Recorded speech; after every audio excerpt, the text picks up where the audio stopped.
And welcome to another episode of Into the Issues. My name is Steve Pappas. I'll be your host. My guest today is Secretary of State Jim Kondos. Jim, thanks for coming. Thanks, Steve, for inviting me. There's a handful of things that I want to talk to you about, and we're going to do it in order because I think that it will all make sense to the viewers once they hear our conversation. And none of this is going to be a surprise to you, but in recent weeks, there's been what's turned out to be a very controversial case out of the Burlington Police Department, which has now been pretty widely publicized and reviewed, and it's involved body camera footage of a police department incident. And but there's more to it than that, and what's come from that has become an issue of what the public needs to know and how the public should get that information, which is of obvious interest to the media, but it's become of interest to you as well as Secretary of State. And I'd like you to kind of explain why that is. So first, our Vermont Constitution and our state statutes, and the state statutes actually refer back to the Constitution, but they've enshrined the public's right to know. And that means that whether it's an open meeting or public records access, that the public has a right to have access. It's about holding government accountable. Mm-hmm. It's about knowing what your government is doing. So it's actually, I think it's pretty fundamental to transparency. And we can talk later about the transparency tour, but I think it's pretty evident that this is about having the public, and I include the media as part of the public, having that ability to hold their government accountable. Well, and part of that is because you see the media as the eyes and ears of the public. Exactly. They're the watchdog. They're the ones that that's their job, is to look for accountability, to hold government accountable, but it's as a kind of an arm of the public. Mm-hmm. So why is this particular case so concerning to so many people? So there are two aspects of public records that sometimes get lost, if you want to call it, in the shuffle. One is whether you want to just inspect those documents or do you want a copy of it. Right. So it's clear in the statutes for both sides. At least I think it's clear, and I think the courts have determined that as well. But the idea that if you go into a government agency and say, I would like a copy of those documents or a copy of that body camera film, they have to do something to prepare for that, mm-hmm. to give you a copy. And you need to understand that there are all records that are created by government or acquired by government in the course of doing their business are considered public records. Some of those records actually have exemptions that prevent disclosure, mm-hmm. medical information, social security numbers, things like that. There's a whole host of them, as you know. Yes. And when you're talking about preparation, you're talking about somebody actually has to review. If someone comes in and says, I want all the emails between you and this person in government that talks about EB5, let's say. Someone has to review each one of those emails to make sure that there's no information that should be redacted and protected from being put out. So there is a cost to that. The first 30 minutes are considered free, and then anything over that, from as far as making a copy, as far as the labor to review and redact, those costs can all be charged off, mm-hmm. for copies. Mm-hmm. I want to keep reiterating, mm-hmm. that. If you say, I just want to inspect them, I just want to look at those, the courts have now come down and said there is no cost to that. Right. There was a case, which I'm sure you probably are familiar with, in 2011, VSEA versus the Agency of Natural Resources in the state of Vermont. And Judge Crawford, who's now on the federal bench, Judge Crawford actually, in his decision, said that inspection is the burden of government. The government bears that burden to prepare those documents for inspection. And the argument is that, okay, if we have to go in, if Steve Pappas asks for all these emails, we have to send someone in and read those emails and redact any information. Therefore, we have to make copies. That was the argument that has been made before by some government agencies. We have to make a copy of those and then redact that information out of it. Judge Crawford didn't go along with it. Right. That court decision was that it was a lower court decision. It was never appealed by the state. Fast forward to the Doyle case. Reed Doyle had asked for to be able to view, to be able to inspect the body camera film of a incident that occurred in the city of Burlington. Right. To be clear, he asked to inspect it. He asked to inspect it. He wanted to watch He it. didn't ask for a copy. Right. Just wanted to inspect it. And the city of Burlington, and I don't remember, it was they told him that it would cost them about several $100s to get to view it. Well, that acts as a burden, that acts as an obstruction, and he wasn't about to do that. The ACLU got involved, and I think rightfully. The ACLU argued the case, they appealed it to the Supreme Court, and they went forward with that appeal. My office filed an amicus brief, a friend of the court brief to support that concept, that there should be no charge. And I keep going back, Steve, to the fact that if government agencies would only manage their records better in the beginning, it would be less problematic, less of a burden to the government agency to get those documents prepared and ready to go. I think too often what happens is the records are not managed properly, and consequently it does become a burden. It requires many, many hours. But the courts have been clear now, and it's gone to the Supreme Court, so that is the law of the land. Inspection is free, a copy is not. So what happened recently? The Attorney General's office put out a protocol that said that if you decide you want to inspect something, and we prepare those documents, and then you take a picture of it with your phone, that they were going to charge you for that. My argument is that that's not allowed. The inspection is still the piece.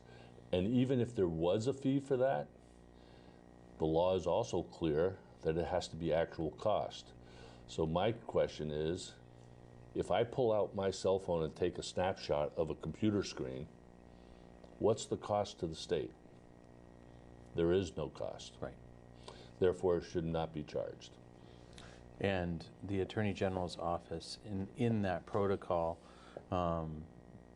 basically is coming at the same. They're not disputing that the records themselves are not public. What they're disputing is how you should be able to charge to have access to those. And what's interesting about that is that you have two arms. And by the way, for all of you watching, the media came down on the same side as Secretary Condos, the ACLU, the New England First Amendment Coalition, the governor's office. The Attorney General at the moment is kind of out on a limb by himself on this one. And contrary to kind of all of the discussion, nobody's at loggerheads. Nobody's butting heads over this. It's just a philosophical difference in the interpretation of who should pony up the money. Because TJ's office, TJ Donovan, the Attorney General, his office is saying, as you pointed out, there's a tremendous amount of cost and effort that goes into producing this information, often at the expense of his own staff, which is made up of lawyers. And they want to be compensated for that, and I get that. We all understand that, but in this case, that doesn't fly.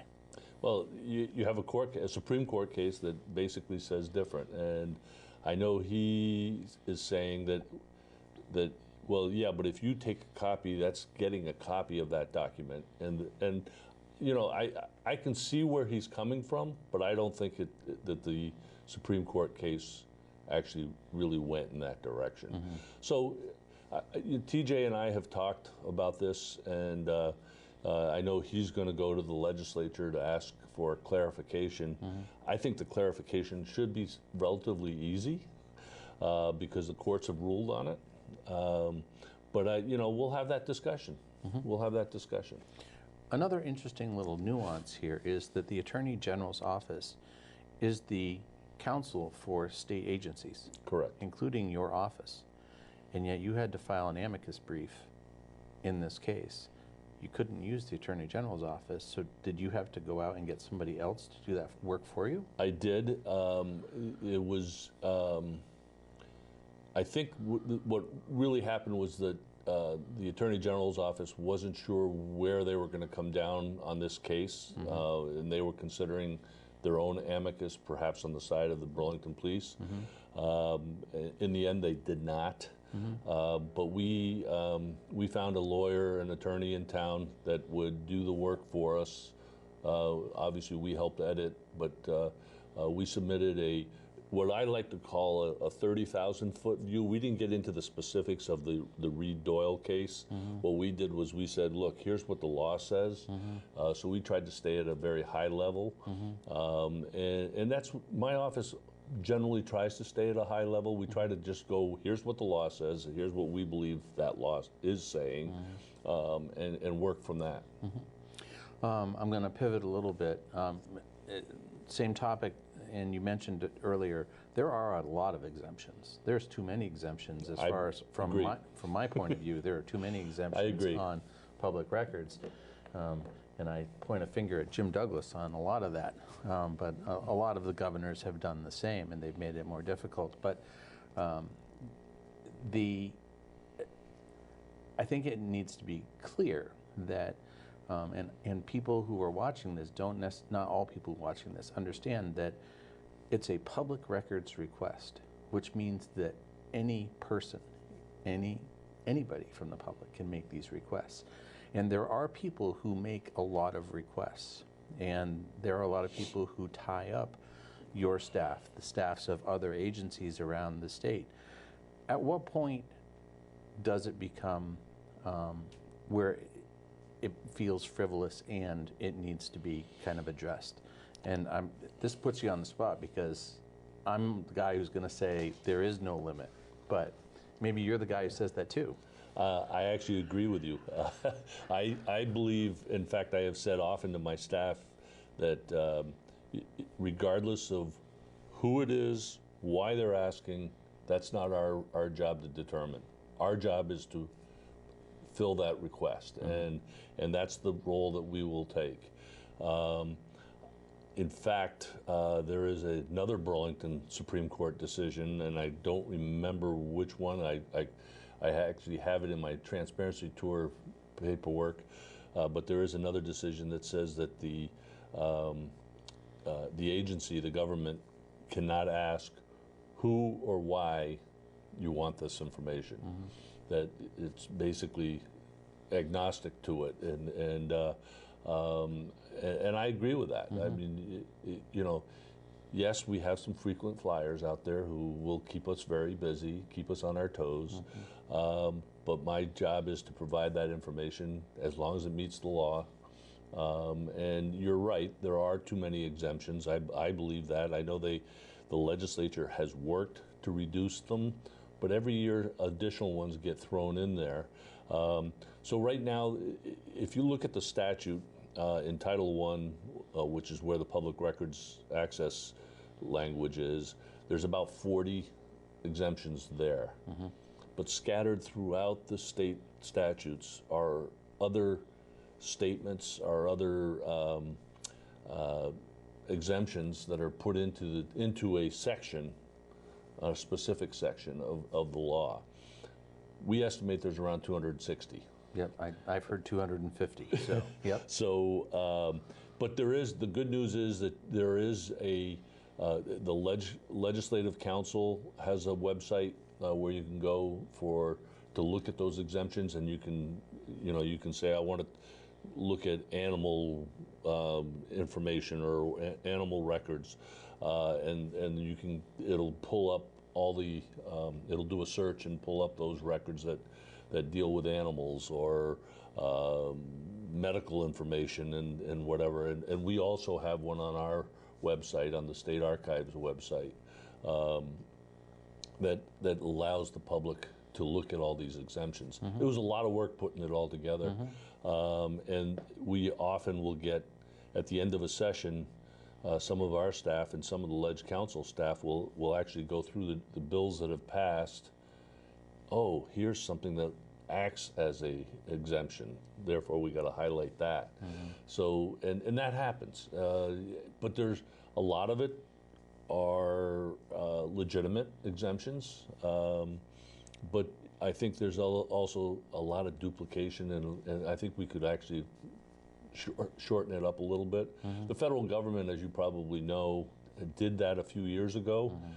They had reams of exemptions, and they're down to like a dozen in general. And I think that's the approach that we need to take at some point. I know there was a committee that looked at it over a 3-year period. They did reduce some of them, or they combined some of them, but I think there's more that could be done. So public records are under your purview. As Secretary of State, you have really taken this to a different level, though, as far as making sure that the public understands and public officials understand not just what they need to know about records, but what they need to know about process in their towns, in accountability, responsibility, and you yourself served on South Burlington City Council for quite some time. 18 years. 18 years, and kind of saw it all there. I mean, you and I have talked at other times about kind of some of the things that you've seen, and now you are kind of the gatekeeper for a lot of towns in determining, well, can we do that? Can't we do that? And rather than doing it kind of piecemeal, which happens probably all the time, you are setting out again. This is how many? 5th year? Well, it would be the fifth official year of the Transparency Tour. Yeah. You're doing what's called the Transparency Tour, where you actually go out to the community and you go to towns, communities, and invite other communities nearby to come in and essentially get a refresher on how to do this. It's not mandatory. You wish it were. I do. I wish it were too. But what exactly is the Transparency Tour? What are you aiming to do? Education. Yep. That's the big thing, and we've really consolidated or shortened it up into a pretty brief presentation as such. It's about the total presentation is about an hour and a half, maybe an hour and 15 minutes. But it depends on the questions that we get, and then we get at the end we get a lot more questions. But we basically divided it into 2 sections. One is to talk about the open meeting law. The other is to talk about public records access. As you can probably imagine, a lot of our effort or a lot of our focus is on the open meeting law. Yep. That's where we seem to have the most questions. Yep. But we travel the whole state. We usually do it in the off year from the election, so the odd year, the odd numbered year, and that's this year. And we're starting it, I believe, if not next week, the week after, and we'll do it for about a 6-week period. And we have done so far in the previous years, we've visited well over 50 communities. We'll go if a town specifically asks for us. Like we had one town that had been sued by some residents, and the judge said, well, you need to have, one of the conditions that he placed on them was to have that town go through two presentations on open meeting law. So we were one, VLCT did another. We worked, the original was with VLCT and Steve Jeffrey, he went with us on these things, and literally we go from Franklin County to Windham County, from Bennington County to Essex Orleans counties, and I mean, we go through the whole state, and I think the most people we ever had was up in St. Johnsbury a few years ago, and well, there was a lot going on in St. Johnsbury at that time. there was. We had over 150 people show up, and we've done it for as few as 3 or 4. So, you know, we don't really care how many. We like to have more people. We generally will notify the town manager or town administrator, the select boards, planning commissioners, and any other, you know, we ask the town clerks to notify their various boards, like the cemetery board and whatever, that we're coming to town, and neighboring towns, and we usually send out, you know, obviously we've sent it to you already, but we will follow up as each week with those towns that we're going to that following week, Right. To try to drum up as much support as we can. It's a pretty informal thing, and to be honest with you, I enjoy doing it. It's really about education. It's not playing gotcha. Well, we'll go back to that. So everybody knows you can expect an editorial from me in the next few days, because every time you do one of these, I come out saying, thank you, Secretary Condos, for doing these, because it only makes our job and has the eyes and ears of the public easier, because everyone's sitting up a little straighter and going by the book, and they're doing, when they do their job as intended, it makes it easier for the public to be able to get information and understand the decisions. And it's so important. Yeah. The public has a right to know and a right to participate, Right. and that's the point that we try to make this nice and simple, and again, as an educational piece. So when you say, when I ask you initially why, and you say education, what do you mean? Because when we talk about open meeting laws, I know what you're talking about, but the public may not necessarily understand why it is so important for these boards to get the primer. It's not necessarily a primer on Robert's rules and all of those No. pieces of it. It's important because there are certain processes that are mandated by statute that have to be done. And so what kinds of things are we talking about? So if you're going to have your regular meeting, if you meet every, let's say the first Monday of each month at 7 p.m. at Town Hall, that's a regular meeting, and typically you've passed a resolution at your first meeting that says this is when we're going to meet. Regular meetings are supposed to be warned and noticed. Your agenda is posted 48 hours ahead of time, so the public has a right to see what's going to be on that agenda. And, and what is a warning? Is it- Well, I should, let me go back a little bit, because the warning, basically, it's just announcing that the meeting is Right, happening. right. And it has to be posted in a couple places. If the town maintains a website, they have to post it on their website ahead of time. If it's a special meeting, so if any one of the factors, if it's not going to be on the regular day, or the regular hour, or the regular meeting place, if any one of those 3 changes, it's called a special meeting, and you only have to notice that 24 hours ahead of time. So it's really about, again, to get the public out to know what's going on. You know, we've also made some changes over the last 8 or 9 years. For instance, they're supposed to hold allow the public a public comment period. Typically, it's for comments for items that are not on the agenda. One of the first things that a public body is supposed to do is ask if there's anything that on the agenda that needs to be changed. Are we deleting something? Are we adding something? I always tell people when you're adding something, it should be for information purposes only. If you're going to take an action, it should be on your next warned meeting so that the public can be notified that you're going to take an action on something. The reason is you could get some hanky-panky going on where a board says, well, this is a controversial issue, we'll just go to the meeting and see who's going to show up, and if it looks okay, we'll add it to our agenda. We don't want that to happen. Right. The public has a right to know, and the public has a right to attend, and the public has a right to participate. Things like minutes.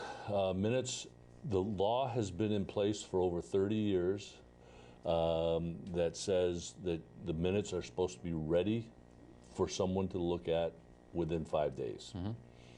It doesn't say final draft. It doesn't say draft or final minutes or approved minutes. It just says minutes have to be ready.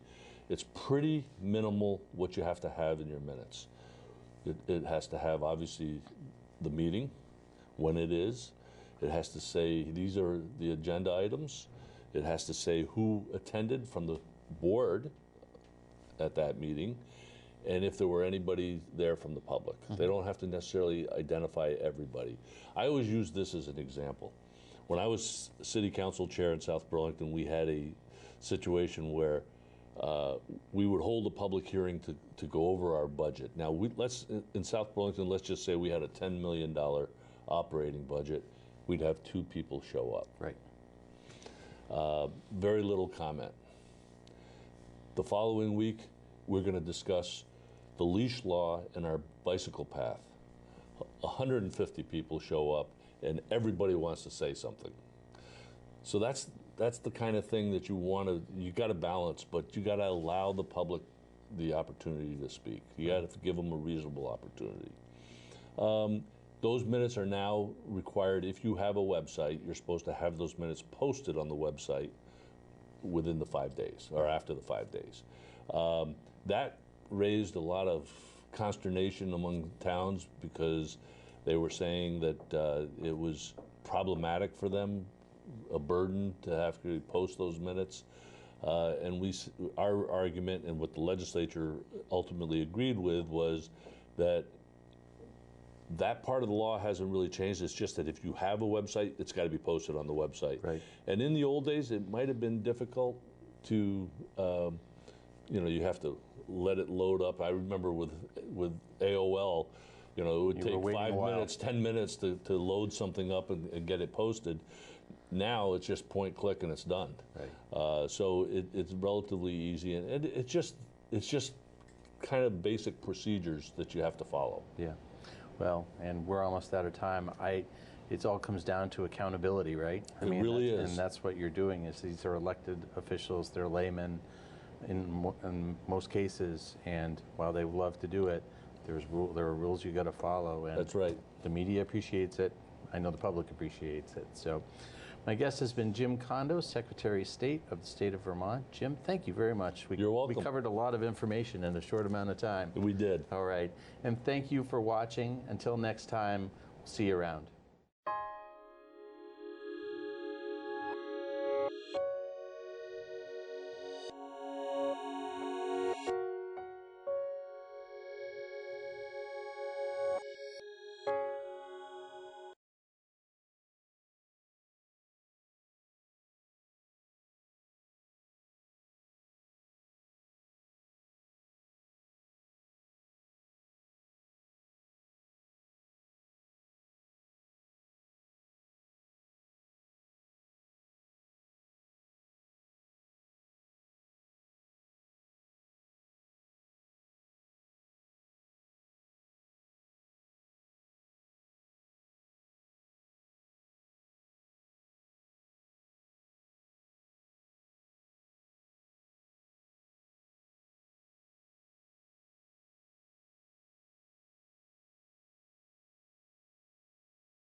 The David Pakman Show at davidpakman.com.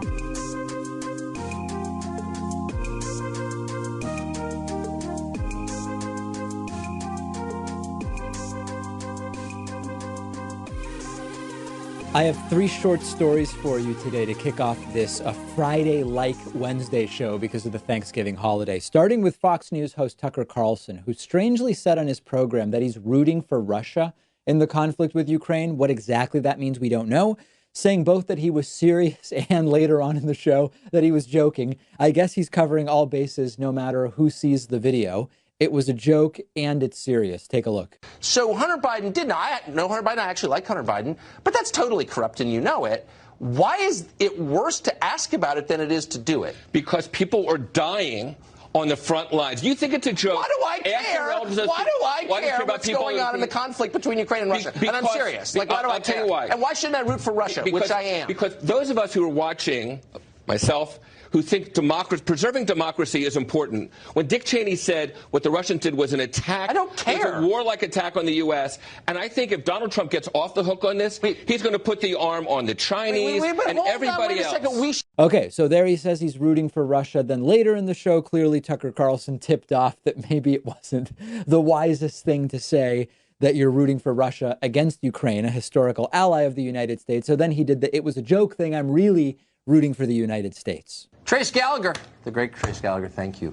We're out of time tonight. Before we go, earlier in the show, I noted that I was rooting for Russia in the contest between Russia and Ukraine. And of course, I'm joking.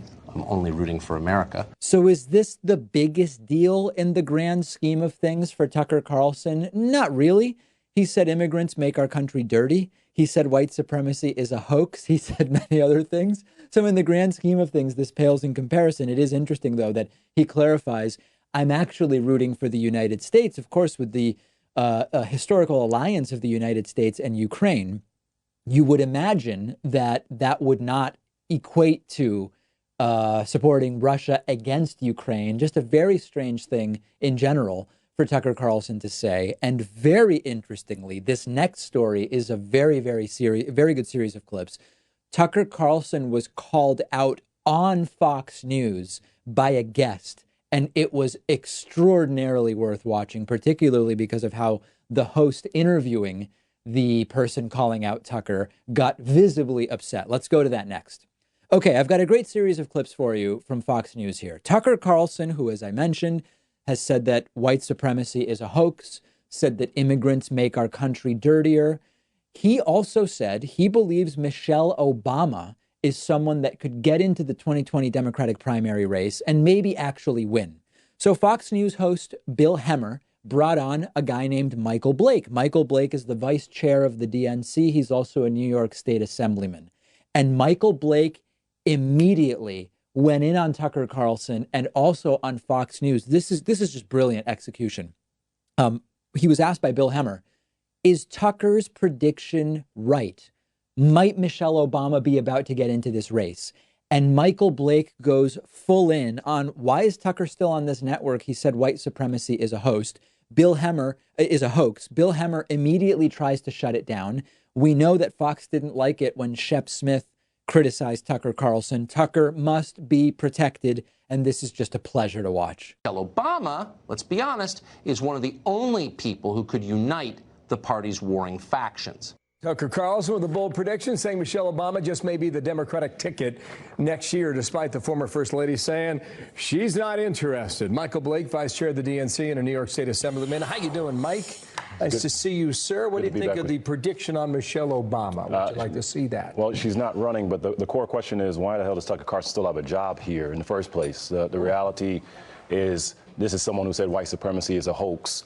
And why does Fox allow him to still be here in the first place? All right. Well, I mean, his opinion there is that Michelle Obama may get in this race. Do you think that will happen, or not going to happen? Not going to happen. But I think the core question is he shouldn't be on here at all. I get it. We didn't bring you on to talk about Tucker Carlson. I brought you on to talk about the Democratic field. I love how Bill Hemmer says you aren't on here to talk about Tucker. He kind of is. You played a clip of Tucker and then said, please respond to what Tucker said. This continued, and Bill Hemmer getting even more visibly angry about all of this. We're talking about jobs while Trump is ignoring the truth. We're talking about health care while he's ignoring the truth. And the question must be, for Donald Trump, for Fox News, for other entities. Listen, I didn't bring you on to bash our network. So with all due respect, why don't we just keep it on topic? But it's not. Politico magazine says this, Michael. Relevant. Just out. No, it's not. Well, the Tucker Carlson premise. It is not relevant to the conversation we're having. I really relish how furious Bill Hemmer is getting. Maybe because he could get in trouble for allowing a guest to do this. Is that a possibility here? Really well done by Michael Blake. I would be shocked if he's invited back on Fox News. One thing that you don't, this is an interesting thing. There's this unspoken understanding between Fox News and left-wing guests, Democratic guests, progressive guests, which is you can criticize the right in your role as the lefty that we're inviting on to give an opinion, but you're not supposed to go after Fox News. The few times that a guest has really done it, it's not welcomed. It's quite the opposite, in fact. And Michael Blake ignored that unspoken rule and just did it. Good for him. Absolutely love it. I'd be shocked if we ever see him on Fox News again. I have one of those stranger than fiction moments for you that sounds like it would be a good Monty Python skit or something. Donald Trump suggested yesterday that the centennial of women's right to vote in the United States should have been celebrated sooner. But finally, because Donald Trump gets things done, we're celebrating it and commemorating it now. Trump apparently not realizing that a centennial means 100 years after the thing. So you do it when 100 years have passed, not earlier. That wouldn't really make sense. Check this out from an Oval Office ceremony yesterday with Trump signing the Women's Suffrage Centennial Coin Act. And they have. They've been working on this for years and years. And I'm curious, why wasn't it done a long time ago? And also, well, I guess the answer to that is because now I'm president, we get things done. We get a lot of things done that nobody else got done. But maybe you could say a few words. You'll start it off. Oh, I'll be happy to. Well, no, it doesn't have to do with you being president, Donald. It's that it makes sense because it's been 100 years. Of course, the 19th Amendment was ratified in 1920. 2020, next year, the year that's about to start, will be 100 years of women's right to vote in the United States. It makes a lot of sense when you understand what a centennial is. Evidence of a totally stable genius, for sure. And remember, Sarah Huckabee Sanders told us yesterday, as I told you about, that Donald Trump reads more than anyone she knows. Hard to believe. Hard to believe. Trump also apparently set to sign into law that in 2020, everyone is going to get a birthday. No president before has thought to do this, but Trump is going to decree that in 2020, everybody who's alive gets a birthday. Seriously, though, we're having a good time here watching stuff like this, but it is extra painful when you realize the amount of power that this man currently holds. And right-wingers are, of course, already saying, look, Trump was making a very subtle joke. Trump barely understands humor, and the only jokes he's ever made are ones where he makes fun of people or gives them some kind of a nickname. This was not a joke. This was ignorance, and that's it. The last opportunity to get in on the Black Friday membership special. Get on our mailing list at davidpakman.com. Midday Friday, if you're on that mailing list, you will get an email with a one-day only, one-time use coupon code for a massive membership discount. Get on that newsletter. Let me know what you think about Trump's, quote, joke by sending me a message on Twitter at @dpakman. We will take a break. And then the last show before the Thanksgiving holiday. The David Pakman Show at davidpakman.com.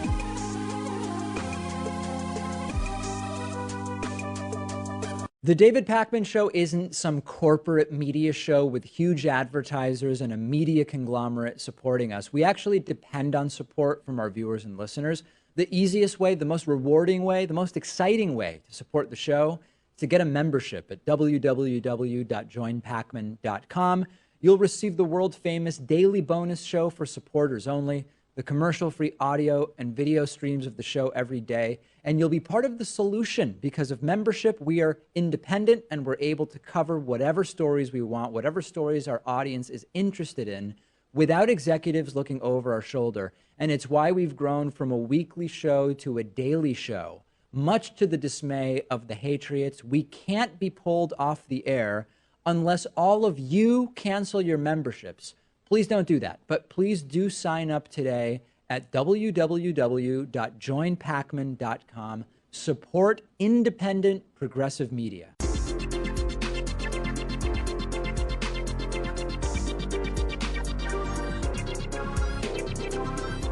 The David Pakman Show at davidpakman.com. Today's new members of the day are Onis Reed and Regina Orasco. Thank you so much to both of you for supporting the David Pakman Show. Also want to send a big thank you, a 5X thank you to Jeff Kronk, who's been a member for almost 5 years of the David Pakman Show. Today's longtime sustaining member of the day. You can join these great people in under a minute by signing up at joinpacman.com. Coupon code available but not mandatory. This is 2020 will save you 40% off of the membership of your choice. It turns a $6 a month membership into just $3.60 a month. It turns a $60 a year membership into just $36 for the year. Check it out. Available at joinpacman.com. Let's go to the phones at 617-830-4750. Let's go first to Jose, who we have not heard from since January. Jose, what's going on? Hey, what's up, David? How you doing? Good. How are you? I'm doing good. Hey, I want to get your thoughts on the assassination of this administration using the military as pawns. My thing was the whole issue with Eddie Gallagher being pardoned for war crimes. Yes. And just today, a Daily Beast article was put out where Donald Trump wants to use these war criminals as essentially his campaign motivation going forward. Yep, he wants them to go and campaign for him. And this is the reality. Earlier this week, Trump did a press conference with a military dog, and it's clear Trump doesn't care about the dog. It's just, how can I use the dog to try to look good? It's always about what can you do for Trump. Nothing is about actual values or political philosophy, because Trump really has none. And case in point, it was absolutely ridiculous that Donald Trump said, hey, war criminals doesn't matter. You can get out. But now you need to do work for me and you need to campaign for me. By the way, Jose, this is totally aside from whether it would benefit Trump to have pardoned war criminals campaigning for him. Maybe it would help him with people on the right. I don't think people on the left would be too thrilled with that. But what we get down to is it's just all about what can you do for Trump? How can you show your unending loyalty to Trump? And if he's done you a favor of some kind, then how are you going to repay him? Right. In my opinion, this kind of it's towing the line with bribery, in other words. That's how Trump operates. Using these guys. Yeah, you're right. Right. And I just can't tell. I don't know why people don't see that. I know a couple people that I serve that can see right through that, but there's many others that they see this as a win. They see this as, hey, they're ISIS. Hey, they're the enemy anyway. So right. Who cares? Yep. This is so. When Trump worked in real estate, this is how he operated. This is how Trump operated in real estate. This is what happened with Ukraine. This is what's happening here. It's what happens with, and by the way, with ambassadorships. It's bigger than Trump. This is just how ambassadorships work in the United States, and it's sickening. But this is how the guy operates. That's it. You've identified it. Right. Yeah. Thank you for taking my call, David. I just want to let you know that I'm a regular listener, and I'm pretty active on the subreddit. So thank you. All right. Very good. Great to hear from you. Appreciate the call. Let's go next to our caller from the 608 area code. Who is calling today from 608? Hello, David. This is Jack. Hey, Jack. What's up?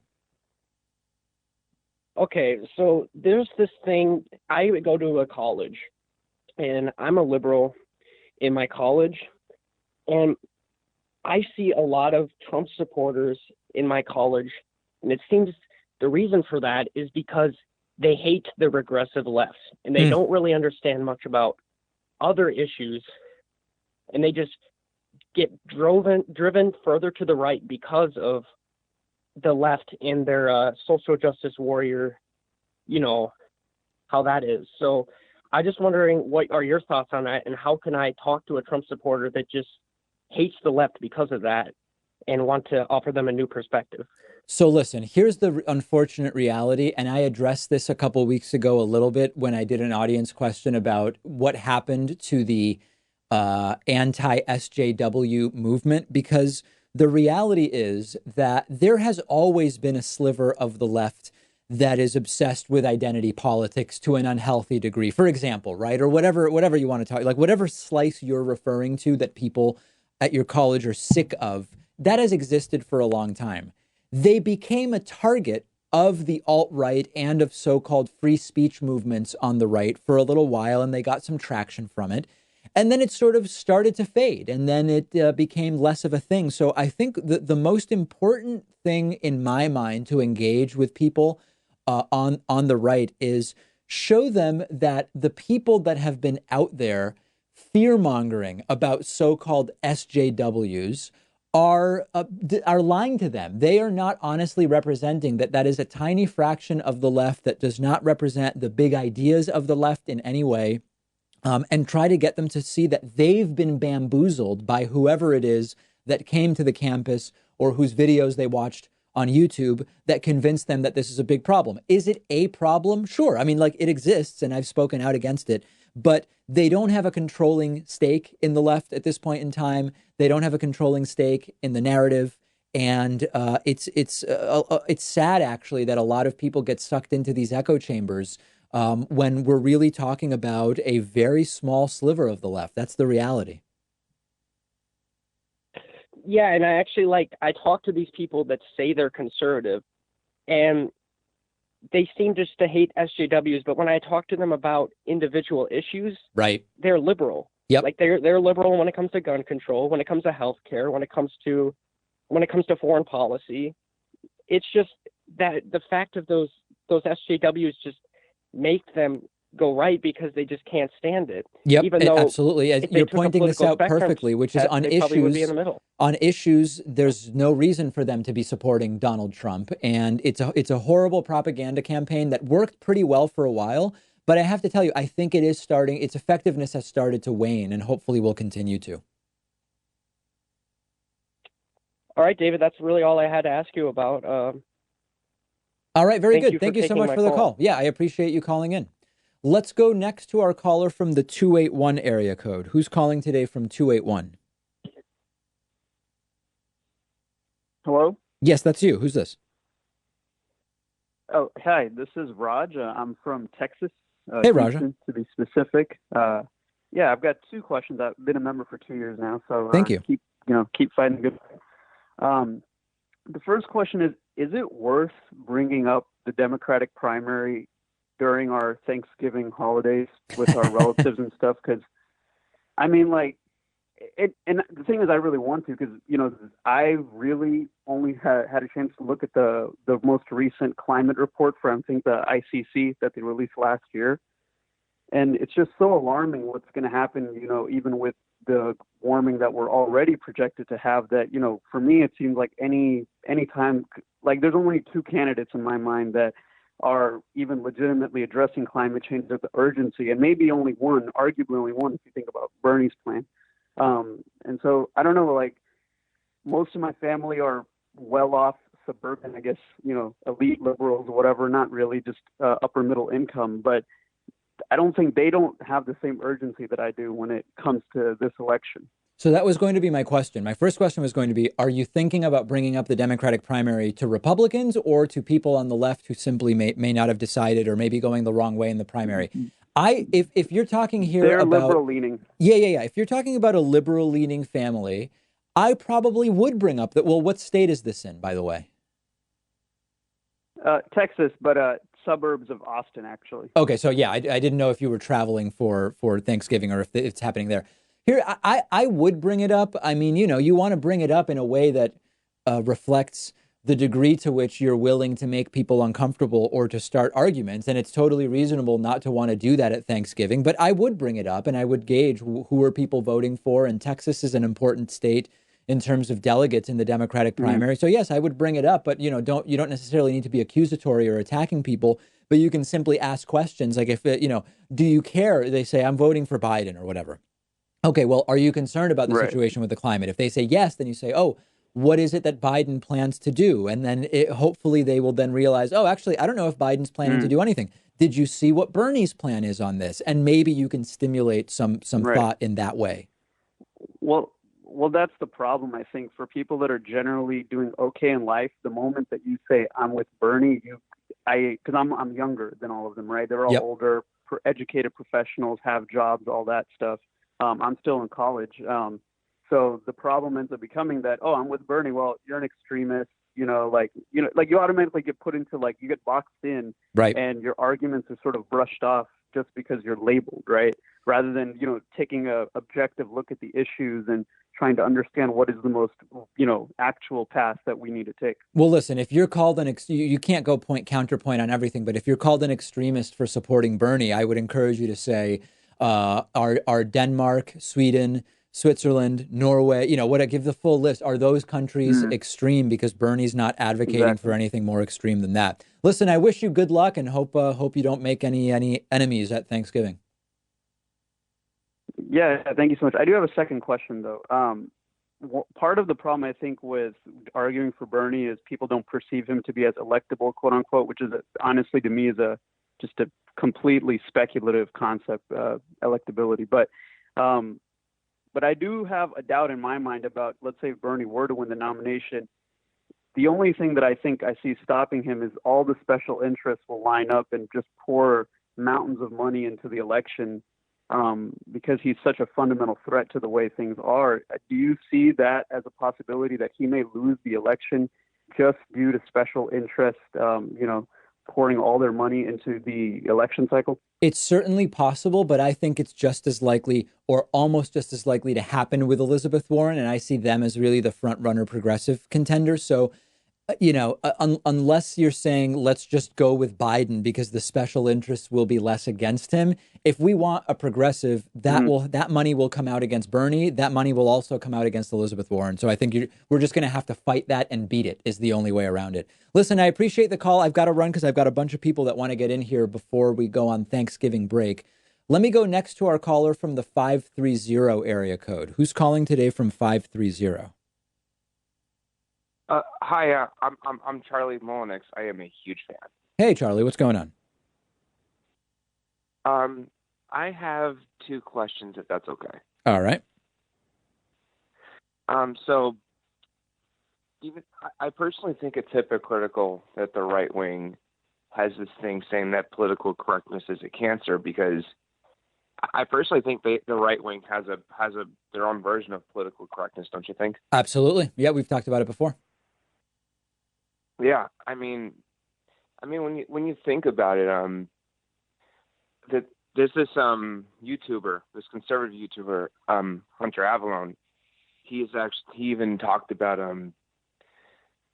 you know how Alex Jones got banned from social media and some other conservatives because they violated terms of service, and a lot of people in the right wing were screaming about how the right wing is getting censored on social media, and Hunter Avallone, of all people, came out and said, no, this is not really a right-wing, left-wing issue. This happens to everybody. Have you heard of him? I haven't heard of him, no. Oh, he's a pretty interesting guy. I think you should debate him sometime. All right. His name's Hunter Avallone. Yep, I got it. I have this second question. What's that? I think I got the name. Yeah. What was your other question? This one is not necessarily political. Is that okay? That is okay, yeah. Okay. So in my area, I'm a local solo artist. I was wondering if you wanted to check out two of my singles that I have released. Sure. Send them over to me by email, but I am going to move on now because we do have a lot of people who have questions, but you can email them to me and I will gladly check them out. Let's go next to our caller from the 803 area code. Who is calling today from 803?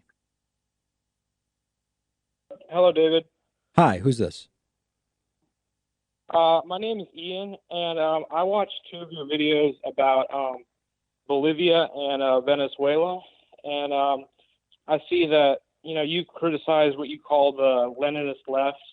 And I've watched both you and Secular Talk, and you seem to have different views about U.S. intervention there, although, you definitely don't take the position of the neocons.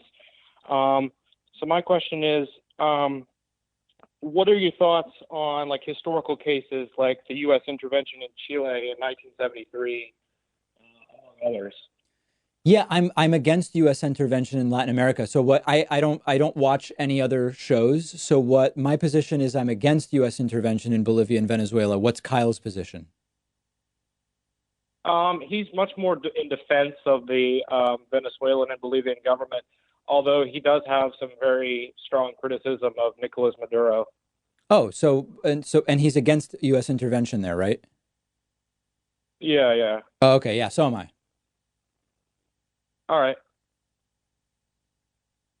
Do you think that Evo Morales was a dictator?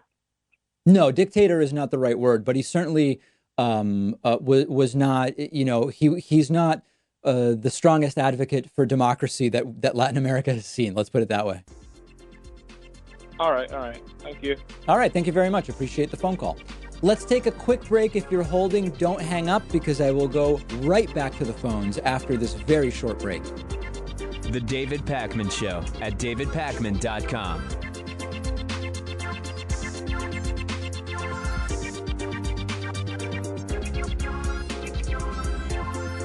The David Pakman Show is audience-supported media. I really mean that, not just a catchphrase. And much of that support is small contributions on Patreon, contributions as small as $1 per month, meaning just cents for each hour-long episode of the show. Plus, patrons can also get the daily bonus show and the daily commercial-free TV show by pledging at patreon.com/David Pakman Show. We've rolled out great new perks on Patreon, including free bumper stickers, t-shirts, coffee mugs, and more at different giving levels, as well as exclusive content. And it all comes with the pleasure of knowing you're supporting independent progressive media, an alternative to the corporate stuff that is as much a part of the problem as our political system. If you value the show and have as little as $1 to put towards independent media, check out patreon.com/David Pakman Show and make a pledge today. It'll feel good, and I'd really appreciate it. Patreon.com/David Pakman Show.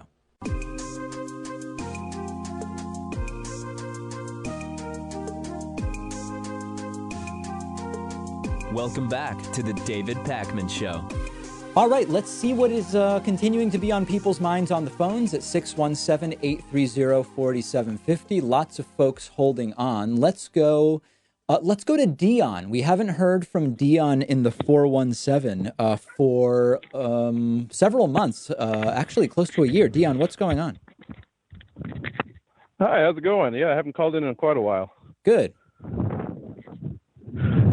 I had I don't know if it's a question as much as a statement, that I think we mischaracterize things with the left and right dichotomy too much.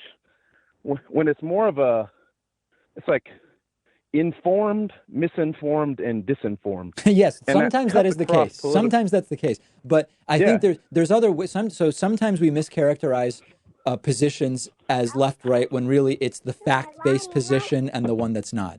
Sometimes we're mischaracterizing because the analysis is really one about, for example, corruption versus anti-corruption. But listen, Dion, it sounds crazy where you are. So I don't know if you had a specific part I could answer offline, but I can barely hear you. Oh, I'm sorry. I'm on a wired headphone. Is this a better connection? It's not a connection. It just sounds like chaos in the background. I don't know if you're at a daycare or something like that. Oh, no. Oh, weird. I'm not. Okay. Well, I apologize. I'll let you go. Okay. All right, Dion, great to hear from you. I appreciate it. You are completely right. Sometimes it's not about left versus right. Sometimes it's about, do you know the facts or don't you? And I love it. I appreciate that Dion called in and made that very important point. Let's go next to our caller from the 516 area code. Who is calling today from 516? Hello, this is Devin. So I just have one question. Yes. Yes. Do you think that opening an investigation into McConnell and other likely or obviously complicit Senate Republicans might give us a chance at conviction in the Senate? Put them on hot coals, No, probably not. They'd stonewall it. They'd play the martyr victim game, and Fox News would help them do it. So no, I unfortunately, even if it would be the right thing to do to investigate them, I don't believe that we would really get much out of it. Unfortunately, it's. I hate to be this cynical, but it's the way I see it. Because I was thinking about, how we're possibly going to be investigating newness in the House. But right. All right. Thank you. All right. Thank you very much. Appreciate the phone call. Let's pick up on our caller from the 650 area code. Who's calling today from 650? Hey, David. This is Tyler calling. Hey, Tyler. What's up? Thanks for taking my call. Pleasure. Hey, so I was just calling because, I've been hearing a lot of conversation about like the transgender athlete sort of issue where it's like sort of like amplified a lot in media recently. And there was like the South Park episode that just happened where they got a lot of flack for that. And I was just curious to know how you respond to people when they ask you about this issue. And I'm sure you've probably talked about it before, but I haven't had a chance to hear your thoughts on it, and I value your opinion, and just curious to know how you respond to that. So here's my thought: the reason that particularly the right is focusing on the trans athlete issue is because it's the only way that they can try to get people to even be open to their side. On the issue of how society should treat trans people, right? So when you look at all of these other issues, is it a detriment to society that someone born biologically male gets to express what might be a female gender expression by getting a license that says female? No, it's fine. Like, society's going to be fine. Are trans people who are allowed to use the bathroom that matches their gender identity looking to go and, prey on children or whatever? It's like, no, that's not an issue. So the only way they can make any headway is by saying, hey, if you're born biologically male, you really shouldn't be in a female weightlifting class. And it's like, okay, that's fine. We can, I wouldn't even disagree with them. It's just not it's not the issue. It has nothing to do with how society should be treating trans people. Even issues like middle school soccer. Like, my sister is in high school. Her school only has a co-ed soccer team, and they will play against all boys teams. They will play against co-ed teams. And it's like, okay, they're at a disadvantage when they play against the boys teams. They're allowed to have, fewer girls on the field. But it's like, nobody's life is being altered by this in any significant way. And you can find these edge cases of track or weightlifting in the Olympics. It's not really the issue, and they want to put the focus on it because it's the only one where they can really even have any argument. Yeah, I 100% agree with you. And it's really discouraging when, I listen to, you and, a whole bunch of other, podcasters, and or if you want to call it that. But, I listen to Joe Rogan sometimes, and it's really unfortunate to hear how he harps on that issue, ad nauseum, every episode. And I know he's has a huge platform, and I'm sure that definitely, amplifies that message. And I mean, it's just kind of discouraging to hear that being talked about out of all the different things that are going on in the world. And it's come on, yeah. So thank you for, that definitely answers, what I was kind of looking for, just to kind of hear that. Appreciate it. And, I'd love to go back on Joe's show anytime, and would be glad to discuss it with him. And I think that would be useful. All right. Thank you so much for the call. I very much appreciate hearing from you. Let's go next to the caller who is calling in from the 254 area code. Who's calling today from 254? Hey, David, it's Matt. Hey, Matt, what's up? Oh, not too much. Two questions, and they're pretty short. Number one is, how do you do this every day? I take weekends totally off. That's how. Well, the reason I ask is, take, for example, yesterday. What happened yesterday in the news? We had two big things. We had the Supreme Court saying that Trump's taxes could be withheld for the time being. And then you had, before that, the court say that McGahn had to testify. Right. So you get one good thing, and then minutes later, you get hammered with something that, makes it seem like everything's political and justice doesn't exist anymore. And so I'm just wondering what your thoughts are on that issue. Well, I would actually say it's sadly worse than you're even pointing out, because even the good thing that McGahn has to testify, he has to testify, but even if he does, he can assert executive privilege to every question that's asked. So it's like even hidden in the good result is the reality that we'll probably never get anything substantive out of him. And the theme is that power tends to win because we have two justice systems and two financial systems, et cetera. So I wish I could even agree that it was one good thing and one bad thing. And it was one bad thing and one thinly veiled good thing, which is actually pretty neutral or not so good. So it's actually sadly even worse than you're suggesting. Well, I agree with you on that, but at the same time, you can't claim executive privilege to cover up a crime. So if McGahn is just testifying to exactly what he said to Mueller and the Mueller report, then I would say that would be a good day for the nation to see McGahn in front of the dais there. It would. Now, the only thing, Matt, is that my belief is that he would be testifying only under the umbrella of the Ukraine impeachment hearings. So I don't know that the Mueller stuff would necessarily even be part of it, but that remains to be seen. And then my second question is, what are your thoughts on this whole Gallagher Navy SEAL? I don't think Trump quite knows exactly what he's doing. Oh, no. In this area. With our military, it's a dangerous game he's playing, and he's inserting. And I understand he's the commander in chief. Sure. But he's got no real. I mean, he's a businessman. I get that, and he was a real estate businessman. But it was a family-owned business. It wasn't a big corporation. So when you have something like the military, I spent 10 years in the active service, and I'm still in the reserve / IRR, deployed 5 times, 4 to Iraq, 1 to Afghanistan. But it's just one of those things where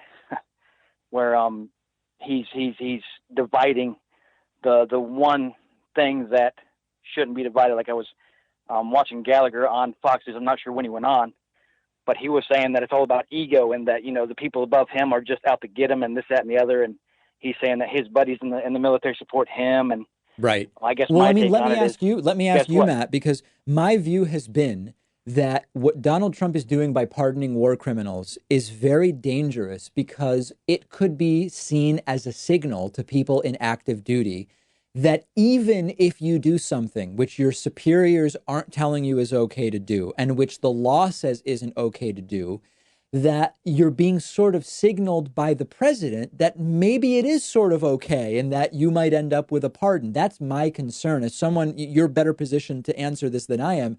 As someone who actually served, like you said, 5 tours overseas, is that the way that this decision could be interpreted? That maybe you can get away with more than you're actually told you can get away with? It's a dangerous thing to undertake. I'll put it that way. It's one of those things where, when you join the military, when you go overseas, you receive all kinds of briefings from, the JAG officers, this and the other, about the Geneva Convention, sure, rules of engagement, your ROE, your rules of engagement, all that stuff. And everything is laid out pretty much in black and white.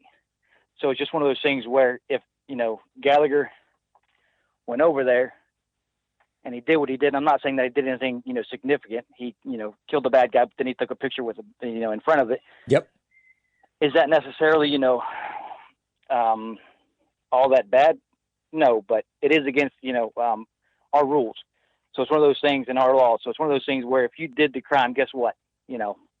Right. You signed the contract. You said okay to the laws that govern, what you were doing over there. So I don't have any, no real sympathy. He chose to do what he did. His brothers in arms, kind of went against what he did, and I think he got what he deserved. His life wasn't over. I mean, yeah, he wasn't. I mean, so I don't know. I'm worried that Trump is dividing the services and the people who, serve the country faithfully and who do it by the law. They see this, and I'm worried that they're going to look at this and be like, "Well, what do we do now?" Right. How are you going to punish somebody in your ranks for going outside of the bounds? But yeah, you got Trump in the White House saying, "Well, this guy did it," and because I can't tell you because I was in during the surge, and I enlisted in 2002 after 9/11, and I'm still in, not active, but and it's just one of those things where I guess I'm just worried. I'm I kind of share that worried all the concern time, with you, actually, to Matt. be honest Matt, with you. I totally share the concern with you, and I really appreciate you calling in and sharing your perspective. I hope to hear from you again. Thank you so much for the call. Really appreciate it. Let's go to, why don't we go to our caller from the 512 area code? Who's calling today from 512? Yes, is this me? Yes, it is. Who's this? This is Skylar from Austin. Nice to talk to you, David. Likewise. I have two options for you. Would you like a fun and silly question or a more serious question? Give me the fun and silly first. Okay. Well, you rarely talk about sports, being that you're a political commentator. But when you do, you always mention how much you love Argentina football and especially Lionel Messi. Right. How do you feel about people, grown adults specifically, who wear sports jerseys? Listen, the sports jersey. So are you talking about on game day or like to work? Either way, I mean, it makes no difference to me as long as you're not being paid to actually do the sport for the jersey you're wearing. Right. So listen, here's my view. I actually, the jersey thing, I don't really care about that much, but here's something I have been thinking about lately. I used to watch every Red Sox game. I would watch every Celtics game. I would watch every Patriots game. You know, I was really a fan, and I couldn't imagine when I was 16, 17, 18, even 22, I couldn't imagine a time where that wouldn't be a huge part of my life. And then as I continued to develop in my career and to start valuing certain other things, including relationships and paying more attention to, the political world and valuing spending more time reading and all of these things, it's actually hard to fit in following the teams that I like nearly as much as I did at one point. But more interestingly, there was a period where I felt bad about it. But now I actually see, 55-year-olds who are, like you're saying, wearing the jersey all the time, watching every game, going crazy, acting out in many ways. And I don't totally get it. It does strike me as a little bit weird because it's just like it's hard for me, I guess, given everything that's going on in the world and everything that one's focus can be on. I'm a casual fan and I get being a casual fan for life, but some of the extreme fandom, particularly in middle age, does strike me as a little bit weird. I do admit that. Okay, I was just curious. Also, would you like a Sergio Aguero jersey if I sent one to your studio? No, I don't need any jerseys. So please keep all of the jerseys. I am all good with jerseys. I have more than enough jerseys for for my life right now, but I do appreciate it. Yes, sir. David, thank you so much. You have a great day. All right. Great to hear from you. I appreciate it. On that note, let's go to a break. I'm sorry I couldn't get to everyone. I never can, but I hope to talk to many of you folks again next time we take calls. Quick break. Back after this. The David Pakman Show at davidpakman.com.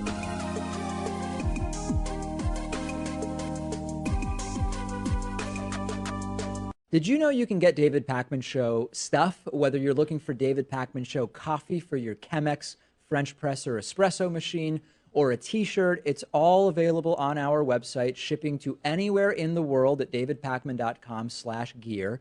The Very Stable Genius t-shirt is popular. The If Ivanka Weren't My Daughter t-shirt is actually popular with kids of all ages. We've got sweatshirts and hoodies with Hatriot Mail designs, more than a dozen available colors. And did I also mention that there's coffee? Oh, and bumper stickers too, plus no bogus supplements. If you're looking for something to give you the strength to lift a school bus over your head or make you live to 200 years of age, you're not going to find it on our store. Check it all out, shipping anywhere in the world at davidpakman.com/gear. If you want a 15% discount, all members and patrons get a 15% discount code. Check out the store at davidpakman.com/gear. If you're wondering, how does the David Pakman Show afford to exist? The answer is mostly through memberships and Patreon. You can support the work we do by signing up for membership at joinpakman.com or pledging as little as $1 a month at patreon.com/davidpakmanshow. Perks include the daily bonus show, the commercial-free audio and video feeds of the show, and the positive feelings that come from doing the right thing and making Hatriots cry through your support of independent progressive media. Jump in today at joinpacman.com and patreon.com/David Pakman Show. The David Pakman Show at davidpakman.com. Okay, it's time for audience questions a little earlier than normal in the week. Normally we do these Friday, but we are off Thursday and Friday for the Thanksgiving holiday here in the United States. So this being the last new show of the week, we're going to do audience questions today. Denise wrote in, David, can you explain why isn't anybody talking about the actual July 25 Ukraine phone call that we don't even know how long it was? How much does the call summary actually cover? Apparently, it was a 30-minute phone call, and we only got 10 minutes in the summary. Yes, so I've been repeating this time and again, and it's important, Denise, that you understand it, but we need more people to understand it. Donald Trump teased the release of the transcript of the July 25 phone call. When we got that, it obviously wasn't a transcript. It was a very partial transcript. We can't even call it a summary because a summary would, in sort of a narrative form, tell the story of everything that was said in the phone call. All they did is take a couple pieces of the transcript. The call is known to have been a half-hour phone call. I think you're being generous when you say the transcript covers about 10 minutes. It might only cover 6, 7, or 8 minutes by my estimation. Donald Trump has continued to say, I have released the transcript and it was a perfect phone call. And the most disgusting and disturbing thing about this is, if you look at, we have a call up on our YouTube channel from last week's show. It's called something like Furious Trumpist Implodes Spectacularly. You know, we came up with some interesting title on YouTube. But one of the things that this person said during their call to me, when they went from one allegation to another, it was just circular. They eventually said, listen, we saw the whole transcript and it's fine. And I had to remind him, we didn't see the whole transcript. We saw what are 6 to 8 minutes of the transcript. It was a 30-minute phone call. And you have fallen for the completely fake narrative that the transcript is out there. So are we ever going to see the full transcript? I don't know. If we put more pressure and talk about it, are we going to see it? I'm not sure. We've put more pressure on seeing Trump's tax returns. And I guess we could say we're slightly closer to maybe someday seeing some version of them, but it hasn't really done much so far. So, you know, there is scandal fatigue. There are also so many different elements to this thing. You've got the Devin Nunes as a co-conspirator traveling to Vienna to meet with Viktor Shokin on taxpayer dollars.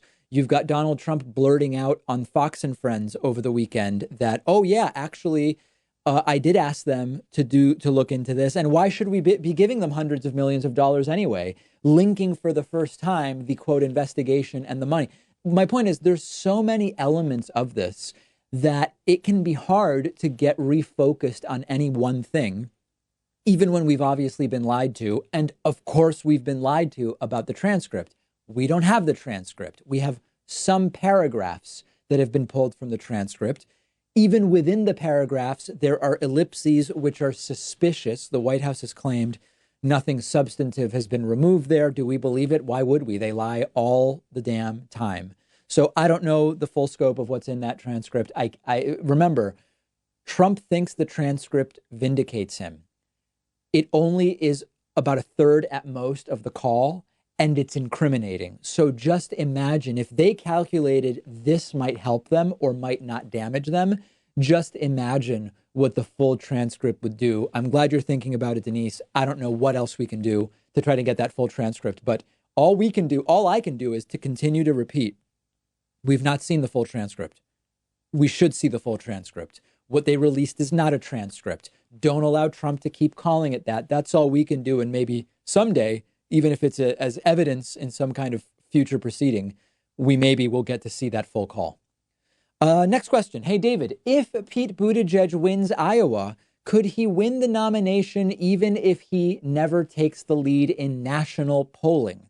This is a very interesting question. So if you look at national polling right now, as of this recording, Pete Buttigieg is polling just under 8%. Now, that doesn't sound like much, but it does represent a close to doubling of Pete Buttigieg's polling. If you go back just a few months, Pete Buttigieg was polling as low as about 4%. He's at nearly 8%. So certainly his national support has increased.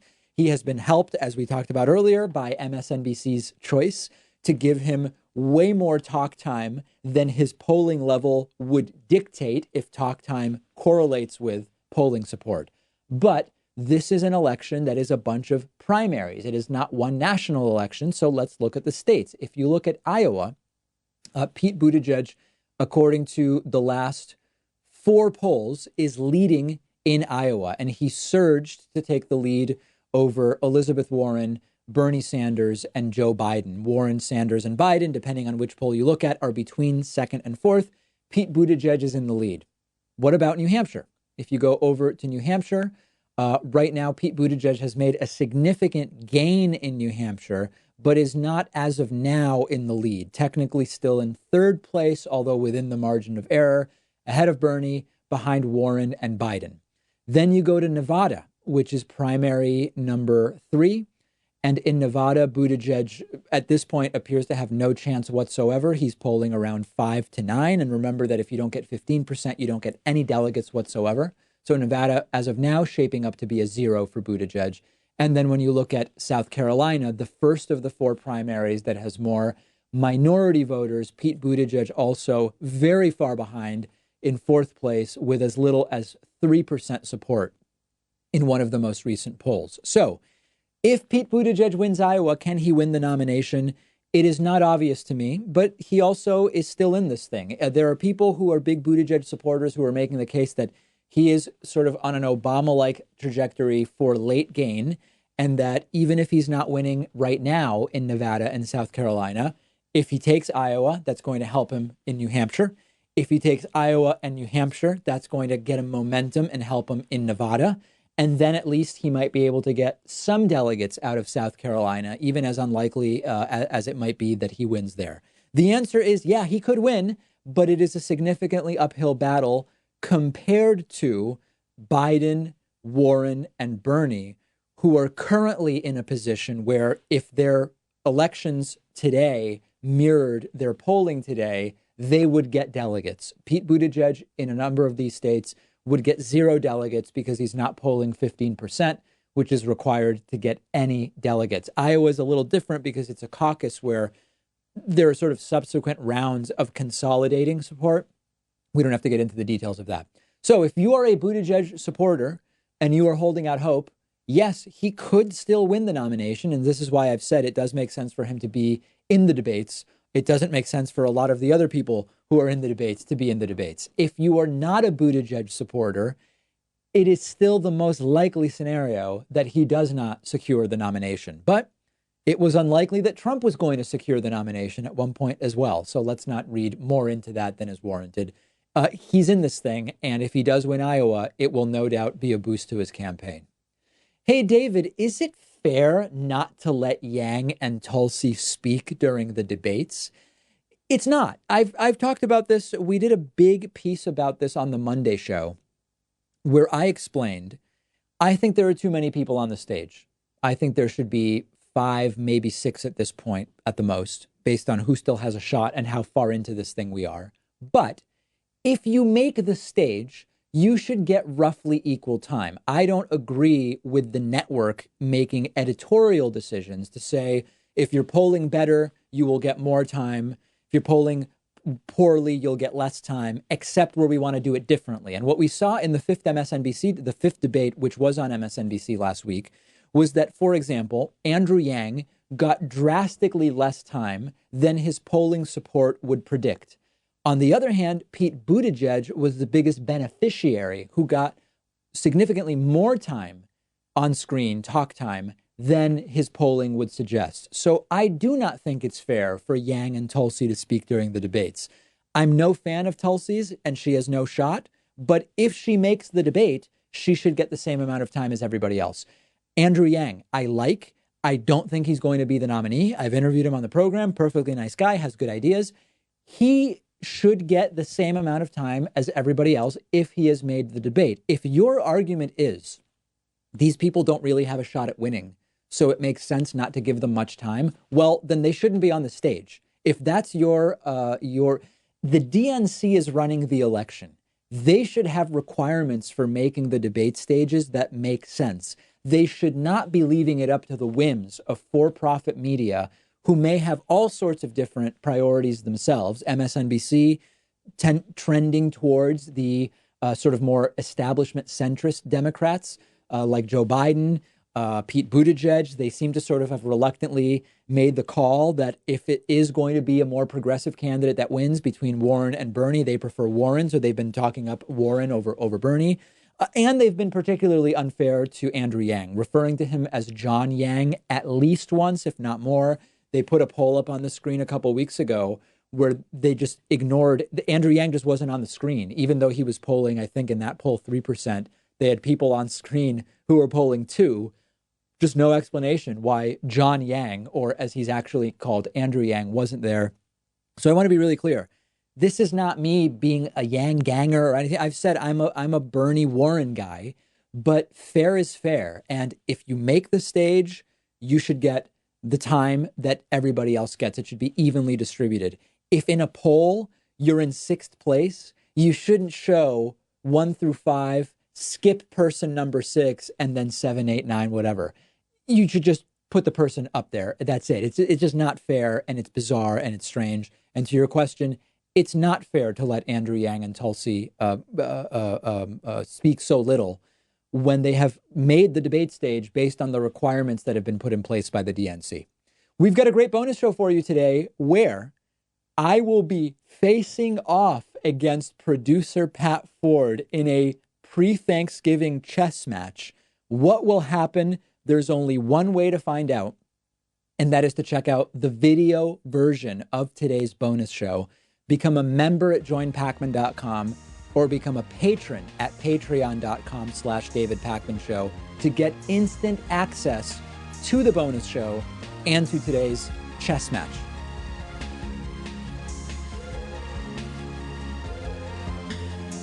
The David Pakman Show at davidpakman.com.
point out that the sun shines down its power to all the world and makes the wind blow strong as it will. I wonder hope gentle rains can fall upon the land, so lovely earth can stay lovely still.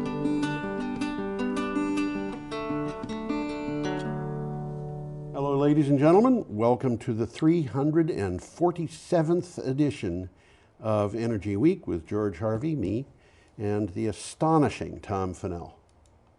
In the flesh.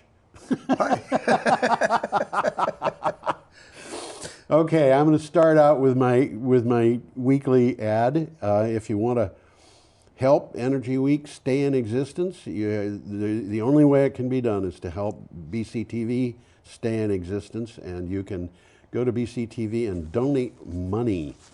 And it doesn't have to be a huge amount. Amounts could be as small as $1. We've had a couple of people give $5. Okay. Which is very, very nice. And if you want to be the first one to donate $1, you can do it. And of course, we will take any larger amount. What you do is go to BrattleboroTV.org. Go to the bottom of the screen, find the button that says Support Local Broadcasting, click on that, and then put in an amount of money and tell them that it'll be PayPal or some sort of credit card. And right below the amount of money, so far down the screen, well, of course it depends on the size of the screen, is a box that you can put in a comment. And what you do is say that this is supporting Energy Week. And we don't need a huge amount of money anymore, but donations don't come in fast. Still need a few bucks. Yeah. Anyway, that is that. I have to tell everybody what the show is all about. This is a collection of news items from my blog, and my blog is geoharvey.com, GeoHarvey. I do it every day. I've done it every day since the 2nd of June 2012. Before that, I did it by email. But the blog itself was put up online on the 2nd of June.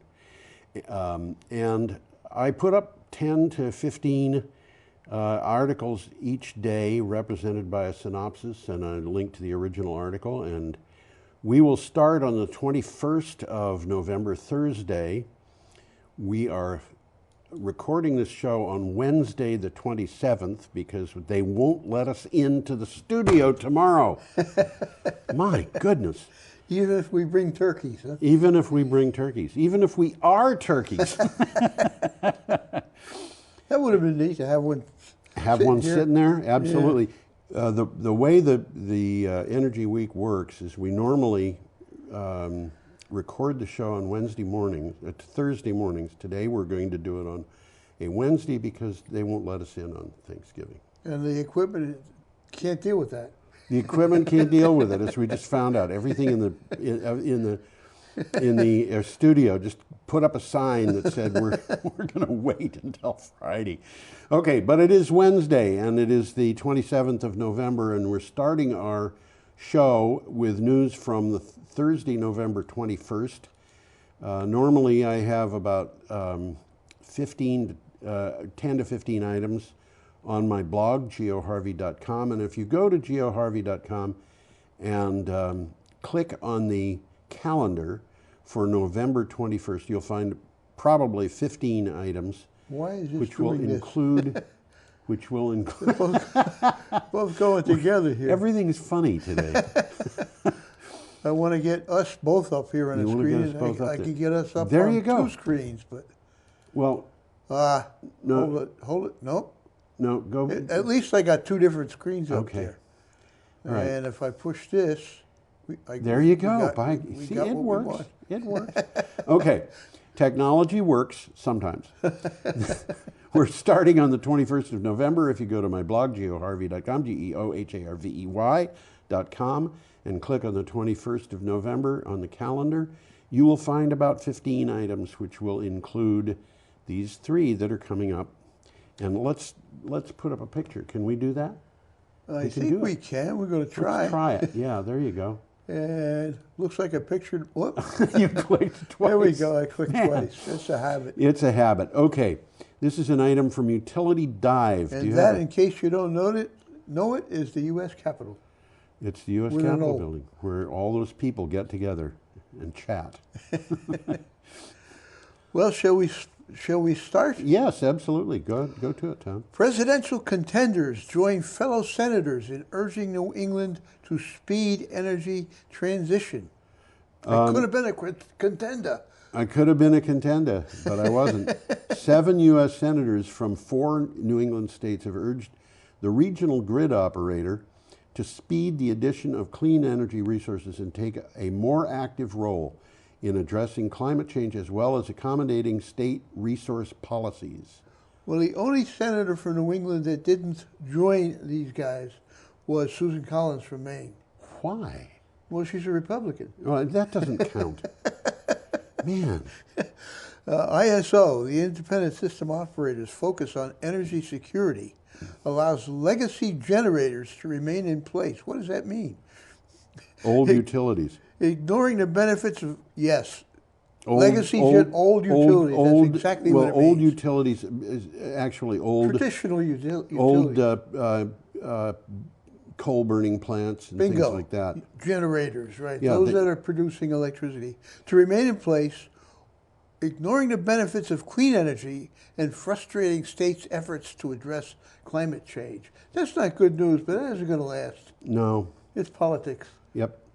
Move on? I think so, yeah. We have an item now from BBC, and I've got there we go. I've got a computer that I'm not familiar with here. Item from BBC.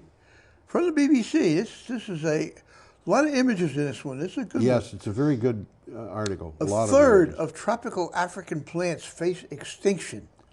A third of the tropical African plants are on a path to extinction, according to a new assessment. Much of Western Africa, Ethiopia, and parts of Tanzania and the Democratic Republic of the Congo are the hardest hit regions, standing to lose more than 40% of the richness of plants. Well, what the article says, and I'll read it quickly, the mountain forests in Africa contain many rare species threatened by deforestation, land use changes, population growth, economic development, climate change.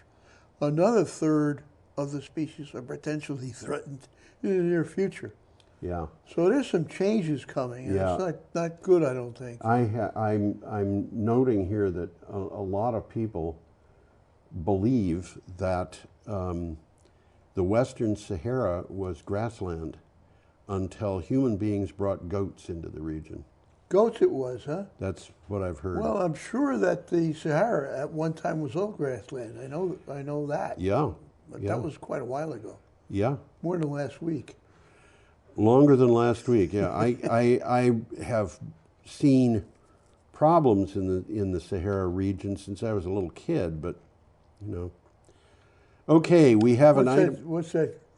I think it's a 1,000-year-old man talking about the Sahara forest. And somebody says it's not the Sahara forest, it's the Sahara desert. It used to be a forest. You know, there are places where you can find, not the Sahara, but one of the places I lived in the UK was in Devon, and there are places where there are local legends about forest areas that no longer exist. Uh-huh. And when there was an unusually low tide, somebody could see stumps out in a bay. Oh, that's so, yeah. And yeah. So the bay was a forest at one time. And as a matter of fact, Dartmoor apparently was a forest at one time. Not anymore. Okay, we have an item from Mother Jones. Yeah, we got another picture. And there is a up. Tesoro oil refinery. I have no idea where that. Tesoro's in Washington. Oh, okay. There you go. I was going to say I don't know where it is. And we'll look at it for a little while. Okay. Soaring fossil fuel production is on track to blow past climate goals. That's not good news. No, it's not. The world's top 10 fossil fuel producing countries are on track to extract more oil and coal by 2030 than scientists say the planet can handle without experiencing catastrophic warming, according to a report published on Wednesday. Now, I want to point out that we've got a couple of items that come later in this. On very similar stuff. But they have a very different message. A little different message. Well, So- according to this one, there's a graph on this. Yes. And it shows fossil fuel CO2 emissions. And there's a big gap Right. in what they need to do to avoid global Right. warming and Right. what they're doing. Right. And it's scary. Yes. Okay, we're up to Friday, November 22nd. So any of the next 3 articles, if you want to know about them. Well, I'll read a sentence from the previous article. Oh, 'cause okay, go ahead. It's not specific to it. Fossil fuels received a combined $5.2 trillion in entrenched government incentives across the globe. Now you know according to why the we've got IMF. problems. Yeah. Absolutely. I mean, these incentives, some of them are like 100 years old, but Yeah. and they're entrenched, so nobody, you just assume this Yes. is normal. It's normal. Well, Okay. let's move to Friday, November 22nd here. Item here from Clean Technica. U.S. shale boom may be winding down. What does that mean for America and for the world? A cloud has appeared over fracking as the world price of oil trends downward. The fracking industry grew in 2018 but did not grow in 2019. Halliburton laid off 3,000 workers and dozens of fracking companies have filed for bankruptcy. Well, we'll be touching base with that again Yeah, before I the mean, show's out. It's big news. Yeah, it's kind of ongoing, and many of the people in the world just don't know that this is what's going on. Well, there's a quick takeaway from this one. Yeah. We've been ignoring the harm that all oil and gas does to the environment when it gets burned. Yes. The only sensible course of action is to eliminate oil, gas, and coal extraction altogether. Yes. So the earth can begin to heal itself Yes. from the wounds inflicted by the fossil fuel industry. Yes. And of course, we've got to do something about all those subsidies. Well, one of the things that was interesting to me in this article was a number of these fracking companies that are going out of business, and they talked about there being more than 30 of them that have declared bankruptcy in 2019. Well, a couple of things are happening. One of the things is the fracking industry is being very disappointed in the results. Yes. They're not getting out of fracking what they anticipated they were getting. Yes. Yep.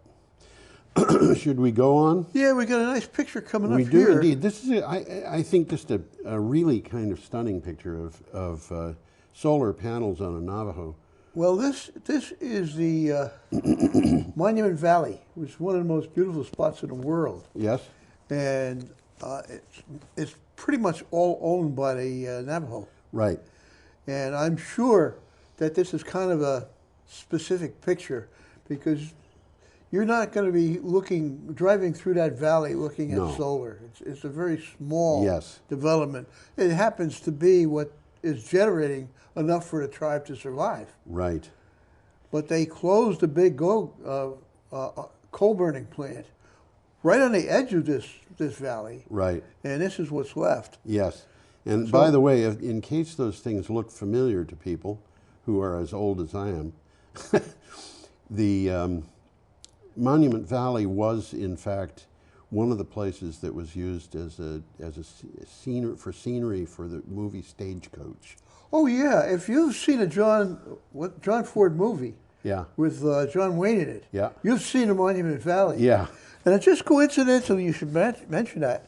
I was looking at a movie 2 nights ago Yes. called what was it, Once Upon a Time in the West. Okay. Okay, and about a third of the way into the movie, they drive through Monument Valley. Yes. And it's a long trip. Yes. And it's really quite beautiful. Yeah, it is indeed.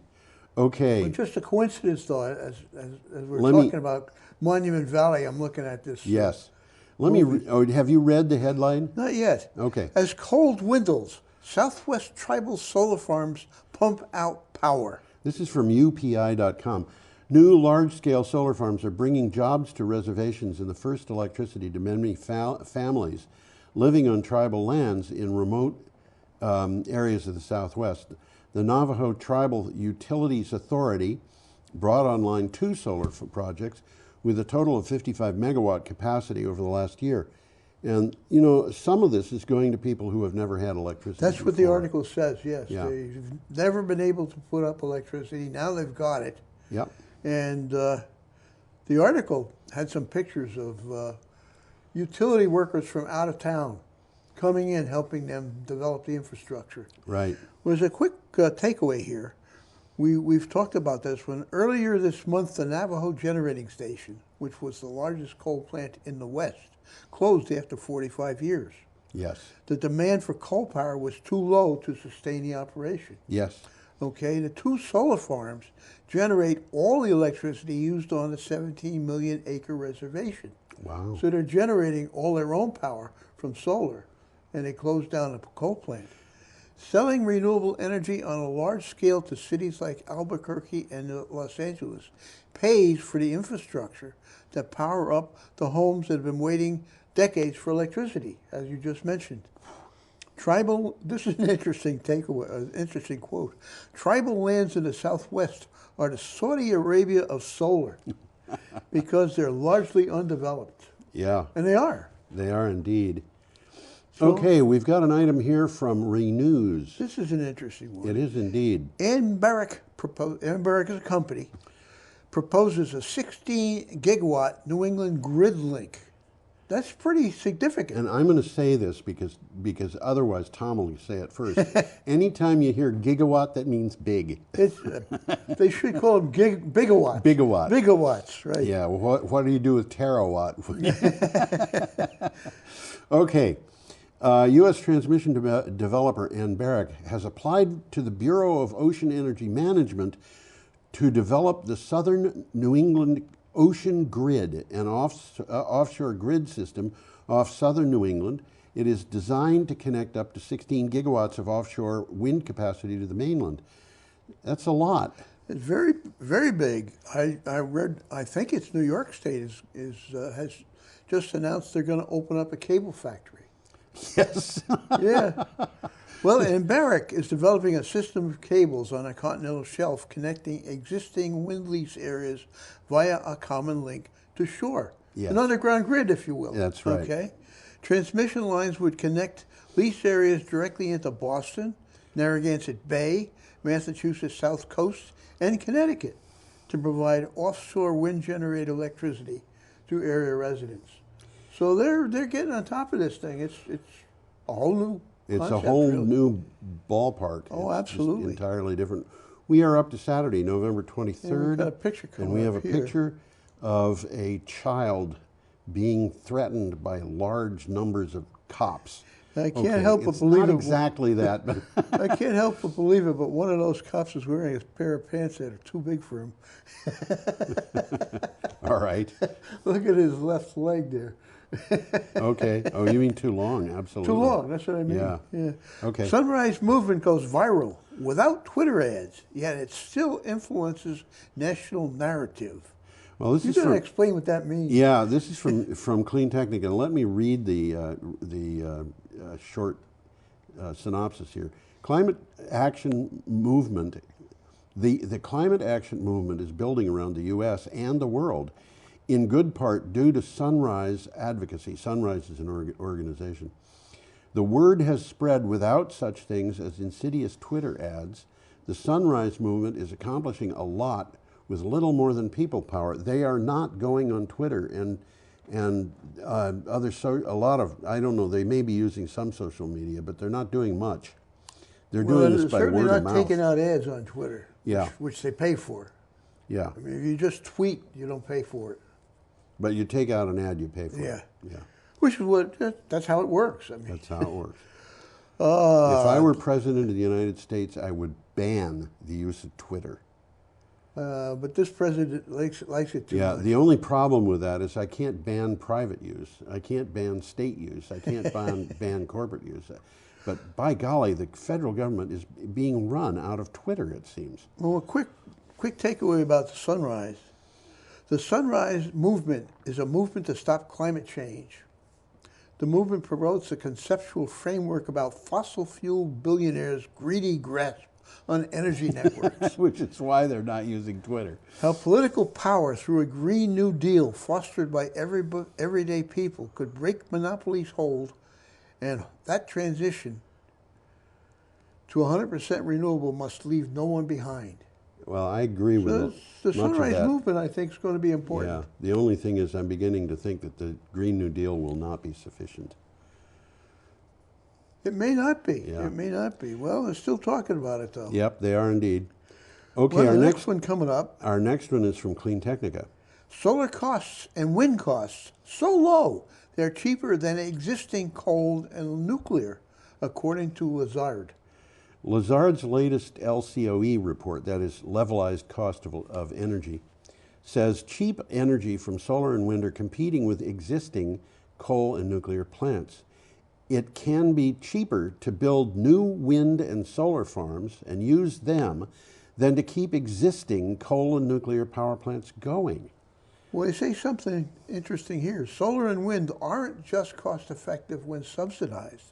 They're cost effective when not subsidized. Yes. Despite more than a century of fossil fuel subsidies. Yes. Which we've already mentioned. Well, they're coming in very, very rapidly. Absolutely. And that's one of the things to remember about them.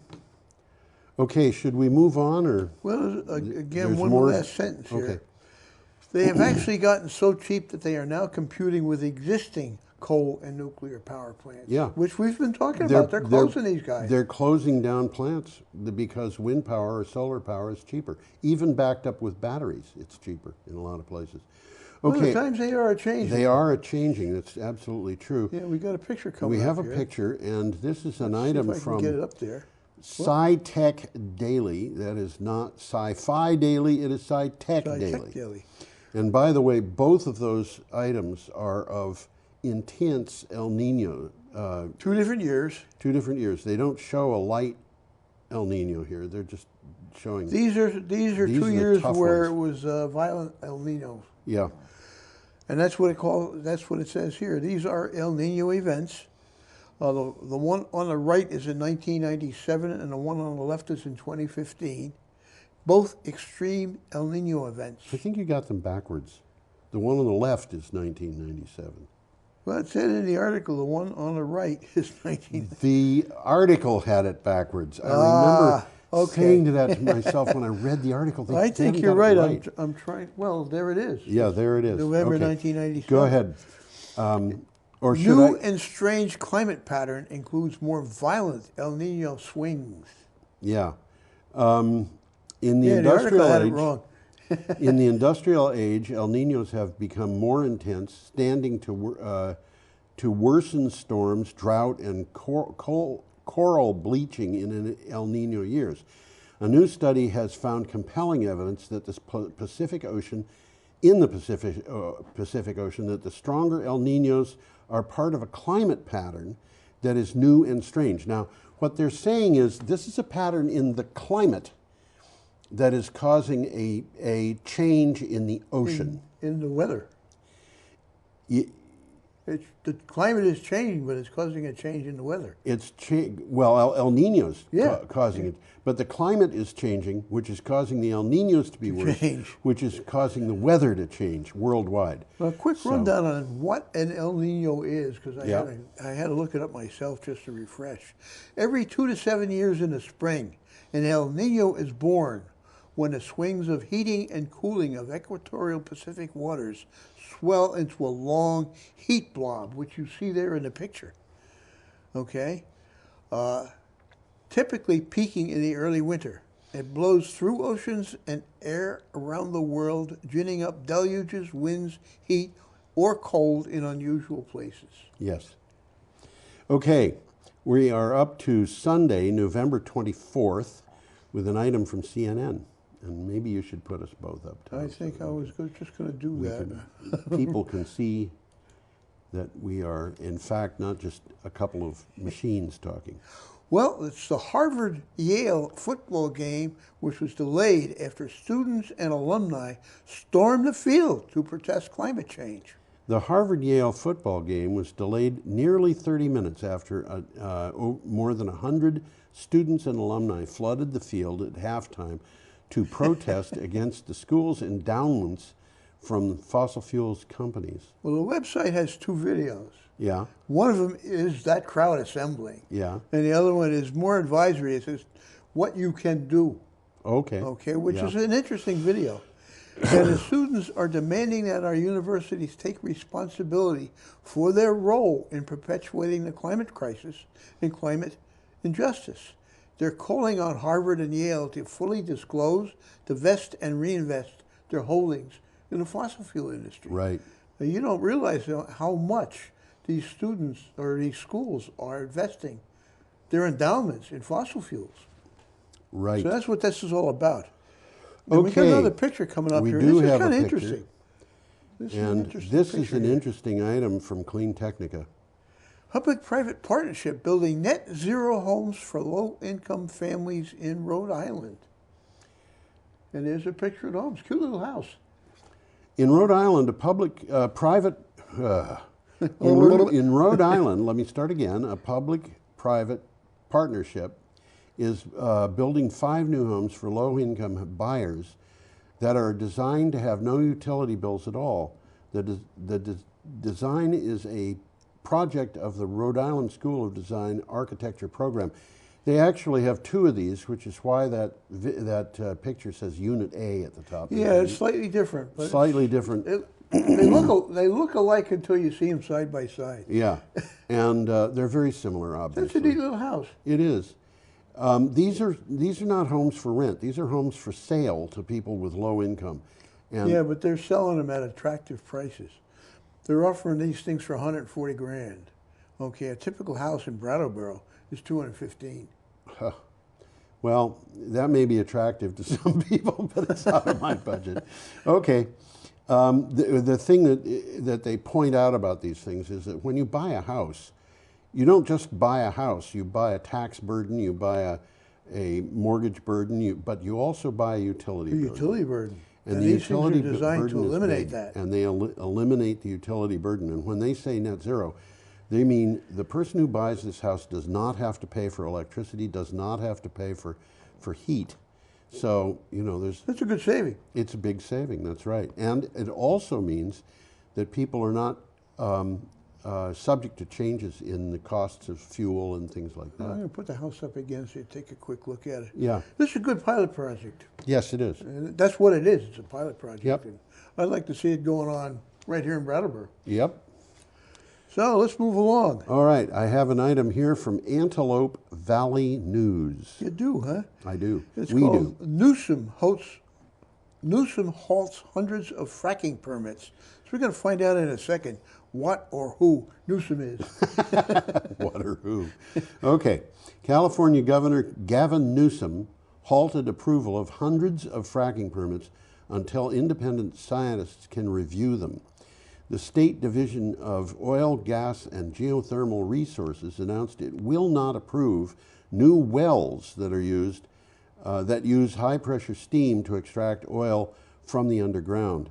And Well, they're looking at the damage that this is causing. Yeah. And they're getting on ball. This high-pressure steam is a process that Chevron is using in California to extract oil, okay? And they have recently had a breakdown, I'll call it that, a disaster, which leaked more than 13 million gallons of oil and water in California. So they're getting scared. Yes. And the process is different from fracking, which uses water. This uses steam. Well, I want to point Not out much here, different, but there's 2 sentences in this synopsis, and they're not actually exactly the same. One of them is talking about halting fracking, Yes. and the other is talking about high-pressure Yes. steam. Yes. So we've got, basically, the state wants to close down the whole thing. well, they're looking at the second-order consequences, and they're not good. They're not. Okay, Then we get another nice picture coming up here. we have a nice Let's picture. start A off with nice the picture? I don't think that's a nice picture. Well, let's get it up. see It's if a I can picture get it one up. way or the other. Well, I clicked it twice again. And we are up to Monday, November 25th. All day. All day. Yeah. Climate change. Greenhouse gas concentrations again break records. And I'm trying to look at that picture there. And I certainly understand what's on the right, but what's on the left? I think that must be a bridge or something along those lines, a raised highway. I couldn't figure it out. Well, It's irrelevant, really. Yeah, atmospheric concentrations of carbon dioxide and other greenhouse gases once again hit new highs in 2018. The World Meteorological Organization says the increase in CO2 was just above the average rise of recorded over the last decade, along with other greenhouse gases. Well, they explain that concentrations that they're talking about are what's left in the air after interactions between the atmosphere, the oceans, the forests, and the land. Right. So it's not just what they're putting back in there, it's what remains in there, okay? Yes. What's permanently in there. Yes. Since 1990, there's been an increase of 43% in the warming effect of these gases. Yes. And the worst one happening is methane, which is now at 259% of the pre-industrial level. We don't even talk much about that. No, we don't, but it is, one of the things about methane is that it's far more powerful than carbon dioxide. But it doesn't last as long. But it doesn't last as long. But it still lasts 100 years. Yeah, for a long time. I think the half-life of methane in the atmosphere is something like 20 years. Or I've forgotten. I've forgotten, but it's still not a good thing. No, it's not. And nitrous oxide is another one in there, and that's at 123%. And there's no sign of a slowdown, which is the bad news. Yes. Okay, should we move on? Yeah, I think we can. We have an item next from Renew Economy. Renewable generation in the U.S. is set to surpass coal in 2021 for the first time. It now seems likely that annual renewable energy generation in 2021 will surpass coal-fired output in the U.S. for the first time. Coal has been rapidly declining and renewables have been growing fast. It looks like they may be at least neck and neck for that year. My bet is they're going to be neck and neck for 2020. But, yeah, you know, it's push and shove. There's an interesting article on an interesting website, lots of numbers. It's talking about a new model grid, okay, with distributed power. And here's what this is a takeaway. Coal and renewables, which they define as biomass, geothermal, hydropower, solar, and wind, okay, are rapidly heading in opposite directions in terms of market share. And as the article says, renewable generation in 2021 is predicted to be roughly 845 billion kilowatt hours versus 800 billion for coal. So the graphs will cross. They will. And we got another picture we have coming a picture of the Walney Wind Farm. And you know, there's an interesting boat in that picture right in the foreground. Let me, I'm pushing the wrong buttons here. Did you notice this boat, Tom? It has two bows. Yeah, it's a catamaran. It's a catamaran. Yeah, that's an interesting thing. It's a power catamaran. Well, it's part of, it's a workboat. It's a workboat. It's a workboat. They want it to be steady, and catamarans are steadier. So anyway. And there's another one in the background there. That looks like the same kind of thing. Did you read the title already? I didn't. You didn't? Okay, this is from Renews. Ørsted unveils a 5 gigawatt energy island vision. As we said earlier, gigawatts are bigawatts. That's right. Ørsted plans to establish the island of Bornholm to deliver up to 5 gigawatts of power. It will be Denmark's first offshore cluster interconnecting 2 to 3 neighboring countries. The Danish company said the hub would potentially supply Poland, Sweden, and possibly Germany in addition to Denmark. Well, I had to look it up on a map, and it's Bornholm is a kind of a big rock in the middle of nowhere. Yeah. And it's closer to Sweden than it is to Denmark. Yeah, well, most of Denmark is closer to Sweden than it is to Denmark. Got a good point there. But anyhow, they're talking about an interconnector to Poland, which works both ways. Of course, it does. It can ensure high security supply to both Denmark and Poland. Right. Yeah, that's right. Okay. Interesting article. Yes, it is. So coal, this one's coming up. Is this the beginning of the end? Yeah, I this think is we know from the the answer BBC. to that one. This year looks to be the largest, fall in electricity generation from coal on record. according to a report in the online journal Carbon Brief. It is projected to drop by 3%, which is a fall of 300 terawatt hours based on the energy sector data from around the world for the first 7 to 10 months of the year. Now, they're talking about world supplies of coal. We have been talking in this show about U.S. Localized supplies, supplies, but yep. this is worldwide, and this is really important because we've been seeing coal plants being built in Indonesia, in India, in China, and worldwide, they're not. Coal is not being used as much as it was. Well, they're finding out that, well, I'll read from the article. Yeah. The economics of coal production no longer make sense in many parts of the world. Yeah. Where it is simply cheaper to generate electricity from natural gas and renewables. Yeah. I mean, it is here. Yeah. Already. And we know that it's better for people's health. And we also know there's other things here too. If you can generate renewable power locally, and you would have to import coal, or oil or gas, which is, for an example of a country that is like that is Japan. There is a strong reason that has to do with national security to use renewable energy. Oh, absolutely, absolutely. Well, right here in Vermont, we don't mind coal in Vermont. So we don't. If we use coal anywhere in the state, it's got to be imported. That's right. And you know 118 Elliott? Yeah. Okay, the woman and man, the couple owns 118 Elliott. Lissa Weinman is the woman, and she was complaining rather bitterly when she bought that place because she's very into environmentally sound ways of generating electricity and so forth. Well, it used to be, at least, maybe still is, coal. No, it isn't anymore. Okay, good. They bought that place and immediately stopped using coal, but I remember seeing the coal truck dumping coal into a hole in the floor. She was buying it, the contract that she had, that she put a deposit on it, but with the deposit, she had to sign an agreement, and the agreement stipulated that she had to keep the pipes from freezing, which meant that she was putting coal into a coal burning furnace every day, and she did not like that at all. Lissa's an interesting woman, and that is an interesting place. There, it's a. No, it used to be a laundromat. It used to be a laundromat, and now it's. I don't even know how to describe it, but it's a meeting place for people that.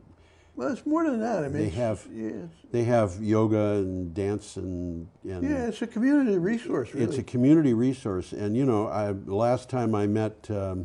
Congressman Welsh was in that particular place where he was talking. Yeah, it's this is an important item. Okay, so we're up to Tuesday, November 26th, with an unusual piece from Renew Economy, and it will need an explanation. We've got a picture coming. We do up indeed. Let's see if this I is can one of find the that few. picture. I think this is the only picture like this we've had. Solar panels at night. Okay. Interesting picture, and it's an interesting concept. Yes. Okay, solar farm helps balance the UK grid at night. Now, I want to point out right from the get-go here that those panels are not generating electricity. Good point. Okay. Not from the stars. No, not from the stars. Life Source BP, which is a part of BP, British Petroleum. British Petroleum, said that a trial using one of its solar plants in East Sussex had successfully provided nighttime reactive power voltage support services to the electric network, a first for a solar asset in the UK. What it's called an inexpensive tweak to inverters can send the power back at a slightly different voltage to the grid. Well, yeah, I had a hard time figuring out what was going on, so I had to get the article and read it. I'm glad you did, because I couldn't understand it. Well, the inverters are used in all these solar panels to turn DC from the panels into AC that they can pump into the grid. Right. And in this particular case, they're not using the panels, they're borrowing the inverters, which aren't being used at night. Yes. Okay, and they're using the capability of these inverters, which are complicated electronic things, okay, to tweak, to tweak the voltage. The voltage coming Yeah. from the grid from other sources, like wind, for example, so Okay. that it balances the grid better. Ah, okay.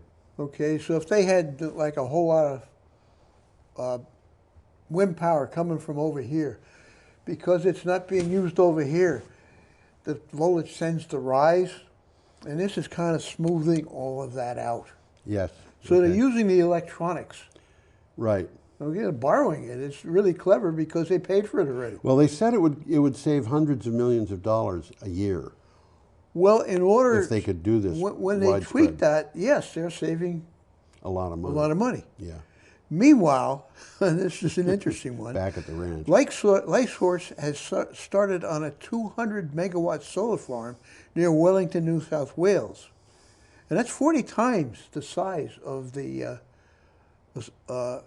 solar farm in Brattleboro. Yes, it's big. It's a big solar farm. Yep. Okay. We have our next item is from Renews. And this one is even more interesting. Wind Europe plots a 450 gigawatt European Union offshore goal.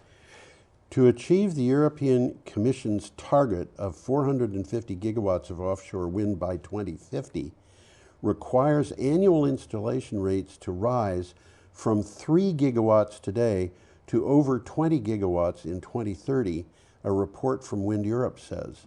This is a report that's going to be pretty easy to calculate. If they're going to get there, they have to do this. This study suggests that the bulk, 112 gigawatts, should be deployed in the North Sea, and then it goes on to talk about where the rest of this should be. Well, yeah. Deployed. By the way, 450 gigawatts. That's about 800 Yankees. Okay? And I'm not talking about the New York Yankees. I'm talking about the Brattleboro Yankees. Vermont Yankee. And they're talking about 85 gigawatts in the Irish Sea. Yep. Okay? 83 gigawatts in the Baltic. Yep. 70 gigawatts in the Mediterranean. This is a big projection here. The projects in the northern European waters would require less than 3% of the total available space of the sea in that region. Isn't that amazing? And Europe also needs to provide grid connections to more than one country. But of course, we're seeing these grid connections built. We're seeing the it's happening, yeah. From France to Ireland. It's happening. From Norway to the Netherlands. You know, it is going in. It's taken a while, but it makes sense, and because it makes sense, it's happening. Yeah, and as a matter of fact, we're right now going through a situation in Europe where we may be seeing a new. The European Union is going through political changes with elections and things like that. Okay. And a woman who might wind up being in charge of the whole thing is talking about putting the whole area into a Green New Deal. Oh, yeah? Yeah. Interesting. So, this is something I have absolutely no doubt, this business of addressing climate change is the biggest business opportunity that has ever happened. I wouldn't argue that. I really wouldn't. Yeah. No, and it is. What are we doing in the United States? We're trying to stick with old technology. And that is not going to work. They got the money, and they've spent the money on oil and gas, and they don't want stranded assets. Yeah. It's as simple as that. China, I just read in the news today, has the largest number of people in staffs for embassies and consulates and things like that of any nation in the world. They do, huh? China. That's interesting. Where have we gone? What do you mean? We're supposed to be making America great again. Well, we're making China great again. Well, China, was great once upon a time, and maybe it's time to become great again. Well, they got an interesting system. It's a combination of capitalism and socialism. They're the most capitalist people in the world. Oh, yeah. But they've got a command economy. Yeah, bingo. Very peculiar. And they do a lot of planning. And they claim to be communist, but they're obviously not communist. Well, let's come a little closer to home here. We got a picture of Block Island coming up. We do indeed. And that's really just a pilot program. Well, I think that's the best way to look at it. Yeah, it's there's five megawatt, generators there, maybe six. There's six megawatt generator. It's a 30. And you're looking at 3 of the 5. 30 megawatt thing, and I think you're right. There's 5 and there's 6 megawatts each. Well, the article is not about Block Island. It's about New York City. That's right. Putting New York City's waterfront at the heart of a renewable energy revolution. This item is from Next City. Today, the East Coast looks to a pipeline of offshore wind energy projects or ocean-based wind farms that could generate more than 20 gigawatts of power within 10 years. Offshore wind energy could power up to 1 million homes in New York within 5 years. And when they're saying New York, it's New York State. But the really interesting thing to me in this article was the effect this would have on jobs and business and such what. You can't help it. Yeah. You can't help it. Yeah. It's a very long and very interesting article, and it is very long. And I should point out, everybody, Tom reads these articles very closely, much more closely than I do. So, well, I have to say something about it. Yeah. Well, New York City consumes nearly 60% of the state's energy. Right. Okay? The bulk of which currently comes from natural gas and nuclear. Right. Okay? The East Coast wind farms could reactivate the city's ports, and there's a map about that in the article. There is indeed. It's very interesting. Shrink its carbon footprint and boost economic development.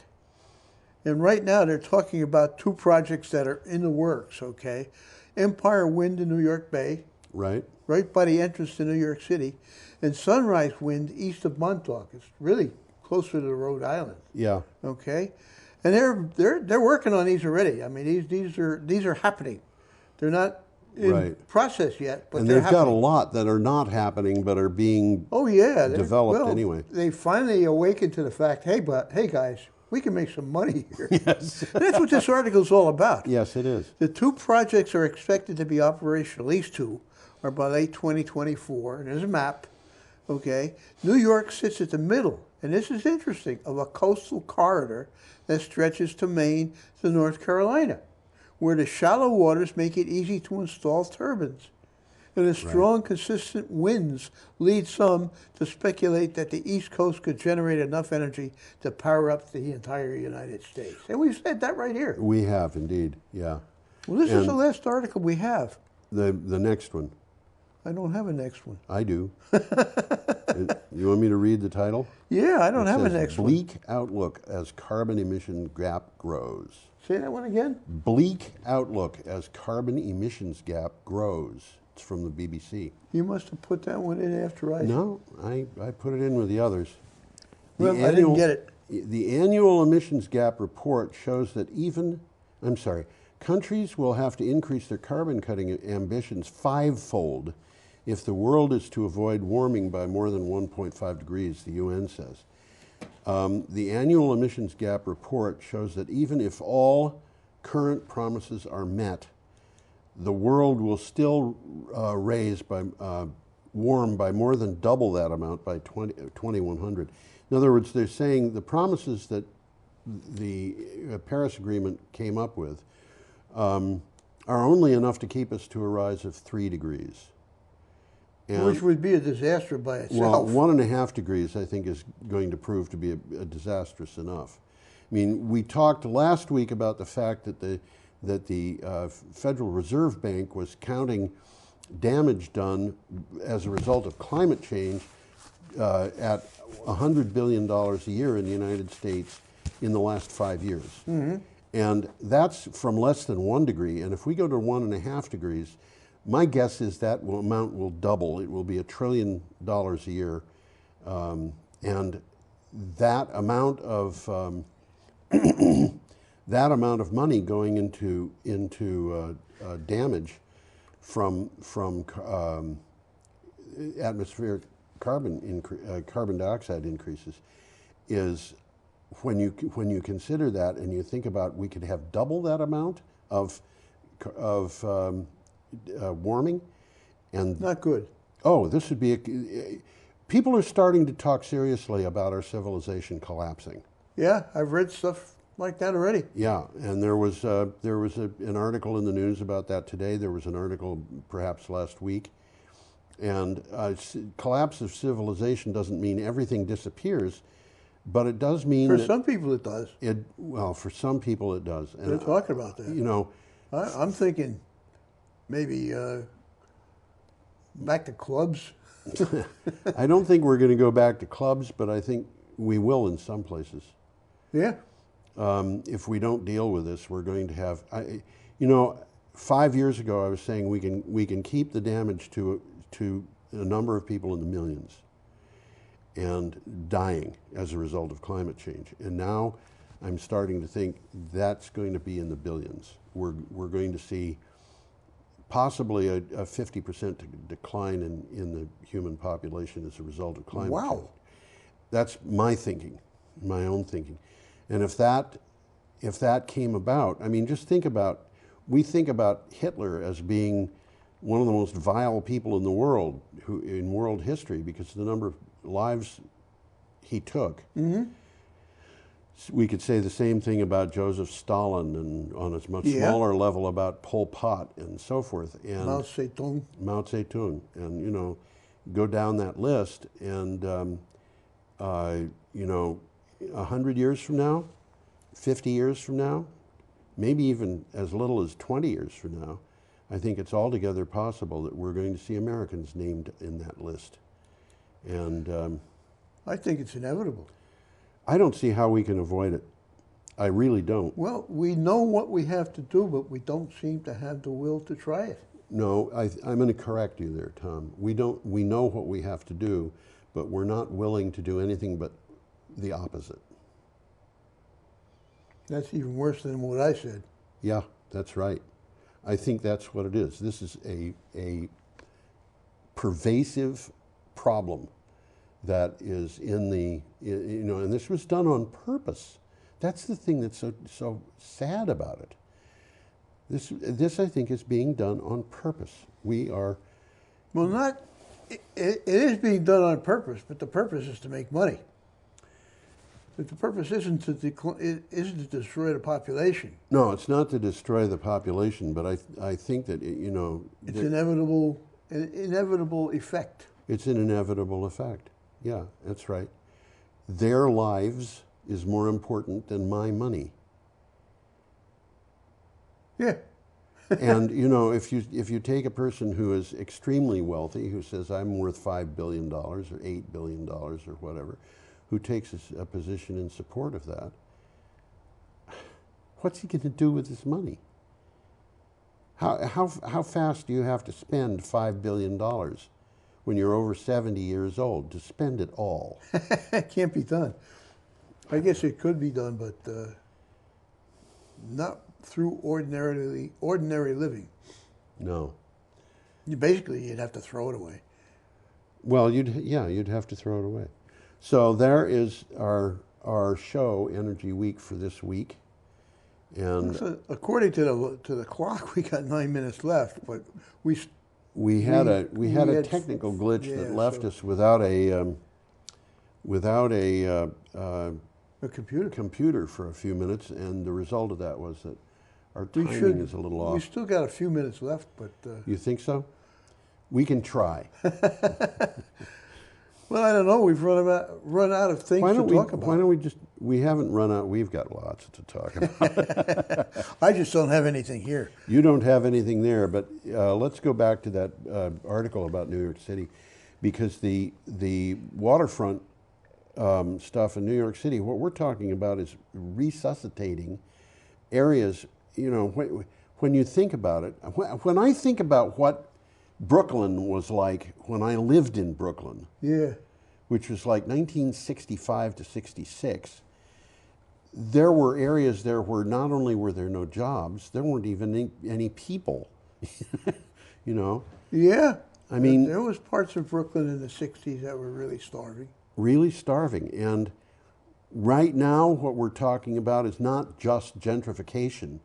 The area around Pratt Institute, which I went to, was gentrified. And the result of that is that we have BMWs today being parked outside of what were at that time abandoned warehouses. Mm-hmm. But this kind of thing is not going to be gentrification. This is going to be bringing real jobs into that area. And by that area, I don't mean the area around Pratt Institute in northern Brooklyn. What I mean is the area of New York City along the waterfront, which would probably include from Coney Island east. And you know, what's going to happen is these big offshore wind farms are going to bring in electricity to land, but somebody has to build the cables. Somebody has to build the stands that the wind turbines are built. All that has to be the done. wind turbine blades have got to be manufactured. The nacelles, the turbines, all of that stuff has to be made. And as I said earlier, they're planning a submarine cable factory in New York State. That's right. That's right. That's what they're talking about doing. And when that happens, it means that all of those jobs are going to be, or many of the jobs are going to be right on the waterfront, because they're going to be jobs that, you know, if you build a nacelle for a 10 megawatt turbine, it's going to have to go on the water. It's going to have to go in the water. That's why we don't have those things on land. Yeah. Those big nacelles, those 130 yard long wind turbine blades are not easy to move across the country, but they're relatively easy to move at sea. So what you do is you build them right next to the dock. Well, the article mentioned that there's very few places where they could do this in the East Coast. Yes. That they don't have to contend with a bridge. Yes. You know, and I don't know whether that's a problem or not, but these things are pretty big, and maybe they can't fit under these bridges. Just look at the ships that they use for the jack-up ships. You know, that they use for these. Are they going to fit under the bridge? Well, we don't know. When they sail, they've got mast sections stored on the deck vertically. Yeah. Which means that these things go, you know, 15 stories up in the air. Yeah, they have a problem with bridges. You're not going to build these things in Hartford, Connecticut. And well, they did mention that Staten Island is apparently the only place in the East Coast where they could build something like this, where they don't have to contend with a bridge. Yeah, okay. That's interesting. Of course, they can build them anywhere. They could go to South Brooklyn, you know, like Floyd Bryant Field or something like that. Yeah, they can go to the South Shore of Long Island. Actually, in many places of the North Shore, they could build these. They could build them in Connecticut or Rhode Island in some places that are along. The east side where they don't have to deal with bridges. That's right. But, you know, in some places, like, I don't know what you could do in New Jersey, because there you've got a problem with the water being shallow in a lot of places. Okay. You know, so I have the sense that you would not build these in Atlantic City. But anyway. What would it do to tourism? I don't know. I think it's probably time to go, Tom. It probably is. So we'll see you next week, or we hope that you will see us next week. We had 6 days this week. We're going to have 8 days worth of news next week, which doesn't mean a longer show. It just means we've got slightly lighter coverage each day. Yeah, a little bit less. But we'll see you next time. What did we do? We normally do 21 items. We normally did do 24. 21. Today we did 20 out of 6 days. Was it 20? It was 20. Okay, well, so we did two. We would have done 18 for 6 days. So we did 20. Okay, I put in. That makes sense. Extra. Next week there will be a couple of days when there's only 2. Have a good week. You'll come back.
I was just saying, sitting up here waiting for the final 2 commissioners to arrive feels a little bit like standing behind the curtain, waiting for the curtain to go up. But that's why we are here. We are coming for the annual meeting for the Brattleboro Housing Partnership. And I welcome you all to this meeting. And I'm trying to be modern and use my phone to remind me. My children keep trying to teach me. And a personal reflection first. Last year when I was here, I had lovely white tights because I was still wearing surgical stockings after a knee surgery. And it feels really good to know that I have healed and you all have grown, and that we as a group together are doing some exciting things. Certainly there have been some changes, and I'm honored and delighted to see the sign reflecting how many commissioners there have been of Brattleboro Housing Partnership. We've lost one commissioner, Pat Smith, who, close to finishing her term, has recently died of breast and bone brain cancer. Her memory has been very important, and I was really touched by the fact that the family asked for donations to the Brattleboro Housing Partnership in memory of her. We are looking for a proper way to honor all that she did for this community. And Chris Connolly, who was a commissioner with me, withdrew because of poor health for herself. So we are welcoming 2 new commissioners, and one of them isn't here because she's had poor health. Liz Harrison and Byron Stuckey are new members of the Brattleboro Housing Partnership Board. Welcome, Byron. Lots has been happening this past year. To particularly Chris Hart and Christine Hazard. One reason I took a year off and said I really wanted to come back and be on the Brattleboro Housing Partnership Board was that Chris Hart had confided in me that she was thinking of retiring, knowing there was going to be a grandchild arriving shortly. We convinced her to step back and not retire, which I am very grateful for. And I'm sure you'll be hearing more about that. And Christine Hazard, whom you've all known as the head of SAC, has moved up and moved in and through holding this group together, and will be the new executive director as of the 1st of January. A very quick comment on how that decision was made. First, the board decided they didn't want to go out if we had a good candidate here. The Board of Selectmen, who would bless or object to that process, said, fine, do what you want. And then 2 commissioners, myself and Donna Rathman, interviewed staff. Who do you think would be a good leader for Brattleboro Housing Partnership? What are your concerns? What are the concerns of residents? And to my great delight, without prompting, more than one person said, we'd like Christine Hazard to have that position.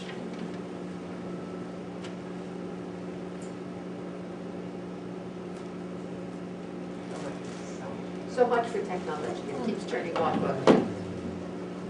I don't think we have much more to do now, except to turn over to the Red Clover Commons presentation about community building, which is very exciting. And thank you for being here. Steve, do you want the microphone? No. Do my best. So thank you everybody for coming, and I appreciate, I just want to say a special thank you to a lot of our residents who came, and some of our residents are part of this presentation. I apologize because our system seems to be a little off, so I'm going to try to play a little video that we made here at Red Clover Commons to start, but you're just going to have to give me 1 second. To introduce this video, I wanted to say the Red Clover Commons community identified probably last winter that they were struggling a little bit. People came to property management, they came to myself and saying that they were having a hard time sometimes getting along. And so we worked together for several meetings, and the residents really came up with some strategies on their own. And I'm really, really proud of some of the things that they've done. They've hosted community get-togethers, like a beautiful harvest dinner that incorporated most of the residents, and there was more food that could have filled 5 Red Clover Commons. And then they recently hosted a ice cream social where residents dressed up as 1950s soda hops, and they took orders and they decorated this room like it was like a beautiful little 1950s cafe. And so they're really working to create a stronger community, and I think that they are a great example of just what you can do from within. So give me 1 second to try to play this video, and I will.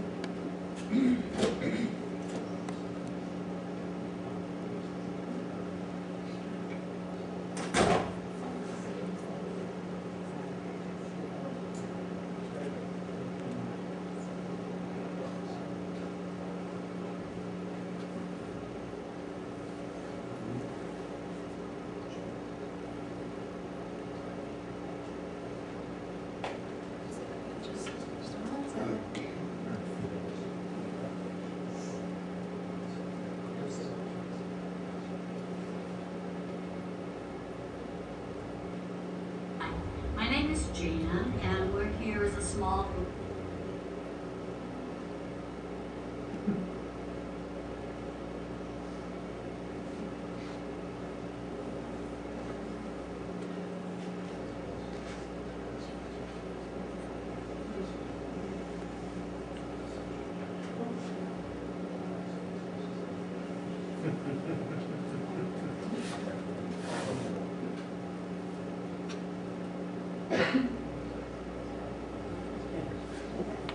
Maybe if I move it will work. Sorry.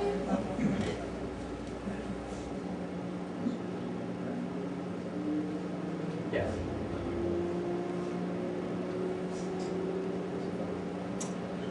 Okay, well that's not going to work. I'm really sorry. I don't want to put anybody on the spot, but would anybody from that group like to come up a little bit and share a little bit about their community and some of the positive things that have happened? Okay, I will not. What? I will not put anybody on the spot. You go, and then I'll go. Suzanne. Okay.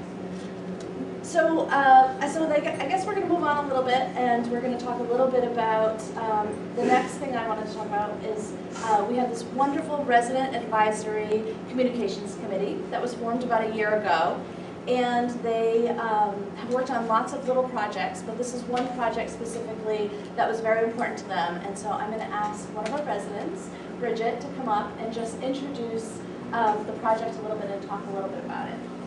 So did I get my video either? Probably not. It's okay. Good morning, good afternoon, everybody. My name is Bridget. I'm a resident at Ledgewood. I recently joined the board to get involved in the community, and together we have addressed several issues that we wanted to take part in throughout town. Locally over the past year or so, there's been a lot of focus on race and the Black Lives Matter movement, and also a lot of hatred that has come along with that. Together as a group and to give back to our community, we wanted to show everybody that where we live in our residency, in our community, in our complexes, our apartments, wherever we are, we don't tolerate any form of racism, hatred, bigotry, anything like that. So to display this, we decided we would get together. We brainstormed a couple of ideas, and from those ideas, we decided that we were going to create a banner, and the banner represents Hate Has No Home, and that banner will be displayed throughout all the properties. And so we have the banner here that we're going to show you guys. And these will be up so that we can let everybody who enters our community know right when they come in that we do not support any type of hate, and we do not tolerate that type of behavior, and we accept and welcome everybody. And so this is the banner that we're going to hang, and like I said, they'll be everywhere, so that way people know that we're just an open community and willing to accept everybody.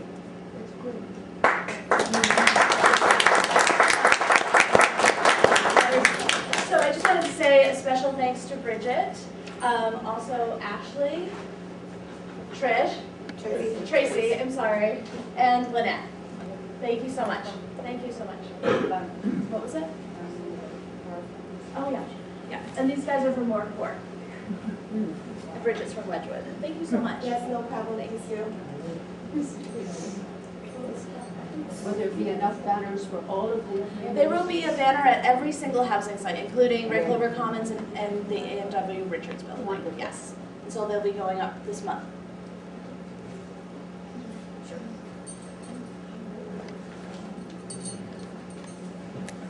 Hello.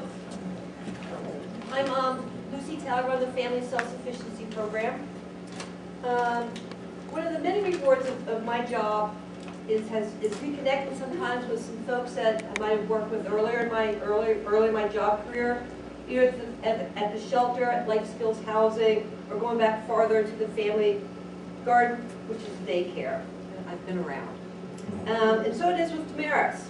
We first met almost 20 years ago when I was working at Morningside Shelter, and she was with Rich Moore as part of their service-enriched housing program. Rich left and I took over his caseload, which included working with Damaris. She was living in an apartment through Wyndham and Windsor Housing at the time. Fast forward to now, where I'm once again working with Damaris through my Family Self-Sufficiency Program, and she has a Section 8 voucher with Broward Housing Partnerships. I've always been so impressed with Damaris's drive to pursue goals and better herself. She comes across to me as a bound and determined woman. She's always first in line to take advantage of any program that is offered that might help her to further achieve her academic, employment, and housing goals. And thus, she is one of my FSS STAR participants. It gives me great pleasure to introduce you to Damaris Mills.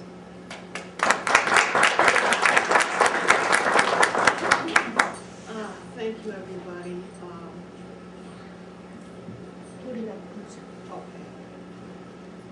Before I read what I wrote, I just wanted to let folks know one of the main reasons why I'm so grateful to the Housing Partnership and other agencies that have helped me in the area, because when I first came up here in '98, my kids were already grown.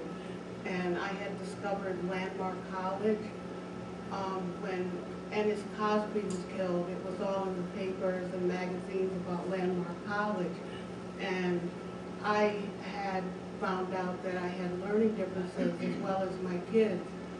So I was blessed and was able to come up here. And after being here a year, I said, well, I'm going to stay up here in Vermont. And I had tried another couple of colleges and flunked them, but I graduated in '02 from Landmark. So, but when I was younger, like most people are, in my opinion, I always felt that most people are looking for houses when they're like maybe in their 20s, 30s, or 40s. But I'm a late bloomer because of my learning differences. But I plugged into everything I could possibly get into. Whatever opportunity opened up for me, I went and took the chance on working with the folks like Lucy, who keeps me in check. So now I'll read what I wrote. Okay, in the beginning of the Family Self-Sufficiency Handbook, it encourages you to invest in yourself. And that by joining FSS, you can create your nest egg to success by paying yourself first. Well, I never understood about how to pay myself first, but joining FSS made that easy for me. By turning in each of my pay stubs to David DeAngelis, an escrow account was set up for me where a certain percentage of what I make is matched and put into an account by Big Brother of the FSS program. These nest egg accounts can go toward buying a home, a computer, a car, or starting a business. My goal is to purchase my own home. When you join FSS, you are expected to accept the challenges and take the necessary steps it may take to obtain your goals. Even though the Family Self-Sufficiency Program is a voluntary, goal-oriented employment and savings program, it is very helpful to have an FSS coordinator to work with on a monthly basis to help to encourage you and to keep you accountable. Lucy Tell is my coordinator mentor, and she keeps me very accountable.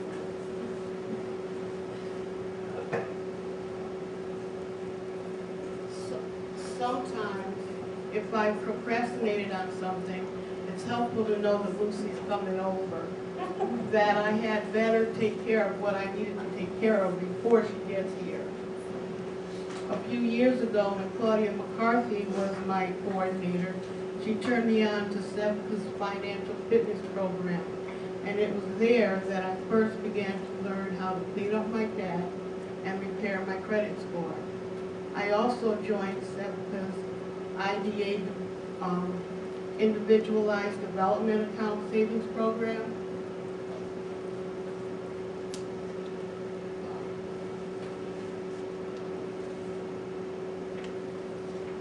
This is also where I found out that it was not impossible for me to become a homeowner. After a guest session with folks from Wyndham and Windsor Housing Trust and the USDA. Me personally, I grew up in the projects, so I thought you had to be rich to buy houses. But when I took the financial fitness program, I learned otherwise. At that point, that became my biggest goal. I have also been in contact with Thelma Patterson up in Montpelier about the Section 8 homeowners program. I am happy to say that over the last 4 years or so, I have reached most of those goals. I've cleaned up my debt,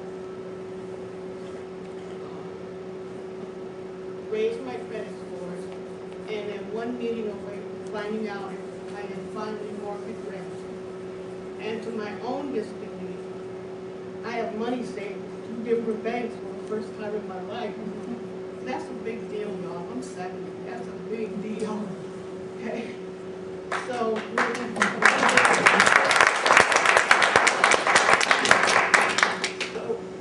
with Lucy,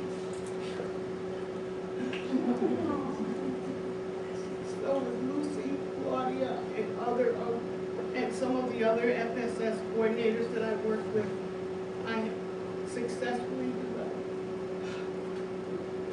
short and long-term goals that I have reached and that I am still working on. I am definitely taking control of the quality of my life, and I can actually see now where my dreams are slowly but surely soon to become a reality. Thank you to Section 8, the FSS program, Lucy Tell, SEVCA, Wyndham and Windsor Housing, for all the support we can.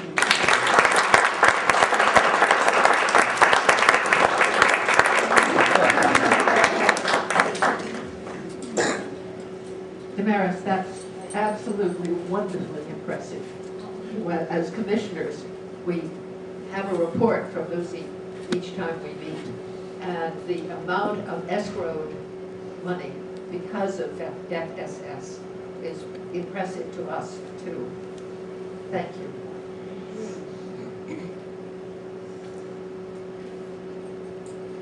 Remarks from the executive director, who is hoping that our commissioners will get here. They've not found it, but failed.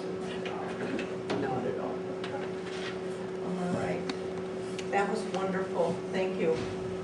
We've always wanted to have an FSS participant come up and brag and tell us just how well they did, and I appreciate it. It's a great program. So, hi everybody. I'm Chris Hart, the Executive Director for the next 6 weeks. And I was given the very small task of giving you the history of the Housing Authority in its last 57 years. So if you'd like to curl up and go to sleep now, that'd be fun. The Housing Authority was started in 1962. It was started by a group of folks from the town that wanted to have low-income housing primarily for the elderly in Brattleboro, but for all of those of lower income. It was the second federal public housing authority established in the state of Vermont, and started out with a bang with the construction of Melrose, Hayes Court, and Moore Court. During the 70s, the folks focused on staying current with ever-changing HUD regulations and really starting to manage the public housing program. They also brought in the Section 8 Housing Certificate Program, which was a huge success and started a wait list almost immediately and has always had a wait list. In the 80s, they built the high-rise and Ledgewood Heights and focused their maintenance on properties and their administration on the ever-growing list of HUD regulations. In 1995, an interesting thing happened, and the whole board was replaced, and a new director was hired. The first chair was Tom Yan, and the executive director was me. The first order of business for us was to ensure that the internal operations and policies were up to date, and that we needed to do a great deal of capital improvement. So we undertook that as well. The staff was growing with increasing demands for more social services and maintenance needs. The Section 8 certificate program was converted to the Housing Choice Voucher program, which is what you think of and know of as now. In 2000, really zipping through time, we started to address our need for elderly housing, feeling that elders in housing needed more assistance. And we were looking at what I would call a build solution. Build a building that has an ability to incorporate more services, but is not fully licensed assisted living. So we started on that and then got waylaid for 2 years because Mark Richards, who owns the Ann Wilder Richards building above Hayes Court, which is where we were going to put our new building, approached us and said, could you turn this into housing, and would you? And so we took a little side jaunt for 2 years and renovated the Richards building into the Ann Wilder Richards affordable housing. We also, during this time, came up with a very comprehensive energy improvement plan for all of our properties, and we were just weeks away from both starting that and really starting the rebuilding of Hayes Court when Tropical Storm Irene came through Melrose, and that was the end of that story. And the beginning of the story that you all know, which ended up here with 55 units at Red Clover Commons. I think a tremendous testament to the entire state of Vermont to have this building built and to have you have a very, very safe place to live. There are still 25 residents at Melrose, and we are working on a Red Clover 2. It'll be a small building at the bottom where the parking is, and that will house the last of the folks at Melrose. Now, after the storm, while we were still doing other things, the Housing Choice Voucher Program continued to roll along very, very well, bless you. And we had got involved in 3 homeless grants: the Shelter Plus Care, Transition to Housing, which we actually wrote, and the Family Supported Housing. And we've remained very active in those 3 grants and probably house 75 to 80 homeless families and individuals in those programs at any one time. We also went through a very comprehensive 5-year strategic planning process, and one of the great outcomes of that was that we changed our name.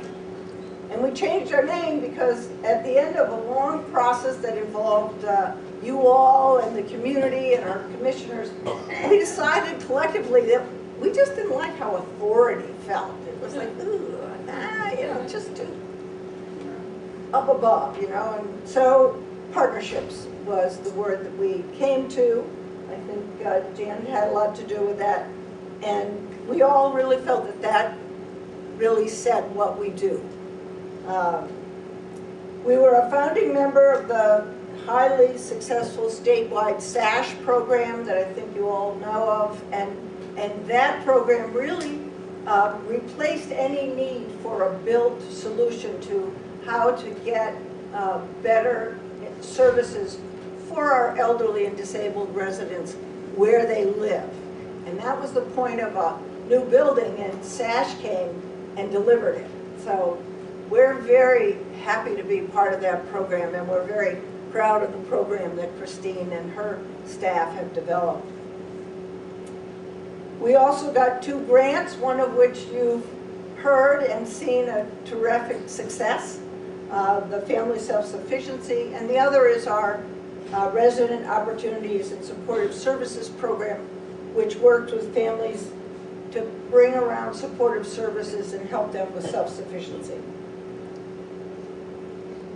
So these programs and some success with our financial management enabled us to finally create something that I had always wanted or hoped that we could have here, and that is a resident wellness and supportive services team, which is really a group of people whose job is to work with the property management folks and maintenance and bring services to residents to avoid sort of the calamities that get started when somebody has a flat tire or their car needs a repair.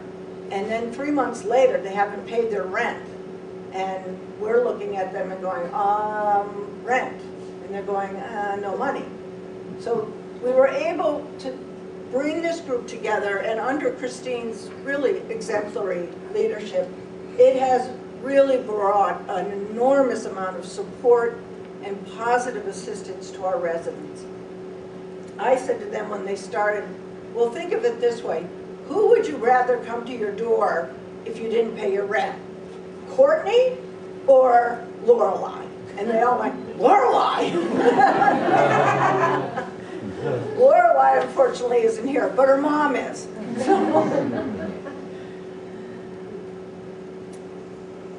So where am I? Let's see. I'm almost at the end, folks.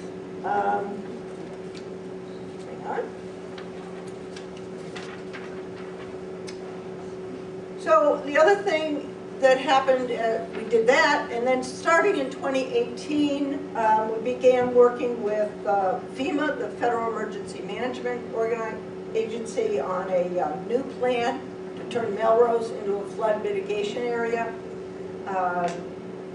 We applied for, and we're still waiting to hear on an application to become a moving to work agency, which would allow us to be even more creative and more resident focused than we are now. But we haven't, I don't think we will hear on that for a while. And we started in earnest the planning for phase 2. So as 2019 comes to a close, I want to look back with you and the staff with a great deal of pride on the work that we have all done. Every staff person at BHP has worked to achieve these successes, and they have done so with substantial dedication and respect for the work they do, their co-workers, and above all, the residents that they serve. And I include the board in that. We have strengthened our resident communications this year by putting in a very active resident advisory and communication committee. The resident wellness and services team has really solidified its presence as a critical component of our housing retention and resident support. The voucher program and its grants remain fully utilized and are really seen as models for the entire state. The maintenance team has been reorganized and is more fully focused on the needs of specific properties. And believe it or not, 3 years later, we got our FEMA award.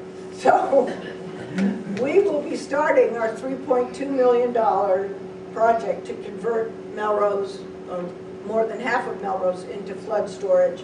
And 4 of the Melrose buildings have come down. The development team for Red Clover 2 has gone beyond 50% design development on that project. So we're really cooking here. The 2 greatest achievements for us in 2019 have to be the conversion of our rental subsidy from public housing to RAD, or the Rental Assistance Demonstration Program, which I think for those of you that are residents, you're so tired of hearing about it. You're like, stop. Stop talking about it. But that program is done. We got to closing. We have now converted our properties. I think it will make life much better for our residents, and for the agency. We now own the properties outright, which we did not before. And we always had to go and ask HUD, Mother, may I do this? May I do that? And it always entailed about a 3-year process of filling out forms and seeking approvals. We don't have to do that anymore. We own the buildings, and that's exciting. And then the last but not least was the executive transition, which the Board of Commissioners undertook and created a very smooth plan where I will make my semi-exit at the end of the year, and Christine Hazard will become the 5th executive director of the housing agency. This is a terrific staff, a dedicated board, and I know they will give Christine their full support and help into the future of BHP. One last note, while I have the mic, I just wanted to say I thank you all, every one of you who have been a part of my truly wonderful career here. Thank you.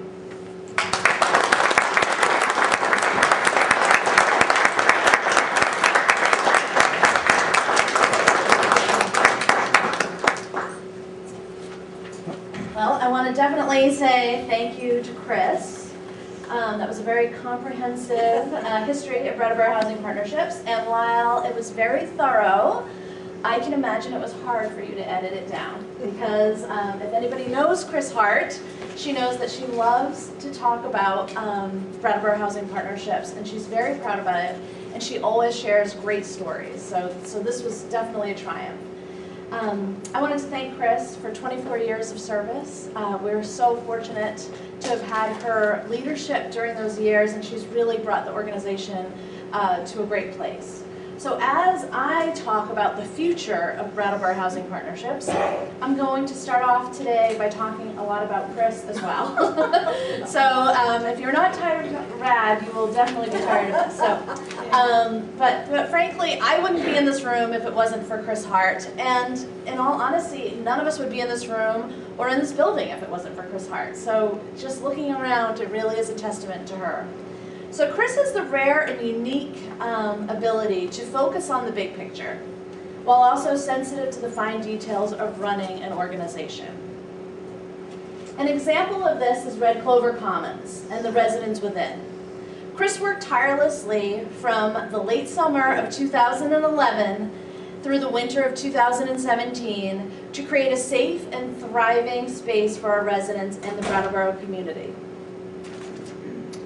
During this time, her vision of this space never faltered as she chipped away at the daily deliverables, the problems, and the issues that came across her desk.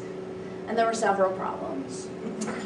Chris always continued to prioritize the big picture and the light at the end of the tunnel. So as the new executive director, I will strive to prioritize positive growth for our residents and community by looking broadly to see how to improve our neighborhoods within the Brattleboro community. I will balance this with the understanding understanding the many small details of the organization and how combined they add up to big issues. Chris's vision for supportive services predated my time here. However, I've had the fortune to be given the opportunity to focus on the resident wellness and supportive services group for several years. One of my goals going forward will be to continue to strengthen this group to understand the needs of our residents and community members as we plan for the big projects of the future. It's rare to find someone with the combined skills of being able to come up with creative ideas and the practicality and work ethic to make them happen. I will say that Chris has had a lot of creative ideas. And sometimes the staff, myself included, has tried to rein her in a little with some of them. However, the Rental Assistance Demonstration RAD program conversion as well as the Moving to Work application are two places where I have witnessed the gears turning and there was no stopping Chris. As she envisioned new and creative ways to make Brattleboro housing more sustainable as we move through the changing landscape of public housing. The first few years of my role will be to continue the process of implementing the RAD program by focusing on capital needs improvements and planning for future improvements of our neighborhoods. During this time, I will dive into our financial management to ensure that we maintain the financial stability that Chris has worked so hard to improve after the devastation of Hurricane Irene. I will continue to focus on maintaining and creating affordable housing opportunities that offer deep subsidies for our current and future residents. Like Chris, I clearly understand that all creative and important projects to improve the neighborhoods of our residents cannot happen if we are not a financially viable organization. There are many creative thinkers in our staff, just look around, all of you, and they always come up with great ideas, and also creative thinkers from our Board of Commissioners and our Resident Advisory and Communications Committee. I will prioritize the continued work we have done to improve communication between these three groups and to help our community members in Brattleboro understand the needs and ideas of our residents. I hope to lead in a process of seeing these ideas realized to enhance the lives of our current and future residents and the vitality of our community. Brattleboro Housing Partnership staff has developed into a high-functioning team, and this was not an accident. Chris has cultivated this group and should be very proud of the team I am now fortunate enough to lead. The Brattleboro staff thinks every day about developing and maintaining our neighborhoods that support independence and create opportunity. I will continue to support them as they continue this important work. Lastly, and most importantly, I would like to thank Chris for her dedication to our community and residents. Chris told me on the first day, I'm not going to get upset, but on my first day at Brattleboro Housing, that her belief was that everybody deserved the opportunity to live in an affordable, safe space. I agree with the sentiment and will carry this with me as I navigate my new role. I have really enjoyed the last 7 years of working directly with residents in a supportive role. I have learned so much from our residents that I cannot begin to measure the impact their lives have had on my life. This is the main reason I accepted the opportunity to be the next executive director. While I know I have very big shoes to fill, I promise to continue the big picture idea that Chris has held in the forefront of every decision she has made, and that is to ensure the provision of quality, affordable housing within viable communities to support independence and create opportunity. I appreciate the guidance Chris has given me over the last 7 years, and I look forward to our continued collaboration as she transitions into her new role as Special Projects and Development Manager at Brattleboro Housing Partnerships. And at that point, I'd like to say thank you, but I know a few of our residents would also like to come up and say thank you as well and bring a small gift.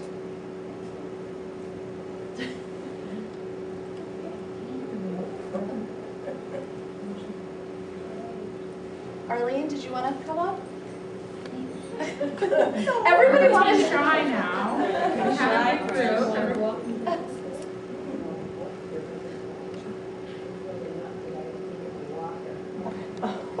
Lena, did you want to do the flowers? I'll come to you. Okay. How's that? I'll come. She's gonna do them. Okay. Lena's gonna do them.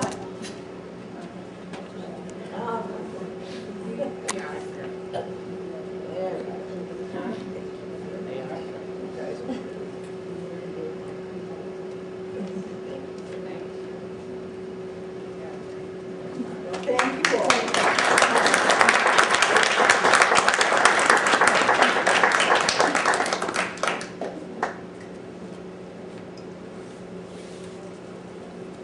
What it says on my program is what has been waiting over there, looking very attractive, a refreshment break. So we won't officially adjourn this meeting until after you all are well fed. Thank you. See you tomorrow. Could we just do a round of applause for Bratt? Thank you so much.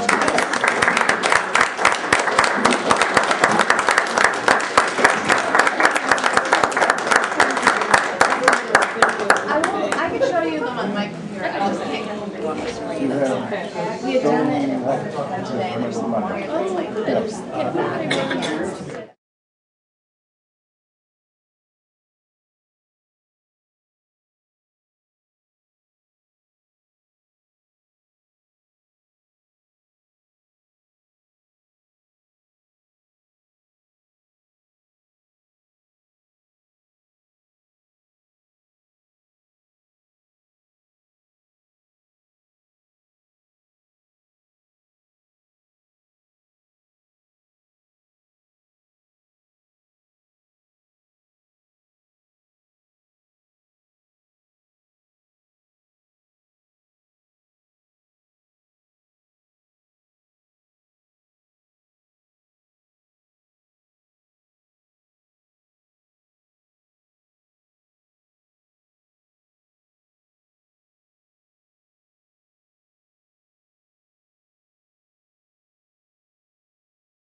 This is the Select Board agenda, a special board meeting for Monday, the 25th of November. Opening is to thank everybody for the wonderful year so far. If we just stretch it till Thursday, we'll continue to be thankful. So don't anybody do anything that we don't like until Thursday. Then we can continue being thankful. First order of business is call for any late additions to the agenda. Anybody have anything come up since they did the agenda? Hearing none, we'll press on without those. Let's approve the minutes of the November 11th Select Board meeting. Any questions, deletions, corrections? I have one. If we look on, actually it's kind of two. On page 2, number 7, down the middle it says Tom made a motion to accept the MOU as presented, seconded by Judy, passed with the change of township to town. Why do I have that over there? We agreed to change it, correct? Yeah. Yeah, so that was okay. But the next line says they would like to have a volunteer day. I think there should be a volunteer agreement form. No. I think we did have a volunteer agreement form, but I think I was presented that we wanted to have a day, a volunteer day. Yeah. And that we had a form. So we do have. They would like to have a volunteer day. The confusion here is that the word township appeared in your volunteer form, not in the MOU. And then you're asking to have a volunteer day, and we didn't really identify the address. Oh, I see what you're saying. The Yeah. volunteer form, which is the one that we needed to get fixed. I see what you're saying. Yep. Yeah, because the MOU did not say township. Correct, that was only on the Yeah, okay. yeah. So, but we should address it as we have a volunteer agreement form. Mm-hmm. How would you like that, since it's your But I mean, the first part's accurate, but it should be added to that. I mean, we would like to have a volunteer day, and we have drafted a volunteer agreement. Backing up. To be used, Okay, but backing up. As a waiver. I think that's okay, but backing up, we're saying a motion to accept the MOU as presented was passed with a change. The MOU wasn't changed, the volunteer form was changed. Yeah. Who would know that? No, but Just I me. don't know. I mean, I think we can just scratch past with the change of town, we just scratch that. No, the only thing that was changed on that is we took off the bottom township to, we changed township to town. It had nothing to do with the agreement. But not in the MOU. In the MOU. It doesn't say it in the MOU, it only says it in the volunteer form. My understanding, when I made that, when I made the proposal to make a change, that the township to town was in the MOU. Well, they had gotten it off a form online or something, and it said that at the bottom. It was not in the MOU. It was in the. Then I think we can just scratch that. We can just scratch it. Scratch what?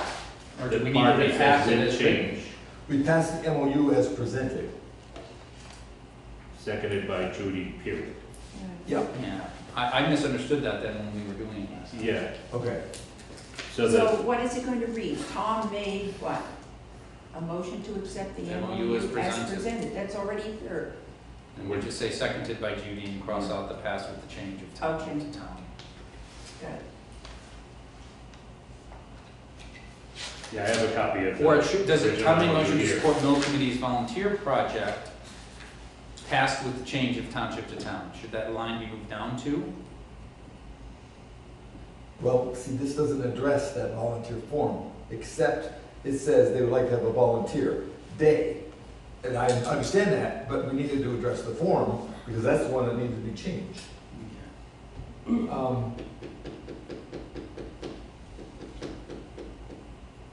I don't think anything has to be changed other than scratching that, unless you want to move it down below and add to it that we.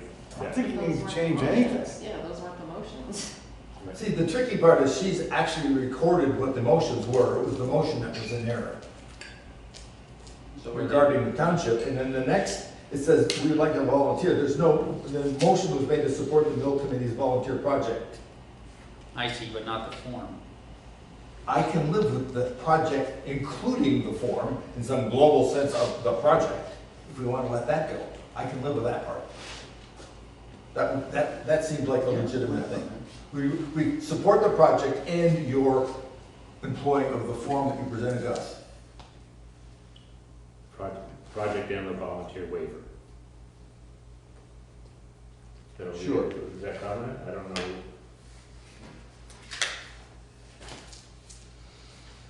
I'm more confused by it now.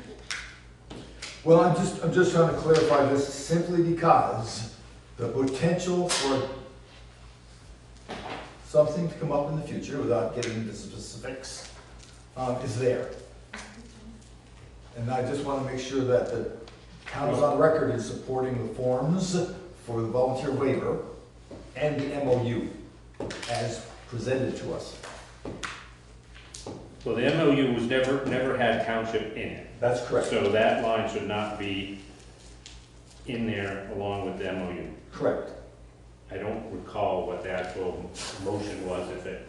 We'd have to look at the Yeah. film. We'd But have to go to the film. the way I understood it is that was there, so we were passing the MOU with that change made. And if it was never in the MOU, then it's changed just, already. Then it's already changed. It's not in the minutes anyway. What he's just asking about isn't in the minutes. About the recalling the motions waiver. and things, I don't understand what you mean correct here. It's mentioning a change of the word township to town. Yeah. Related to the MOU. It doesn't It's never in the substantially MOU. change So it doesn't. the MOU. Correct. So it's irrelevant. And it's not misrepresenting anything in the minutes.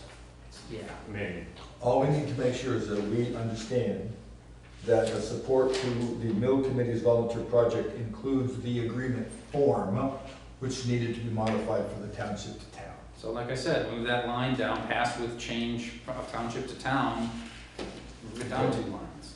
All right, Tom made a motion to support the Mill Committee's volunteer project. Seconded by Judy. They would like to have a volunteer day. Volunteers will be covered under the insurance. Tom made a motion to support the Mills Committee volunteer project, seconded by Greg. Passed with change to town, from township to town. Because it's really what happened. Or we can just throw it all out and re-vote on it all tonight. Do it right. That might be the better way to go.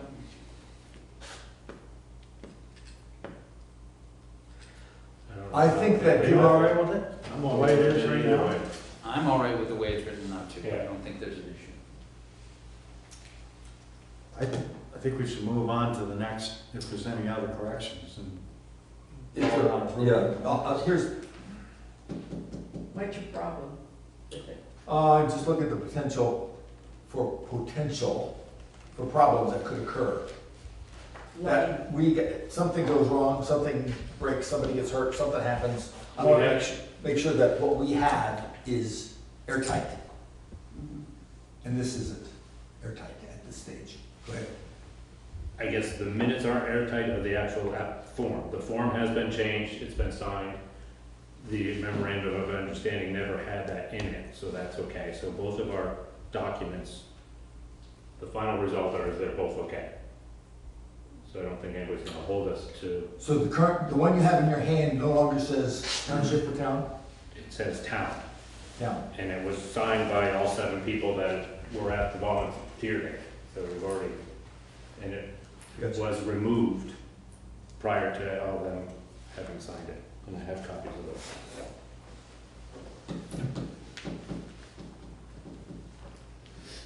I've got to do some reading before let's just table the minutes for tonight. I'll have an answer for our next one. Yeah, why don't you come back with something? I will. All I'm trying to do is make sure that they're airtight for the potential for problems in the future. So the problem would be with the form or with the minutes? No, the forms. The forms are. The adoption of the forms. Okay. That's what I want to make sure that we're all on the same page. Clearly, our intent was pretty clear, but we don't have a record of our intent. We have a record of some variations of that. So I'll write something up. I can say, like I said, I believe that from what was said in the meeting, that township was on the MOU, and that's why I made that motion. I understand. Yep. With the change. I will. So as it stands, you're going to come back with Yeah, I'm gonna do some reading on that and get that clarified and come back with some suggestions, and we can deal with them rather than tie up tonight. I just have to do some reading on how to do this. And then approve the rest of the minutes? We can. Next meeting? Yeah, we'll put these minutes on, we're tabling the minutes for tonight. I will come back in the next meeting, these minutes, and the corrections, And then tonight's minutes. sounds good. Do you vote the table or just say you're gonna do it? I think I can just table. Without objection, is there objection to tabling? No. I object, but. All right, so I'll vote, there's an objection. All in favor of tabling tonight's minutes until our next session, say aye. Aye. Anyone say nay? Nay. One nay, so we got 4-1. So we'll table them, and then we will fix them, and then we'll get them back to you. Okay, I just have to, there's a paragraph I need to reread on. Anything else, by the way, while we're... On those minutes? Yep, anything else on We these just minutes? tabled them. I know, I'm just asking. No, I don't wanna say now because they're tabled. We can discuss it next week. Okay, bring it back next week. It's tabled, it's done. Number... Yes. We never have really easy things like regular roll. Table. Number 5.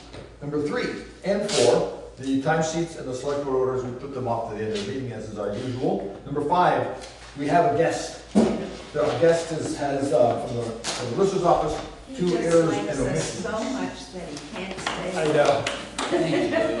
These are just a couple of very minor errors and omissions, but they all have to be voted on by you. First one is this shed on Lisa Mann's property, which actually isn't on her property, it actually belongs to my brother. Oh. No, it's right on the property line, and the people who did the reappraisal obviously thought it belonged to Lisa when it did, it belonged to Roger. So what Lisa asked us to do is to remove that off of her property, and the shed is about $800. So it would reduce the total value of her property from $447,400 to $446,600. Has she agreed to do that? Yeah. But she asked me to do it. Yeah. Okay. Okay. All right. Do you want to do them independently or together? Yeah, we should do them independently. So I'll make a motion to adjust parcel 000-27 from $447,400 to $446,600. Second. Any further discussion? Hearing none, all in favor of the adjustment, say aye. Aye. Any opposed? Hearing none, that motion passes. Number 2.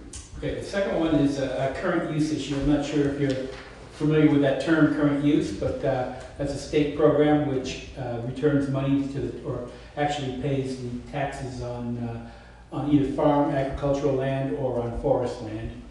And some properties are all forest, some properties are all ag. In this case, there's a property that's a little ag and a lot forest. If you recall, a couple of months ago, I came in and we removed 6 acres from this particular parcel because of a mistake that was made a couple of years ago. And we assumed that the entire 4 acres that was to be removed was to be forested acres. And as I was going through current use the other day, it turned out that it wasn't quite exactly all forested acres. So there's a slight adjustment between the acreage that is agricultural and the acreage that is forested. So what we're asking here is that we reduce the agricultural acreage from 4.4 to 3.55 acres and increase the forest acres from 78.83 acres to 78.6 acres. The total acreage is the same, it's just a matter of what's classified as ag and forest, and there's a slightly different price per acre for ag versus forested, and that's why the difference in the total value of the property. Is it higher or lower in agriculture? It looks like it must be,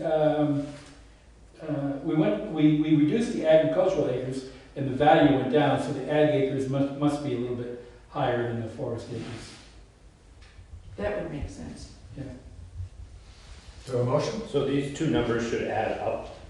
No. The reduction should add? Right, the same as the increase from increase? 4.4 to 3.55 should add up to the same from 7.83 to 7.68. Huh? I don't have a calculator, but that doesn't. Should be 0.85 acres, I think. You got 78.83 to 78.68. They're I'll both figure it going, out. they're both going down. Yeah. 4.4. Yeah. I'll have to check that. 78.83. But they're both being reduced. It might have been flipped. It might be from 78.68 to 78.83. Okay, I here's, suspect that that's what's happening. you reduced the agricultural, no, that's right. So It would have increased the, you decreased, yeah, you so evidently those two numbers are flipped. Yeah. Except that They still the don't. only thing that's flipped is two 100s, or like. no, 1.5, so it's 0.85 acres are reduced in agriculture, but only 0.15 acres are increased in forest. If you want to give me a second, I'll just run into the computer. Okay, and sure. see. That's fine, I just, That might just detect it. I'll get. yeah, so 78.68 minus 78.83 is 0.15. Okay. And I'll check it. 4.4 Do we have time to go into another? minus Sure. 3.55 That's why I is come back in. 2.8. I'll come back. All right, He's so gonna. But you're going to skip the next topic, that's mine too. Oh. the next one's yours as well? Yeah. Well, we'll talk to Judy then, she's gonna talk. Oh, no, the bank's yours. Is mine next? We'll talk to Judy. Okay. All right, we're gonna skip a little bit, give you time to do that. And we're going to move to the number 7, Town hall. which is review and discuss change of plans regarding the town hall. Right. Ceiling. Basically, what the issue is around the ceiling, and we've talked about that ceiling and the peeling and getting the work done. The first bid that I got was last May from the company that got the bid. I don't know if you want me to mention that company or not, but just let me know. I have been working with phone calls and connections since May to have that company to come in and start the project. It was put off over the summer because the person who does the work needed to be able to do work outside while the weather was good. So we stated that it would start September. And then it began that I got a no-show in September, called again, and now it was going to be October, and again, no show, and then it was November. Well, November ends next week, and still no show. We had awarded the project of painting the ceiling and getting rid of the underneath plaster of Paris that was creating the problem that needed to be fixed. And obviously, the contractor really does not want to do the project, because I think if the person did want to, it's winter time, they are not painting outside. So what I would like to do is to just let it go. I have not heard anything from the Preservation Committee concerning it. I would like to let it go, and if I hear more from the Preservation Committee, then I think we should go back and try to see if we can get someone else to do it. For me, the project is not that great. I have not seen excessive peeling going on any more than what has happened.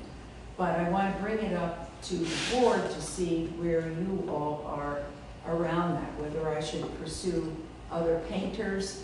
The other paint company that was willing to do the job was not 15,000, which was the company that I'm dealing with now, that I'm talking about, but it was 18,000 to do the ceiling. That's one of the reasons why we did not originally choose that company. So, what would the board like to do about the ceiling and I got a question. When Rusty was in the show a couple weeks ago, I was looking at the ceiling. It looks like someone has scraped something because it didn't look to be peeling. It looks like someone has scraped off some of the areas that were peeling. Maybe I'm incorrect. I don't know. Not to my knowledge, and Okay. the person would not have a key. Right, of course not. To Right. get in. Yeah.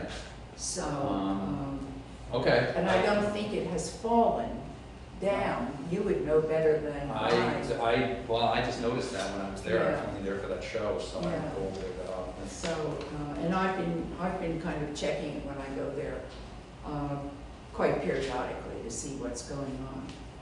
So. Yeah, my observations, I mean, I haven't really purposely looked at it, but I haven't noticed either that it doesn't seem to be getting worse. No, it does not. I agree with that. It's not water that's causing it, probably temperature. Yeah. It's 80.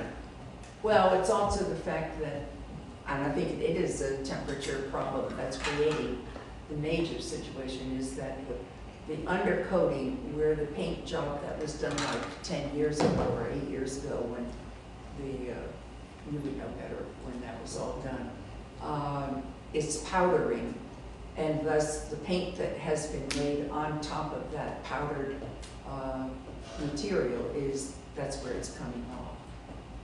So is this group, or the group that you had now, is it truly a no-show, or is it just a scheduling comment? No, when was the truly last no. time I that have you? not gotten any And phone calls, and I have been on.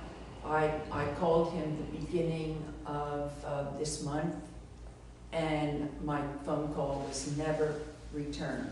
I not only called his work number, but I called his home number. And he's never returned any of your calls? Back in August. August, okay. So you haven't had a conversation with him since Right. August? Okay. So- I mean, I think we should, as a board, officially terminate the bid. contract. It's a no-show. If we are going to do that, it should be something more official than just, oh, you never showed up, we're not gonna pay you. Yeah. Doesn't mean it's binding. Does the contract, it was, do you have it? Like, was there a start date? At first I remember him saying he was saving it for rainy days. Right. And then we were gonna wait till the event settled down, which Right. was September or something. And that's when September, they started to settle down. Right. And, just think it's- that's, No. did not hear I back. think it's odd that he hasn't called. Well, it's not because I have not been in contact with him. No, Because I'm I saying that he called hasn't him called almost back. every month. And events now will pick up in December with Yeah. the holiday fairs and Santa Claus. Right. So it's Right. not a good time in December. And he assured me that it was going to be November, that he was coming to do it. he said that. Yeah. We have given him no payment. He never asked for anything down. No, no. And yet he told me very clearly that he would do it.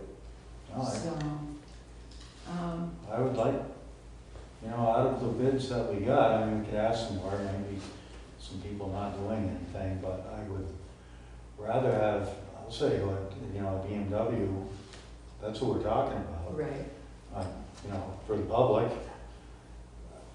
They're a reputable outfit, and I thought that they were the most qualified to do it, but they kind of have to show up to start. right, Puts Judy in a bind, right.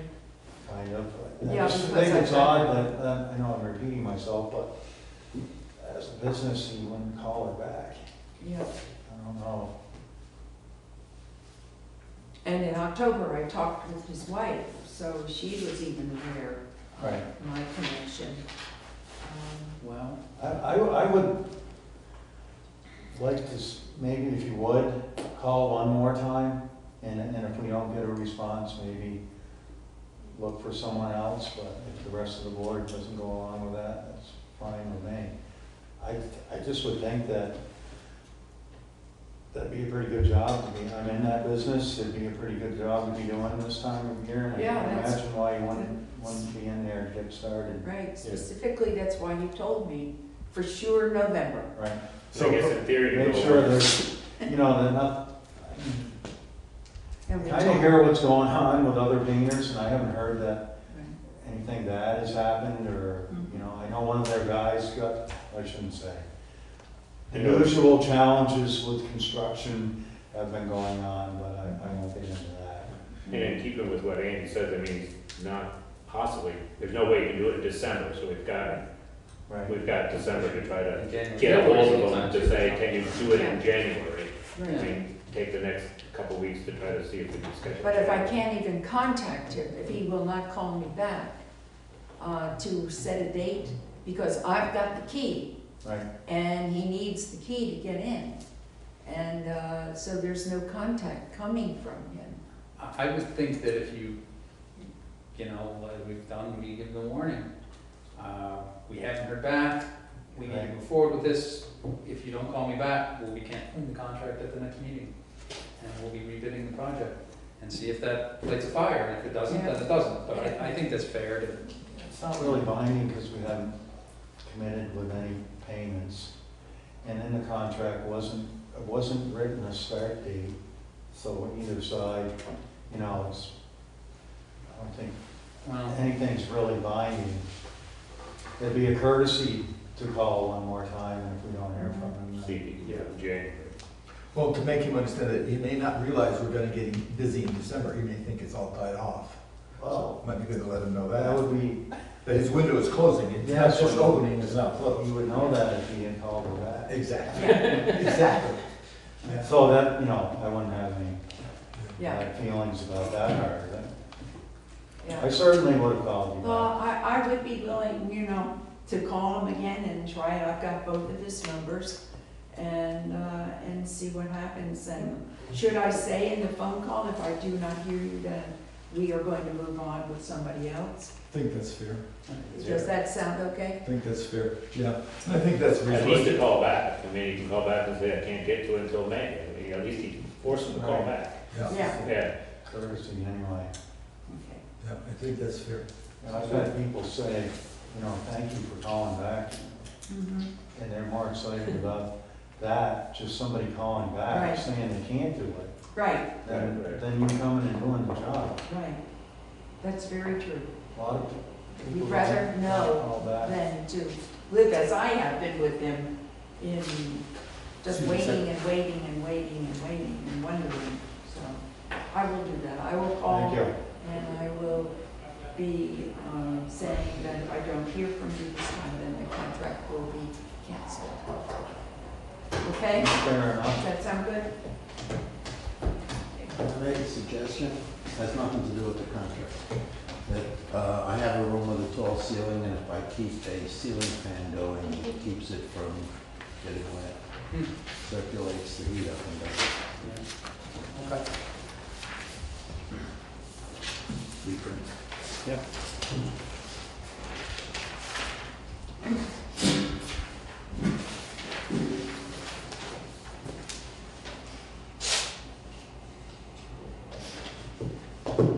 Got the 78.68 from the map, and I never thought of adding the two up to make sure that they did add up. But it turns out the map is wrong, it's 79.68. And that gives the correct change from 25 acres. So that changes the total value from 575.5 to 575.1. Just reduces it by about 400.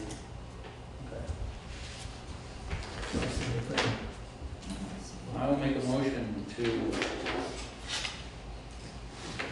for parcel 00I-14, reducing the appraised value from 575,500 to 575,100, reduction of 400. Do you need the switch going on in that emotion or not? Well, hold on a second though. Yeah, that's fine. Yeah, that's fine. Well, If you read it to the way it's in here, it should be okay now. that's okay, and it's only $400 because of the. Oh, I didn't change the bottom line, I only changed the. So this is the right, which is what I just said. Right. I didn't change the bottom line. Okay, good enough, thank you. But we don't have to have in the motion that the switch between the agriculture is. No, that's just the reason. Oh, sorry.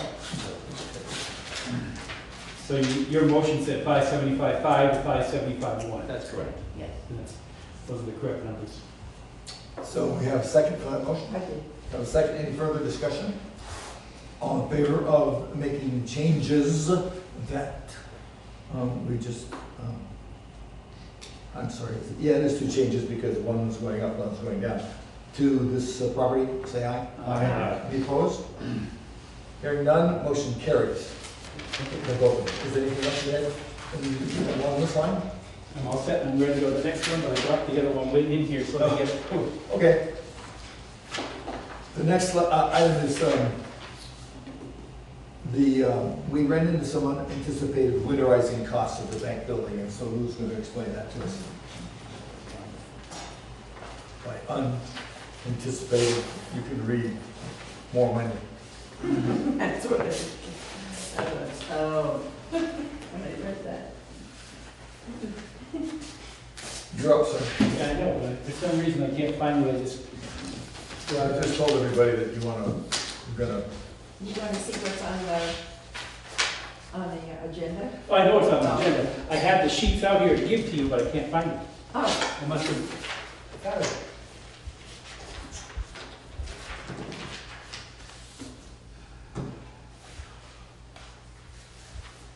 Okay, while we're waiting, let's go to number 9 real quick.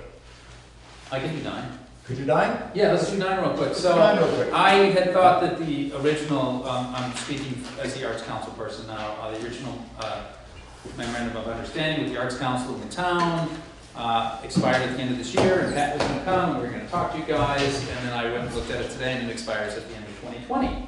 So as part of that agreement, we have said we will give $250 to the town for maintenance of the town hall, so I'm presenting that to the town.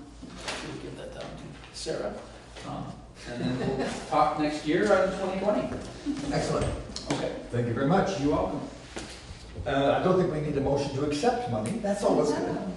Okay, thank you very much. Okay. Are we ready, sir? Yep. You're up again. Now, the item number 6 is review unanticipated winterizing costs of the bank building. Yeah, if you recall, a couple of years ago, we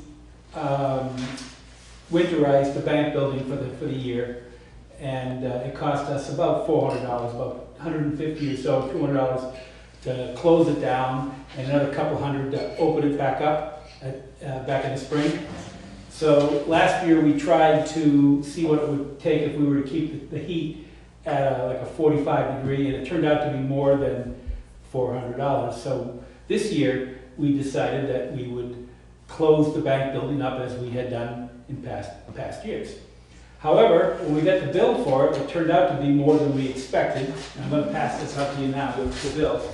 And we found out that the reason it was more than we expected is because evidently what they do is they test the fluid inside the pipes to make sure that it will handle the temperatures, and they must have determined that it wouldn't. So they must have drained the system, and they put 20 gallons of antifreeze in, which totaled $180 for the antifreeze. So anyways, we were a little bit surprised at that, so at our last meeting, we wanted to offer to you to split the cost of winterizing the building this year, since it's it's double what we expected it to be. So you said it was 400 before? Well, 400 for both opening it and closing it. I see. So this is 155 over what it normally would cost to close it. Yeah. Got it. Okay. I had the same thing in my own house. They had to put antifreeze in? Yeah, where a whole section that froze up on us. And it was because the antifreeze was not checked. What happens is, as your system needs more and more water, it puts more water in it, right, which dilutes the antifreeze. Right, exactly. Right. So we had to do the exact same thing that the town. So you're proposing splitting this total amount or splitting the difference? Splitting the total amount here, instead of asking you to pay $355 to winterize it, we figured we would split that cost. Or if you wanted to do it roughly, you could do the labor, and as you normally would do, and we would do the antifreeze. So $175. Right. That looks like a pretty close split. That's what I. So I'll make a motion to pay $175 towards the winterizing of the bank building. Do I have a second? I'll second. Do I have any further discussion? Hearing none, all in favor of the motion to provide $175 for labor for the winterization, say aye. Aye. Any opposed? Hearing none, accept your offer, sir. Okay, thank you. Consider yourself winterized. And we at the Historic Foundation are very, very thankful for that building. I think we add a lot to the community, and we appreciate your support. Well, actually, I kind of like what you do to it too, and I think it is a major draw for the town, so congratulations on that part, and thank you for what you guys do to make this town look good. Thank you. Thank you. Okay, now you just make us look younger. I need that too. All right. Okay. The next item of business is the, Number 8. was that? Number 8. Number 8, yeah, it's fixed mill building memorandum of understanding to take town out of the grant proceedings. So here's what, it was last week, as we know from tonight and 2 weeks ago, that we agreed on a memorandum of understanding between the town and the Jamaica Mill Restoration Committee.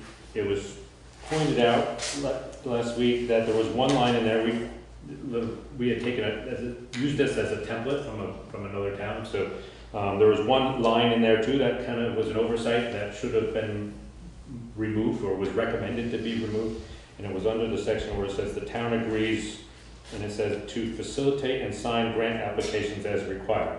And that was something the previous town that this template came from wanted it in there. It was suggested that we remove that so that we basically remove the town of Jamaica fully from the accounting of any of the restoration. So in addition to there would be no payments coming through the town. Terry was concerned that this might open up that we would have to have grants come in through the town and then be paid out from the town. So we wanted to eliminate that middleman and make it less strings attached. So basically to remove that line. So I'd like to make a motion that we remove this line and re-accept the memorandum of understanding. How about accept the amended memorandum? Second. Or understand? That makes, Yeah. yes. Accepting, say that one more time, like to hear it. Or To accept, I'd like to make the motion that we accept a change an addendum or a change to amended. the You amended. have to say what the amendment is? Who we did?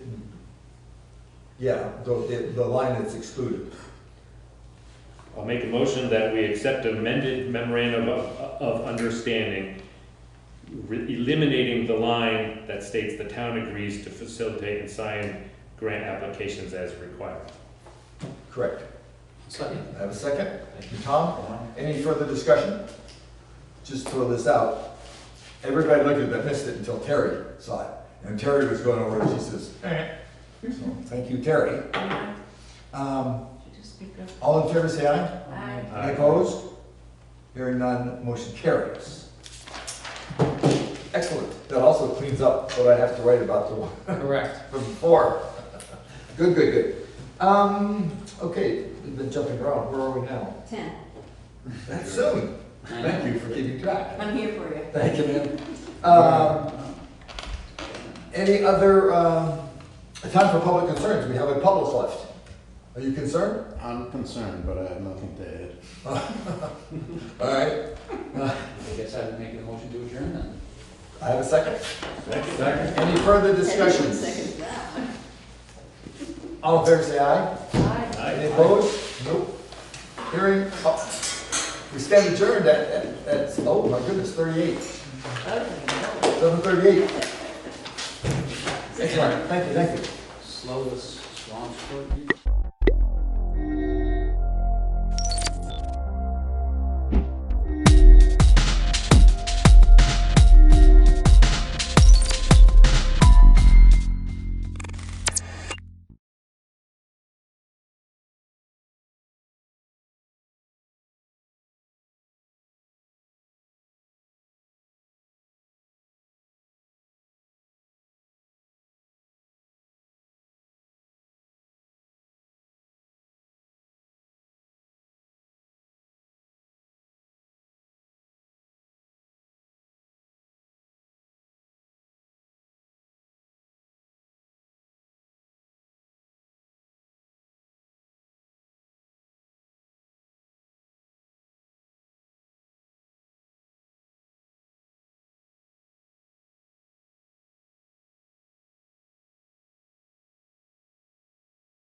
Hi, this is Pat McDonald, your host for Vote for Vermont, where our tagline is listening beyond the sound bites. Tonight I am turning the studio over again to Deb Bilodeau and the chair of the GOP. And just so you're wondering, on September 23rd, we will have Terry Anderson come on the show. Terry is the chair of the Democratic Party here in Vermont. Just to sort of balance things out, I've extended an invitation to the Progressive Party. Haven't heard from them yet, but we'll keep working on it. So I hope you enjoy this show. Deb will introduce her guests, and I'll turn the show over to Deb. Just take it away. Thank you, Pat, for allowing us to use your studio again for this panel discussion that we are having today. Today, we have a panel discussion with 3 panelists. Those people are Dave Kelly, Rick Keene, and Job Tate. And the topic of discussion tonight will be education in Vermont. And with that being said, I will ask a question. Each one of you will have 2 minutes or close to that to respond, and then any questions from each other after that. So, are you ready? Yeah, first of all, I'd like to take a moment and have each of you introduce yourselves to the audience and just tell us a little bit about who you are. We'll start with Dave. Okay, my name's Dave Kelly. I'm an attorney. For 25 years, I was the general counsel for the Vermont ski areas. So I represented most of our ski areas here in Montpelier. I've been the chair of our local school board, and I've spent years organizing high school exchange programs for Vermont students throughout Europe and Eastern Europe. I think that's probably enough. Wonderful. Rick?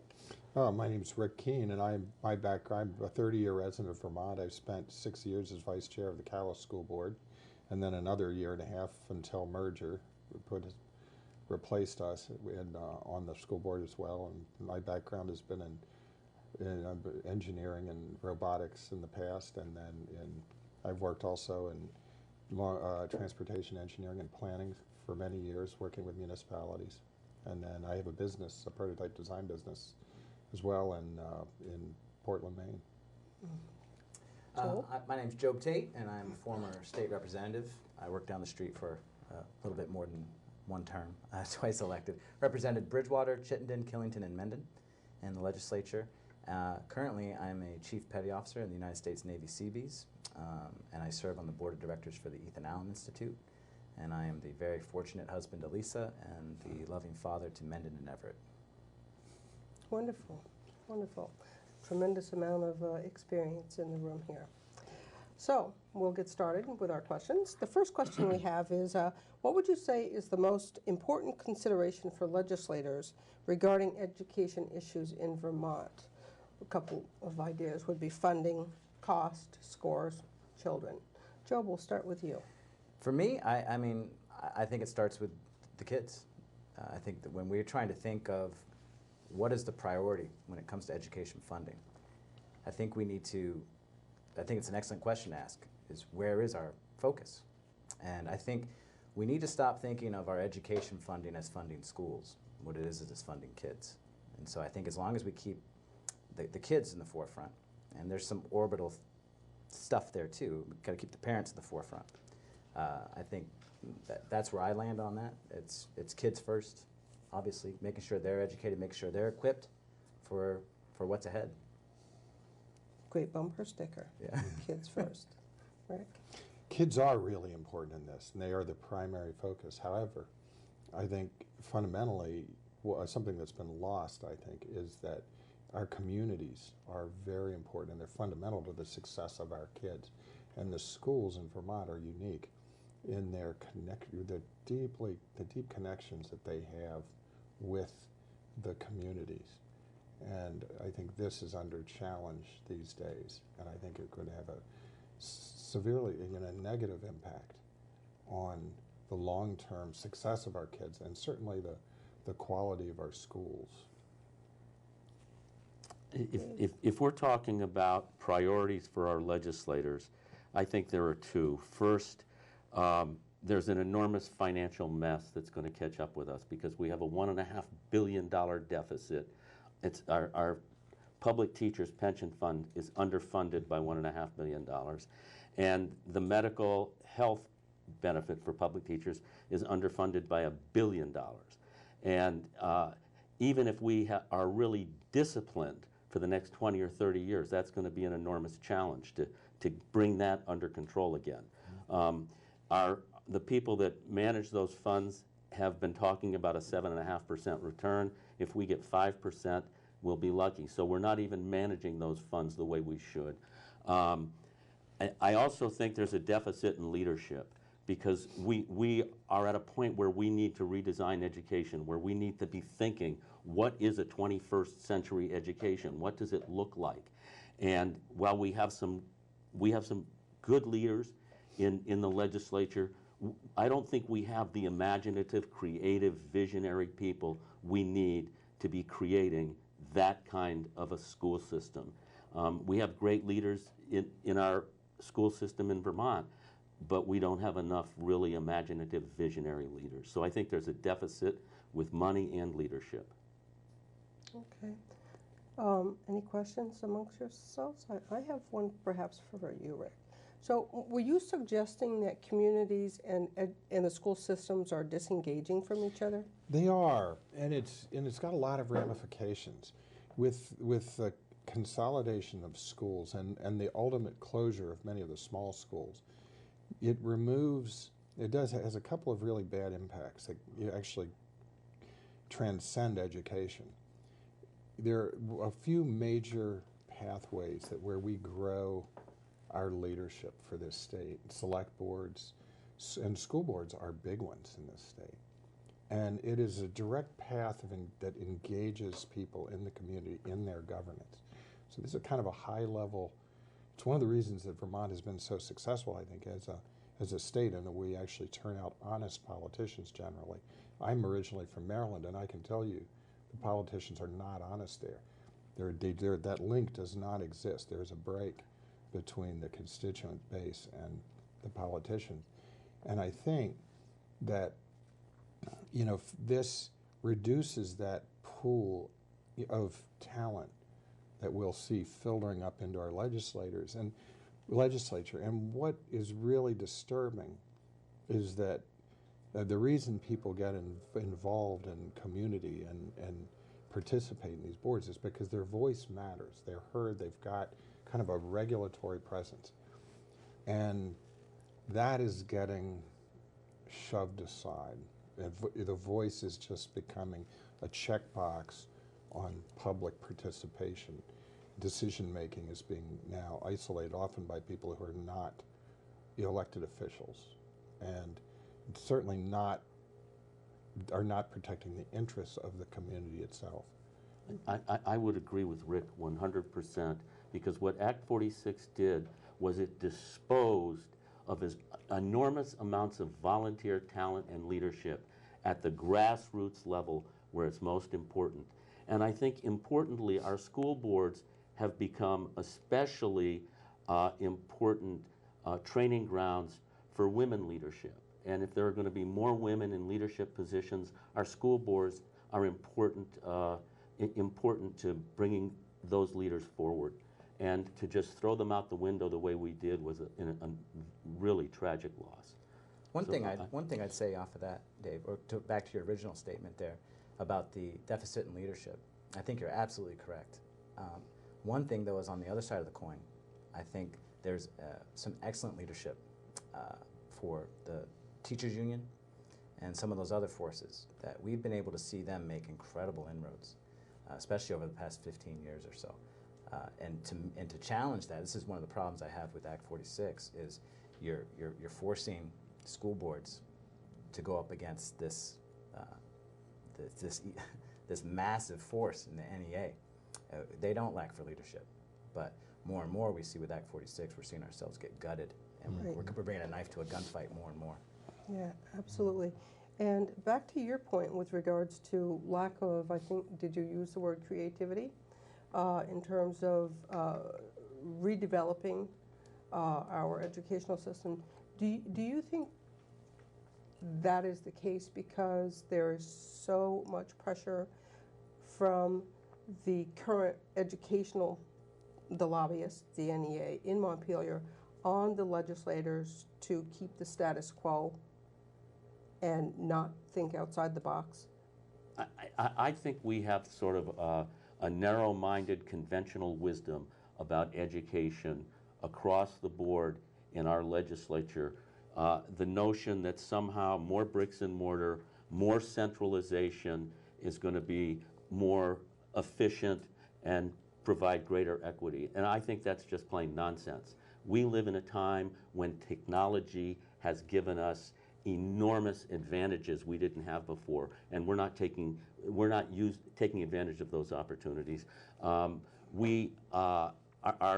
small rural schools are vital to the future.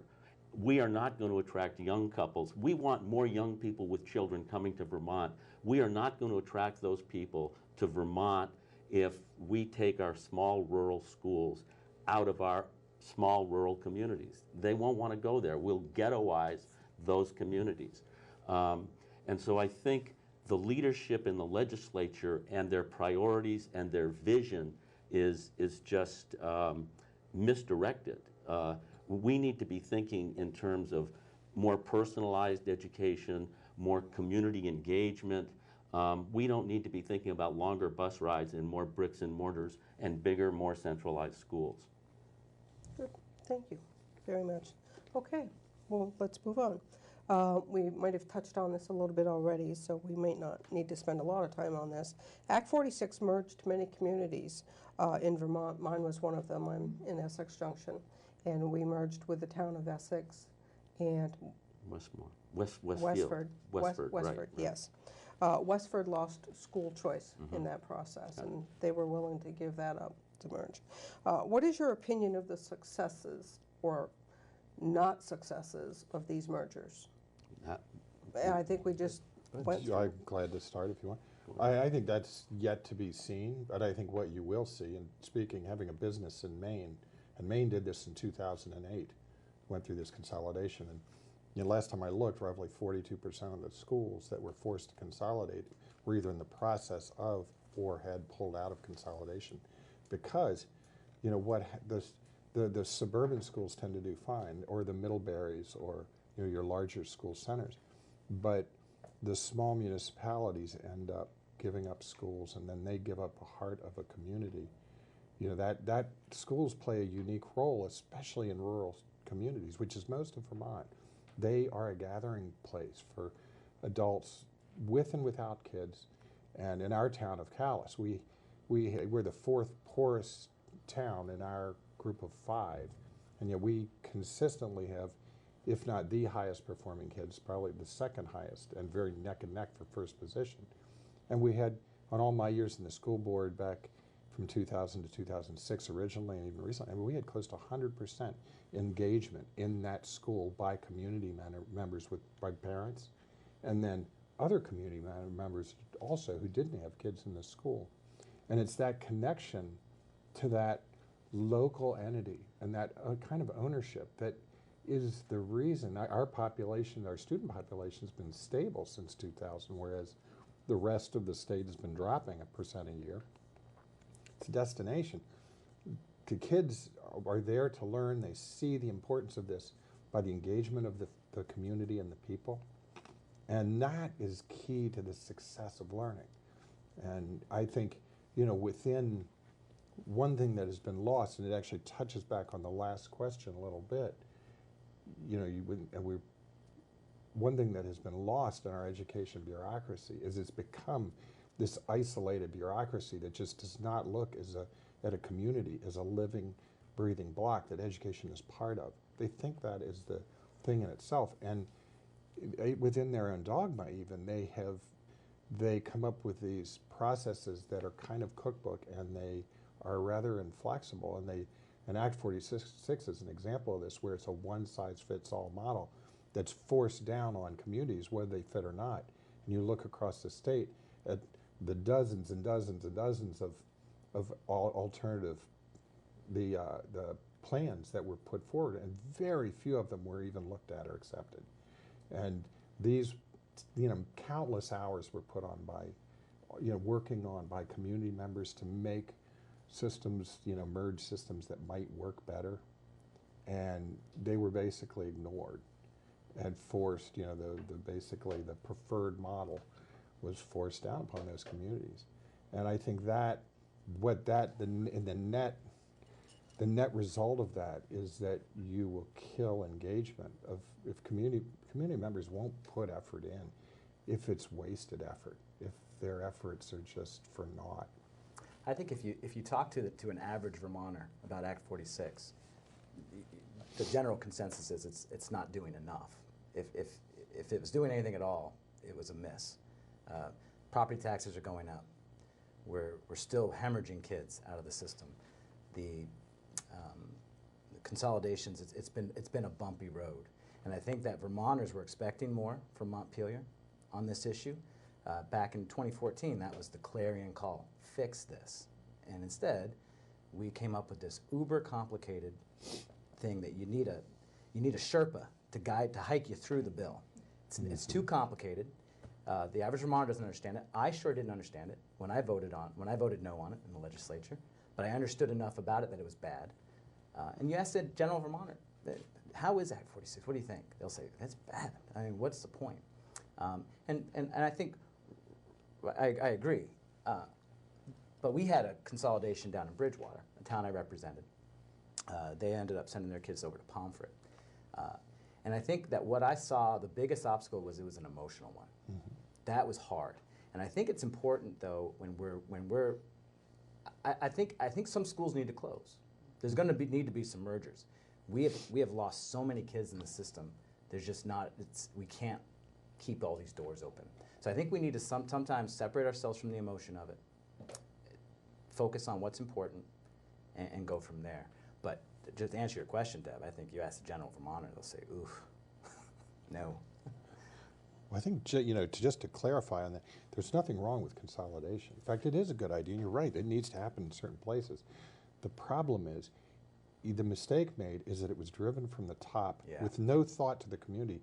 This need, and we said this from the very beginning, we testified in House hearings and multiple people, not just myself. This needs to come from the communities. I said, provide the expertise and provide the resources they need to do this, but let the communities figure out what works for them. Provide the professional assistance to help guide them. And that was completely ignored. And this, I think probably the only way to begin to look at solutions toward this is to restructure. AOE is a very tops-down organization, and it needs to be restructured in a way. I would almost suggest, in fact, Scott Thompson and I proposed this in an alternative plan to Act 46 back when Act 46 was first being proposed. We wrote an alternative and submitted to Peter Shumlin, but it was, essentially using, regional planning commission model that exists now. The infrastructure's right there. You create a commission, one town, one vote. And each region of the 11 or 13 RPCs around the state would have a commission, and they would elect an executive committee. And basically, they would have oversight over they would show oversight over even secretarial decisions. Dave, do you have any thoughts on this? Yes, to some extent, I disagree with Joe and Rick.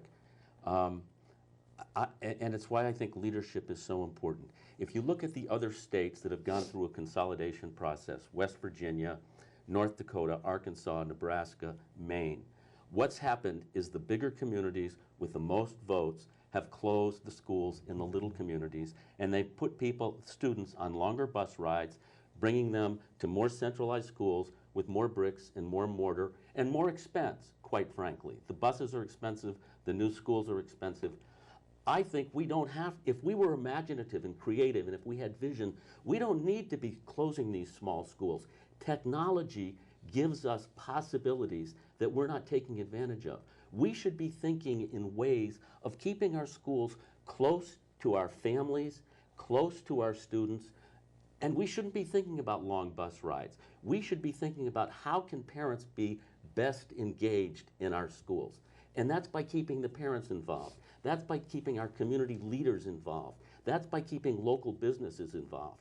But when we follow the pattern of other states, what will happen is attracting businesses to communities, or even entrepreneurs or people that are going to run businesses to communities without schools is going to be incredibly difficult. We are going to hollow out rural Vermont. We're going to do just what they did in West Virginia. And that's just plain, it makes no sense. We need more leadership, more vision, more imagination, and more creativity. Okay, thank you, Dave. We're ready to move on? Mm-hmm. Any further discussion on that? Okay, all right, thank you, Dave. The next question, I think we've already answered it. What's the impact of mergers on small communities? Basically, it destroys the fabric of the community. It does. It reduces property values. It reduces tax base. What you're seeing around the state of Vermont is buyer's remorse today. If you go over to Addison Central, where they're talking about closing Addison, Ferrisburg, and Ripton, those communities are beside themselves. They voted yes. Now they're saying, what did we do? You go to the Harwood region, where they're talking about closing Moortown and Fayston. And again, those communities are saying, what did we do? I know those little elementary schools. They're great schools. And it makes no sense. And we do have some really great leadership in the education community. I don't mean to suggest we don't, but we don't have enough. It's few and far between. Okay, great, thank you. Next question. Do you believe Vermont should have a statewide school choice? If so, why? And what are some of the barriers that you see to preventing choice in Vermont? That's a big question. Where do you want to start? And we'll start with you. I think the answer is yes. Yes, period. I think we have a statewide property tax. And repeatedly in my law practice, I've had families and students come to me with really legitimate reasons for wanting to go to a school beyond their residency. I will say this, I think that Vermont's come a long way since I started practicing law. I think the technical centers were a big step forward. I think that we finally adopted a form of public school choice. It's inadequate as far as I'm concerned. I think Act 77 was the biggest step forward we've taken in the state of Vermont. I don't think it's good enough. I think we can do a lot better. I think fear is probably the biggest barrier of more school choice. I think a lot of people are afraid of it. But if you look at the 90 tuitioning towns in Vermont, almost every one of those towns is fierce in the defense of tuitioning. It's why property values in those towns have grown while property values in other towns have not. It attracts people to those towns, and I think it's proven successful, and I think it's a good example of how things can work. Is the fear that you speak of, is the fear in the current academic arena that we have, or is the fear in the taxpayer? I think it's both. I was the chair of the Hazen Union School Board, and we were surrounded by tuitioning towns where they had choice. Walden, Wolcott, those were tuitioning towns. Stannard was a tuitioning town. We worked hard to attract those students. But I think the notion of actually working to attract students scares. Public education in Vermont functions as a monopoly, as many monopolies. And people who depend on monopolies like monopolies. But in point of fact, if you look at instances in those towns where they do have choice, it encourages schools, even like Hazen, to be better, to go out and to become more attractive, to think about our music program and our art program and our science program. And I think choice is good for everybody. I was an attorney. I actually worked in Eastern Europe as an attorney for quite a few years. And I learned a lot of lessons there, especially about public monopolies. I watched all of Eastern Europe collapse because they like public monopolies so much. Interesting. Joe? I think school choice is a priority. I think statewide school choice is the silver bullet to a lot of the problems we're facing. You ask about a hurdle or a barrier. I'll be frank with you, it's the teachers union. They have a stranglehold on that building down the street. And you look at the campaign donations, the way they operate, it's going to be incredibly difficult to convince a legislature to pass that kind of bill. But I think again, this gets back to the first question, what's our priority here? Our priority is to educate these kids, to give parents agency over the education of their kids. We see that it raises property values, improves outcomes, saves a ton of money. School choice, and especially in a state of our scale and our size, this is a place we could do it and do it right. And Dave's absolutely right. I represented 2 of my towns had school choice for high school. From their cold, dead hands, would you take school choice? And we saw down in the Rutland area, the high schools, it is very competitive to try to get the kids from Mendon and Chittenden to go to those high schools. And they bend over backwards. And the towns, they send a bus. You know, they'll do anything they can to get those kids. And it's a wonderful product. And we talk about economic development. We talk about wanting to attract people to Vermont. Statewide school choice, beautiful. To me, this is a no-brainer, because if you stop and think about it, if you're going to close small schools, would you close them because the bigger town has more votes and wants the money, or would you close them based on quality? Right. And who's the most attractive? Where do people want to go? Who's doing the best job? Mm-hmm. To me, it's like here we are designing a monopoly system of consolidation that has proven that it's disastrous in states like West Virginia. And if we have to close schools, let's close them on the basis of efficiency and quality, not on the basis of money and votes. Right. Survival of the fittest. Yeah. Go straight to nature. Well, you know what's interesting is there's fears on both sides here. The VEA, NEA has a stranglehold on your legislators, is what I'm hearing. So they're afraid of school choice because they're afraid that the schools will become competitive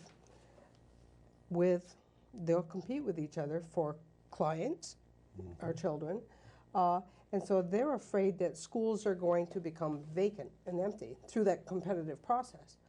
But if you look at Act 46, they are selectively closing schools. So they are closing schools, but on their terms through Act 46. Right. Does that make sense? You know something? And I would have liked to have seen the NEA have a voice and play a role in that issue. They stayed neutral. I was surprised. I don't think there is anybody in the state of Vermont who has been a more zealous opponent of Act 46 than I have. And I was surprised that the NEA sat on the sidelines. I would have thought they would have been on my side. I want to say something in defense of the NEA, because I have seen what they've done for professional development. And I think if we're going to really maintain costs within our school system, we have to understand how teaching is changing and how the burdens put on the classroom are growing. And I think we need to look at the bureaucracy and the administration, and that's where we need to really cut some costs. But I think the NEA, in terms of professional development, is doing more than almost any organization. And those teachers and educators and staff need to be paid what they deserve to be paid. But one of the things that I do hear is they're very top-heavy.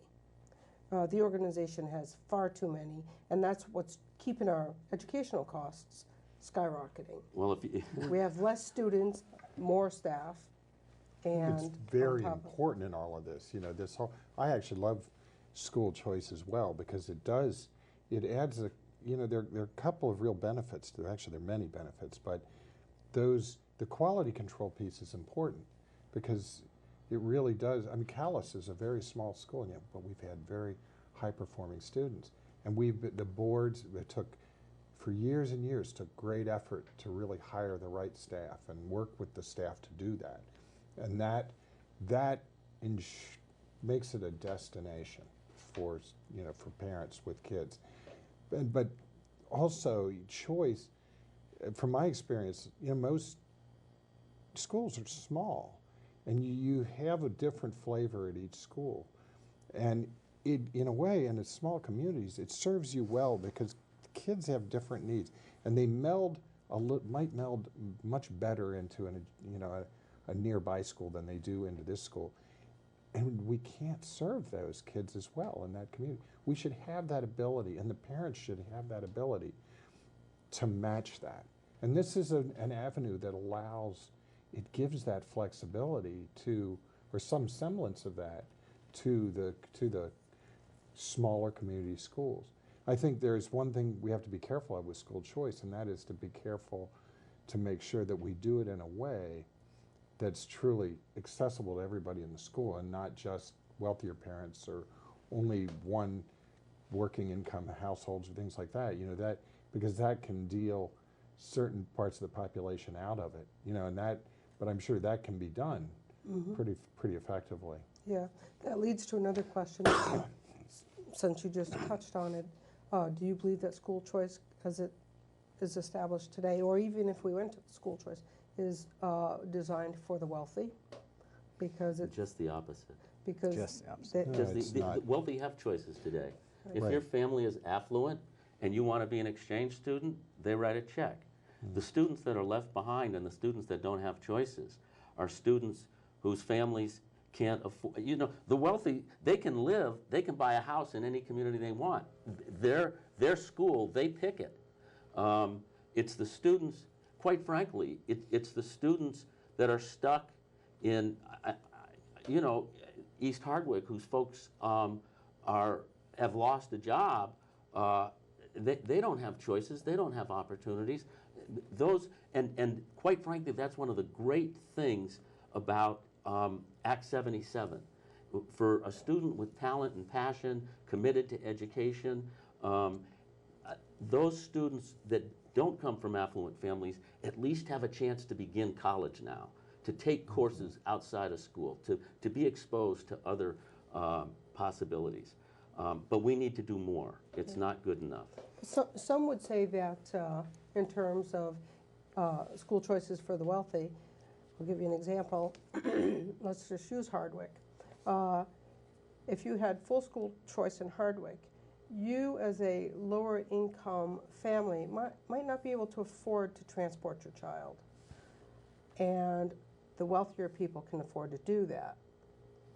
That's the argument, that it's more designed for wealthier people. That really, I think, is cynical about the abilities and the imagination of people from less affluent backgrounds. If you look at Walden, if you look at Wolcott, these towns are not full of wealthy people. These towns are full of people sometimes in some of the lowest economic situations in Vermont. But they find a way to get students to the schools they think are best for them, and they would be fierce to defend their tuitioning and their choice. I agree with Dave on that as well. I mean, I think, and just watching from our experience of people moving into Calais because they had elementary school age kids and without a lot of wealth, but they valued education, they'll find a way. And I think it's our job as a state and as communities to help make that as feasible as we can. We can't solve all these problems, and we can't, there's this great myth of equity everywhere and everything. It doesn't exist. We can't, but we can do our best to make it as equitable as possible. And I mean, that inequity also drives the creativity. Well, and this is a thing that, I think we get lost. We lose huge opportunities sometimes because we try to, this doesn't work in 100% of the cases. What you just told us, Deb, reminds me of a joke I heard in Russia. There's 3 farmers. One is an American, one is a Frenchman, and the third is a Russian.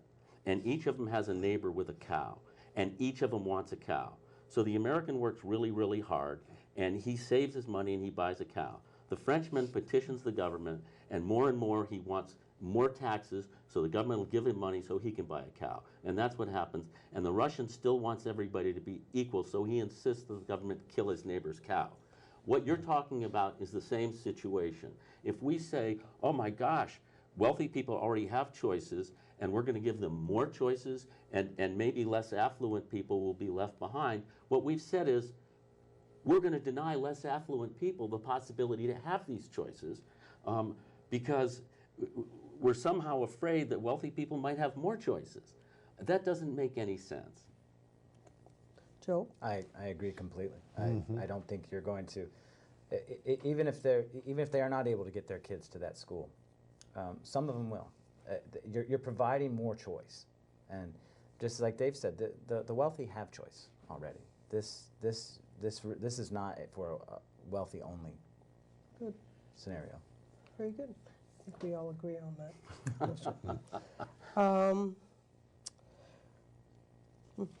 just go on here a little bit. If you could suggest a legislative bill for the 2020 session on helping kids in education, what would that bill look like? Do you want me to start?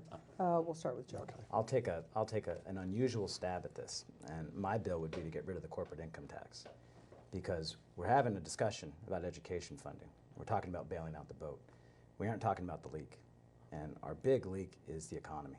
We have a demographic. The term gets overused, but we have a demographic crisis in the state, and it's not going away unless we address the economy.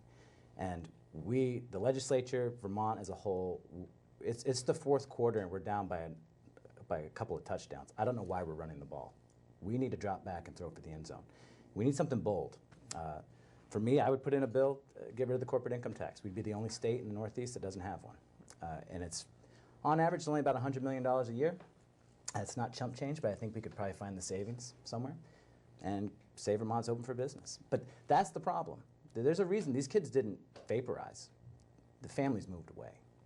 And until we do some triage and stop the bleeding, we're going to have this is going to be a rolling boil conversation to solve this. So my bill for the kids in education would be an economic one, which we don't do nearly enough of in the legislature. No. Good. Well, you just said that the families moved away. Yeah. Also, many of my friends and neighbors are homes with no children. Their children have grown up, but new people are not moving in. Right. Yeah. That's one of the biggest problems. New people are not moving in. People are moving out that have money. Retired people are moving out that have money, but we don't have an influx of youth coming into the state, providing us with youth. So it's a big problem. It's a big problem. It's the problem. Yeah. Rick, what would you I do? completely agree. Well, I think there are two things. I think that the economy is the basis of need, and what supports and drives the schools. And we absolutely need that in this state. As a business owner myself in Maine, Maine's making a lot of effort to do this, for that reason, because they've had some of the same issues. We're falling behind in this, and we will never fix this education problem if we don't make it affordable and possible for families to come and be raised, live and be raised here. And then secondly, I go back to that argument, I think in the legislation, I would restructure the control within our education to the point where we start, instead of pushing communities out of decision making, we bring them right to the table. Yeah. And I mean in a meaningful way where their voice carries decisions. There is a lot of good judgment out there.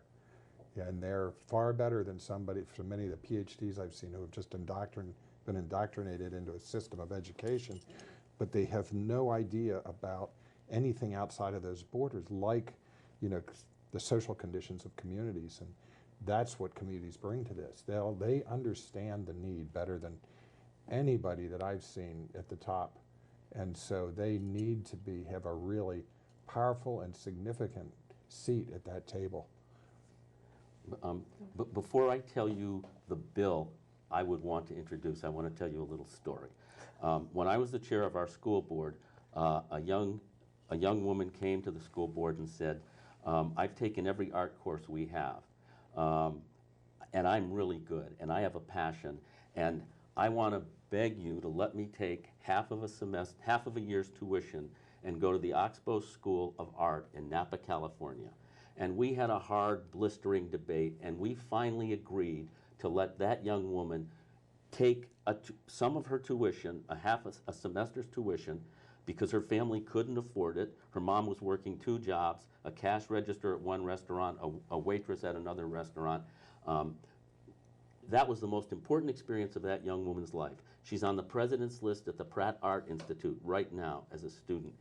I want to see opportunity scholarships for juniors and seniors that show passion and talent in a particular subject so they can dream of anything, go anywhere, and really have something exciting to look for as they're shaping their education here in Vermont. And I think if we do that, we would set Vermont aside. We would tell the United States of America, in Vermont, any kid can have a dream. And those kids that are passionate about their education, who are dedicated to their education, can go anywhere, study anything, and we're going to help them even before they go to college. I agree completely with Dave on this too, and that is a piece. Our education leadership they're trying to produce this white vanilla system that wouldn't motivate anybody. And I think the key, education is about inspiring learning, because knowledge takes a lifetime. To become a Renaissance person takes a lifetime of learning. You learn very little. I studied engineering and architecture and had enough credits to minor in anthropology and English in college. And, but this much of what I've amassed in my life came from that experience. I developed some tools there to learn, but it's that passion and aggressive edge to keep learning more and growing. That's what we need to feed. And Dave is talking about that. That's what if we could send that message across America, I think we could reverse the drain of young people with children leaving Vermont. I think there would be reason to say, in Vermont, our children can have a dream. They got to have a job, though, to move here. They have to have a job. Yeah, I agree completely, but without the economic piece, the whole thing falls apart. Well, you know something, one of the things we have to do is be a lot more imaginative about technology, because, quite frankly, I was in Boston this week, and I went down there and I said, why in the name of God would anybody live in this place? This makes no sense. I live in Greensboro. I have bears, foxes, raccoons at my back door. I can go cross-country skiing. I can go fishing in the Clyde River or the Lamoille River. I live in one of the most magnificent places on earth. And I think of the people who are dying in New York and living the most suffocated lives in Boston. If we use technology, if we bring the kind of technology we need for people to work with their imaginations and their intelligence, I would have to think many, many, many more people would rather live in Greensboro than Boston. And the one thing we can't do is let our schools go. We need to make our schools more attractive, more vital, more inspiring. Do you think that is the mission of the remote workers program that the state of Vermont has introduced? That's the most silly thing in the world. That's like, ridiculous. It's just ludicrous. It's a joke. But I think what we need to do is get some really exciting ideas. If it means getting rid of the corporate tax, maybe we do it. Maybe we create opportunity zones where we say, you know what, we're not going to have any state income tax for the first 10 years you're here, as long as you're here. Plenty of states survive without an income tax. There's lots of things we can do, but one thing we need to do is make our schools exciting and inspiring. And that takes imagination and leadership. I have a partner right now. We're developing a tech logistics company, and it will be multinational in scale when it's done. And I was talking to some member, the chair of House Commerce one day, and about even looking at bringing that to Vermont. And this is tech logistics, so you can really put it wherever you want to put it, as long as you've got the digital highways to manage the data, which we don't have here, critical point. But I said, That's one important, absolute need. The second, and more important, is that, you know, I need to have these small connected school systems. I can bring the young tech logistics people out of Silicon Valley and places like that. They will respond to this after being in, I have many family in, you know, coming out of the top schools in the country. Their kids are in these competitive mills, and it's not healthy. And you see what it does to these kids, and it's what creates a lot of our Wall Street greed. And you know, and there's a huge golden value in what this state offers in ethic. And I could bring people and sell them that small connected community school. And I said directly, I said, I cannot sell a Walmart version of a suburban school out of Boston. I said that I won't be able to bring people here to with the skill sets that I need to do it. I agree with you, Job, that the future of education in Vermont is closely linked to the economy. The top 6 jobs, available jobs in Vermont, I recently was reading, they are groundskeepers, housekeepers in hotels, sales, retail sales, food industry. Those are not necessarily jobs that people with good educations who want to raise a family in Vermont are flying to Vermont for. That's why. But we have a new emerging agricultural economy in Vermont, and it's just embryonic today. If you look at Jasper Hill Cheese, if you look at Hill Farmstead Brewery, if you look down the road at Bar Hill Distillers or Pete's Greens, there is a food industry that's value added, that's a new agricultural economy. The Center for an Agricultural Economy in Hardwick is a big piece of that. But there is opportunity here if people want to use their imaginations and seize it. But it takes leadership, and it takes enough to start bringing entrepreneurial people to Vermont. Right. Those are the entrepreneurs that you're referring to. When I think what this article was referring to was food industry, being McDonald's, fast foods, restaurants, working in the kitchen, serving. Those are not high-paying jobs, as we know. So people from outside of Vermont are now saying, I'm going to go to Vermont and work at McDonald's. In 10 years, Jasper Hill Cheese has created over 100 jobs in the Northeast Kingdom. But it takes that leadership. It takes leadership, it takes entrepreneurial talent, but if we have the right schools, they become a magnet. There's nothing that's going to turn the Vermont dynamic around in a week or a month or a year. It's going to take a real vision. There's a component here. In my business, we were brought into a very famous tech incubator in Atlanta, which is the guy who developed Alexa is out of that and so on. And they have a 95% success rate in their businesses they incubate. And these are tech businesses. And much of the Georgia economy, and certainly Atlanta, is built around this incubator. And in my experience, I've been to have businesses most of my life. Vermont is loaded with entrepreneurial talent. To survive here, you've got to be pretty industrious, flexible, and hardy. And this is something that the government could work with businesses to create incubators. If our business is successful, we will bring it here ourselves. My partner and I will bring it to Maine and Vermont. But that is a whole education unto itself. Those incubators are not just providing office space. These are all taught. The people teaching in them and operating them are very successful entrepreneurs, and they come back and give business time back to that to train the next generations, and that's why they have such high success rates. We start incubating. That's the way you start incubating business. We've got the schools and the people to draw on here. You don't have to have huge numbers. They typically have a few hundred at one time that are being incubated.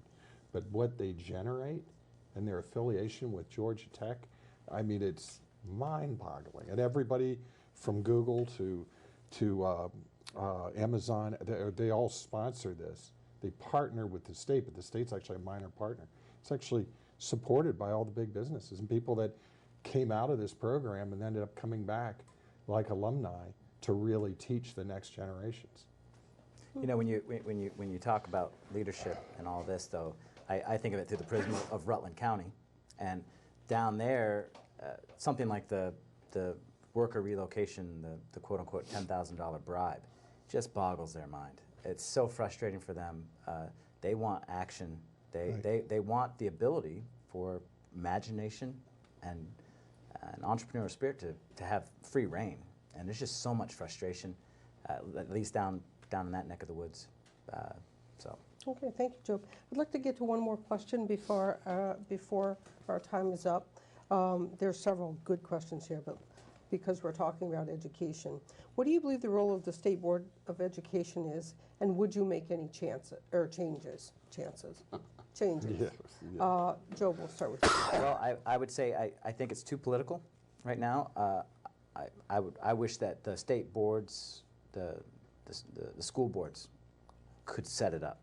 They'd be the ones to come up with some sort of election process, as it is now the governor appoints. Bottom up. Yeah, and so I think with how political it is, I think that helps see some of the mission creep that concerns a culture voter like myself, someone who's concerned with my young kids going into the school. I have a lot of concerns about some of the mission creep we see in schools, and so I'm concerned with just the political nature of the school board. It's completely political, and I agree completely with Joe. I think I would go back to the model I talked about earlier and say, you know, if you had, that needs to be created and elected by the people of the town. They're not appointed. Yeah. They need to, I would use a regional planning commission type model, and those one-to-one, those one town, one representative commissions could decide and elect members or to a board like that. They need to be accountable to the people, definitely. Dave? Well, first of all, the notion that those folks coming to Montpelier know more about managing Hazen Union High School than our school board does is silly. Our school board, we have an entrepreneur who started a business with 40 employees. We have a lawyer. We have an architect. We have a woman who's been a professor at a major university. That's our school board. Very talented, intelligent people engaged with the community. The notion that, and they're all good people. I know the people on the state board. Some of them are really bright. I think John Carroll's a particularly bright guy, but he doesn't know as much about Hazen as we do. So I think they need to step back. The notion that they have the power to transfer $8 million of debt from East Montpelier to Calais, and they know what they're doing, is almost crazy. Yeah. To transfer $500,000 of debt from Hardwick to Stannard, I mean, what do these guys know about what they're doing? It's crazy that they have the power to dissolve municipal governments and to create municipal governments. What does any one of those people know about creating a municipal government?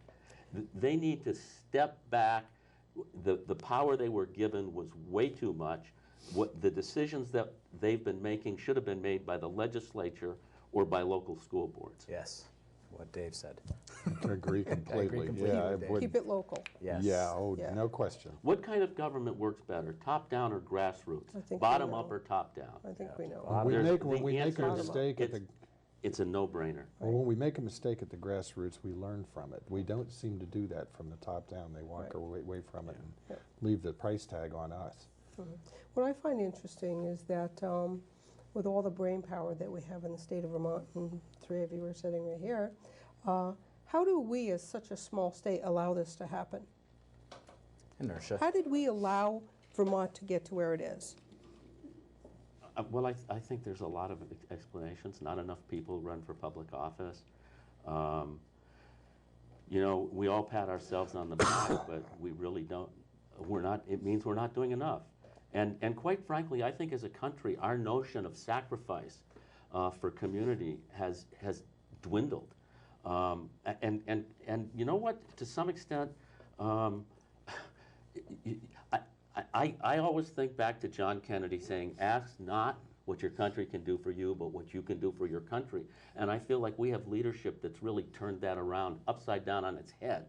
Because basically, more and more we have people that are asking what their country and their community can do for them. I think you know, we talk about giving everything away and everything's free. You know, we've got a lot of leadership that panders instead of leads.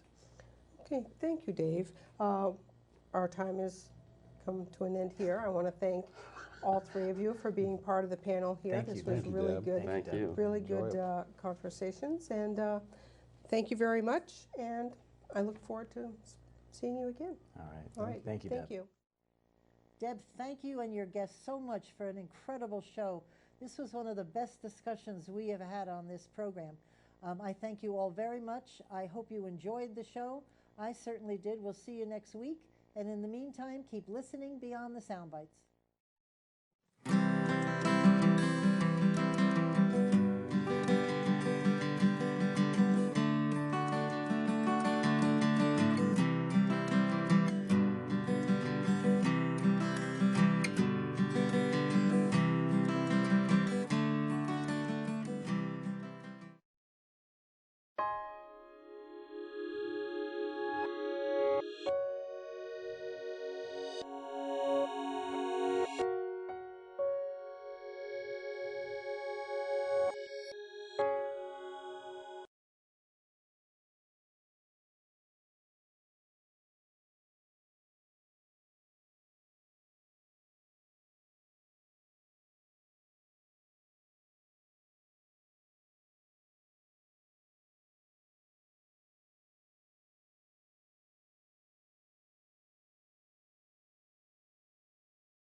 I do have a question, but it's not specifically for the BSBA.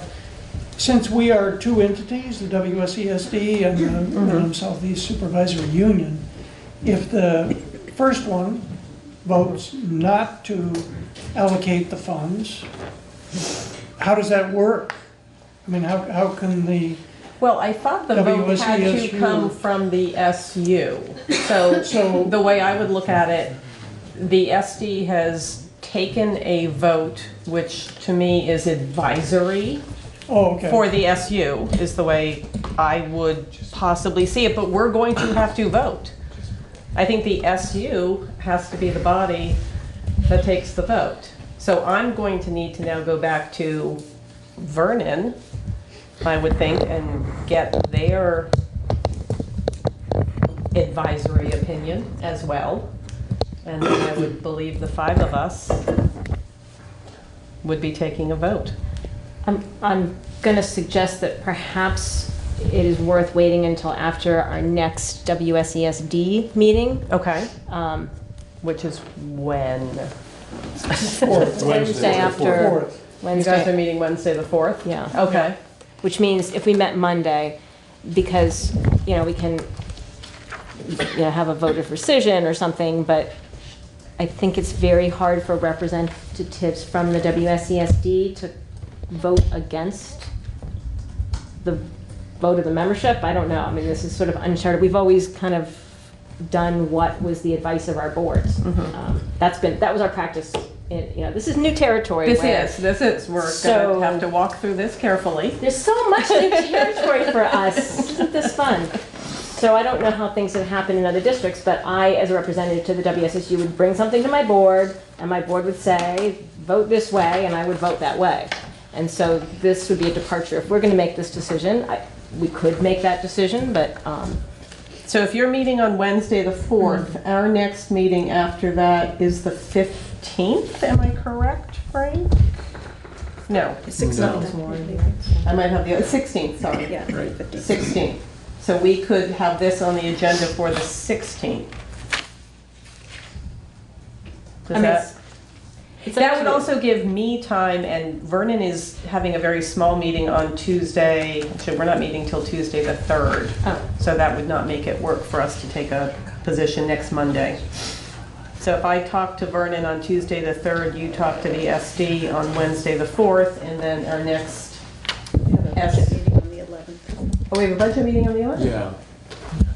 Oh, there we go. For the SU. So we have could, it on the 11th too. we could do it on the 11th. Yeah. Get your Christmas shopping done now, people. You will be busy in December. Okay. Can I ask a question? Sure. I guess in my mind, and I'm wondering if in other people's mind, I'm trying to get a sense of, there's this amount that is paid for, would be paid for by the district. And it seems to me that a lot of the work, certainly not all of the work, but a really core piece of the work is advocacy in Montpelier for the school boards, representing the interests of the school boards. Could you talk a little bit more about what that entails? I mean, I'm thinking, oh, Washington lobbyist, but I don't know. What is that work? Yeah. Hi. Hi. I'm Sue Siglowski. I'm the executive director of the VSBA, but prior to that, I was the director of legal and policy services. So what I was doing in my previous role was really sitting in on committee meetings in Montpelier and learning about what was happening with various bills and the effects that they would have, and then writing a very comprehensive legislative report that then goes out to all the school board members in the state, alerting them to issues that might affect their districts. So that is a very large part of what we do.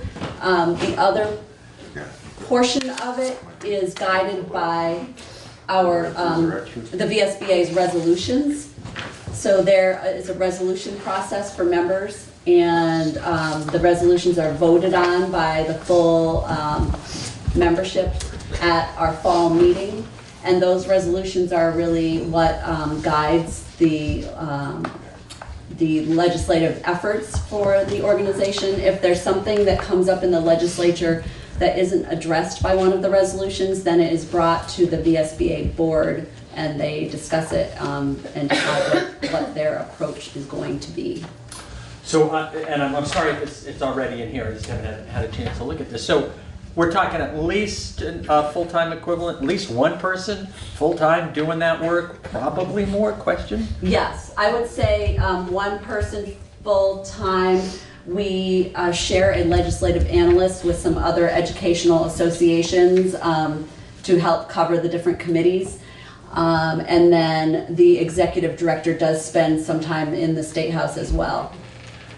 So given the number of... Carrie, point of order, we're 20 minutes into a 10-minute presentation. We've got a really long agenda. Yeah. I'd like us to wrap. You can maybe consult with them personally or separately. Yeah. Thanks, Paul. Sure, can I finish my question? Yeah, why don't we finish? Well, why don't we do one more question and then try and wrap it up if there aren't other questions to ask? It seems to me that this goes to the heart of the question, is how much work gets done by a representative organization, and I just want to sort of tease that out a little bit. I can stop questioning. I just want to be clear, that's my objective. So do you want a quick wrap up? I'm not quite clear what the last question, how much work gets done? Well, Is that your question? just sort of, we're talking people that have to be hired to do this work. Right. Yeah, so I think Four people. well, there's 4 people that work for the organization. Not all of them are in the State House, but yes, there's 4 people total that work for the organization. So any other board member questions? Okay. So I think our plan is you will go back to SD, I will go back to Vernon. We will regroup on either the 11th, if it can fit on the agenda then, or no later than the 16th. No, the 16th. The 16th is not a... Oh, that's a Vernon, I'm sorry, that's what I was... 11 Sorry, the 11th, just the 11th. A budget meeting on the 11th? We have a budget meeting on the 11th. At 5:30? I don't believe we've set a time yet, but it would be... Because I didn't have it. Yeah, nope. It's only on the draft timeline right now, is where we're at. We were thinking just for the SD board. We And emailed it. we emailed it to Carrie and Lyle, but I can email it to Did you others. share? I shared it Oh, to the SU She board. shared it with the SU board. I can send it to you. Yeah. But if between now and the 11th, preferably prior to, if any board members have questions, let me know, and I will be happy to go back and forth with Sue or whoever to get answers. Sound good? Okay. Well, thank you all for coming. Thank you for having us. Thank you for the time. Felt it was important. So we have some other visitors, principals. Oh, okay. Part of the reason they're here is probably the superintendent search. Which we should do next. However, there was also discussion at the last WSESU meeting about cutting all dues and fees. And SU meeting. SU, I'm pretty sure it was at the SU meeting. I don't That was remember the SC meeting. I don't remember the SU cutting Dues and fees? dues and fees. I raised a question about the I think it was your office, this 14,000 or 16,000 that's in the budget. Well, they want. Thank you all. Thank you. Good to meet you. Good to meet you. Yeah, let me get the minutes. Okay. I think that was part of this discussion at the SD level. Okay, I thought it was at the SU meeting when we were The 14, last month. it was at this meeting at Okay. Vernon. Yeah, the $14,000 in the 8110 line dues and fees. Asked for a breakdown of the costs Oh, in okay. that line, and also whether we should consider purchasing Superintendent Association services a la carte, depending on what the dues were and what services we anticipate needing. Okay. I guess I did not take that as David saying, let's cut everything. I would say, yeah. Yeah, I took it as a, what is this? We need more info. Okay. Well, we have lots more info. Okay. So why don't we go to the second item that we've added to the agenda. Christina started minutes for you. So we have a letter I am looking for approval to sign to Secretary French. I can read it to you. In accordance with Rule 3232.2 of the Vermont State Board of Education Manual of Rules and Practices and 16 VSA 241, I write to notify you that effective June 30th, 2020, Lyle S. Holliday, Wyndham Southeast Supervisory Union Superintendent of Schools, will retire from this position. As we proceed with the search for Lyle's replacement, we look forward to guidance from the Agency of Education with the requirements of this search. I look forward to hearing from you. Sincerely, Carrie O. Amadon, Chair, WSESU. So apparently this is sort of step one in the process. So if we don't send this in, can we keep live? So if it gets lost in the mail is what you are advocating? Incorrect postage? Assuming not, I move that we authorize Carrie Amadon to sign the letter to Secretary French notifying him of Lyle's retirement. Do we have a second? I'll second. All right, any discussion? All right, all those in favor? Aye. Aye. Any opposed or abstentions? Seeing none, I will sign it and get it in the mail with the incorrect postage. At this point, should we just assume on Tim? Tim is home with sick and crying children. Oh. So we'll assume on Tim. You can. You can. Do you need or Nope, that no? was just- Okay. Okay. They were sick and crying and all So that. while we're on this superintendent search, can maybe Christina or someone bring us up to date on what happened at the SD?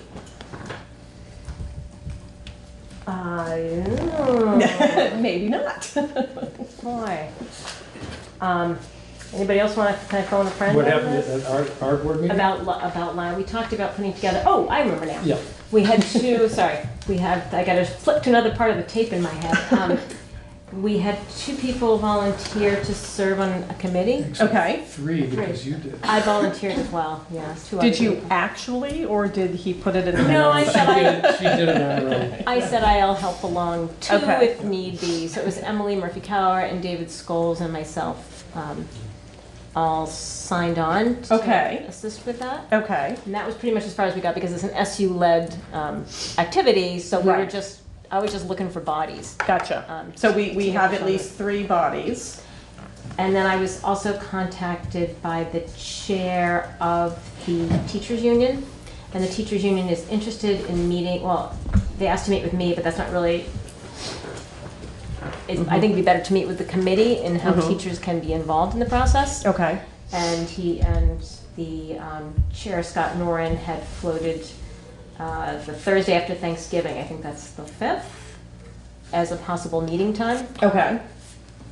After school. And so if we can put together some folks and try to get input from various stakeholders. Thursday the 5th? Okay. Is that meeting, is that 7 now, the time of that meeting? Because I haven't heard yet. I have not confirmed because I wanted to find out if, because I realized I was moving forward as if it was a district thing and it's really an SU thing. And so I hit the brakes on that since we were meeting here tonight. We can have the discussion. So I forgot what hat I was wearing. Procedure-wise, we as an SU, can we have a committee that includes non-SU members? But how do we? Yes, we have to be able to. Right. There's I mean, otherwise we all would. Yeah. Quit. Yeah. So I guess then the question is, do we establish a superintendent search committee tonight? Or an exploratory committee? Yes. I like exploratory committee. Process committee. Process committee. I like that. So it is not necessarily the long-term committee, but it is a committee that would kick things off. Yeah, Basically to next kinda, Thursday. to explore what To we need to explore do, what yes. we could do, what our options are, and they would be charged with reporting back to the SU so that the SU can make the decision how to move forward. I like that. I like exploratory committee. Yep. So, I would also be willing to serve if that helps. How about I move the SU board creates an exploratory superintendent search committee.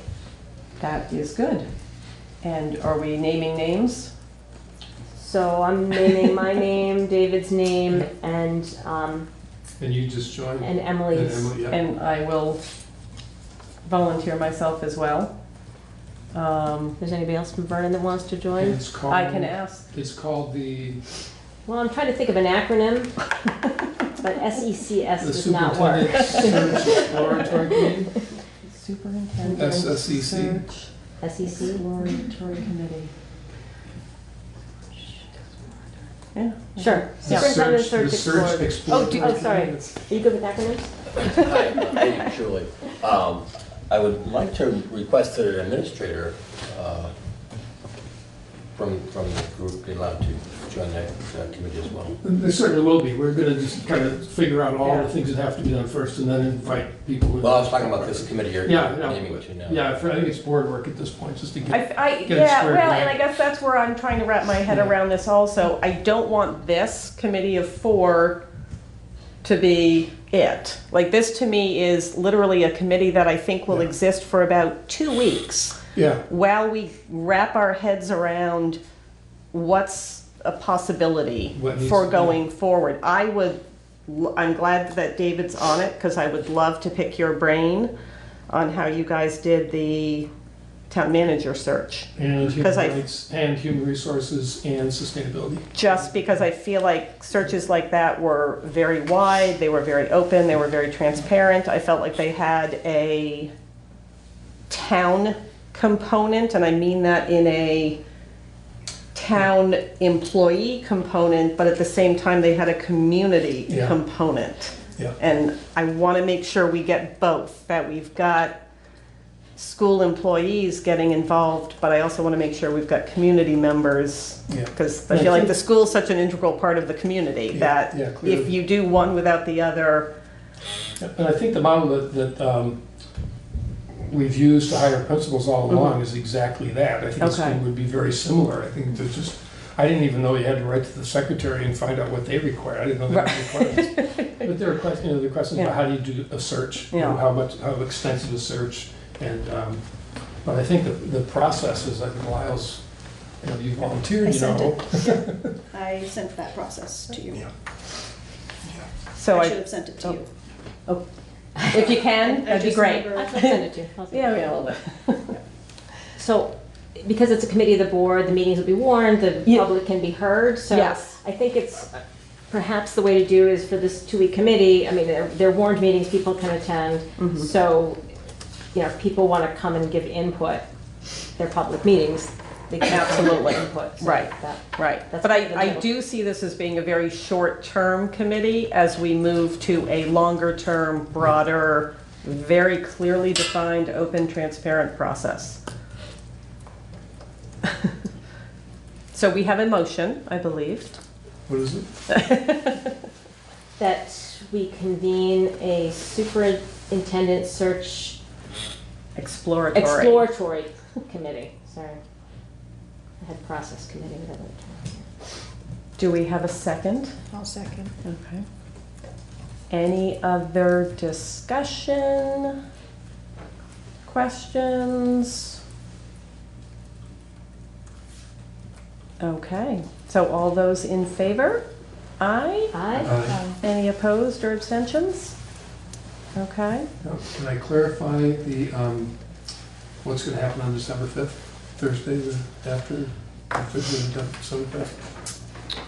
You were going to... So Carrie. Yes. Or I can do it. You can do it. Try to set up a meeting that was requested by the chair of the teachers union with the committee.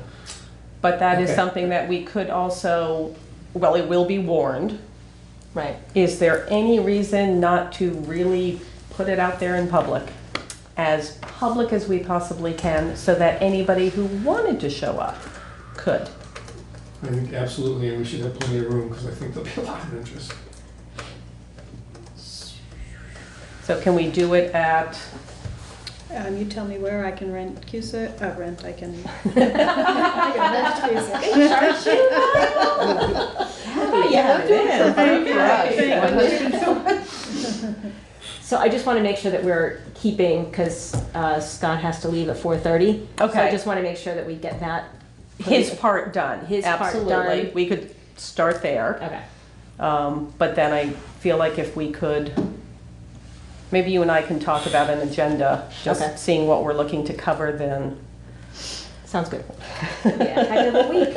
Should be really rollicking by Wednesday night. I'll be at a negotiation session that evening. On Thursday? As will Frank, Okay, yes. okay, We won't be there. okay. Do we have a time? Sorry. I know you said he has to leave by 4:30, So we were but, shooting for like 3:30. okay. I think I can do that, or I can make it happen. Okay, we can. Are you, She had said she could meet at 3:30, but I'm not sure. She can't, she has to be done at a certain time. That's right, she has to be done, I think. We it's still have a 5 or committee. 5:30. we still have a committee, okay, Yeah. okay, okay. I mean, can we Skype her in? Can we call her Yeah, in? Thursday Something was like, the- I mean. Thursday was Oh, the okay. better, Thursday Okay. was the better of the 2 days that we had talked about it for her anyway. Let's try. I think we've got Yeah, no, to let's kick, go for it. we got to Yeah, kick it yeah, off yeah. and we got to start She comes- getting yeah. input and go from there.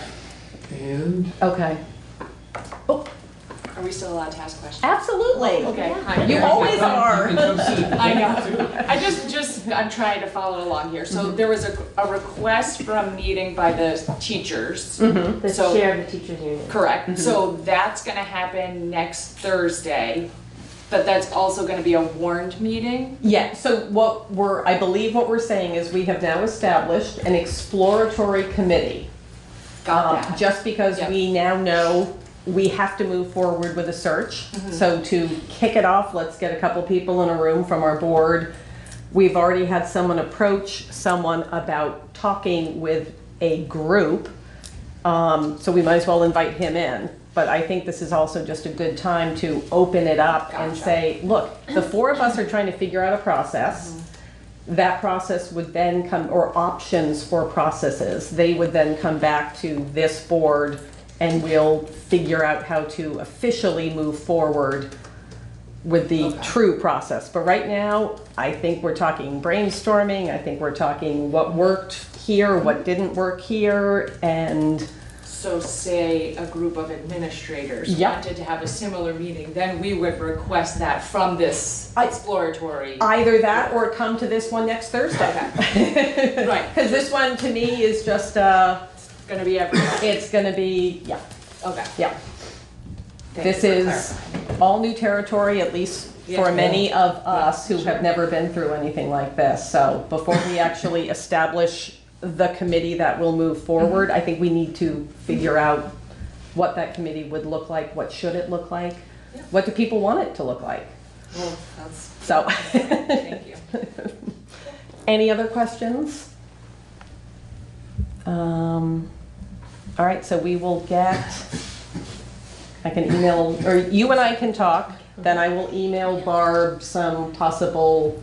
I just asked her to check on availability of Cusick, so she'll be on that. Okay, just, I mean, Cusick is, If she can't, if it's booked already, then Okay. we'll just have to find space. okay. All right. And who's gonna contact the Vermont NEA to invite them specifically? I've been having the conversations. Okay, so Finish Christina that will be on that, okay. And then I guess the only other thing we could do is just really get it out to, where are we now? Press, and see if, just get in the papers as a PSA kind of thing. So I can do that I think Barb's probably on. that as well. If it's a yeah. warned meeting. If it's a warned it'll go meeting, to- but, okay. But it probably should get done sooner versus later. Yes, with the, yes. With the holiday schedule. Right, She might so I not be think- working She'd Thanksgiving have- Day. Right, she'd have to do it tomorrow, Okay, tomorrow morning. so as long as we know where it is, let's do it. Okay. All right, so I think that takes care of the two things that were not on our agenda. Now we get to move to our agenda. Budget. What do you got for us, Frank? All righty, here we go. Our allocation methodology discussion. So here's some document copies we can send around. Oh, you have one of those? No, we got plenty to share. Page? Yeah, we got plenty if we want to send them down here. Oh, just I could actually read this. You guys have enough back there? And feel free to sit at the table. Put baby in a corner. I was like, come on. Okay, so what do you got? All righty, so. What do you want us to know? It's not essential, but it's nice if you brought your documents we gave you last SU board meeting as just a quick point of reference, and jump into moving forward. Was yours the one with draft on it?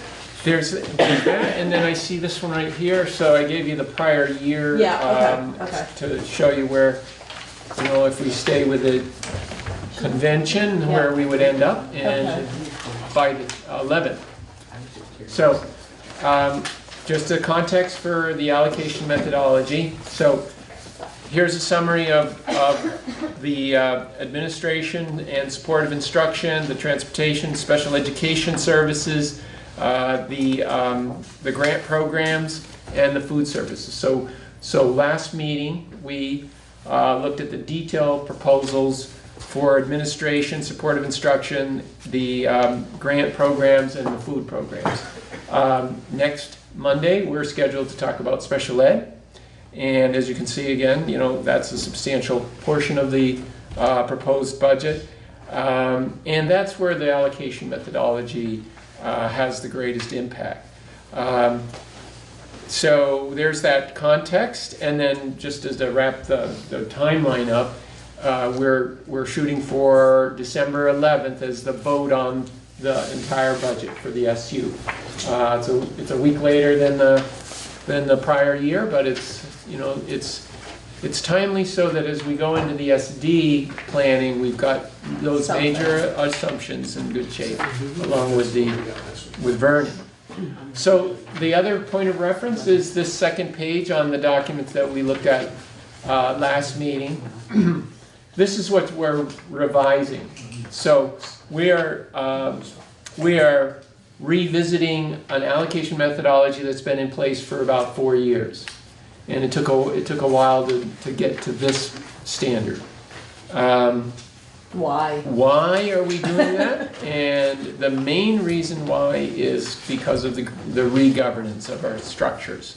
The SU still exists as it always has. So it's the one entity aside from Vernon that is essentially comparable data from FY20, this current fiscal year, to next year. But the way in which the SU interacts with the districts is quite different, because we went from 5 districts to 1 district in the Wyndham Southeast School District. And then the other issue, and the main issue, is because Vernon changed their status from a member town of the SU at K through 12 to a member town of the SU K6, and then you're organized just the same way Dover and Wardsboro are organized in the SU to the north of us. Vernon chose to be a tuition town. There's a lot of similar sort of structures where you have a supervisory union, you have a union school district, and then you have a district that operates a school K through 6 and then tuition 7 through 12. When you decide to be a tuition town, you are now subject to the tuition state laws. And again, that's what informs the allocation procedure. So we can talk about options, any questions you might have, but here is an outline of what is consistent with the statutes and would be manageable in terms of implementing as well. So if I could take a few minutes to go through this, most of this is not different than what you're accustomed to. And just in terms of at a glance, looking at this document we've been living by for 4 years, and this document, the main difference is that we're now separating the way in which we assess secondary costs. And it's because, again, we're not all the same anymore. We used to be all the same, but we're not the same anymore. In terms of the way the state looks at the relationship between a tuition town and a union member district. Okay, so the first function to allocate, again, I come back to this document, the four areas: administration, sports instruction, special ed, grants, and so on.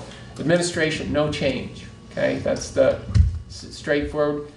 Vernon is a member of the supervisory union as it relates to engaging for financial services, superintendent services, and ESL, English Language Learner, ELL. So just as a reminder, we look at all enrollment, K through 12, and then we just do that simple calculation of the proportion. What is Vernon as a proportion of total? What is Dummerston? But in this case now, the change, now going back to this page that I handed out last meeting, as far as a point of reference, the difference here is that the total impact is the same in terms of administration and supportive instruction. It's just that we no longer look at, well, what is Putney, Dummerston, Guilford, and Brattleboro Town as separately. They're now one. And Vernon is another one entity. And we just look at K-12 enrollment, and then what is the proportion that Vernon is of K-12 enrollment? This current period is 7.1%, and the rest of the members are the 93%. Okay, so no change in that methodology. It's just that when we actually administer the mechanics of an assessment, it won't go to a Putney School District. Obviously, it will just go to Wyndham Southeast School District. 93% of those costs. 7%, depending on how our enrollments come out, it's likely to be similar. It's also a 2-year average. Frank, just a quick clarification, the Brattleboro UHS at the bottom of that first section is 42.2%. Is there a place where that is broken down by town? Or was I typing when you said that? No, there's not. That's just, so how does that get assessed? Oh, it doesn't anymore. No. Duh. that changed. It did, yeah. But it's a good point of reference in that, just in terms of numbers, it's nice to kind of put things in perspective. 2,287 kids, K through 12, and Vernon is 162. Well, 162 plus 158 in the prior year, taking a 2-year average is a 7%. The high school was 969 kids out of 2287. That's 42%. So on. Okay, so that's our kind of the broadest. We're all in together allocation methodology. The second one, special education, school age. So school age is a big qualifier as opposed to preschool. So school age is, now we're talking service, and then now we got to group things. It can't be just K-12 now. We have to group. Okay, what are we all alike in? Well, we're all alike in special ed services K through 6, and if you're Dummerston, in that site it's K through 8, and same with Putney, K through 8. So when you look at essentially elementary education and the way in which we provide those services at the sites, knowing the SU employees and contracts for all special ed services, again, we are all the same. So it's a simple allocation. The only difference in this allocation between the FY21 budget and the current prior 4 years is that we were looking at K-12 proportions but now we've got to look at just the K6, K8 portion, because we've got to isolate costs at the secondary level and treat Vernon the way they want to be treated, which is as a tuition town. So we wouldn't want to mix up K-12 enrollment statistics with costs that are going to be allocated over a K-6 basis. So essentially on the K-6 level, no change. It's still proportion. All right, so now the one that responds to Vernon's choice to be a tuition town, that basically says on the secondary level, just like Dover and Marlborough, we have to isolate costs at UHS and essentially turn those into what's called the excess cost charge. It's a reimbursement to the district. We have to do that now for Vernon. So how do we do that? I've got 4 steps. Keep in mind we're talking about BAMs, 7 and 8, and the high school 9 through 12, and about 120 Vernon students attend. And of those 120, and the number is going to vary, but approximately 26 are students that are in this group, students with IEP services. So the first step is to do what I just said, which is look at student enrollment at the high school and then identify the proportion of students at each site, or in this case, a resident, right? So how many kids are from Dover, how many kids are from Marlborough, how many are from Vernon, and then everybody else is together, right? Everybody else meaning Dummerston, Guilford, Putney, and Brattleboro, okay? Step 2 is just do the calculation. Okay, what's the proportion? Okay, so I don't have definitive numbers. Where the census data collection is happening right now. November 1st is come and gone, but that data goes to the Agency of Ed. They say, well, who else has claimed these students? Mm-hmm. And then they have a vetting process that says, well, so-and-so also claimed Johnny or Susie. And then they send the data back and says, okay, this is resolved. You get, your student FTE has been essentially verified. And that's when I take the data forward into this allocation methodology. So step 3 is essentially identifying the costs that should be shared. Okay, so in very round numbers, the BUHS services employed here at the SU, but are delivered at the high school, are about $5 million. $5 million in special education services employed here, but delivered in the BUHS building or delivered to students that are affiliated with BUHS. Okay. So we wouldn't want to just say, in this case, if 18% of the students are from Vernon with IEPs, you get 18% of 5 million. Mm-hmm. Why wouldn't we want to do that? It's because, well, right off the top, not all students are actually being educated in that building. So there's outside placements, kids that are going to Kennel Farm and Brattleboro Retreat. That's part of the 5 million using round numbers. And so if those kids are from Brattleboro Town or Dummerston, Vernon shouldn't be paying a percentage of that. That wouldn't make sense. And neither would Dover, and neither would Marlborough. So what we're doing here is we're taking total costs that we know are delivered. They are expenses to the SU, but we're saying what are shareable costs? What are proportionally used by Vernon kids, by all other kids, Dummerston, Putney, Brattleboro Town, and Guilford. So what are those major categories? It is the number one that's the easiest to isolate is the outside placement. It is a line item in the BUHS budget.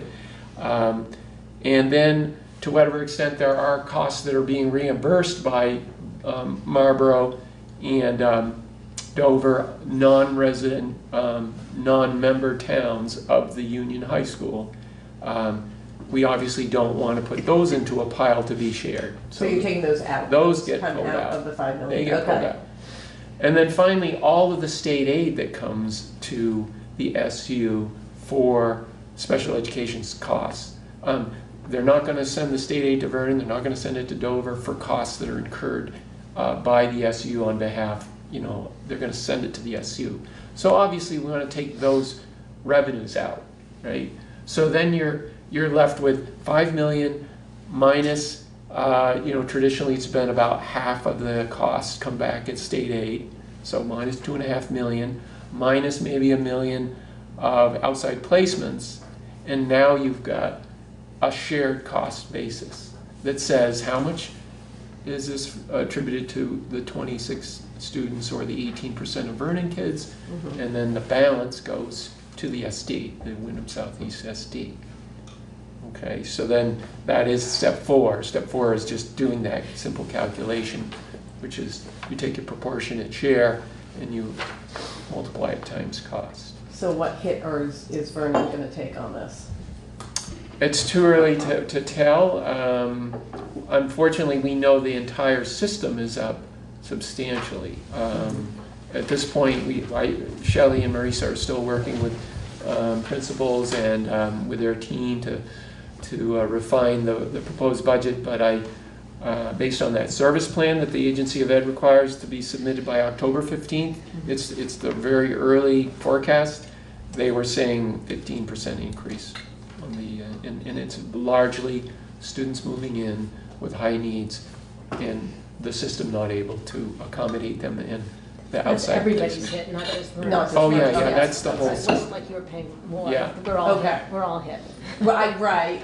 I get that we are all hit by that. I'm worried whenever a new formula comes in, how it's. Yeah, and it is a reason to be concerned when you now are a separate population of only 20 or 30 kids.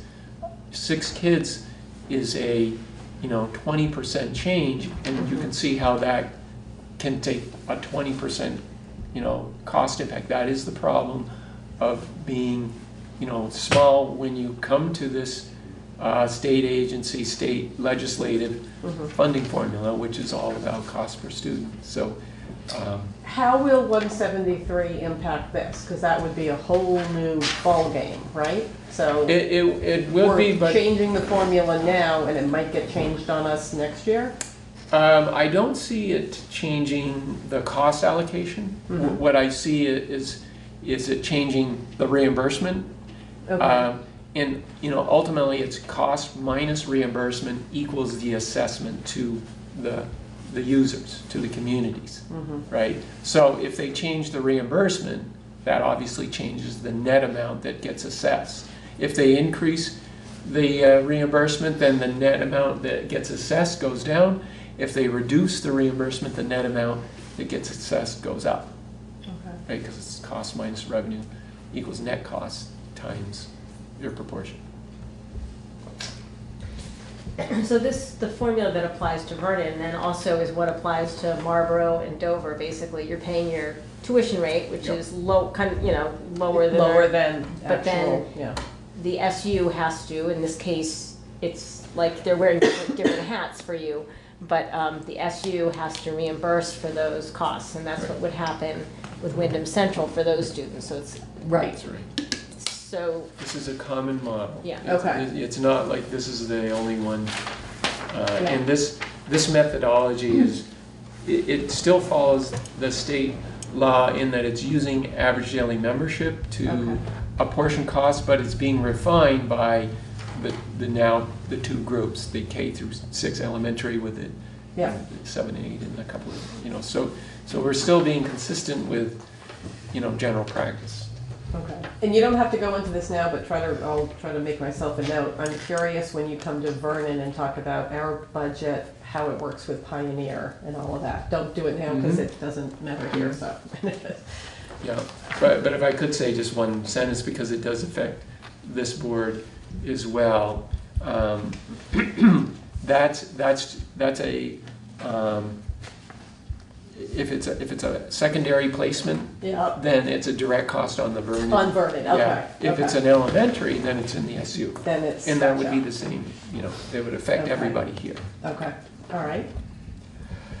Okay, so that's the big change. The next to the last block there from the bottom is the special ed, and now we're not into the school age, we're into the pre-K, which is essential early ed. It's also referred to triple E. Those expenditures have varied over the years, but as you may recall, and again, if you just kind of get your bearings in terms of context, it's about 600,000, between 600,000 and 700,000 has been that program cost historically.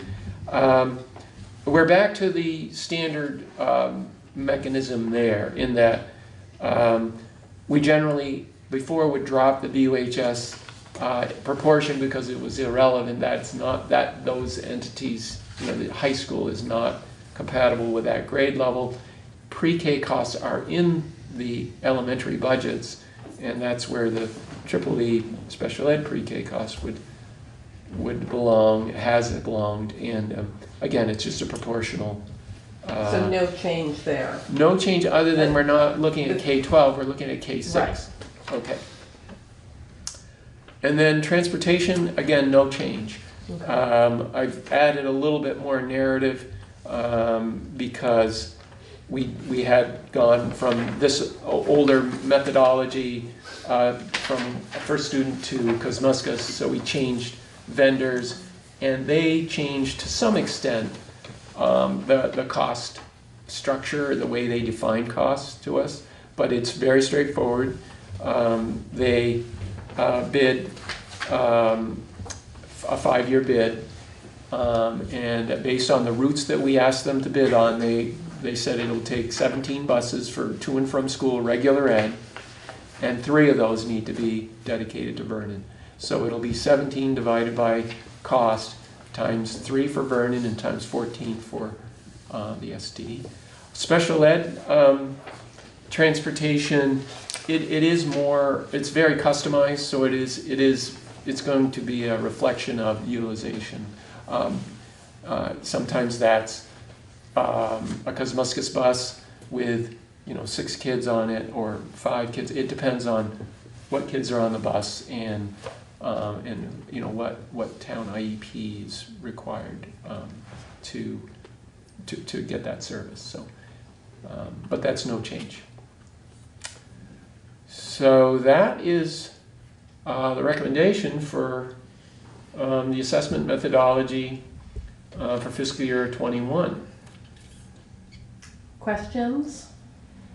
On the administrative services and supportive instruction, that first item, given that you're administering the WSESD and Vernon separate districts, do you feel that there are a large number of costs? I mean, I know like auditing might be one cost, but do you feel like there's a large number of costs having 2 districts that we should consider, and maybe not for this go round, but as we're sort of figuring it out, and you don't really have a lot of experience because we haven't even gone through a year, realizing, hey, people ask me those questions, I shouldn't ask you those questions. But I think I'm just throwing it on the table to say, is there a need to have a slightly different allocation in that line item because the cost of administering the separate district might be slightly higher? You were referring to auditing specifically? Or your time spent preparing for an audit for them and things like that, because you're, so it's a per pupil thing, so I would suspect it might be slightly easier to do the 5 merged districts, 1 audit for them versus the 5 previous Can't imagine districts. that's easy, but okay. Well, neither is good, neither is easy, but, and so I think with the VSBA dues, there was a certain, every superintendency is going to have a certain number of questions, and the questions are going to be greater based on the number of students. So the formula that they came up with was a 50-50 weighting. They divided half of the cost of administering the VSBA to an entity. And I'm not suggesting this is our allocation. That would seem bizarre to me. And then half it was based on the number of students. that they had, because the more students you have, the more things that will happen and the more questions. So that was kind of there. So I'm just thinking down the road, would that be a good application? And it's probably not a good year to do it because you don't know. Yeah, and in general, what we're saying is, again, for administrative services, which includes the instruction, 2.6 million, audit is in there, and it's now the proportionate of total enrollment. So there is no sub-analysis of components of costs. I think that's what you're saying. Maybe we want to look at, but not now. Yeah, but I think we need at least a year or two. Right. Okay. Yeah. The default in the statute for all SU costs is a proportion of ADM, and that is what we're using. Okay. But it does say that the SU board can, if you agree, you can come up with a different allocation method. Generally, it has to comply with the the other laws, and the biggest one is tuition. Even though most of our impact is special ed, because school districts like BUHS, well, we all did set tuition rates. Putney would have a number of tuition students. Dummerston had some. BUHS would have over $2 million worth of tuition students. But the point is that it has to be a regular ed tuition rate. So to get to that number, you've got to understand your special ed costs. And when you're in your special ed cost allocation methodology, that affects the regular ed tuition. So it is all absolutely connected. Mm-hmm. So that just means when you're doing your allocation methodology, you got to be aware that you don't want to create a situation where you inadvertently run a profit in the regular ed tuition, because the state law says 3 years later you will refund it back to that district you charged too much for. Mm-hmm. And that creates a lot of problems with future budgets, and tax rates. I was not looking at that. I was just thinking about kind of your time. So. Yeah. Other questions? We can go right to the quiz. So what we would do then is for the meeting on Monday, the 2nd, we would apply these assumptions to that budget, and it would be, obviously the special ed budget is the one that will have the greatest impact. Okay. Unfortunately, on December, December 2nd, mm-hmm. we will not have the AOE statistics, which are, absolutely central. So what I typically do in these pre-meeting drafts before the December 11 is I just use the prior year, because I don't know what the new data is. Well, would you even have them on the 11th? Not until the 15th? And... Yeah, we may have draft numbers, but again, if I don't have them, boards vote on expenditures. Okay. You're not voting on the revenue. Okay. And we can revise the revenue when the numbers do come in. Well, Frank, does the special ed service plan, does that drive what's in the budget, the expenditures budget? So it helps inform, right. But Shelley and Marisa, Lyle, myself, we do a lot of refining that analysis, and in typical fashion, it is the time of year where a lot of families come and go. So it's a big difference between October 15 and December 1st or so. So if we see any numbers next week, they'll be last year's. I think in terms of just the enrollment statistics, they'll be last year's, but the spending will be the forward-looking. So if there are significant changes, we'll be able to see those. Yes. Yeah, okay, great. That's what I was wondering about. Where are we headed? Where are we investing? We also hope to have the Health Commission's, at least the public version of the 2 requests by December 1st, and then there's supposedly we all get by December 15 the arbitrator's decision on the path ahead. So you can see that's not great timing for a December 11th vote, but I will update you with what VHI has given us with what they believe the rates will be for next year.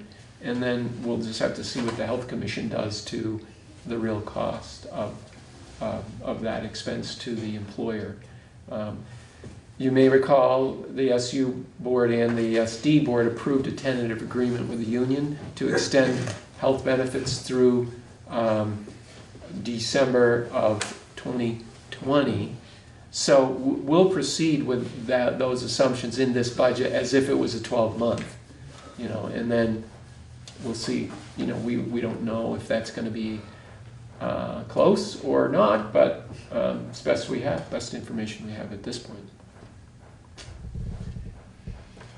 So the last thing I had was Paul had a chance to look at the grant budget a little more closely, and it's also a similar scenario where we get revisions from the state.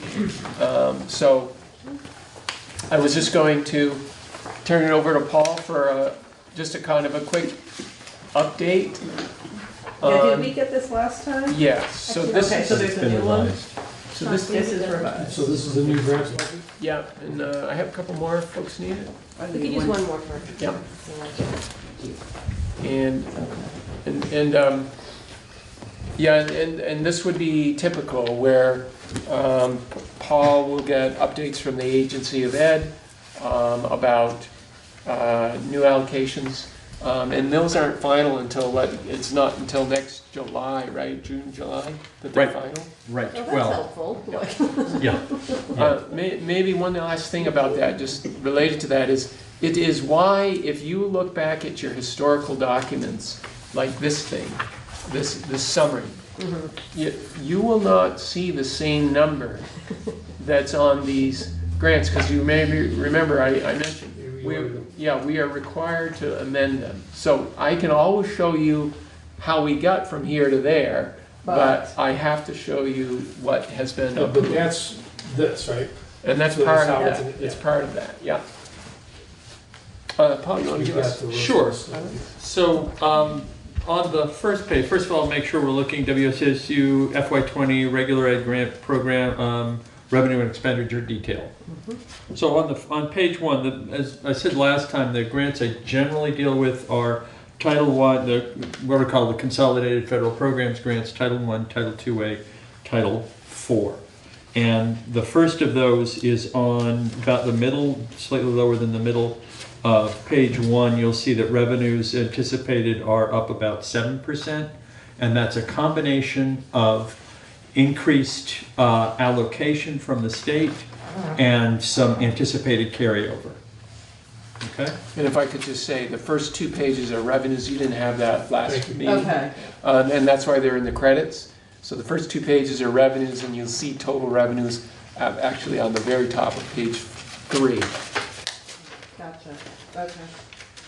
So immediately below that, you'll see a larger increase, almost 13%. Again, that's anticipated larger allocations to the SU. This is a relatively new grant program, and I'm still seeing additional revenues granted to the district for these activities. And then there's skip 1, 21st century schools. Below that, the 2A is down slightly again based on anticipated allocations. Okay, so that's a change from prior year. The percentage change is from prior year budget. And then I've annotated my copy, but it might not be the same. It should be the same. If you skip forward a few pages, I talked about page 4, talked about this last time. We're moving a fair chunk of some of the allocations to individual schools to a school-wide.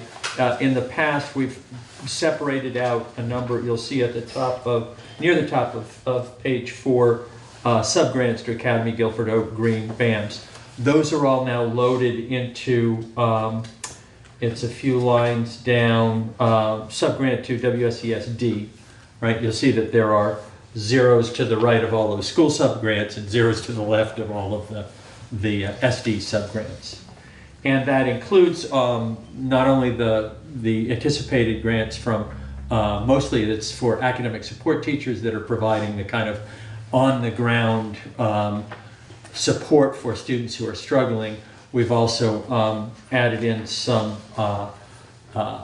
internship, some support that we're doing with a collaboration with Antioch, and we've got some tutors built into that as well at the SU level. Okay. Question? What are the Title I stipends? What's that? Title I stipends is, I've got a reference on that. That is the interns that we've added in. And as I say, those were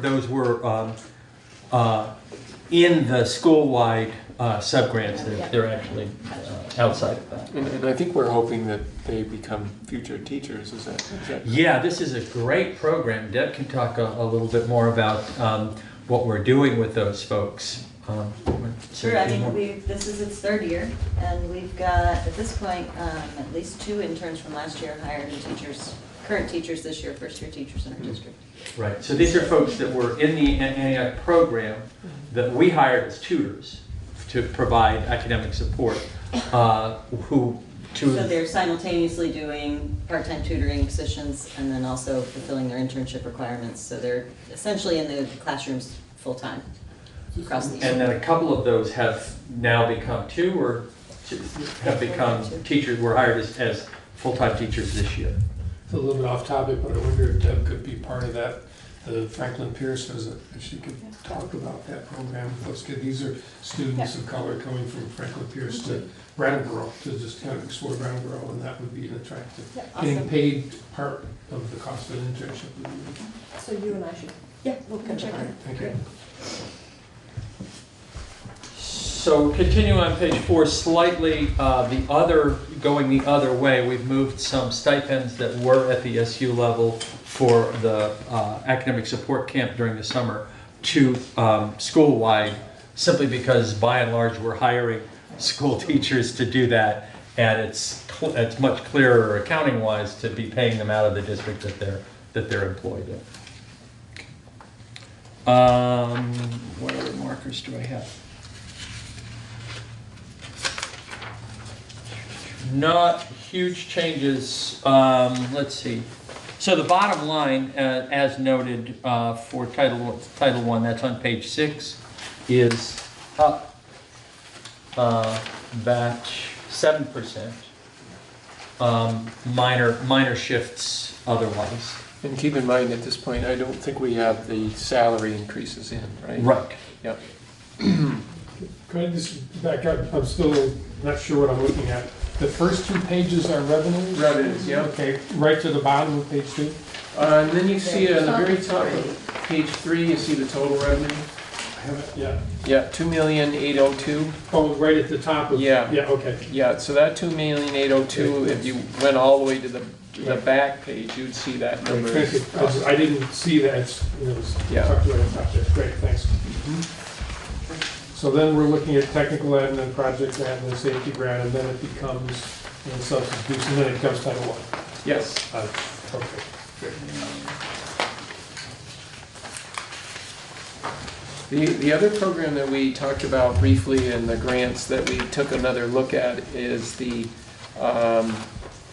social justice, and we had brought in essentially a duplicate assumption there that just because of the way it was coded in the system. Okay. So there was an increase. It's on page 13, but it wasn't double like we had. So page 13, the program consultant there, where on the left it starts at a $10,000 number, 11, and then 12, 14.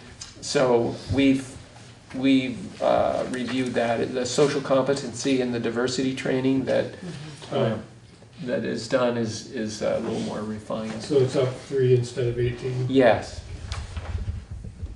And that's, what's her name?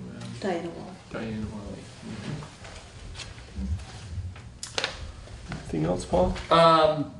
if there are questions for, I mean, it's sort of adjustments, for instance, on page 6, in the 2A section that's below where it says Title I grants, about halfway down, a large increase in general supplies. That the percentage increase is actually very similar. The FY21 is very similar to the FY19. We didn't have some funds allocated for additional support materials that we are going to spend, and we're anticipating spending them again next year. So it's more like the question might be in the FY20 interim budget column rather than in the FY19 or FY21 budgeted. And again, these are grants, so as money comes in, we spend that money. We don't go over or under that budget. Okay? Other questions? Is Title I audited every couple of years? It is, yeah, every year, yeah. It's part of that, they call it the Single Audit Act, and if a system receives more than, I think it's 750,000, then the CPA is required to do a single audit review, and that's a much more thorough analysis of, did we comply with the requirements of the grant? But it looks like we didn't have it last year in our budget. Right. Or in the FY19 actual. So page 5. We had the money, but we didn't spend it in FY19? Yeah, we didn't allocate it, and so we incur an expense, and that's in the administrative budget, and if we can allocate a portion to the grant as part of an indirect cost, which is absolutely allowed, we do. But in certain circumstances, we can't fit it into the grant. So that does happen from time to time.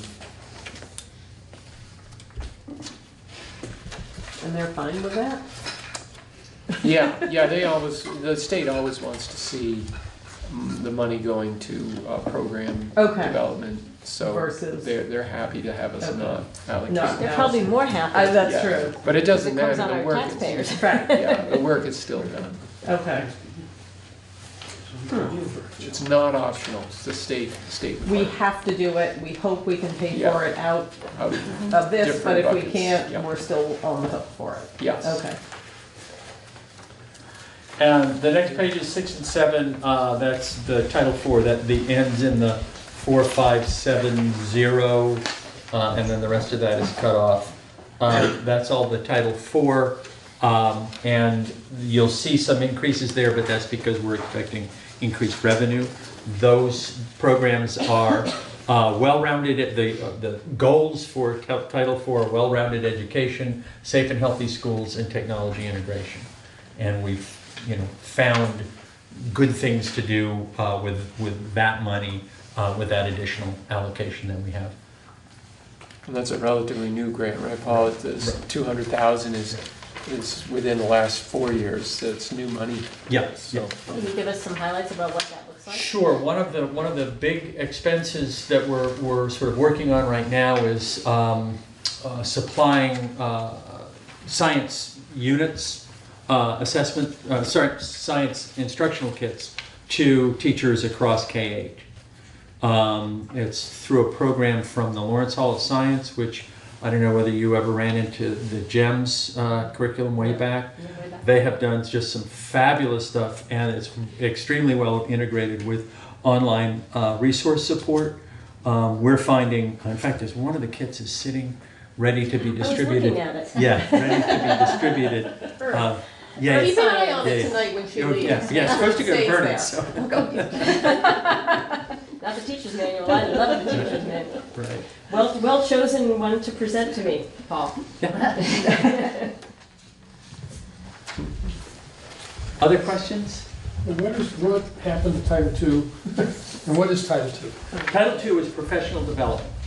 Okay, so between is it targeted at any particular student? Like 4 is lower income, or 4 is students that are behind. No, so Title I is for students who are struggling academically. The payment is based on free and reduced, right? Yeah. But once the payment happens, right, then you have one of two choices. Either you are a targeted assistance school, in which case you identify a list of students who become Title I students and they are provided support for the entire year. Or the other case, which is true of all of the WSESU schools that are Title I schools, we are school-wide program schools, and that is any student, all students are eligible for that support. It provides much more flexibility. Students can go in and out of academic support on an as-needed basis rather than being identified for the entire year. So much more flexibility, much more responsiveness to the needs of students. And an added benefit of school-wide program schools is you can consolidate funds. And Title II is just blanket professional. Title II is really designed for improving instruction through professional development of teachers and administrators. So really, we think about it as Title I is really frontline teachers working with students. Title IIA is supporting teachers to implement best practices. And Title IV is for that well-rounded piece. We're right now using it for, as I said, technology integration, buying materials, supporting social studies, curriculum work groups, that sort of thing. So the professional development that we see in the line items previously in district budgets, that's separate from this. In addition, yeah. In addition. This is in addition, Mhm. okay. And could any of that be in this? Well, we can't subgrade, or Well- supplant, I mean. But you want to speak to that? Sure, there are things, and the way most often the way I think about it is, there are professional development activities that we want to provide on an SU level, right? Sometimes that professional development is for a specific curriculum area, and we'll pull teachers from a specific grade span. And we'll pull teachers together, say, to do some work on the social studies curriculum and provide a stipend for that, right? Or the science curriculum. In some cases, there's a district-wide initiative like differentiation, where we want to provide someone to come in to do SU-wide professional development, right? Conversely, schools may have some specific interest in a professional development activity that's really focused on their work in their school. And I think more often you're going to find that in those budgets than you are the sort of the more SU level stuff. The other area that I know Bratt Town in particular had heard a lot about the impact on student growth. Isn't this where Mr. Rittner? Yeah. A big chunk of Title IIA is coaching support. Yeah. Right. Piece of Brian, all of Team Reed is provided there. Yeah. So so it's a fair amount of direct service, and I don't know how much the other board members have seen the Brattleboro Town presentations. I don't recall, Lila, how broadly those were. Probably just but mostly. Yeah, but really a remarkable impact about how the student growth over all kinds of different challenges and over many years. When we get done with all this, we can have. Were these the ones you guys did at the pre-town meeting? Yes. That's an example. That's an example Yeah. of, okay. We had the English language learners people come in. We had the behaviorists. We had Shelley come in one time. Brian had come in. Yeah, yeah, and it's just, aside from helping us understand things, it wows the community with how competent these people are, how expert these people are. So that's largely funded by the Title IIA, and the stability of that has just had a tremendous impact over time. Other questions on our grants? They really are a very, very valuable resource. The 2.8 million is it's highly regulated, highly accountable. In terms of Paul develops strategies that identify student student learning goals that will be addressed and outcomes to be accomplished, and then the oversight is all about them monitoring, okay, we gave you 2.8 million, show us that strategy and how did you do, and let's look at the data. So it's a very rigorous type of resource to manage, because if we don't follow the rules, they will come in and say, you have to give us the money back. That doesn't happen. And I was going to say, I'm assuming that does not happen. It happens frequently across the state, but it does not happen to us. Yeah. Yeah, everybody? Yeah. Okay. Other questions on this? So what's next, I guess, is, I always like to know, what can we do to be better prepared for? So our next two meetings. Yeah, our next two meetings, I'm going to be working with Lyle and Shelley and Marisa very diligently through right up to the holiday, and I do hope to send you the special ed draft budget before the holiday, just so we don't have to work on it during the holiday, because it's a Monday meeting. Okay. So that's my goal. I'm not sure if we'll make it, but we'll try. Okay. Get you a draft special ed budget. We will have some updated figures for the food service as well. You saw that last week. We'll have some refined numbers there. So we'll send you everything that we have, and the draft that you receive will be, certainly the focus is special education, but it will probably be the whole budget. Okay. So you'll start to get a sense of what we look like. I forewarn you, it's gonna be a big spending proposal increase because of the need, primarily in special ed. Okay. And then the 11th, between the 2nd, us having the discussion that we're having now, any questions you might have, we'll bring back the best estimate we can come up with for the 11th, including the enrollment statistics if they're available. And then that's the budget process for the SU. That's the typical cycle. Okay. So our next meeting is for budget next Monday, December 2nd, 5:30, and we're here again? We're here. Okay.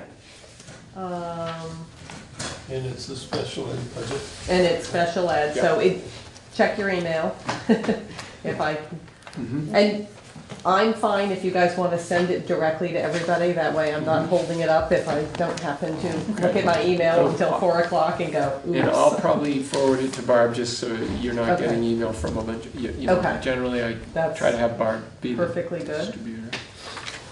Can I ask a clarifying question on that 15% up? Is that 15% up revenue minus expenditure or just expenditure? Expenditure. Okay, thank you. All right. Okay, I hope it's better. It sort of occurred to me, that's what I thought you meant, but then I just thought I should, before I wake up in the middle of the night worrying about that. Yeah, we're hoping the net impact is less. All right, so just so we're all on the same page, right now,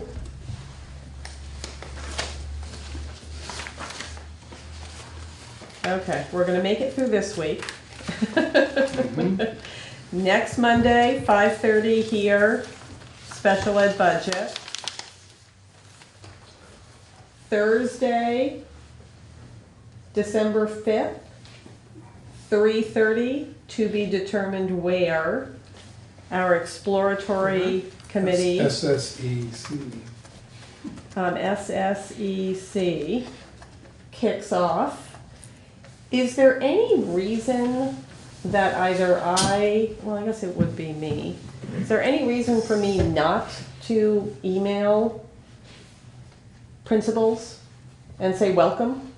I would appreciate it if you did, and Okay. I think they would as well. Okay. Does anyone, I mean, is that okay with people if I just sort of put it out there to, can I be town crier running around going?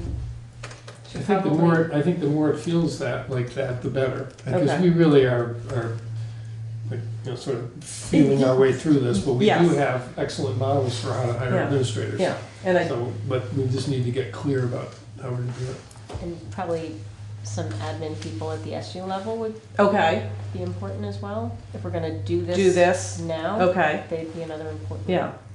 Okay, well, you and I are gonna talk agenda, so you can Okay. help me with. All right, sounds good. Okay, just wanna make sure the board is happy with me cheerleading through town. Get my baton out. We look forward to seeing that. I want video. Okay, so for the next agenda, the focus will be on special ed and budget. We will probably have an update, no, we won't have any update on the, because we won't have met yet, on the superintendent search. That'll really come later. VSBA dues we will do later. I think I would like, if it's okay, I think we've got time for the next on the 2nd. If there's any warrants, I'd like to kind of do warrants and keep up with them, so we're not doing $8 million worth of stuff. I know there's one we didn't get to. Correct. That I had post last meeting. We didn't get one in the last week or so, did we? No, we did not. We got one almost the day of. We got triple E. Yeah, so there's one, but I would Oh, almost that's expect that another one's gonna come. So if you guys don't mind trying to keep up with those right now, I would Sounds good. much rather not have a huge massive stack. All right, anything else? One Monday? Yep. Have we set a date and time for the next, the 12/11 meeting? We have not, other than. Just Oh, because no, maybe but- we want to get that warned and taken care of, since you're having Barb warn that Thursday meeting, maybe have her do both. I mean, what is everybody's pleasure? So that's a Wednesday. Does that mess you guys up? My daughter has a concert, so you can plan it for any time, because I'll miss that one. Okay. I mean, 5:30 seems to work for people mostly, so. Yeah. Do you work? People good with 5:30 here? Okay. Okay. We're gonna see if Emily can come. Just add to the confusion. Yeah. Hey, we worked through it. It's kind of amazing, really. So the other item that I wanted to add, again, this is just such a busy time of year for most of us, and data is kind of slow coming, but obviously we need to make an assumption for negotiations.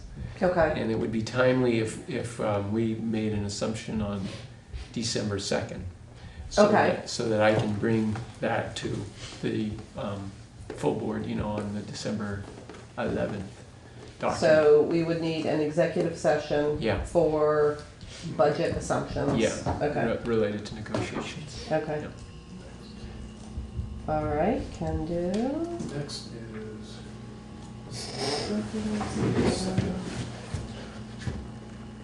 Okay, so everybody clear when we're back here next Monday? is December 2nd. 5:30?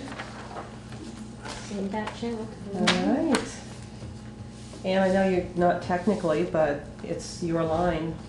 Oh, okay. Oh, I just remembered, Christina, you asked a question on food service about Putney. Oh, revenues, yeah. Yeah, and Putney, because it was a totally different model, it's coming back to the historical norm of about 170,000 spending. The budget said something like 230. Yeah. And, 239. and what it was is the old model of SU gets money and then sub-grants money back to the other entity had been left in. Okay. So that came out, and that brings us back to the about the 170 historical norm. So just wanted to mention that. And those are the kinds of things you'll see when I send out all of the documents. Okay. Okay. No, and if, as you're going through all these budgets, if there's any questions you've got, feel free, send them my way. We can tip off Frank and see if we can get answers. All right.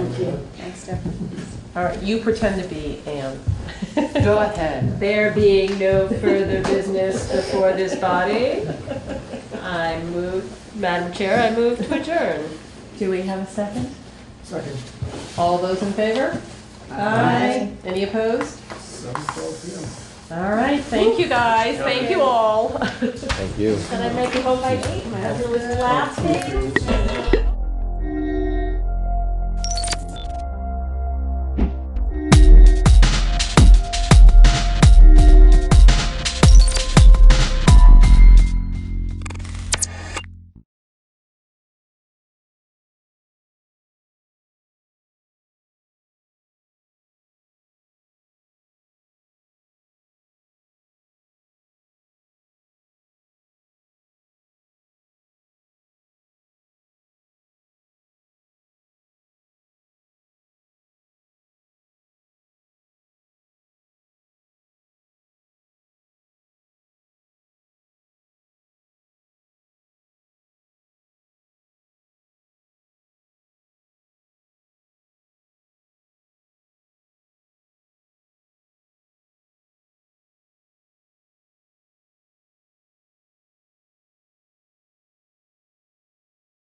Welcome to the Tuesday, November 26, 2019 meeting of the Brattleboro Select Board.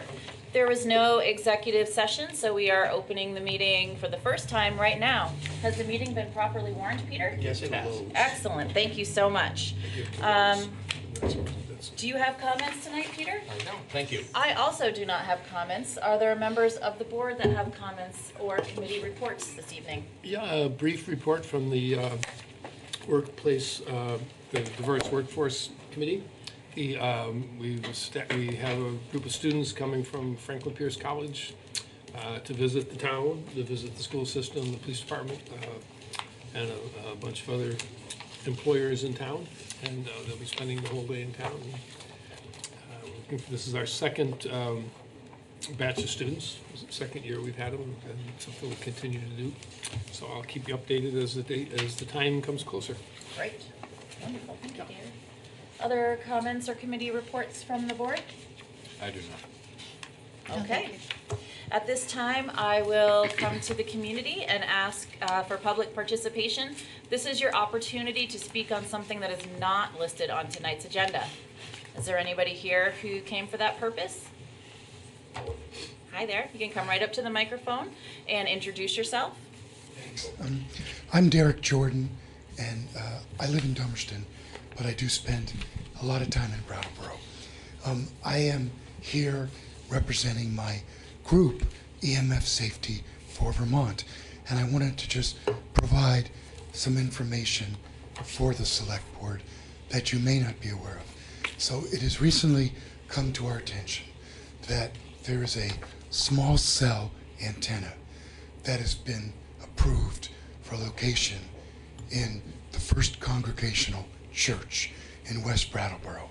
It is planned to be hidden inside of the church steeple. And the problem we see with this is that, first of all, there's a mountain of evidence showing biological harm from these antennas, and I'll provide some of that to you tonight so you can look at that. But also, the so-called safe distance that one is supposed to be from these antennas to reduce the exposure is 1,300 feet. The Academy School is located 360 feet from this proposed antenna. And the nursery school is located in the church right underneath it. There's a fire station right nearby, well within the 1,300 feet. So we are very concerned about the exposure to the children from this antenna. And really, I wanted to ask what the current approval process is for these small cell antennas that are going to be going up more and more in Brattleboro. Is that done through the town manager? No, permits for that are not an issue. We could provide information to the board and to the public about the process that is required. Okay, that might not be a bad thing. So I'm just curious then, how are they, is there no approval process? Is that what you're telling me? That's not what I'm telling you. I'm telling you that I'll find out what the Oh, you'll process find is. out. I don't know specifically for that item. Yeah, this is we a have, this we is have a regulations that allow some things in some parts of town and not in other parts of town and so on. So I'll find out what it is related to small cell antennas. Thank you. We'll provide that information to the board and make it available on the website. That'd be great. Excellent. This is a Verizon antenna, if that makes your life easier. That's the first thing.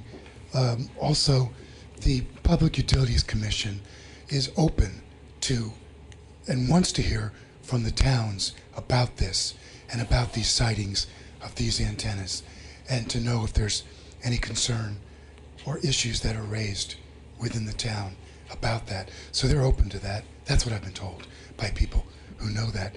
I will provide for you a report that was prepared by one of our members about the installation of this antenna in the church. So you can look over the specs and other information regarding the biological harm. Also, just quickly, you may be aware that the National Toxicology Program has done a bunch of studies on wireless exposure, and there's a recent update to their studies showing brain cancer, heart cancer, DNA damage. And this is from regular 3G exposure, and I'll provide you that as well. Let's see. Oh, this is really interesting. So this is a recent development that happened last week. The Washington, D.C. Federal Court of Appeals issued a reprimand to the FCC about their lack of environmental review for small cell antennas. Up till now, they've had somewhat free rein to just let them go in wherever. But this court decision actually says they need to do an environmental review for the antennas, and I'll provide that information as well. Can I give this to you now? Please do. Thank you. Great. Thank you for those comments. Thank you. Thank you. Appreciate it. It looks like they're. That sounds great. You want to speak? You want to just say thank you? Yeah, I feel compelled to say something here because I believe very strongly in free speech and these public comment periods to be a great place to speak your mind, no matter what you'd like to say. However, I feel that the anti-5G movement is based on fear, not science. I've looked into this extensively, and I think many people are being misled on this issue. And I want to reassure that this body up here would never approve of something that we felt was of harm to our children. And it really, Derek, I would have stayed quiet on this, but you're mentioning a proximity to schools, and there honestly is zero science, zero reliable science that there's any harm in the new 5G technologies, and this is getting under my skin. So it's a personal statement, but I really don't think that free speech extends to yelling fire in a crowded movie house, and I don't think it extends to driving fear into the hearts of parents around here unnecessarily. So I'll be quiet about that, but you're not going to find a anti-5G advocate in me. Thank you. Thank you, Tim and Derek. We're not going to go back and forth on this because we can't, because it hasn't been a publicly warned item. Are there other members of the community here tonight that would like to speak on something not on tonight's agenda? Ms. Libby?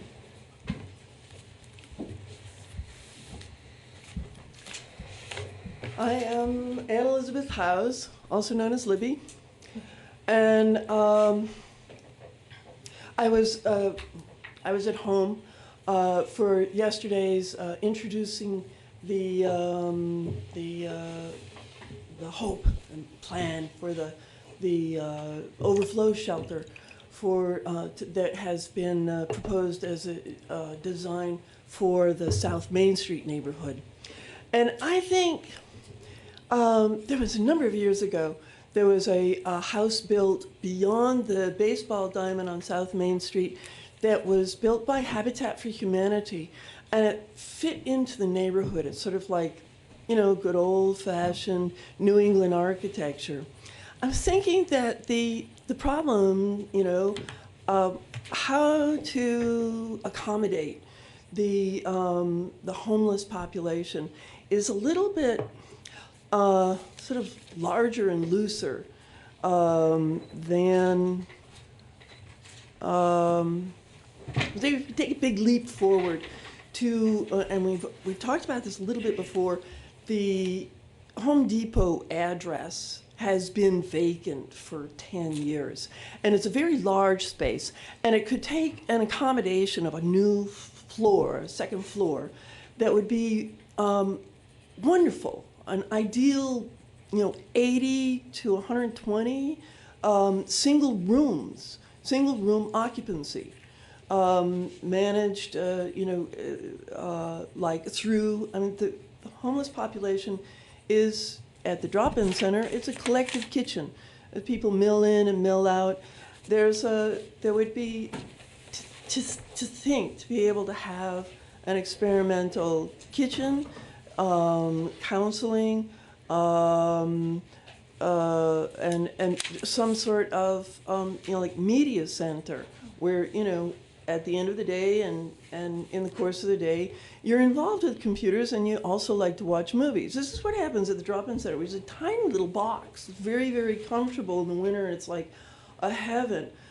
But the idea of accommodating, and Brattleboro has it, accommodating the homeless people, like within driving distance in the course of a day, is a big reputation. I think we should think in terms of accommodating, like having a concierge, a town concierge, to single room occupancy, which we've lost a lot of the housing with the fire in that changed the Main Street building Brooks house into CCV.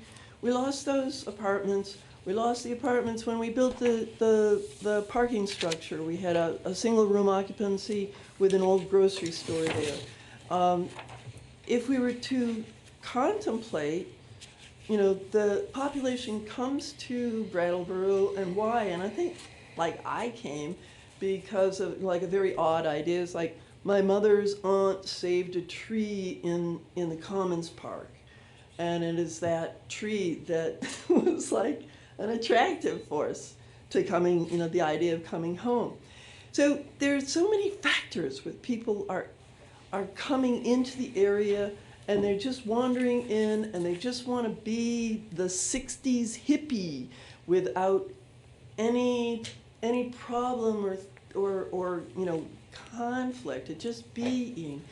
And I think that it would be a single room occupancy privilege, and at the same time a kind of very special accommodation that we may be able to do inside of a budget of $3 million, that we may be able to do as turning persons into more dynamic contributors, or like cleaning up and becoming professional, be able to cook or construct clothing, or learn and teach media. And so I'm thinking that our problem, though, we feel like a little snug little ship at 60 South Main Street, and it's dreamy with heat in the wintertime, but to take a great leap forward for many people across a lot of time, I think it's time for the town to consider the single room occupancy option, and that the old Home Depot shell is a good shell to begin with.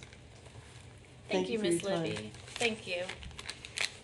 Are there other members of the community that would like to speak on something not listed on tonight's agenda? Okay, and at this time, I'm going to move into our first item, which is regarding local Board of Health. It is a hearing on an emergency health order relating to 48 and 50 Central Street and 6 Reynolds Drive. Peter, would you like to facilitate the beginning of this discussion? So procedurally, you should convene as the Board of Health, as you often do when you're going to be liquor commissioners or. Okay. Great. I would take a motion to convene as the Board of Health. I move to convene as public health. Excellent. All those in favor? Aye. Okay. And now you'll proceed with the hearing. You should hear first from Town Attorney Bob Fisher and our town team that has compiled the information for you tonight, and then hear whether there's any other information that anybody else wishes to present to you. Thank you for that direction. Bob? Thank you. And I just want to give the board sort of the procedural history of how we got here tonight, and then turn it over to Health Officer Leonard Howard to tell you about the actual health violations at these properties. But in the middle of last week, an emergency health order was issued and I believe served on the 21st, which was Thursday, upon Mr. Hunter, the owner of 48 and 50 Central Street and 6 Reynolds Drive. That order was also served with procedural rights to appeal that, and pursuant to the statute, within 5 days you have an appeal hearing, and that's where we are tonight. That order, as part of it, had a no occupancy order such that the tenants of these buildings were to be moved out. Mr. Hunter, and that was communicated to the tenants. Provisions were made for the tenants to meet with various organizations to find alternative housing. In the meantime, Mr. Hunter asked for a stay of that emergency order from Superior Court ex parte, meaning it was without notice to the town, and that was granted by the court on Thursday afternoon by Judge Kanan. The judge set a hearing for tomorrow afternoon on that issue of the stay, which the town will be attending. Or at least two of the three of us will be attending that tomorrow, along with witnesses from the State Division of Fire Safety. So with regard, so the court stayed the no occupancy, and the town went back, unlocked essentially the buildings. All the tenants were able to go back to their apartments, and my understanding is some work was done over the course of Friday through the weekend, and the health officer, along with the State Division of Fire Safety, re-inspected the property yesterday. There are still, and I'll let Leonard Howard go into this, still numerous public health violations there, but just so the board and the public knows, the town will not be asking tomorrow for a no occupancy order, but simply a health order that's been proposed, and you have a copy of in your packet, that addresses the public health concerns at these two properties.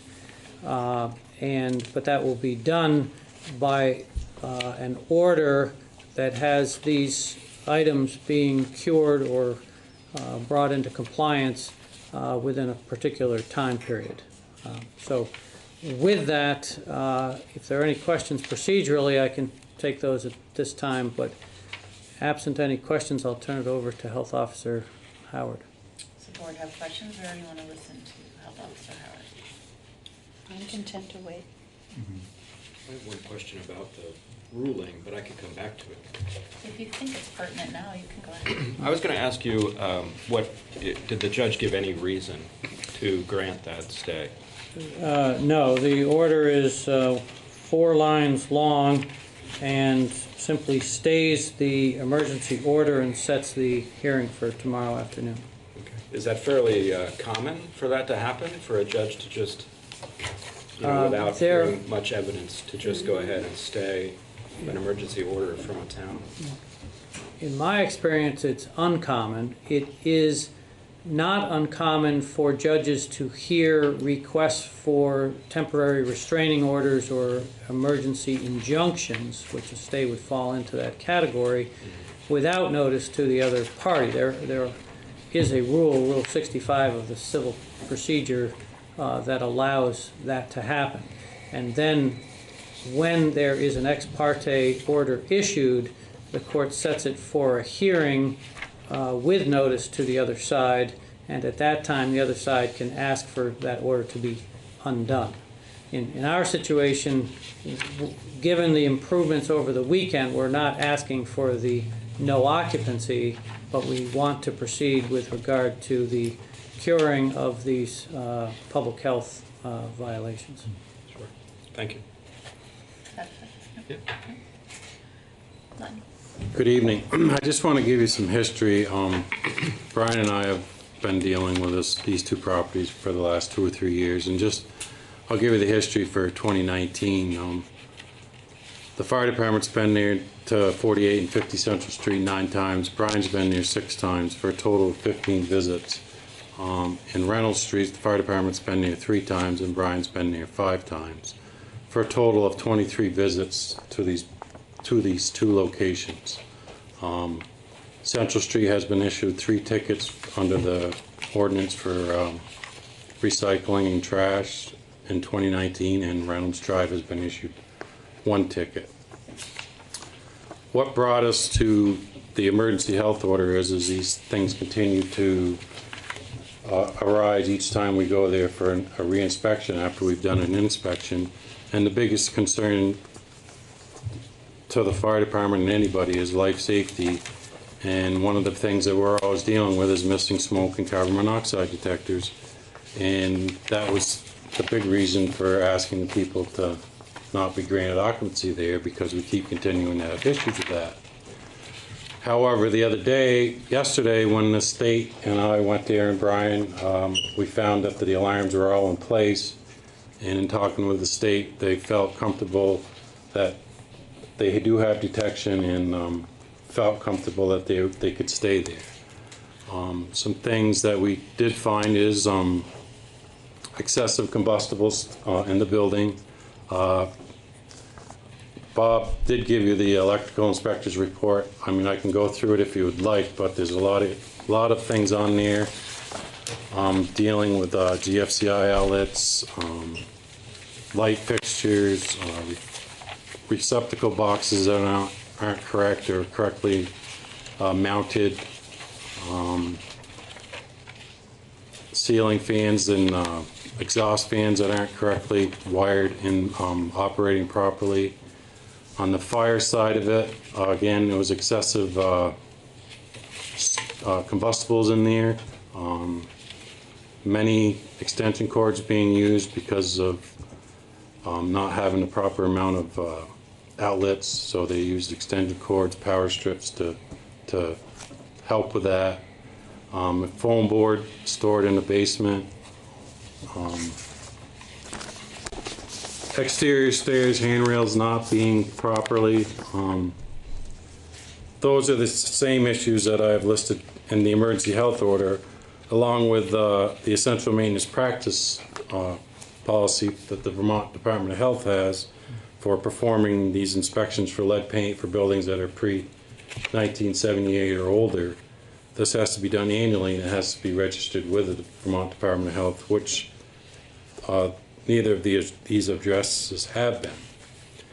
And the last thing on there is the bed bug infestation that Brian found on September 25th. Yesterday, when we did go there, Brian did another bed bug inspection and did find multiple eggs in one of the apartments on Reynolds Drive. So within a short amount of time, we're going to have bed bug infestation again with all those eggs being there. Those are some of the highlighted things. If you have any questions, I'm happy to answer them. I'll turn it back over to Bob. If I could just add too, with regard to the Division of Fire Safety, you have both the fire prevention inspection results and then the electrical inspection results. And with regard to that, there are some items of high hazard listed there. For instance, in the electrical, where there's a heating element cover on the water heater that was not installed and has exposed live metal parts. And the note there is that this exposes anybody to 240 volts if contact is made. So these are not, I mean, there may be some in here that talk about ground fault plugs and things like that, which generally are relatively easy to cure, but there are also some which are extremely dangerous to human life. In addition, you'll see, and in both of these, where there's reference to excessive fuel load in the hallways and especially in the basement. What I was asking Bruce Martin from the Division of Fire Safety what fuel load means. It's essentially a lot of material. It can be furniture, it can be boxes, it's not necessarily a can of gas sitting next to the furnace. But the furnace did have a leak, and as I understand it, they had been self-priming the furnace. And what it is that you have a lot of this material right near areas that can be very prone to fire. And so that's why they want all of that excessive fuel load to be removed. along with having that removed from your hallways, your egresses from these buildings to make it safe. But the Division of Fire Safety, first and foremost, what makes a property safe is having the early detection, such that if there is a fire, if you have working smoke detectors and carbon monoxide detectors, that's your first warning. So with that, the town is asking the local Board of Health, the Select Board acting as health commissioners, to make the order as presented to you in the proposed order, and that this order be made subject to and will take effect after tomorrow's hearing in court. So I think, I don't know Mr. Hunter, but are you Mr. Hunter in the back?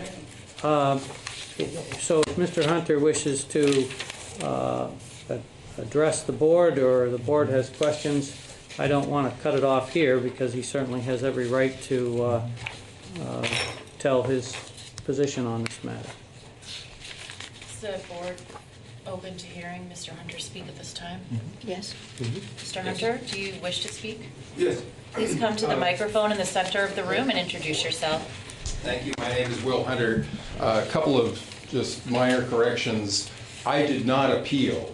I was not aware until Mr. Howard sent me an email yesterday afternoon that this hearing was going to happen.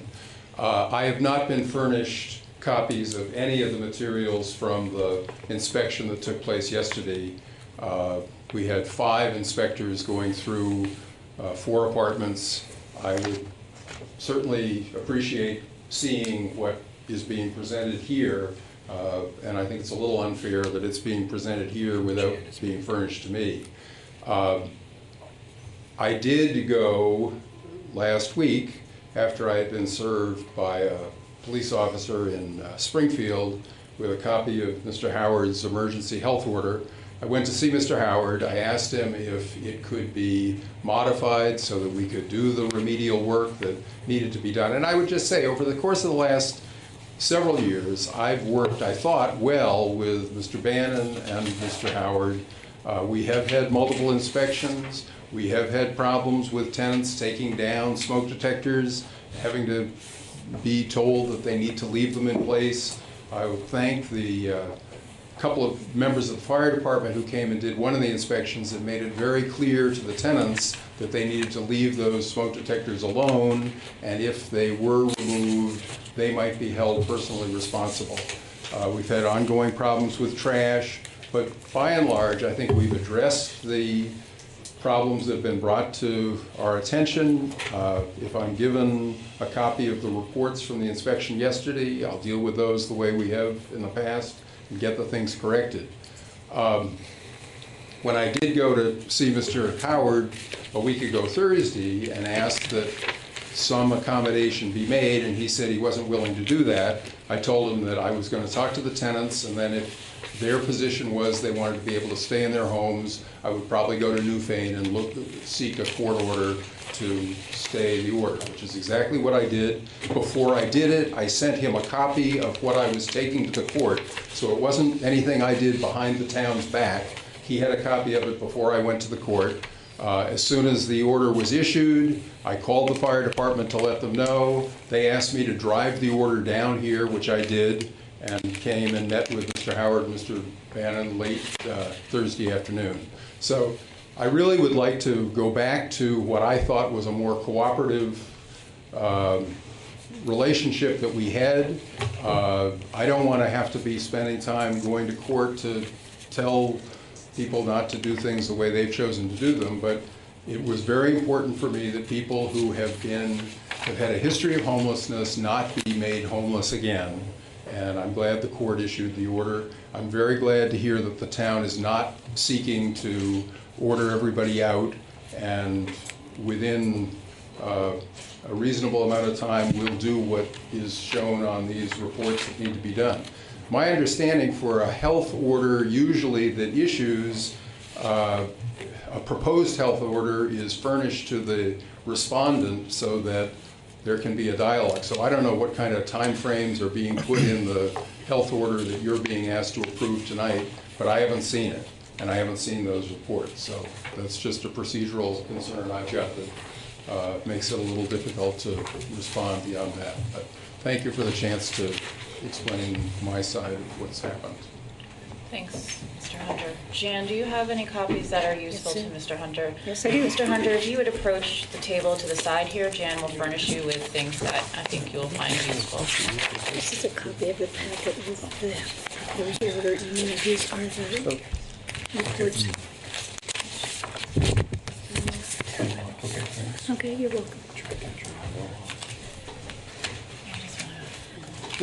With regard to, and I'm glad Mr. Hunter has copies of these, but the Division of Fire Safety provides these at the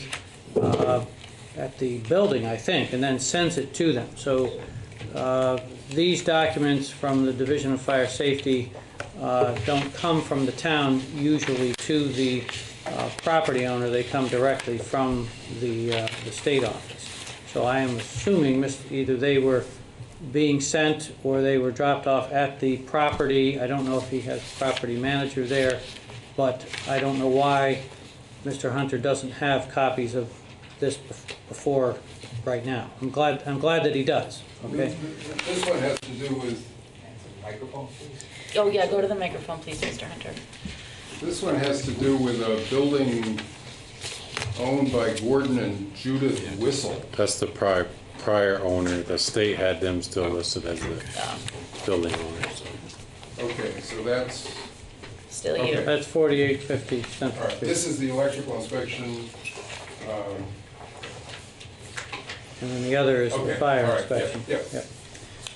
And so I just wanted to clarify that. And with regard to the issue of this not being an appeal, when an emergency health order is issued, the statute provides that the person to whom it's issued shall be provided the opportunity for a hearing within the 5 days. That's why we have this.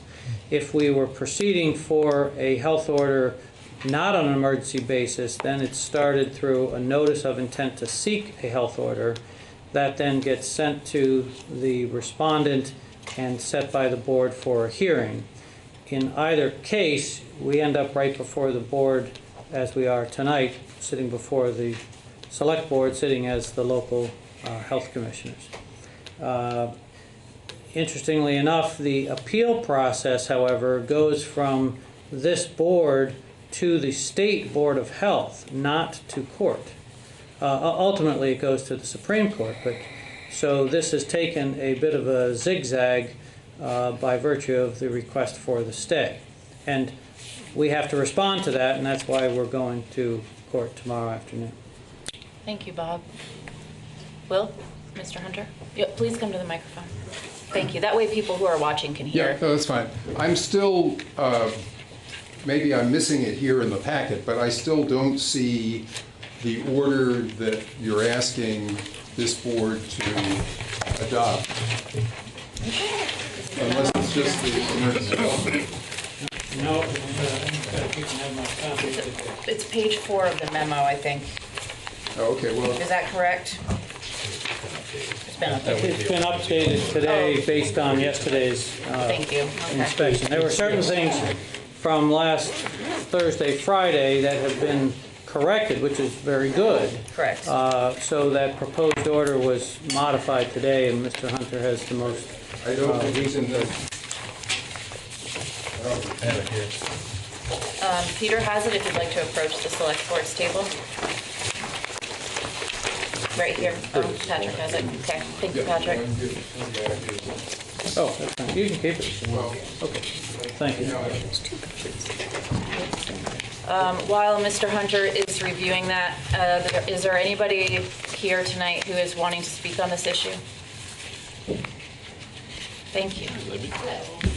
Ryan Hendrick, representing Groundworks, and wanting to check on some of the issues that directly affect the tenants. One is what happens to the health order if things don't come into compliance?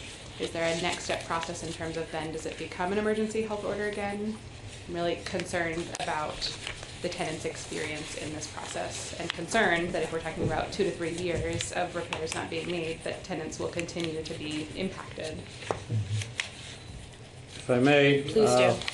With regard to that, the enforcement of a health order, so if the items that the owner would be directed to cure are not done, then the next step would be for the town to seek court enforcement or injunction to enforce those. That could entail a no occupancy order if those violations that remain still in violation rise to the level of a public health hazard for the tenants. So it could, it doesn't necessarily, it depends on how much is brought into compliance and how quickly, and if there are, I'm sure, just knowing the Division of Fire Safety, if there are a couple real minor ones, they might say, all right, if that's not done by this date, we'll give you a little bit of an extension. They tend to work with the owners with regard to that. Sure. But if it's not brought into compliance, then it is possible for the town to, again, seek the no occupancy. Is there an understanding of what tips it back into no occupancy? Because it certainly doesn't sound like anything that's being discussed tonight is safe occupancy for the tenants that are living there.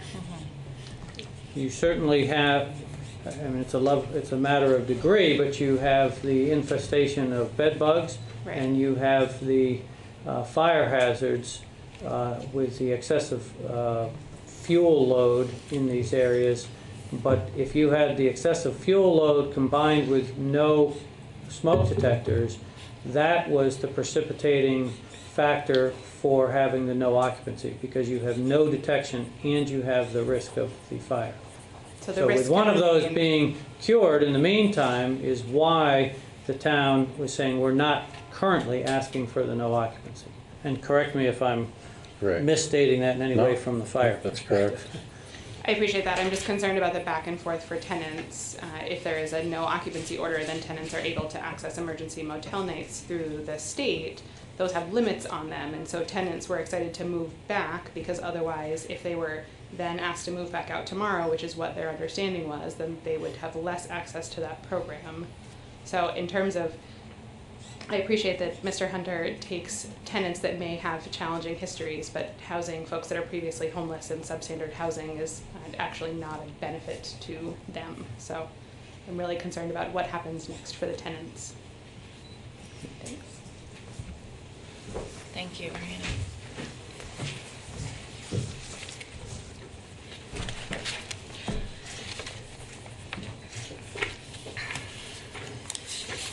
What is the, without me digging through, what is the expected timeline for this to be cured?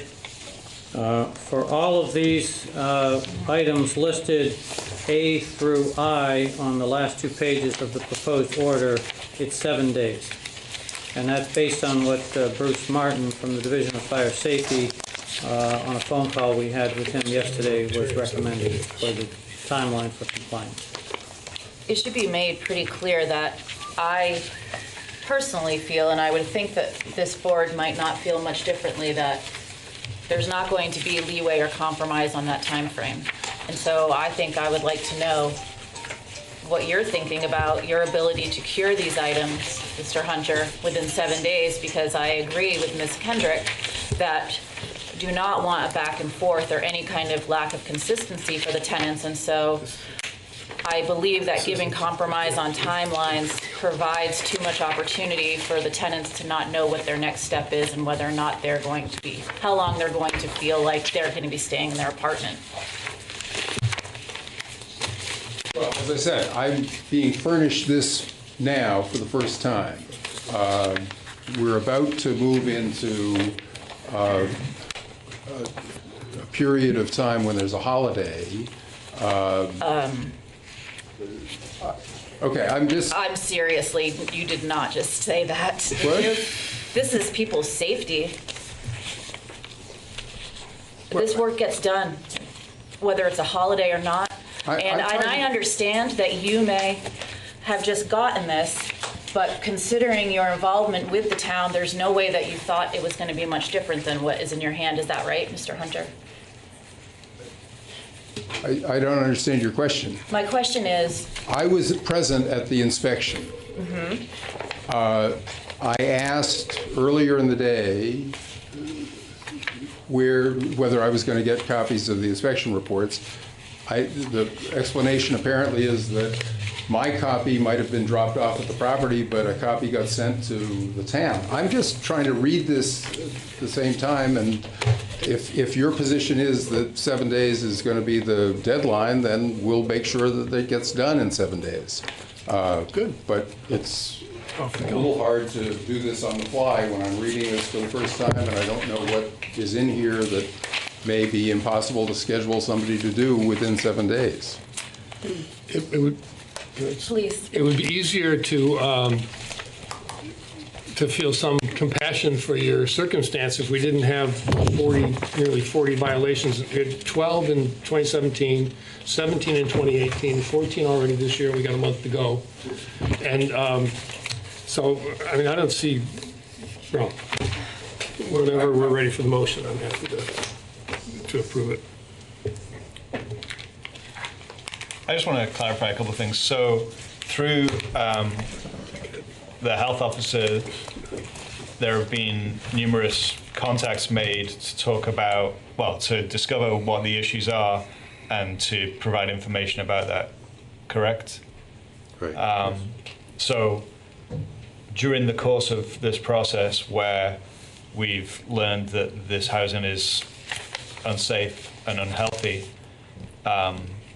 there have been information about missing smoke alarms and other issues that affect the health and safety of the tenants?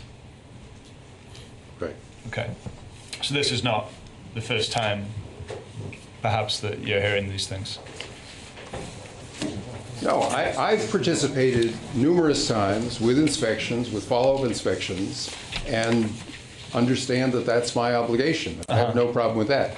What I'm responding to is I'm looking at the proposed order, which says within 7 days, all the things that are on some other reports, which I'm reading for the first time, and maybe they're all doable within 7 days, but I'm, as I say, trying to read it on the fly and participate in this conversation. Yeah, no, I understand that. That is challenging for sure.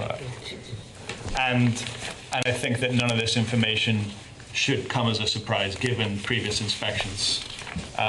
So whilst I understand that it is challenging to read this and also be asked to respond to it, I think that none of this is new. No. The only thing that's new on here from yesterday is having an electrical inspector going through and doing a more thorough electrical inspection, and with us finding the leaking oil burner yesterday. Mm-hmm. Those are the new things. All these other items are things that we find each time we go in there, so they're really nothing new to Will's surprise here, other than those. The leak is in the oil tank or in the? It's on the burner itself, which was stopped, but these burners need to be inspected by a certified technician to make sure they operate properly. Yeah. Okay. You're talking about the bleed valve that needed to be tightened? Correct. Okay, which we tightened. May I add something into the record? So the details are set forth in the paperwork, and if you need to probe that any further, then certainly Len and Brian can provide additional details about what they have seen in these frequent visits to the site. But I just think the characterization that this has been a collaborative process needs to be corrected for the record, because it's a very serious matter for us to be here to have a hearing over a health order. It's so rare that it's the first time that we've actually conducted one of these during my 5 years with the town. And my 7. And never before. And so we only get to this stage of this process when processes, the communication up until now hasn't led to a solution. So it is true that there's been a tremendous amount of communication between the town and Mr. Hunter, but the process of addressing the deficiencies at these two sites has not been collaborative. And that's why this is being held as a health order hearing, rather than being something that goes on with, a notice and some corrections and some, oh, you got to get a few more things done, and then a few more things get done, and then a property's in compliance. That's how it works when it's working well. And in fact, the statute provides for what's called an assurance of discontinuance when there are these health violations ordinarily, and that's why you're not here on a routine basis as we are tonight, because most times the landowner will sign an assurance of discontinuance to cure things within a time frame set either by the health officer or by the state.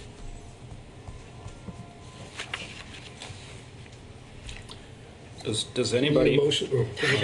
I just need to, some of these things you're going to have to bring an electrician's going to have to be called, is that correct? That's correct. Whoever inspects furnaces person is going to have to be called.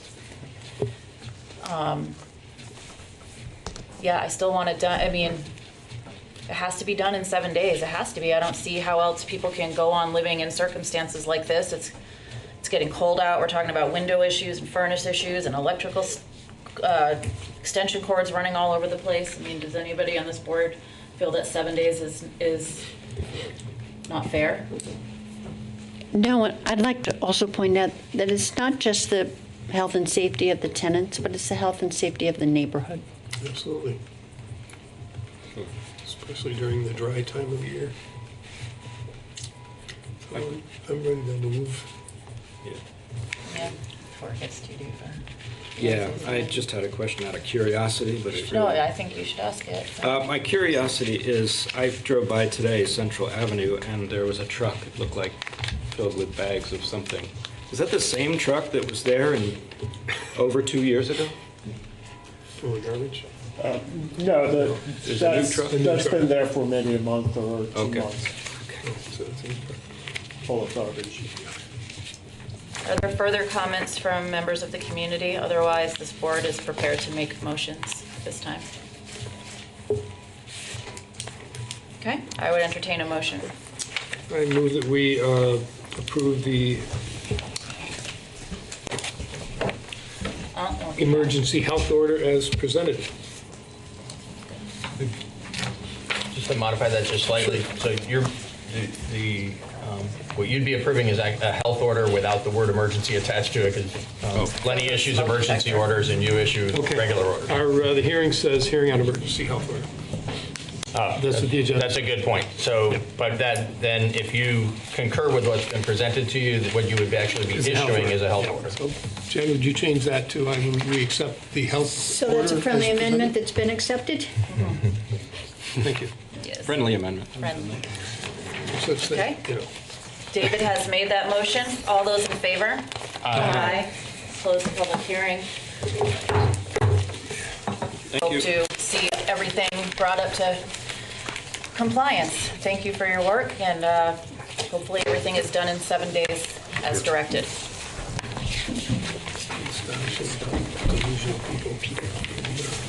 I don't know what my agenda is anymore. Do you want to adjourn as health commissioners? At this time, I would entertain a motion to adjourn as health commissioners. So moved. All those in favor? Aye. Excellent. We will now move on to our next agenda item, which is our first item under new business, possible reconsideration of a motion to opt out of the National Prescription Opiate Litigation Class Action Suit and rescind exclusion request form. Got that, Chris? Okay, Peter. It's being videoed, so he's. Do you want to open this up, or do you want to kick it right over to Attorney Fisher? Straight to Bob, please. All right, So Bob. last week, the board, in one of its motions, moved to opt out of the national class litigation, and the deadline for opting out was last Friday. And it was a situation where if you don't opt out, you're automatically in that national class. That is a national class action against the opioid manufacturers, distributors, etc. The board decided and moved to opt out the day after, we completed the opt-out form that is prescribed as part of that litigation, and we submitted that. I then let our special counsel in Brattleboro's suit against the opioid manufacturers, distributors, pharmacies, etc., know that, and she expressed concern that that would actually be detrimental to the town's leverage, both in its suit and potential, if it did enter the national suit, to gain recovery sooner. I informed Attorney Sakala that we had already sent that in, and she explained that there is a way to rescind the opt-out if the board wished to do so. And based on that, we thought it made sense to come back to the board to potentially reconsider its decision last week to opt out of that decision. As far as the ability to rescind the opt-out, that has been done before. In fact, it was explained to me that in New York State there were many counties where the Attorney General had recommended the opt-out option, but in learning more about the suit as it progressed and how it would be structured, the Attorney General reversed that decision, and the towns that had filed the opt-out form were able to rescind that and remain in that class. So if the board tonight wishes to reconsider its decision to opt out, then the ability to rescind should put you back into that opt-in class for that national class litigation. So I asked Attorney Sakala to explain why she was concerned and what what are the advantages of the town remaining both in that national class and having the separate suit along with the town of Bennington and other Vermont municipalities against these defendants. One of the main reasons had to do with the timing of the suits, and it was her opinion that if the town opts out, that the town's leverage to get into negotiations early or to go to court early, to get discovery, depositions, all of those sorts of things before the national class would be compromised, and so you would have your separate suit sitting sort of at the back of the line. So she didn't think that that was advantageous to the town. In the national class, it was also explained to me by her that there is a lot of shared discovery in terms of the facts that will be discovered, some of which are already discoverable, that the town, if it opted out, would not have access to. So there was another reason. But in large part, if I had to summarize her concerns, it was that the town was losing leverage by not being in that national class. And so I asked her to give us some bullet points, which I believe she just sent this afternoon, but I think the board has, that outlines the advantages of opting in to that national class litigation.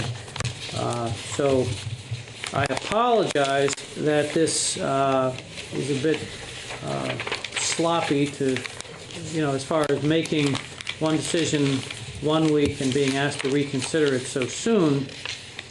But when our special counsel is raising this with the concerns that she did, I think it's important to at least bring back to the board for your reconsideration.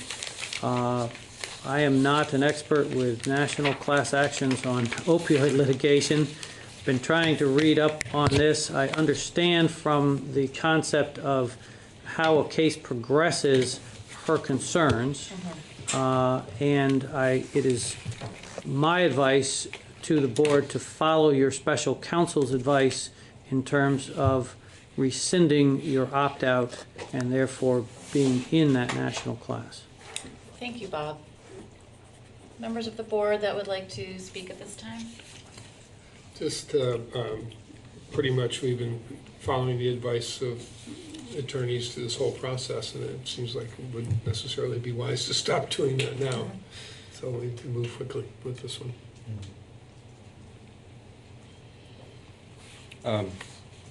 Well, when it comes down to it, I agree with David. It does make me feel like a little bit of a backing away from the other case, in my opinion, which doesn't make me feel as good about all the work we did together, deliberating and talking about pharmacies and such. But I tend to agree overall with following her advice. I can address that partially, Tim, with regard to it's not backing away from the separate suit that Brattleboro joining with Bennington is making, because it is still unclear which of the defendants that are named in the Brattleboro suit are going to agree to the methodology of the settlement in the national class. It could be that all of those defendants join in that, but some of them are most likely not going to. So you just can't get double recovery, but there may be defendants that national class doesn't cover, and in that way you're actually more covered than towns that just do the national class, because you've got a separate suit that actually is naming this large group of defendants in that case. So I see your point, but I hope that makes you feel a little bit better. It does. It does, just a little bit. Thank you. Peter?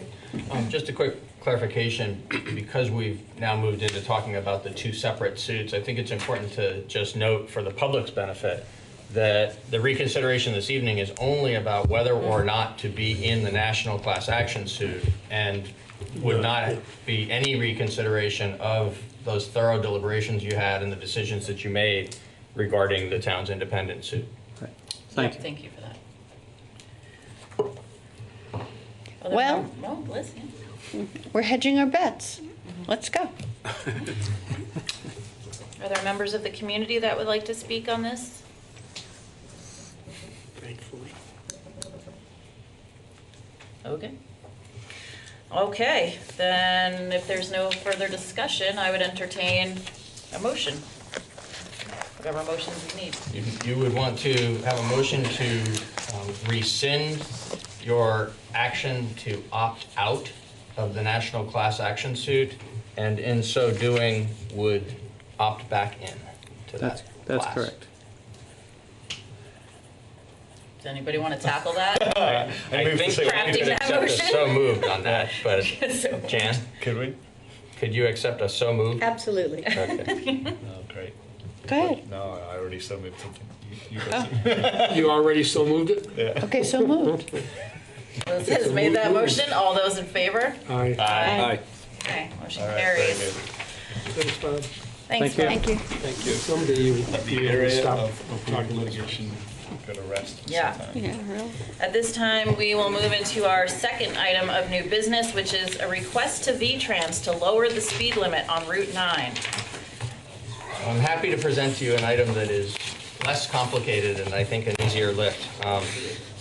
There have been concerns about a variety of different safety concerns about traffic on Route 9. That led to a meeting in October up in Marlboro that involved several different municipalities and some legislators and the leadership of V-Trans. The secretary of the agency was there along with several other senior members of that staff. And there was a good thorough discussion about these different aspects of safety concerns. But the one that is pertinent to tonight's conversation is speed, particularly speed as people come off of the highway portion, such as it is. It's very rural highway through the woods and lots of turns and so on that lead to some of the other safety concerns. But nevertheless, you're traveling a highway between Wilmington and Brattleboro through Marlboro, and then arrive into the West Brattleboro corridor traveling and allowed to travel at a 40-mile-per-hour speed. And so the West Brattleboro Association has made a request to the town, and the reason they made this request to the town is that under the state's rules, only a municipality can ask the state to reduce a speed limit on a state highway. So individual organizations or individual citizens can't. Recognizing that, the West Brattleboro Association asked the town to request of VTrans a reduction from Paradise Farm out slightly west of the curve that sort of leaves West Brattleboro proper, or the developed area of West Brattleboro, and heads out towards Marlboro, out beyond Chelsea Royal, from Paradise Farm to Edward Heights. And the reason for Edward Heights in particular there is that is the intersection where the state highway becomes the town's jurisdiction on Western Avenue, where Marlboro Road ends and Western Avenue begins. The request is to reduce the speed limit from 40 miles per hour to 30 miles per hour. This was considered at the Traffic Safety Committee meeting in October, and the Traffic Safety Committee unanimously recommended this with a couple of additional provisions. We believe that both the town staff and the members of the Traffic Safety Committee believe that it would go hand in hand with such a reduction in speed limit and be a significant additional benefit to the area if bike lanes were added in both directions, one bike lane on each side of Route 9 as it comes through that section of West Brattleboro, and that at appropriate locations, crosswalks be added. At a 40-mile-per-hour speed limit, crosswalks are not allowed under the regulations that relate to highway safety, but at a 30-mile-an-hour speed limit, they would be allowed as long as they meet other specifications in terms of what the traffic engineers determine is proper sight lines and so on in terms of safe locations for crosswalks. We think that these two additional factors are important because they lend themselves to the reduction of the speed limit. Without that, the analysis might not, would not be as likely to yield the result that we're seeking. But in addition to that, there is documented evidence of a significant increase in bicycle usage of this corridor, not just for recreational purposes, but from people who are actually using it to commute to work, people who are using it to run errands and do other sort of practical uses as an alternative to using a vehicle.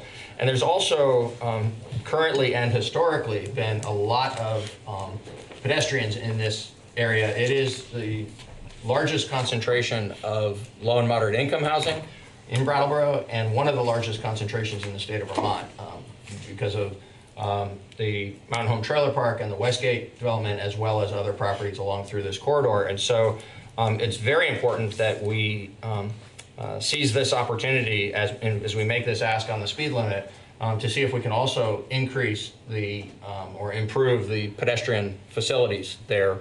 Right now what we have is people dashing across Route 9 to go from residences to businesses in various locations along this corridor. I've had communication with the folks at VTrans who will receive this request and process it through the state's traffic committee, and they've been receptive to this. Obviously, they're not able to make a commitment that it would result in one decision or another, but they agree that the timing is opportune because the state is right now in the process of planning the major upgrade to the entire stretch of Route 9 from Edward Heights to Wilmington that's going to be implemented in 2021. So they're doing the design work around that right now, and there is time, while they're well along in that design, there is still time, if this were to be approved, for the pieces that we've recommended to be incorporated into the plan for that project, which is construction of which is only 2 years away. Great. So with all of that, and the memorandum that's before you this evening also includes some documentation of various plans that have been approved in the past that suggest these kinds of improvements. They haven't been implemented to a great degree because of the fact that there hasn't been a project there to improve the roadway. So that's why we think that there's a real opportunity here right now. So you think the timing is within the next 2 years or more sooner than that? So we'd like you to act on this tonight so we can push aggressively for these changes to be made in the planning for that project. The schedule right now for construction of the project is 2021. So during the warm weather months of 2021, it'll be a little less than 2 years away. Thank you. Can I ask a clarifying question as well? So the immediate action would be that we would reduce the speed limit there. How? So I see from your face, maybe not so much. What's that? Go ahead. I'll speculate that the state is unlikely to grant our request to reduce from 40 to 30 without the other changes in the design of this roadway. Just based on the width of it and the long sight lines that are there. So it's possible that the speed limit might be reduced and then the other things would come along. I think it's much more likely if we do prevail, and I think we should be optimistic that this is really possible. And if we do prevail, I think it would be for all three of these things to happen and for them to happen simultaneously as part of that 2021 project. Okay. Is this an example of something that's Dillon's rule, and if we weren't a Dillon's rule state, we could just do this? Yes and no. The fact that this particular segment of roadway is state highway makes it less of a Dillon's rule aggravation. Further in on Route 9, in the Western Avenue portion that is the town's jurisdiction, we have a variety of similar issues that we face that are in fact up to us to remedy. With which we are burdened explicitly because of Dillon's rule. Right.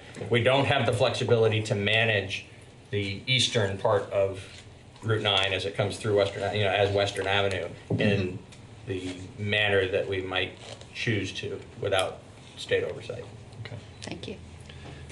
I was just going to suggest, it doesn't have to be in the motion, but just to remind everybody that in the at least verbal discussions we've had about Putney Road and Hannaford intersection moving forward soon, hopefully, that the greening of bicycle lanes had been mentioned and favorably looked upon by at least one person in the state, right? Yes. I think. Favorably looked upon. And it's actually been, that's a design that has been used by the state in certain locations, particularly not unlike this one where there's a variety of different uses. So people walking, lots of congestion related to the vehicles that are traveling through the area, lots of commercial entrances and exits, off of the roadway. Yeah. So it just makes the bike lane stand out more clearly in that kind of a complicated roadway. So I just wanted to suggest that moving forward, we just start to always suggest that it's going to be the green standard that people are used to seeing. Right. I would like to put my 2 cents for it being always protected as well. I know that having protected bike lanes makes it a challenge when we move to the winter time. Right. Having cycled on that road, I used to work at Westgate, and I used to cycle from downtown to Westgate. You get a lot of tractor trailers and a lot of vehicles.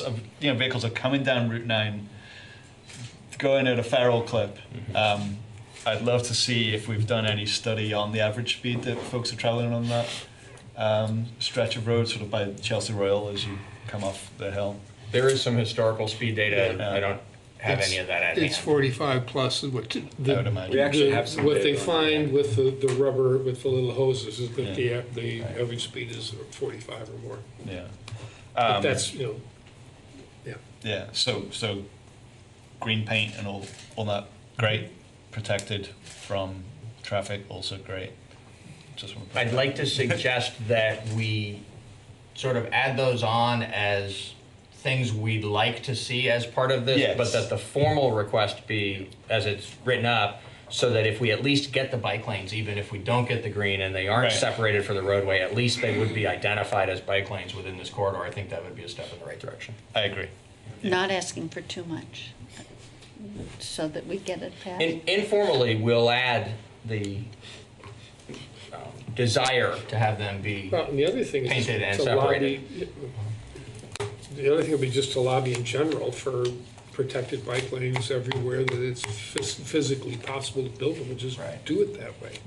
It really is a huge difference. It does. There's a something I feel compelled to say that's kind of spoiling the party. It's okay. But the green is great because it makes the bike lane pop. Separated is even better. We are constrained in Vermont in general with, routes that have been in their same basic configuration for a few hundred years, and where it's often not enough room to do a complete street design in the way you ideally would. Mm-hmm. And the additional maintenance that does come along with separated bike lanes and additional colored paint in those corridors is something that if our firm stand is that should be the case, the standard, every place where there is a bike lane, there's a lot of bike lanes on town roads and state roads within the town that are within the town's jurisdiction, where we need to be true to that ourselves, and there'd be a not insignificant additional cost to that. So you're absolutely right in the desire to have that. It does become a complicated equation for us in terms of having an expectation perhaps of the state that we might be reluctant to impose on ourselves. Or the alternative, having to go deeper into our pockets in order to impose it on ourselves, which would be a policy decision. Yep. It may become more obvious over time as people drive less. We don't have to spend so much to repair the roads, and it would make sense to do that, but not today. Looks like there's a recommended motion at the top of this memo.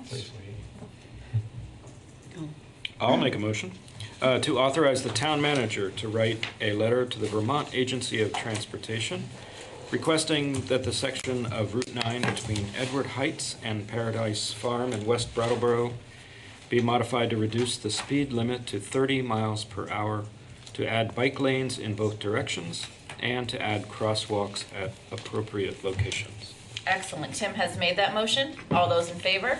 Aye. Motion carries. All right, we now move into item C, which is a budget item, and we are looking at, in our FY21 proposed budget, both the police department and the fire department's proposed budgets this evening, and we'll be beginning with the police department. And as Chief Fitzgerald comes to the table, I'll just remind the public, as we do each week, that you can follow along on the budget by going to the town's website at brattleboro.org, clicking on the right-hand side of the homepage on the FY21 proposed budget, and then within the page that takes you to this evening, you'd want to click on, again, the FY21 proposed budget. That'll take you to an approximately 20-page long line item budget that covers all the different aspects of town operations in the general fund. And we'll begin tonight's review with the police department budget at the bottom of page 12 of that line item budget. And you should flip the PDF with the little turny arrow button, because when I loaded it up, it's like that way. And you need to flip it so that you don't have to turn your computer. Thank you. Was it upside down? Did you say sideways? Sideways. Oh, yeah. It's fine. Or turn your computer. Yeah, you can do either. And then you hit the don't rotate button.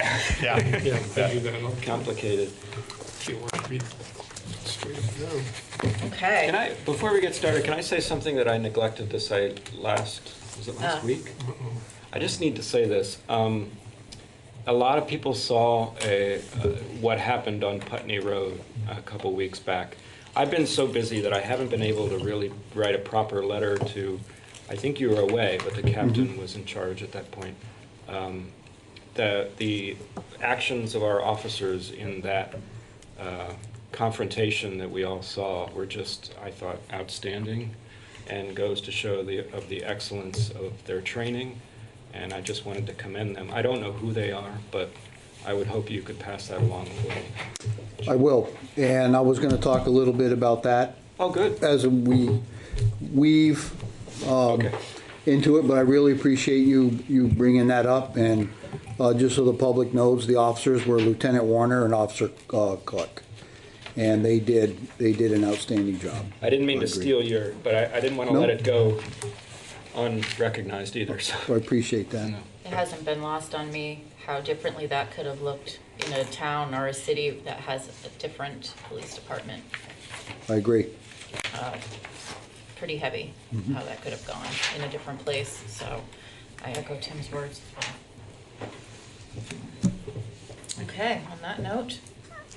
Okay, what I would like to do is, first of all, thank you for giving me the opportunity to talk about the department. And what I would like to do, if it's okay with the board, is just basically give a general overview of the department, how the department is made up, how we basically staff our shifts and respond to issues within the town, and then go over and talk about how the budget integrates into our mission statement and philosophy, and then end with what we look forward to every year when we set the goals for the department, and how we strive for those goals.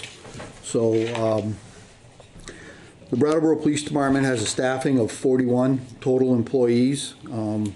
We have 27 sworn officers authorized. That is made up of 2 at the command element, which would be Captain Kerrigan and myself. We have 4 detective positions with 1 opening. We have 21 sworn officers with 2 openings, 1 office manager, 2 clerks, 8 full-time dispatchers, and 2 part-time dispatchers with both of those openings there. We have 2 openings for part-time dispatchers. So total in all, we have 3 openings for police officer and 2 openings for a part-time dispatcher. A background check is currently being conducted on an applicant for the February 2020 Vermont Police Academy class. And if that background check is successful, that will leave us with just 2 openings going into the next year. 2 officers recently graduated in November and are now attending the post-basic school. They should return back to the police department in mid-December, where they will undergo a 12-week FTO program. Hopefully, if all goes well, they'll be assigned a shift in mid-March of 2020. The hiring process for the Brattleboro Police Department is about a 10-month process from start to finish. The Vermont Police Academy holds 2 classes per year, and those are in February and August, and seating assignments are a first come, first serve. So it's very competitive. From Brattleboro to Burlington, all law enforcement agencies within the states go through the Vermont Police Academy. Game wardens, sheriffs, deputies, Department of Liquor Control, DMV, state police, municipalities, every law enforcement agency goes through there. They have a max capacity of about 40 to 45 students per class. So you're looking at less than 100 police officers per year that are graduated out of the Vermont Police Academy. Very, very competitive process. One of the biggest obstacles that we currently have, and we're not alone, every department in the state experiences this, is that when we get an applicant, we have to keep them actively engaged for a very long time without being actively employed. So if you have an individual who is not a resident of Brattleboro, they apply, we like it, it's a good match, and I do the interviews for the August Academy because it's so competitive. I will be doing the interviews for the August Academy here in December and January, because the seats open up February, the first day of the Academy in February, the seats for August open up. So I want to have in my hand a complete packet of an individual that I can submit that first day. So we will start our process around December, January. Now I have to keep this individual actively engaged for the next 8 months before they can go to the police academy. They're under no obligation to come to us at this point, so they can still apply to different police departments. They can get in trouble and do foolish things and have them drop out because of their poor decision making. Just a lot can happen in 8 months. And we do a really good job of keeping them engaged, inviting them down to do ride-alongs and things of that nature. But that's probably my biggest obstacle and challenge when we're trying to replace these numbers. Last year, we were down 5 officers, and now we're down 2. So we are making considerable headway towards that goal of being fully staffed. Once you are a member, officers work a 10-hour rotating shift with a minimum of 3 officers on duty at all times. This creates an overlap between shifts, and it allows officers to be pulled from the road to complete paperwork and for supervisors to direct patrols in the specific areas that are in need of extra enforcement or high visibility police presence. The department owns 12 automobiles, 9 are cruisers, 1 is a major crimes vehicle, 1 is an incident command vehicle, and 1 is the animal control vehicle. 1 cruiser and the major crime vehicle are scheduled to be replaced this year. A little bit about our budget. We have 3 main grants that we consistently apply for year after year. The first one is the CAC, the Children's Advocacy Center grant, and that is for $60,000 that we get annually. We use that to train our detectives in dealing with and investigating and interviewing children that are victims of crimes. And it's a very specialized certification, and we get $60,000 from the CAC, and we have a detective that goes down there and pretty much deals with any crime dealing with a child, sexual assault, sexual abuse, things of that nature. So we rely on that for training, and they reimburse us for the hours that they spend down at the CAC. The Governor Highway Safety, currently this year the state started a new way of administering that, and it's county-wise or regional instead of each individual PD. They wanted to cut down on the administrative costs and paperwork and things of that nature. So we have teamed up with various law enforcement agencies of Windham County. We get about $15,000 from that, and that helps us greatly. And when we attend a traffic safety meeting or we get complaints from the public about motor vehicle enforcement in certain areas, we can post that, and officers can sign up and go out there and do motor vehicle enforcement, and we can use this grant money instead of our overtime money. So that's a great help. And then we have the Justice Assistance Grant, which is, this year it's currently $12,300. That money is used for, we use that for a lot of downtown patrols, walking downtown. If we were going to do any type of work regarding overtime to illicit drug activity, that comes under that. Equipment for the special operations team will come under that. And personally, what I have used the last 5 years of that is I buy a lot of computer out of that line instead of my budget. I try to do as much as we can with computers. And the reason we do that is because of the cost of the replacement of the computers, the printers. We're a 24/7 operation, and we can go through some electronics fast. On the operations side of the budget, there's a few things I would like to highlight that you might have some questions about.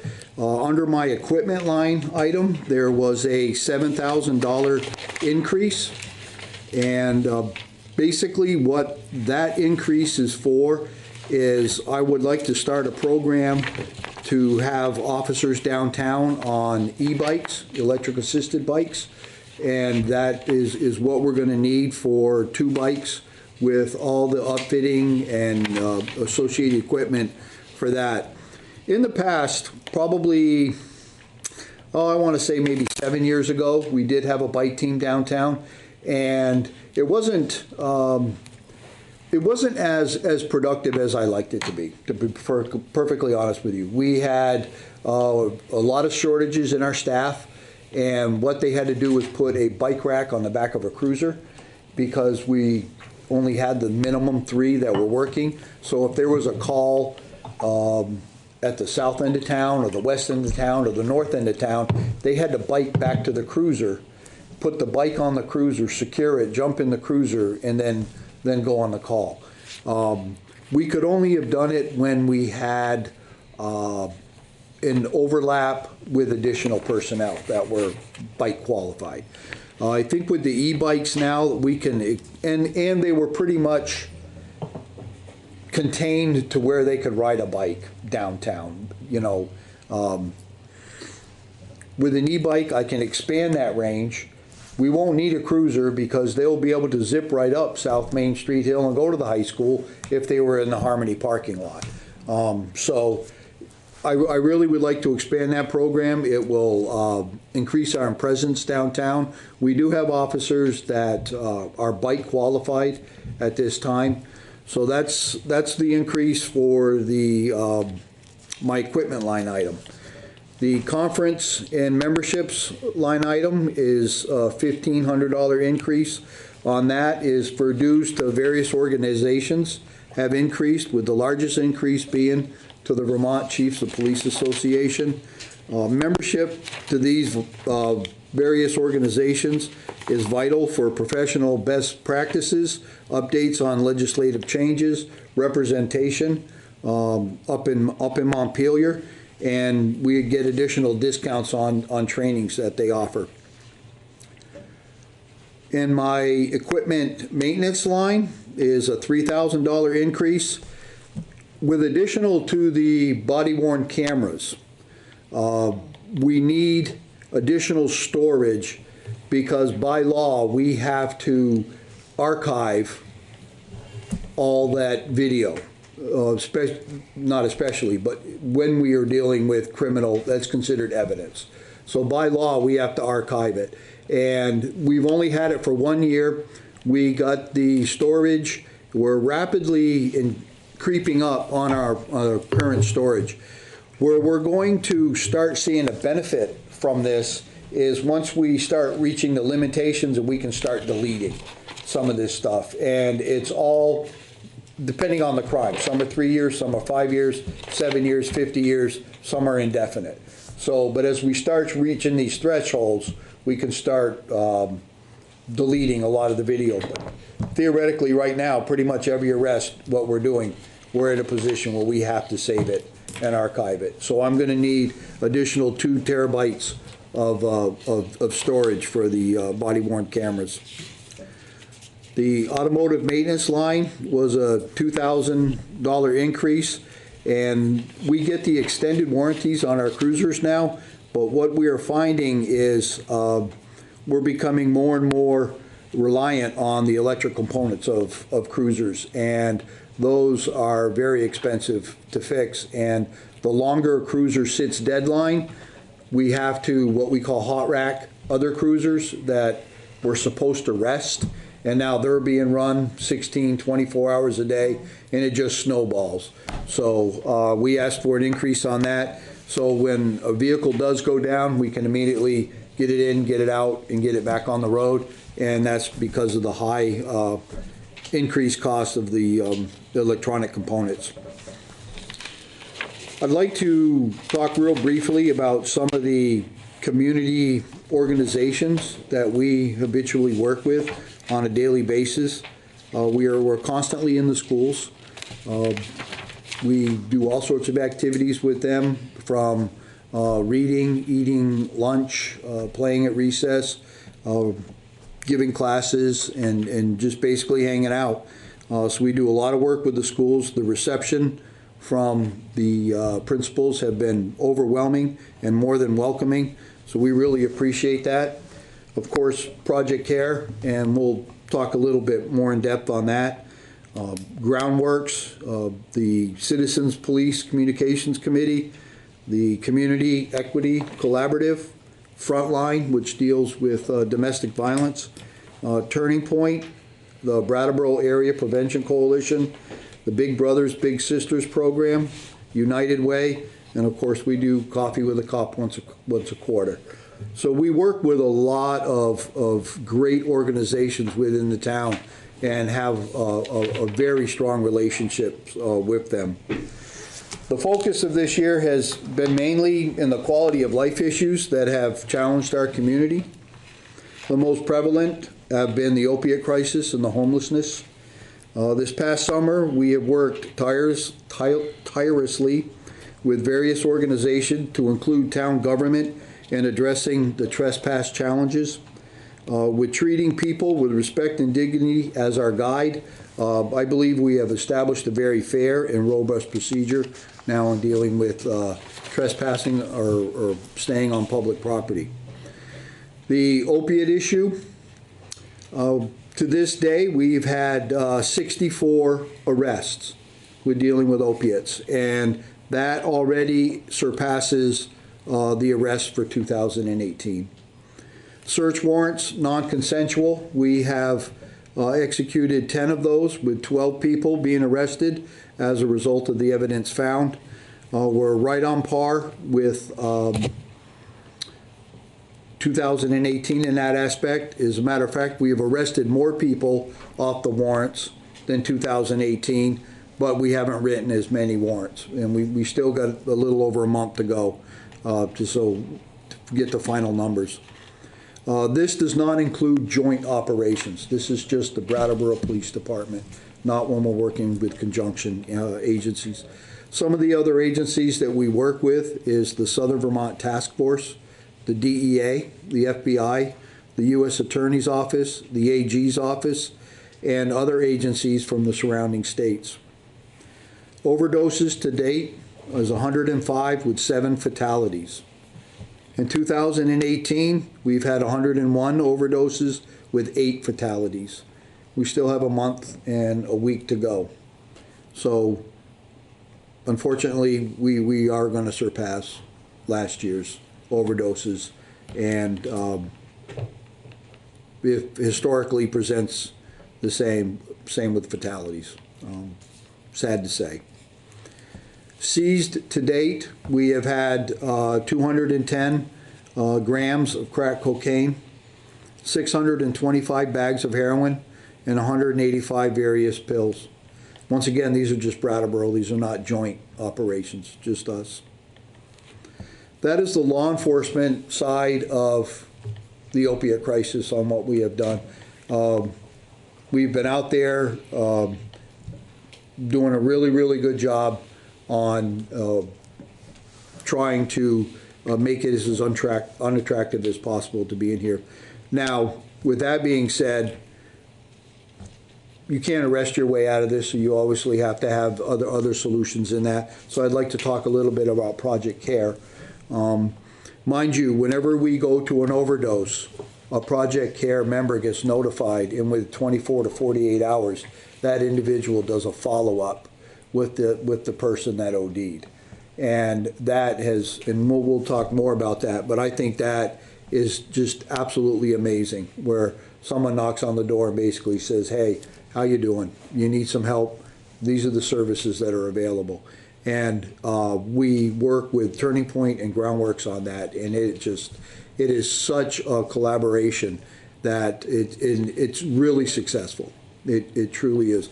The numbers of the ODs and the fatalities may put a damper on the party, but I think if you look at what Project CARE is doing, what they have accomplished in a very short period of time, like within 2 years, really needs to be celebrated and acknowledged.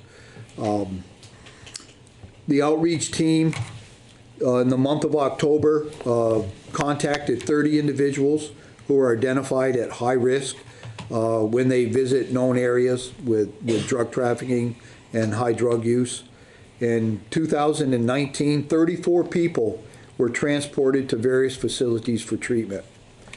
Of the 105 overdoses in 2019, 45 had direct contacts from the PD or Turning Point or Groundworks for follow-up. 21 were referred for intervention with Groundworks, and 39 we were unable to make contact or they denied any services. We also instituted a new protocol in 2019 that I thought was very important, is the transporting individuals who are in lockup to their MATE appointments, their medical assisted treatment. Where in the past, if someone was incarcerated, they were denied treatment. That makes no sense to me. So what we did is instituted a procedure where if you're incarcerated and you are currently undergoing MATE, medical assisted treatment, that while you're in our facility, we will take you to that facility so you could get your medicine, and then we would transport you back to lockup. So we continued throughout the weekends or whatever, their medical assistant. This has been very successful in keeping at-risk people engaged in treatment. To date, we have transported 9 people throughout this service. Things that we look at throughout the year, department-wise, are like our goals within training, and to what Tim was talking about earlier is this year, our main goal in training was, in use of force, was de-escalation, tactics and techniques. And for anyone that have saw that video the other day on Putney Road, I cannot give a greater example or more praise to my officers for the past 11 months on everything that we have trained to do. They actually did for everyone to see that things do not need to end tragically. And he got the time, the distance, he de-escalated it. They did a outstanding job. As a matter of fact, I was away, but as soon as it happened, I probably had 8 phones in my face saying, "Chief, look at this, what do you think, what do you think?" And the only thing I could say was they did a fantastic job. I couldn't even recognize the officers because the phones were so small and I'm blind.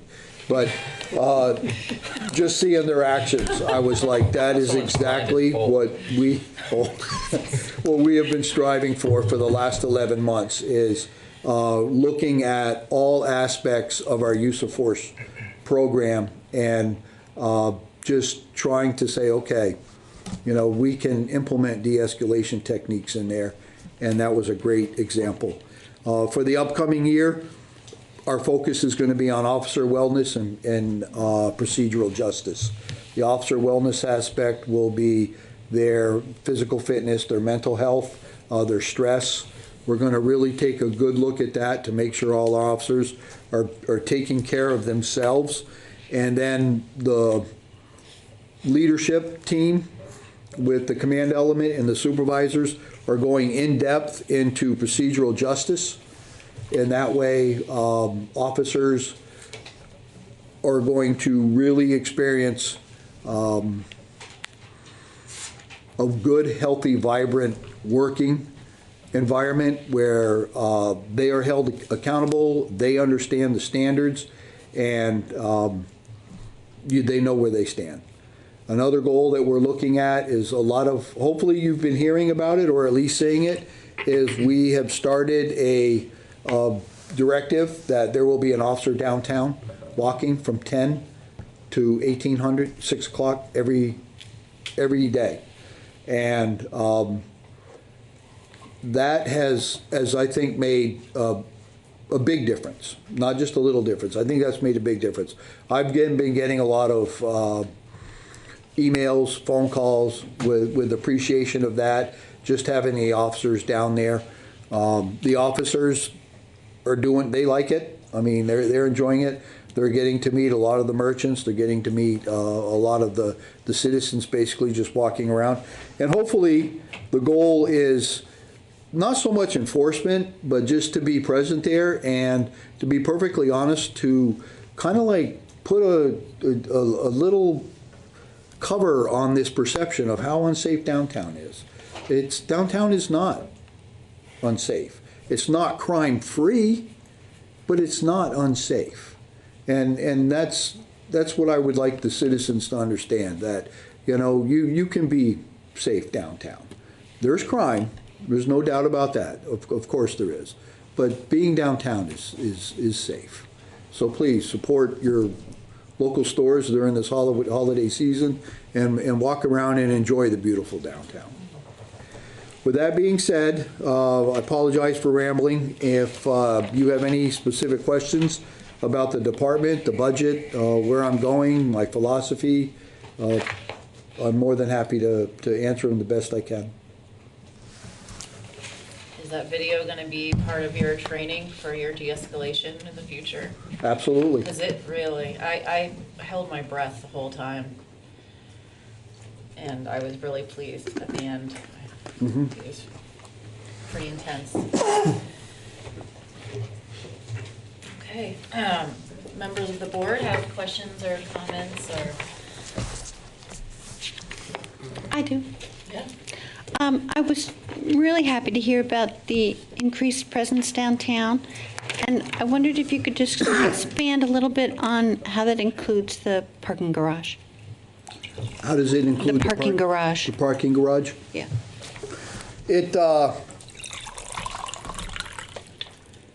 It's not, the parking garage isn't singled out. It's, if we got complaints while someone was down there, then we would direct them towards the parking garage. But basically what they would do is they'll go down and walk, and wherever there's activity is where they're going to hang out. So if there's activity in the co-op parking lot, then that's where you're probably going to find them, with the Whetstone Bridge. Occasionally, they might walk over to the lower level of the transportation center. But if, like, the co-op is dead and the bridge is quiet and nobody's there, well, then you'll see them going up and down. So there is no specific, you will walk this certain area, unless, of course, we get complaints that, hey, there's at 5 o'clock, 6 o'clock, there's a large group of people hanging out in Harmony Lot, and, you know, people coming from CCV are concerned, or, you know, employees walking to their cars. So then we would direct them there. But we usually do that triangle where you start off by the transportation center, go down Elliott, go down Flat, and then back around Co-op, and then back up around again. That's pretty much our triangle where we hang out. Can I add on to that? Of course. Great, I will. So, yeah, you mentioned that the goal is, you know, to kind of reassure folks, to provide a police presence, and I'm sure there's relationship building as part of that as well. And so between the hours of 10 and 6, especially, you know, earlier in the year when it was light during all that time, I guess I'm kind of curious about why not later in the evening. You know, I believe that our downtown is a safe and joyous place to be, and I know that other people have different opinions, and I would like them to be reassured, and so I wonder whether there's, you know, any scope for expanding those patrolling hours, or whether, like, data, like, I would be quite interested to know whether data drives this, or whether this is about, like, you know, a need to kind of reassure.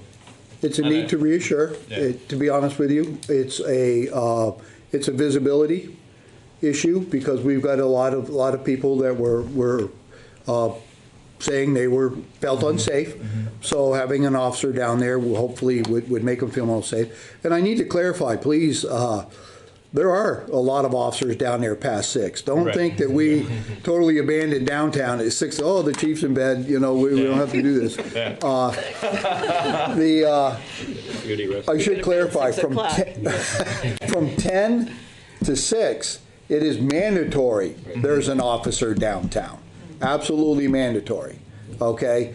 Between 6 in the evening and 10 the following morning, supervisors still have the discretion and the obligation to put their people downtown and meet the needs of the town and the community. So yes, there will be people still down there later on in the evening, but from 10 until 6, someone will be down there. See, in the past what happened is when we had directives down there, they would get calls and then they would leave.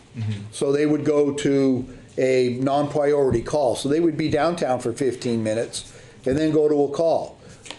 And then by the time they come back, it was too disorganized and too hectic. So now when you go down there, you're down there for 2 hours and you're not pulled unless it is something extremely serious. Other officers and supervisors will answer your calls for service, while you were down there, and then you're going to return that favor when the other officer goes down there for the 2 hours. So basically, it is a dedicated assignment from 10 until 6. Great, thanks for the clarification. Yes, sir. Watch out tomorrow night. Tomorrow night, all these kids coming home celebrating the colonels. You never know what's going to happen. David? Yeah. Thank you for that, Tim. Like you mentioned the. Sounds like Tim's going out. Yeah. I am caught. Yeah, you caught me. You mentioned the focus on health, and I'm wondering if that's reflected in the budget. Are you looking for additional resources? And the reason I ask is the school district recently heard from administrators that because they're dealing with so much trauma with these kids, they become desensitized to it, and the teachers become desensitized to it, and they become traumatized. And I can't imagine that it's any different with adults and with the things that you people see. So I'm wondering if there's anything specific you've got in mind, or if you need any. If not, would you want to add something? No, it is. It's really crucial. It's crucial. It's crucial to keeping officers as well as keeping them effective. Absolutely, yes, sir. And it's different now than it was. It is reflected in my budget in my training line. We did an increase. That's what we used that money for. So there is a slight increase in my training line. And that is also because hopefully we want to get full staff. But yes, that was taken into consideration when we did our training line budget. Thanks.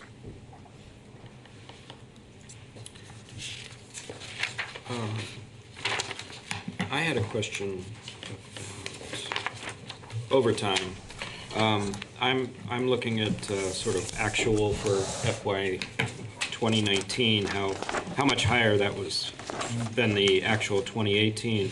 And I'm thinking that, and tell me if I'm wrong, kind of lines up with our 5 officers down time period. So you can really definitely see the volatile nature of that line reflecting not having, consistent employment. And I see it's going up, but, who knows what's going to be. Do you want to make any comment about overtime? Because in the past I have sort of questioned relying on overtime versus really making the efforts, as you have very well, of getting the solid officers in there who are going to want to stick around. But what do you see going forward? Are you continuing your efforts to really staff up consistently and make sure you have those continually good officers coming in? And just any comment you might have about the use of overtime, whether it's going to be missed if we do have a full complement of officers, because people can tend to get used to it. They do. Yeah. It's funny you mention that because already the shift overtime is shrinking.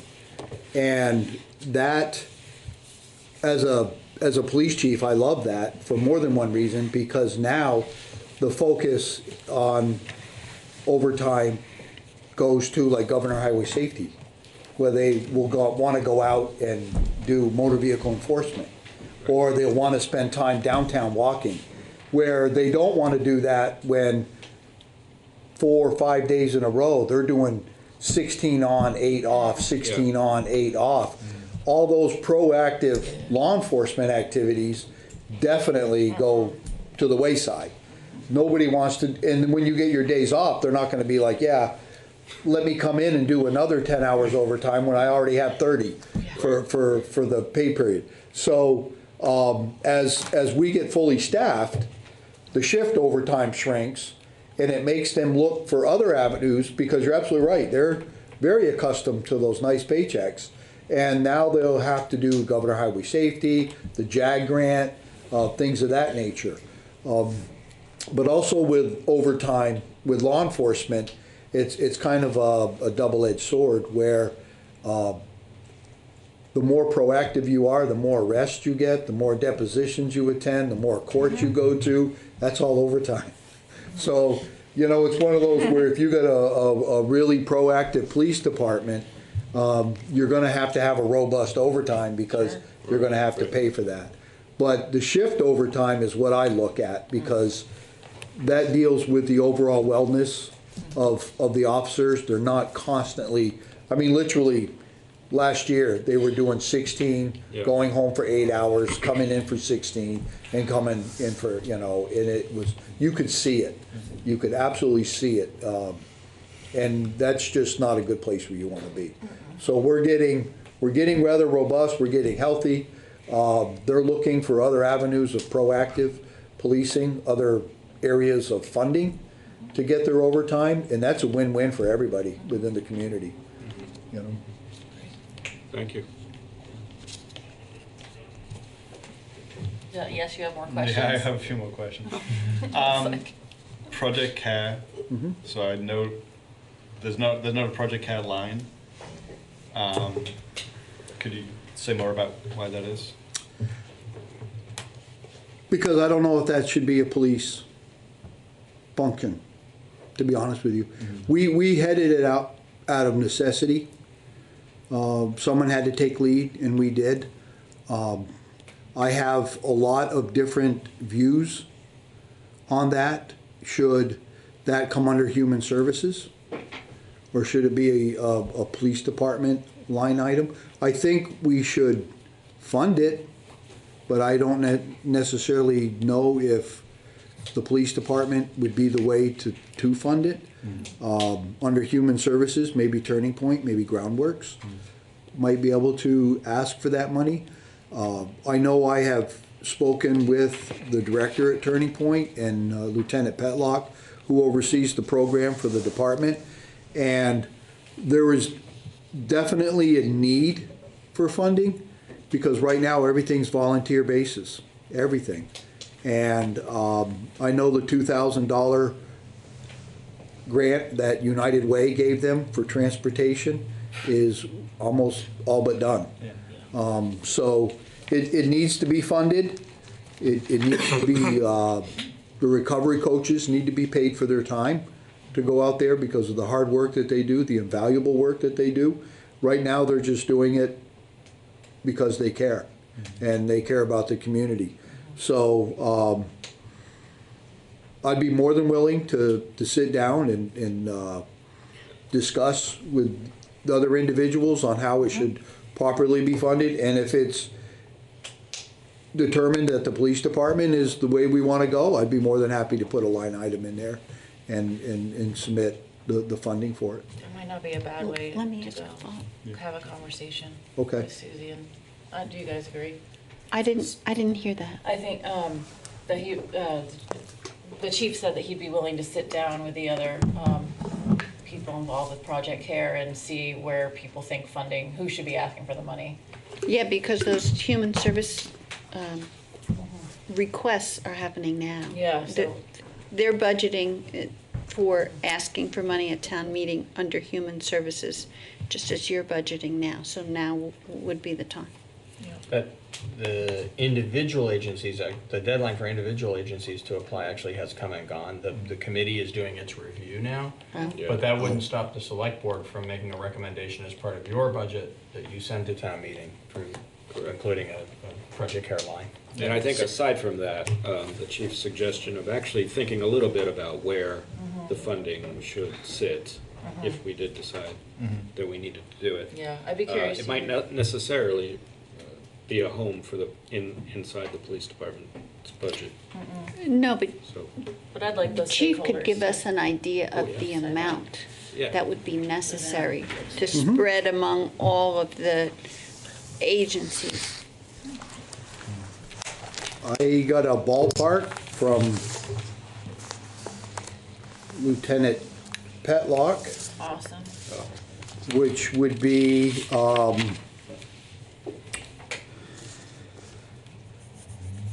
at $12 an hour, 15 hours a week, for recovery coaches. That would be $9,360 a year. And then transportation would be another additional $3,800 a year, getting people to the facilities and back. So you're probably looking at a if I rounded numbers up real quick, probably around $14,000 is what they initially requested on recovery coaches and transportation costs to the facilities. Who would the recovery coaches be? They would come at a turning point. I see. They go through training, and they have to be people who are actually in recovery. Oh, Yeah. So like, I was thinking counselors or people. Oh, no, these are no, people. these are people Yeah. in long-term recovery. Yep. And they are invaluable, how they relate to individuals and basically how they educate us. Yep. And what about the groundworks? Is there volunteers that need to be paid? So they have field That staff. I don't know. Groundworks doesn't have any volunteers No. that work outside of the food shelf. Anybody that is working, that doesn't mean that more money wouldn't be helpful. It's too bad that Rihanna left, but you can always include Rihanna in those conversations. But when groundwork staff join in, they're pulling a paid staff member off their normal duties and putting them on the street. Same with the police And the department, same. contribution. Right. So there's substantial contributions being made there that show up in salaries rather than in a line item. Right. I think Turning Point just naturally for a while was more of a volunteer model, although I think some of that is beginning to shift. Yeah. If we were to fund this, I would like a salary that was above $12 an hour for this recovery I coach. just raised my hand and said Yeah. the same Just thing, wanted- yeah. If we're gonna ask Peter Yeah. to develop the proposal, I'd like it to be 15. Yeah. 15, yeah. 15? It's a lot of work for an hour. Well, and it's not quite a living wage if you're doing it full time, so, Yeah. it's sort of helpful. Are there other questions on the police budget for the chief? Yeah, I have a sort of related question. If I remember correctly, there was a social worker kind of liaison involved with the staff, but not part of the staff. Correct. Is that still the case? Yes, it is. She's comes from us from HCRS. Okay. So technically, she's an employee of HCRS, but she comes right to us every morning and stays with us Monday through Friday. And works full-time hours with Oh, yes. the department? Okay. Through But your- HDRS at your pays for that? At our building, Yep. yeah. All right, thanks HDRS. She's like embedded. Yeah, and that's a policy the state adopted a long time ago, to contract for those things rather than have state employees providing those services. Okay. Further questions? I don't think that's burned down the Thank you, house. chief. No, thank you. You're welcome. I want to check with our interpreters to see if usually we've been breaking to give them a break around 8 o'clock. Go over, we've got the fire department budget left, and that's what we have, and I'm not sure. Any estimate? Yeah, I mean, we can just take it 5 minutes. if you want. 45 minutes. Is that all right with everybody if we just break for 5 minutes, let them stretch hands and stuff, and we'll come back at 8:20. And we are back. Thanks for entertaining that opportunity for a break. And we are moving now on to our final item of the evening, which is the FY21 proposed budget for the fire department. And we have Chief Lukasy and Len Howard with us. Good evening. Good evening. Good evening. Good evening. Just a quick overview. What we plan to do is a lot in the lines of what Chief Fitzgerald did. You'll hear a lot of the same stuff because the departments mirror each other a lot, working on the same stuff. So some of that will be a little bit redundant. But so BFD consists of paid staff of 25 people. This number, when it's broken out, is 21 shift personnel. They work 56 hours a week. Their work schedule is 24 hours on, and then they have 48 hours off, so the 3 shifts rotate every third day they're working. Then there's the office manager, the fire alarm superintendent, myself, and Assistant Chief Howard.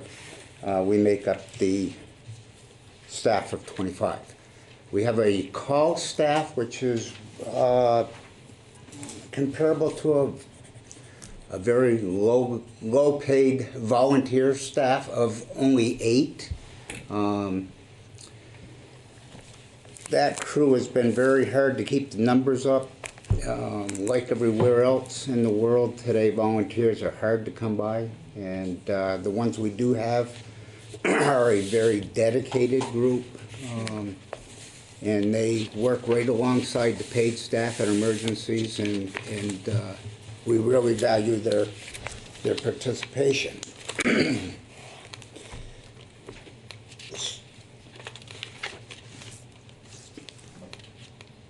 So with it, as I explained, the 21 folks that are on shift, they make up the 3 shifts. We work out of 2 stations.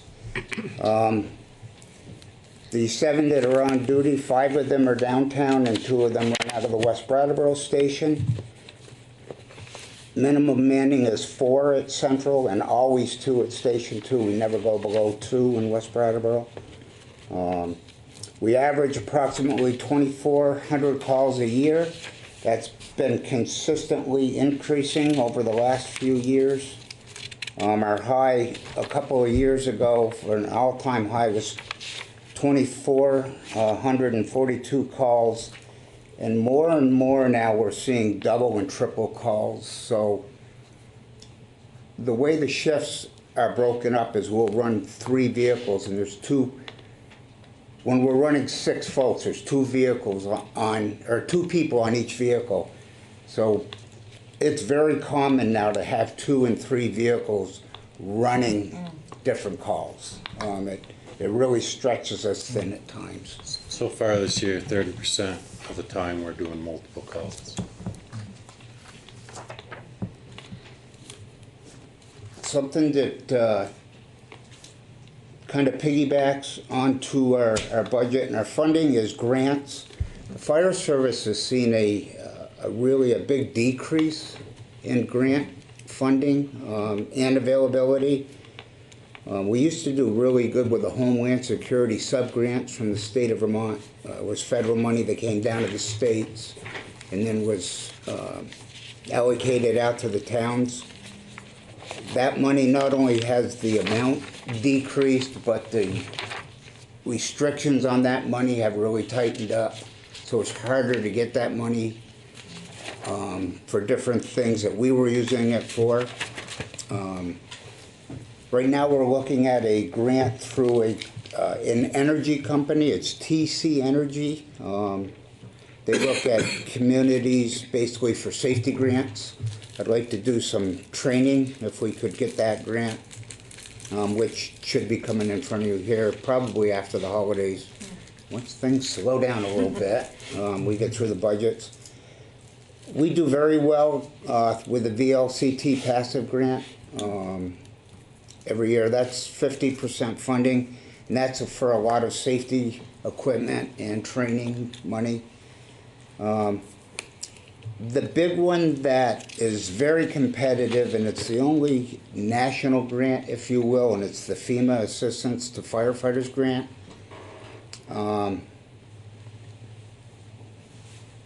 Though we had luck with it, 15, 17 years ago roughly, when we replaced our radio system.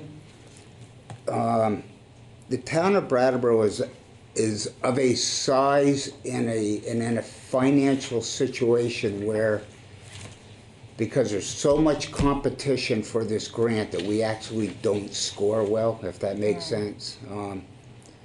Believe it or not, I would almost say we're too well off to score well in this grant. Peter's familiar with it, and we've talked about it, and it's really a rough one to work with. So unless we really have something, we put in for it a couple of years ago to help fund the ladder truck, and we didn't even get through the peer process. I remember that. It's very difficult grant for a town of this size and of our means. Out in the community, a lot of the same stuff.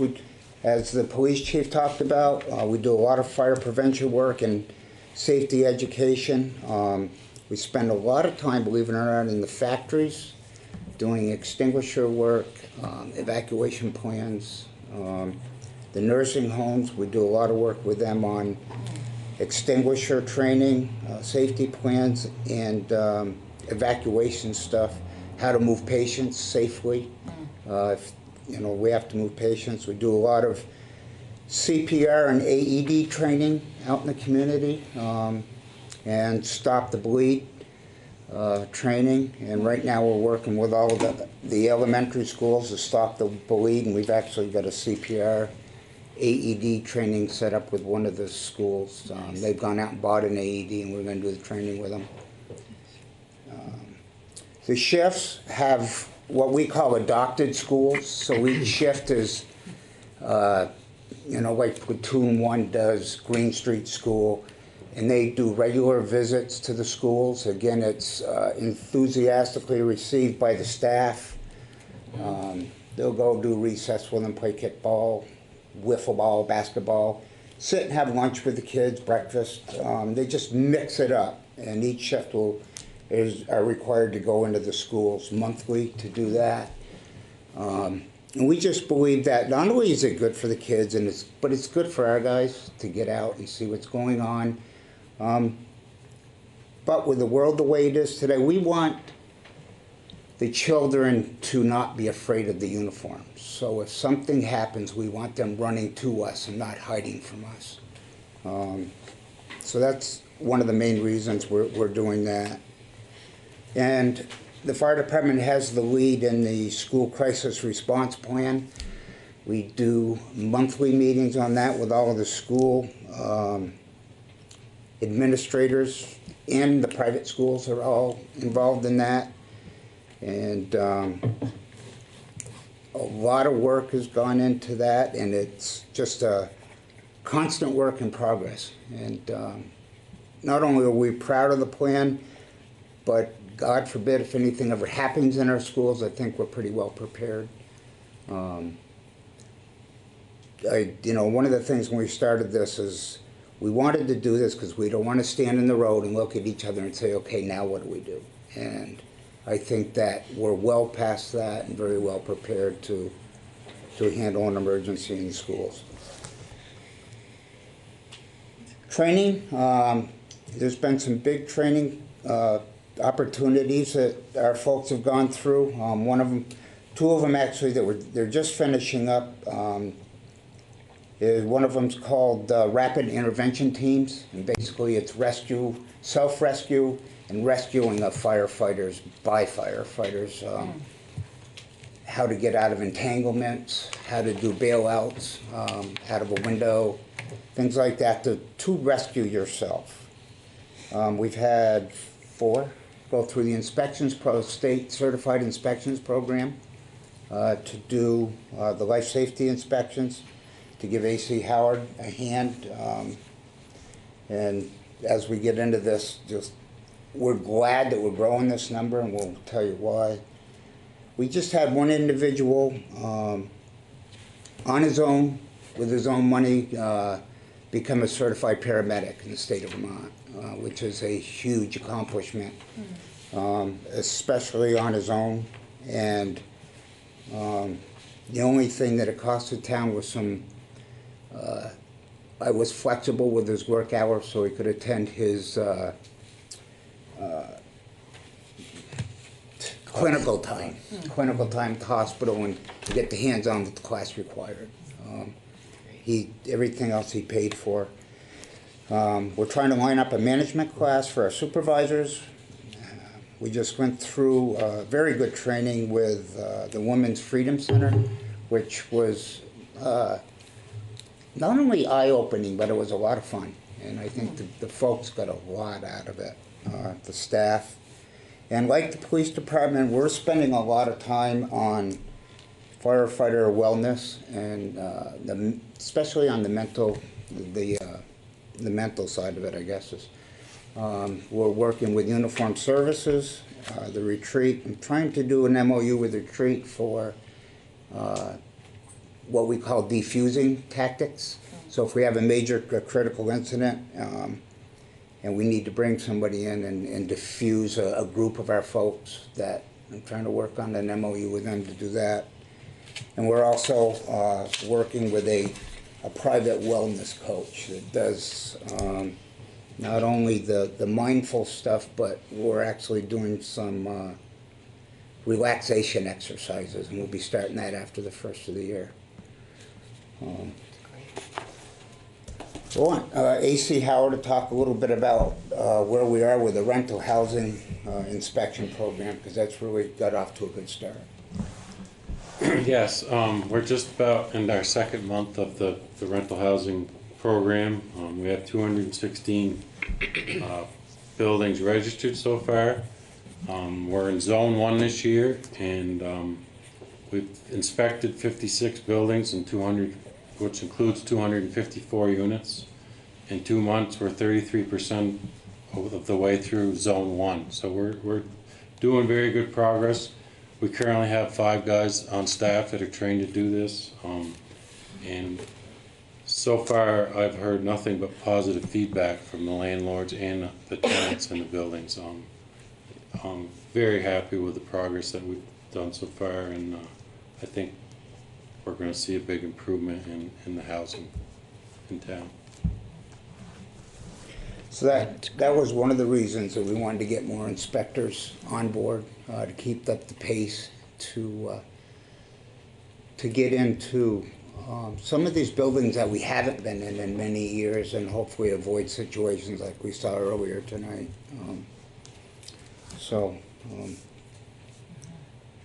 We're glad that our folks are showing that interest to do this.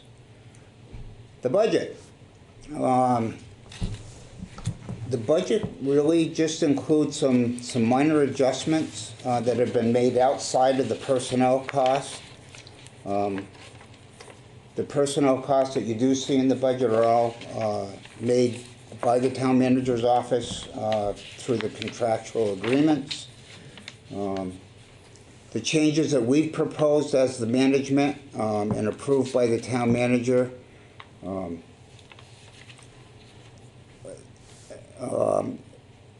including the personnel costs that have been made, represent approximately a $59,470 increase, or 3%.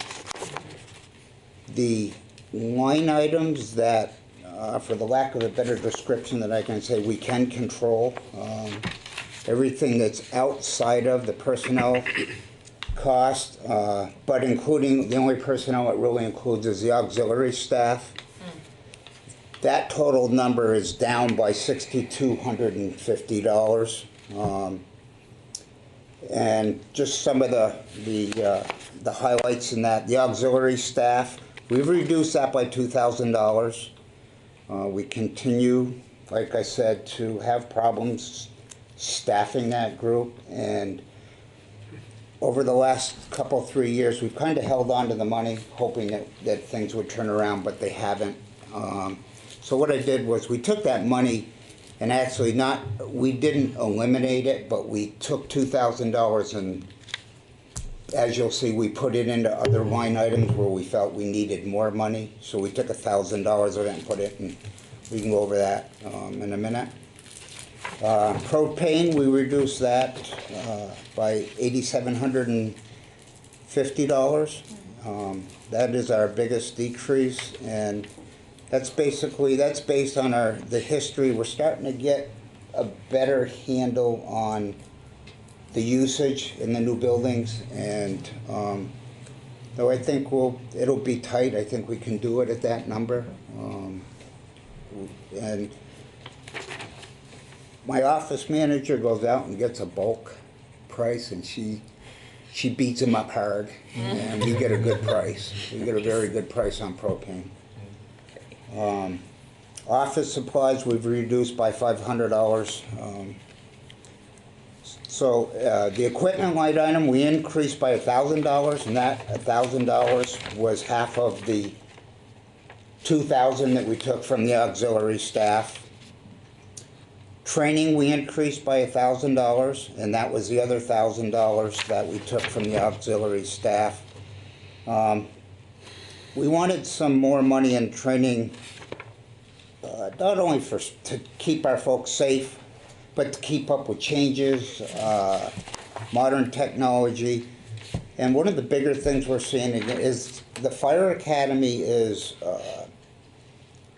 basically self-funded, and they're funded through grants, and from the Division of Fire Safety. So they don't have a budget of their own, and they're even having a hard time getting grants now. So some of their training programs that we have always got for free in the field are now being cut. So we're going to see an increase in what we have to pay for, This I is think, in the the coming state? years. Yes. So weird.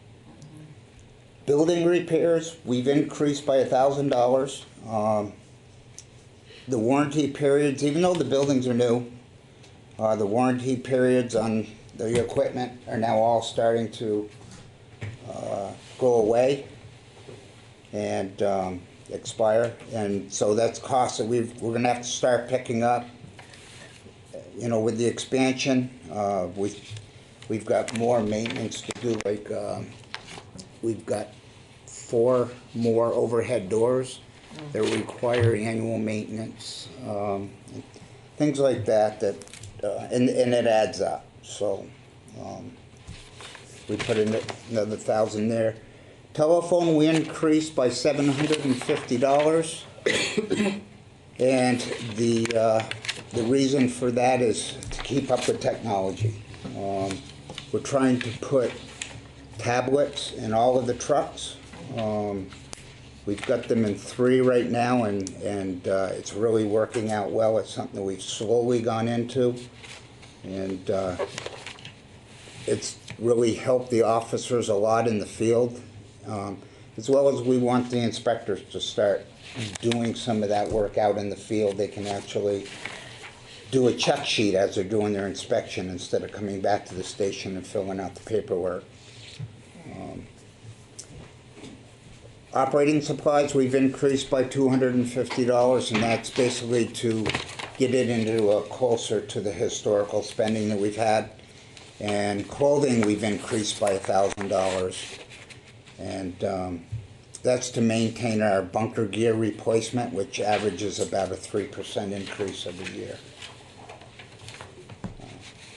That's the budget, and we're glad to answer any questions you may have.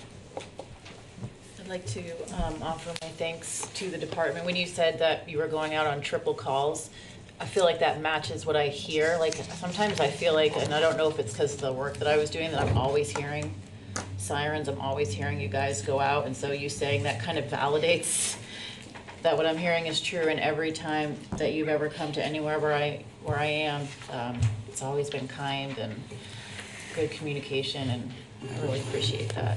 Thank you. I appreciate that. The staff has had a difficult go at it at some of them. You know, the health orders we did the other day, it wasn't easy, and we didn't like doing that, but and that just plays into the social things that are going on in town, and makes it difficult at times. But the staff has really adapted to it, and they've done well. I appreciate that, and we're behind all actions like that, 100%. We have the back. This rental program obviously was so needed, and yeah, I think we know I could go into that deeply, but I won't right now. Ms. Liz? So, does the department have a wellness program similar to the police? For the firefighters? Right. An organized one, not yet. And that's what we're getting off the ground in January, with a private contract with a local lady that's going to help us with that. Still, uniform services, I can't say enough about those folks. They came in and did some special training with us on relaxation techniques and things like that. But they're a phone call away just to help us when they don't have to. They're a program through the retreat, and they specialize in PTSD of uniformed people, military and first responders. And they're fantastic. And like I said, we used them yesterday. They're a phone call away to give us advice to get somebody headed in the right direction before they even need to go into their program. And I'm working with the director of ambulatory services to get that MOU written, so we have basically counselors on call for us. Oh, great. And they have been, uniformed services, even though they're associated with the retreat, aren't really, the way I understand it, part of the retreat. They're a separate program, but the retreat also has been fantastic and they're trying to find funding so we don't have to pay for this on-call team. And that's kind of what's holding it up. So it's a big topic in today's first responder world. Thank you. Other questions or comments? Yeah. Yeah. Couple. Should I go? Yeah. The rental housing, it's listed as overtime, but that's the funding, that's the expense for the rental housing. For the guys. Which is overtime. Yeah. Yeah. I noticed that it's up a tick for $1,000, but that's probably just a marker that it's probably gonna go up a little. You said 33% you're through on the first On zone round, one, first yes. zone. So what's your sense of what it might take? I mean, just a little I bit think, above what we financed? Currently talking with Cindy and going over the budget figures so far, we're actually a little less than what we thought we would be, so I think we're in pretty good shape as far as with that number. Okay, yeah, so you kind of nailed it. Yes. Yeah. Well, I think it's an essential program, as you know. Mhm. Stated my views on that. I'll pass it over to whoever else. Yeah, I had a rental housing inspection program question as well. So you said that 216 buildings had registered thus far. What is that as a percentage? We have 956 buildings with 3,000 something units. Okay. So we've sent out letters a couple of times to all the people, and I keep sending. There's a landlord association, and I keep reaching out to the president of that association saying, please remind your folks that this is an ordinance now, and they need to register the buildings. There's a little confusion there. People are thinking that if they register, their building's going to get inspected this year, and we're trying to explain to them that's not the case. You need to register your building every year. We come and inspect the zone every 4 years. Right. So it's an education thing, which I'll continue to keep pushing and getting people notified and saying you need to do this. And after the first year, I think we'll be in good shape. Okay, great. I have a more prosaic question. It's about the electric line item. I noticed there's a 25% increase on that, which is $5,400. And I'm just looking at the history, and I'm presuming that it's just really, it was like under budgeted for last year, and this is more of an accurate reflection. We didn't, yeah, and I think part of it is we didn't really know how to budget for the new buildings. The new Right, buildings. And a lot of that stuff we're starting to get a handle on now. Okay. I mean, at Central, we basically doubled our square footage, so. Okay. Yeah. Cool. Does the fire department get the solar credits as well? Like, are they Yes. part of that? Yeah. Okay. So there really are a combination of things going on there. They're absolutely right. The buildings in one case is, almost doubled in size. But that's counterbalanced by the accounts participating in the solar credits. So there's a little bit of, trying to walk the line as it genuinely is going to be. And so we're doing the best that we can there. Yeah, thanks.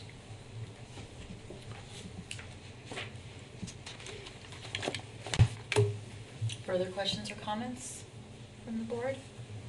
I want to know why the chief gets this amazing picture in December on the calendar, but I don't see you, Len.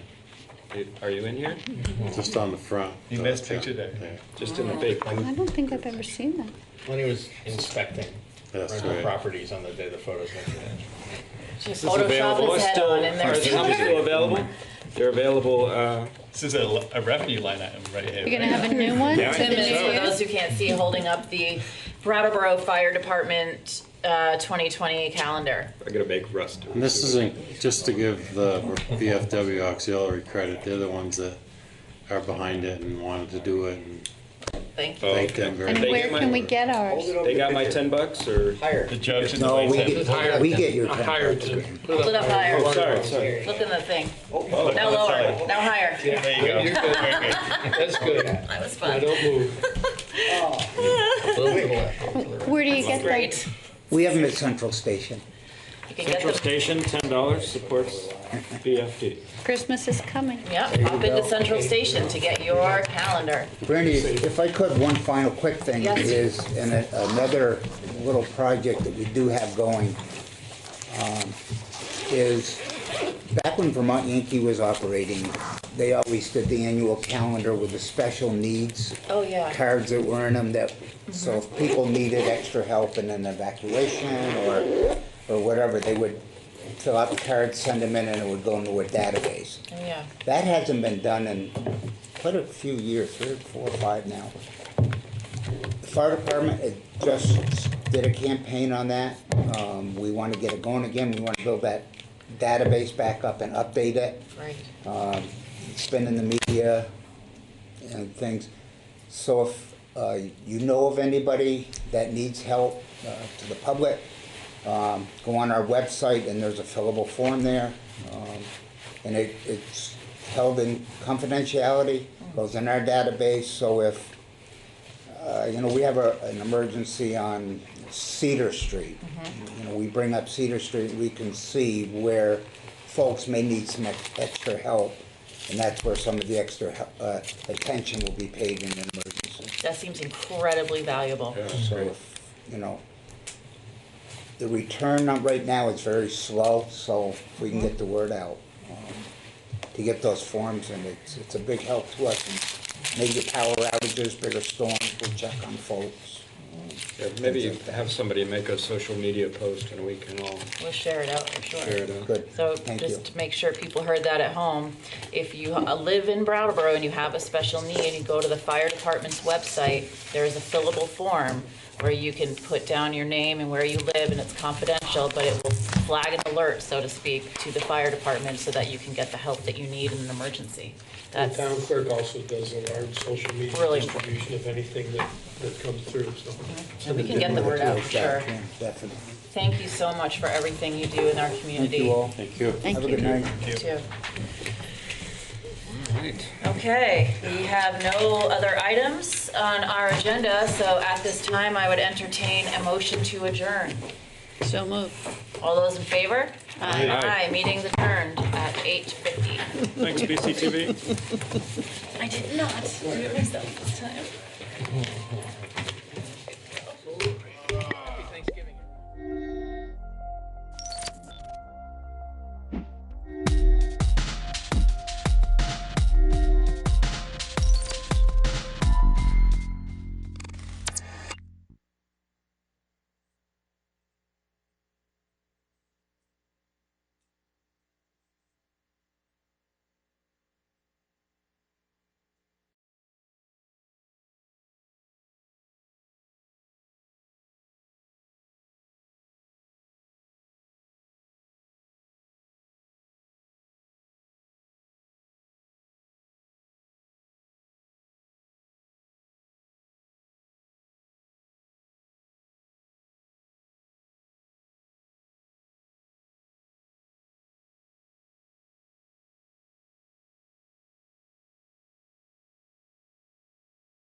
I was just saying, sitting up here waiting for the final 2 commissioners to arrive feels a little bit like standing behind the curtain, waiting for the curtain to go up.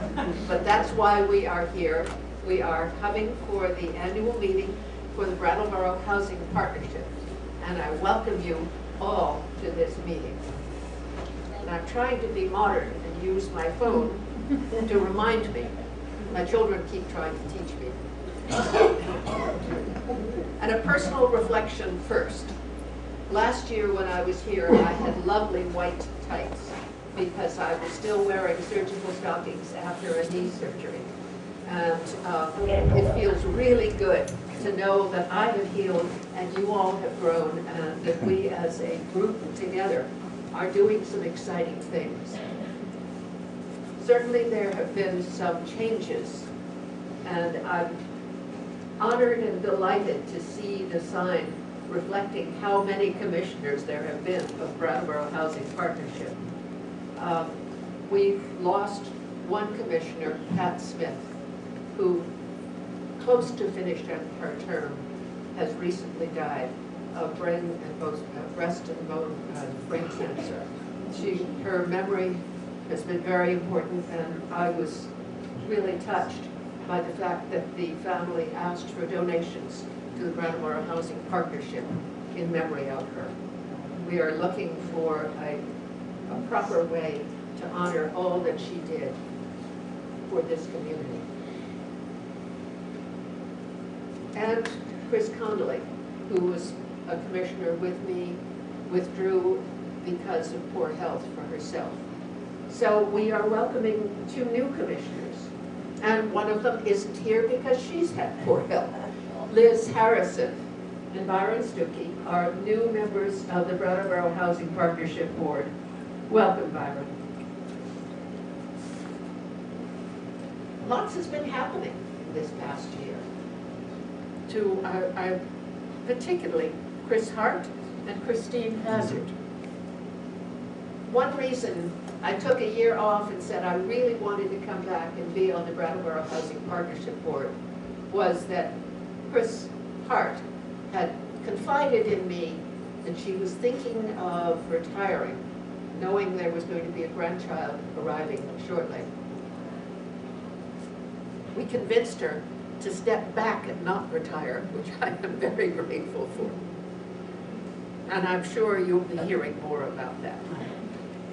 And Christine Hazard, whom you've all known as the head of SAC, has moved up and moved in and through, holding this group together, and will be the new executive director as of the 1st of January.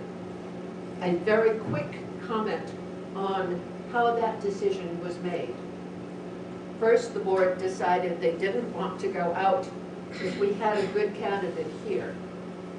The Board of Selectmen, who would bless or object to that process, said, fine, do what you want. And then 2 commissioners, myself and Donna Rathbun, interviewed staff. Who do you think would be a good leader for Brattleboro Housing Partnership? What are your concerns? What are the concerns of residents? And to my great delight, without prompting, more than one person said, we'd like Christine Hazard to have that position.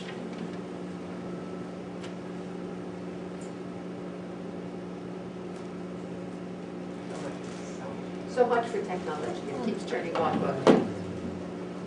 I don't think we have much more to do now, except to turn over to the Red Clover Commons presentation about community building, which is very exciting. And thank you for being here. Steve, do you want the microphone? No. I'm going to try to do my best. So thank you everybody for coming, and I appreciate, I just want to say a special thank you to a lot of our residents who came, and some of our residents are part of this presentation. I apologize because our system seems to be a little off, so I'm going to try to play a little video that we made here at Red Clover Commons to start, but you're just going to have to give me 1 second. To introduce this video, I wanted to say the Red Clover Commons community identified probably last winter that they were struggling a little bit. People came to property management, they came to myself and saying that they were having a hard time sometimes getting along. And so we worked together for several meetings, and the residents really came up with some strategies on their own. And I'm really, really proud of some of the things that they've done. They've hosted community get-togethers, like a beautiful harvest dinner that incorporated most of the residents, and there was more food that could have filled 5 Red Clover Commons. And then they recently hosted a ice cream social where residents dressed up as 1950s soda hops, and they took orders and they decorated this room like it was like a beautiful little 1950s cafe.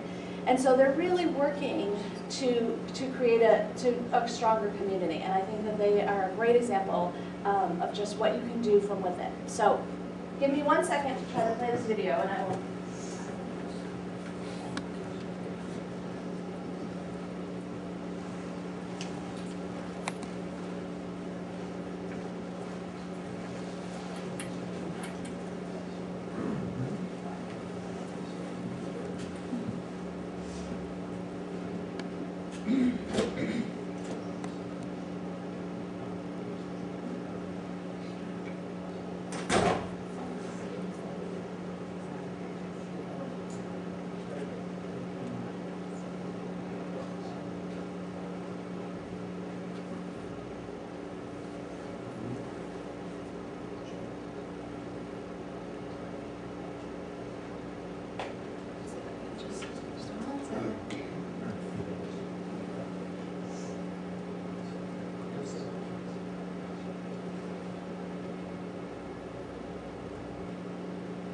My name is Gina, and we're here as a small group.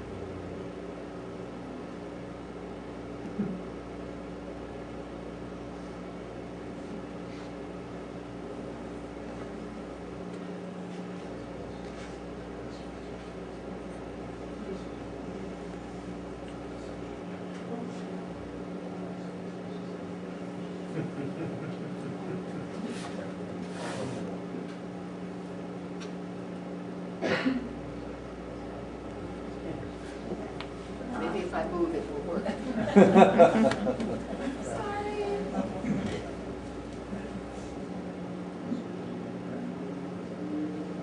Yes.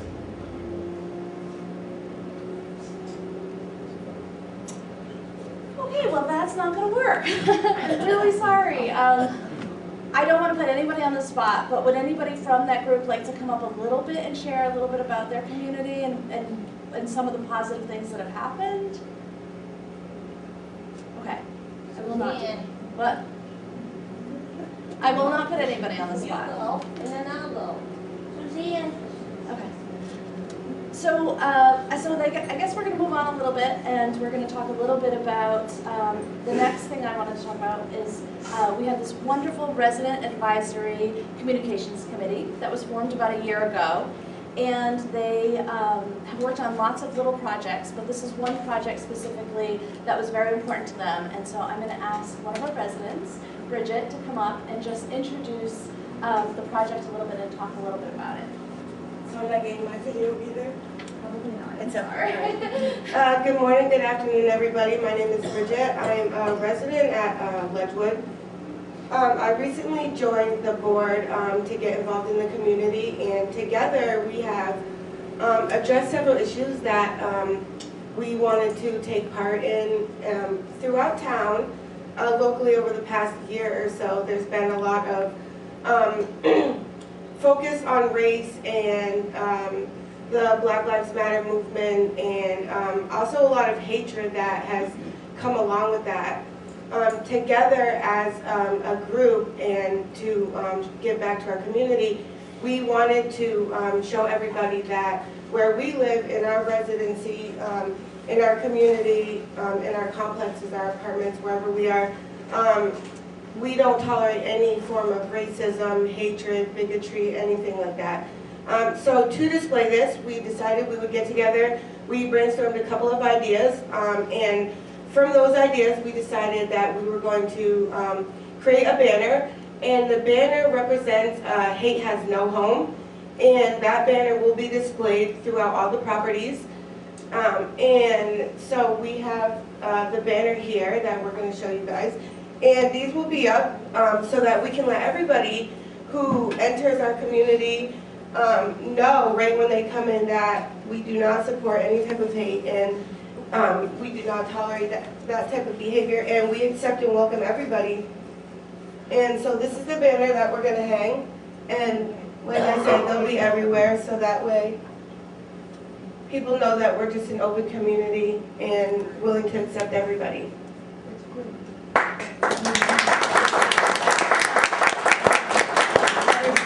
So I just wanted to say a special thanks to Bridget, also Ashley, Tracy, I'm sorry, and Lynette. Thank you so much.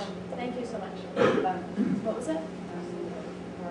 Oh yeah, yeah. And these guys are from Morport. Bridget's from Wedgwood. Thank you so much. Yes, no problem. Thank you. Will there be enough banners for all of them? There will be a banner at every single housing site, including Red Clover Commons and the AMW Richards building. Wonderful. Yes. So they'll be going up this month.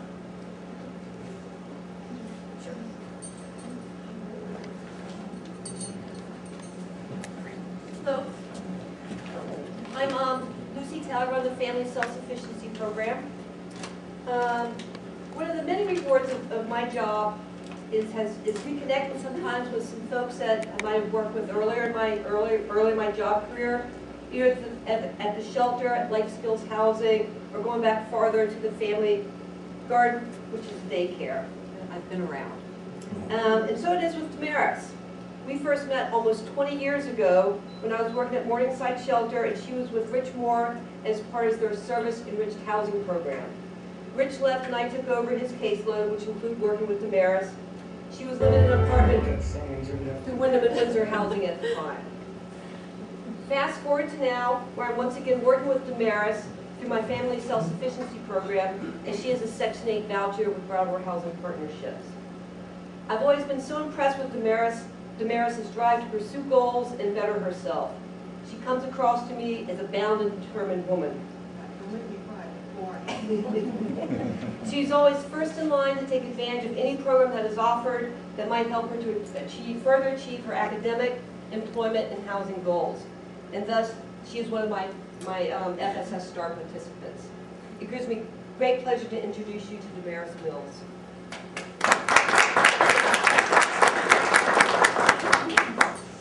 Thank you, everybody.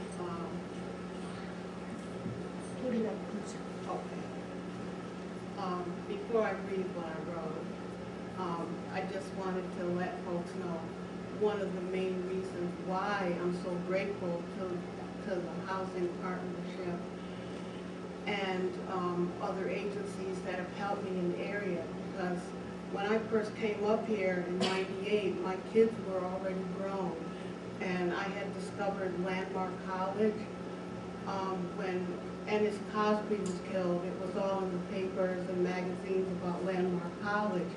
And I had found out that I had learning differences as well as my kids.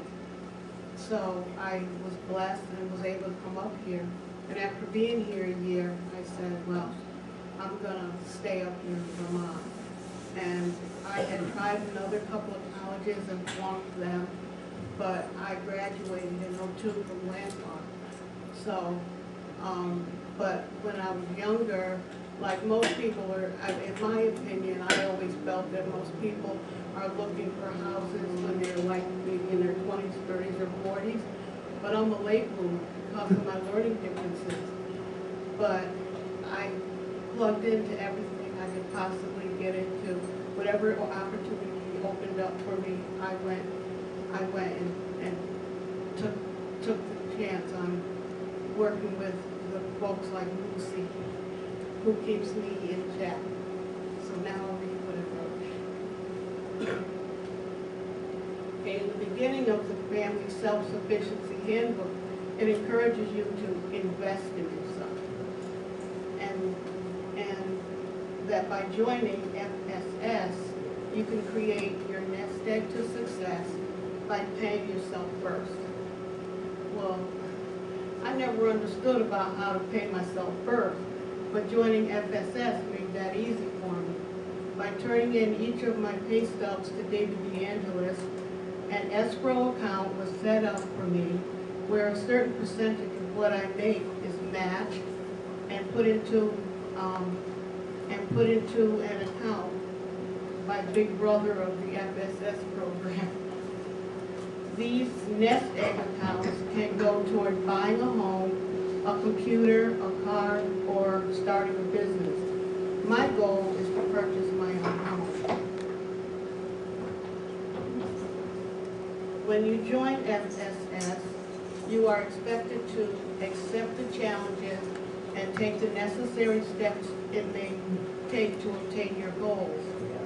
Even though the Family Self-Sufficiency Program is a voluntary, goal-oriented employment and savings program, it is very helpful to have an FSS coordinator to work with on a monthly basis to help to encourage you and to keep you accountable.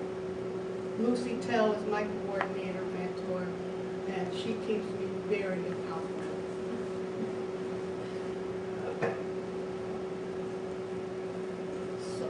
Sometimes, if I procrastinated on something, it's helpful to know that Lucy's coming over, that I had better take care of what I needed to take care of before she gets here.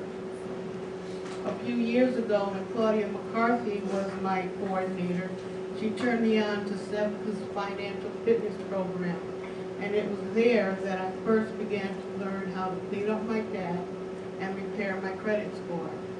I also joined Sevka's IDA Individualized Development Account Savings Program.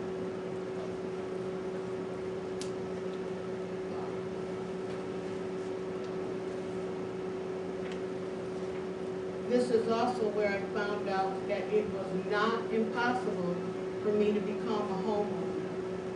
After a guest session with folks from Wyndham and Windsor Housing Trust and the USDA. See, personally, I grew up in the projects, so I thought you had to be rich to buy a house. But when I took the financial fitness program, I learned otherwise. At that point, that became my biggest goal. I have also been in contact with Thelma Patterson up in Montpelier about the Section 8 homeowners program. I am happy to say that over the last 4 years or so, I have reached most of those goals. I've cleaned up my debt, raised my credit scores, and in one meeting away from finding out I had finally mortgage ready. And to my own disbelief, I have money saved in 2 different banks for the first time in my life. That's a big deal, y'all. I'm 70. That's a big deal. Okay? So,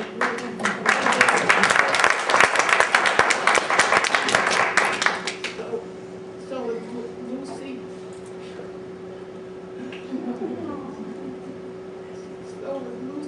Claudia, and some of the other FSS coordinators that I work with, I have successfully developed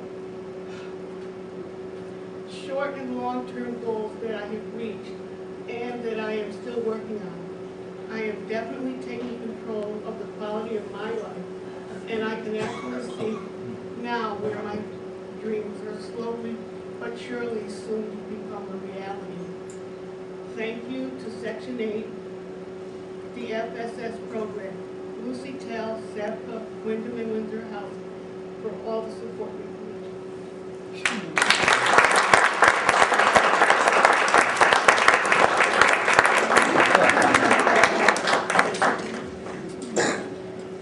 Damaris, that's absolutely wonderfully impressive.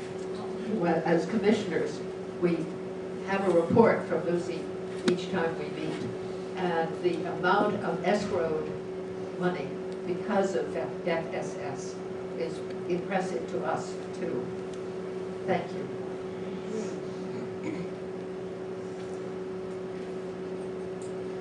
Remarks from the executive director, who is hoping that our commissioners will get here.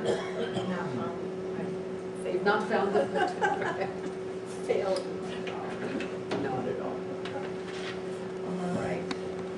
was wonderful. Thank you. We've always wanted to have an FSS participant come up and brag and tell us just how well they did, and I appreciate it. It's a great program. So, hi everybody. I'm Chris Hart, the Executive Director for the next 6 weeks. And I was given the very small task of giving you the history of the Housing Authority in its last 57 years.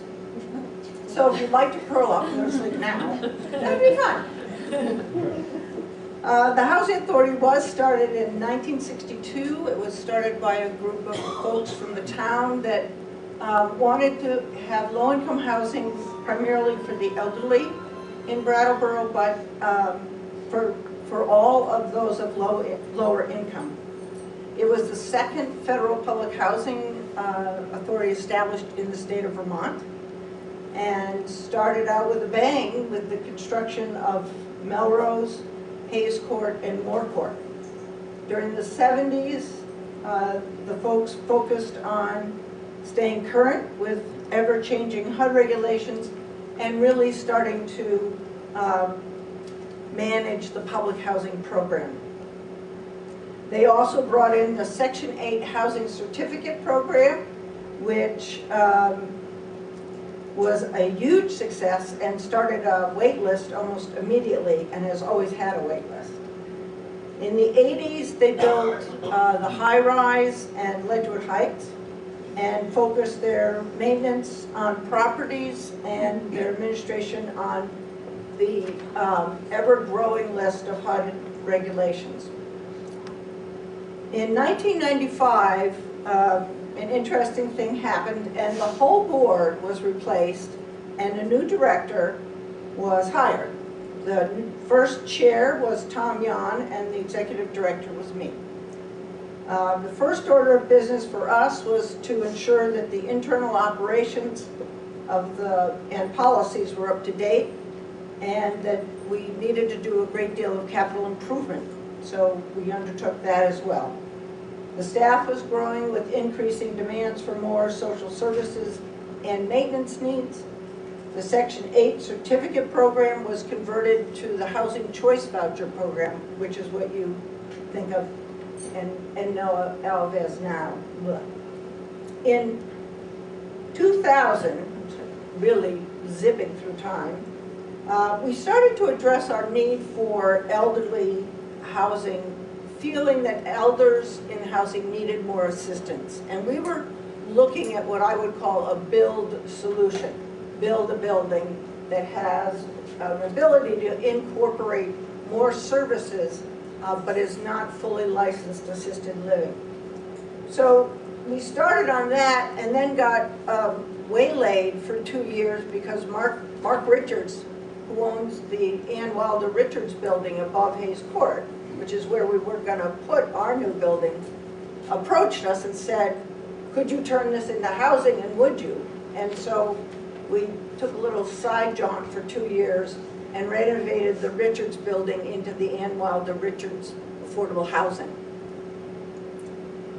We also, during this time, came up with a very comprehensive energy improvement plan for all of our properties, and we were just weeks away from both starting that and really starting the rebuilding of Hayes Court when Tropical Storm Irene came through Melrose, and that was the end of that story.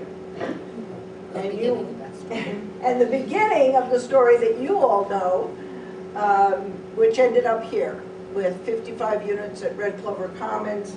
I think a tremendous testament to the entire state of Vermont to have this building built and to have you have a very, very safe place to live.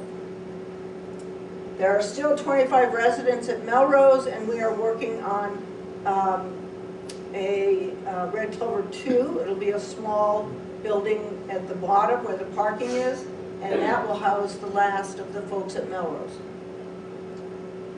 Now, after the storm, while we were still doing other things, the Housing Choice Voucher Program continued to roll along very, very well, bless you. And we had got involved in 3 homeless grants: the Shelter Plus Care, Transition to Housing, which we actually wrote, and the Family Supported Housing. And we've remained very active in those 3 grants and probably house 75 to 80 homeless families and individuals in those programs at any one time. We also went through a very comprehensive 5-year strategic planning process, and one of the great outcomes of that was that we changed our name. And we changed our name because at the end of a long process that involved you all and the community and our commissioners, we decided collectively that we just didn't like how authority felt. It was like, ooh, just too up above, and so partnerships was the word that we came to. I think Jan had a lot to do with that, and we all really felt that that really said what we do. We were a founding member of the highly successful statewide SASH program that I think you all know of, and that program really replaced any need for a built solution to how to get better services for our elderly and disabled residents where they live.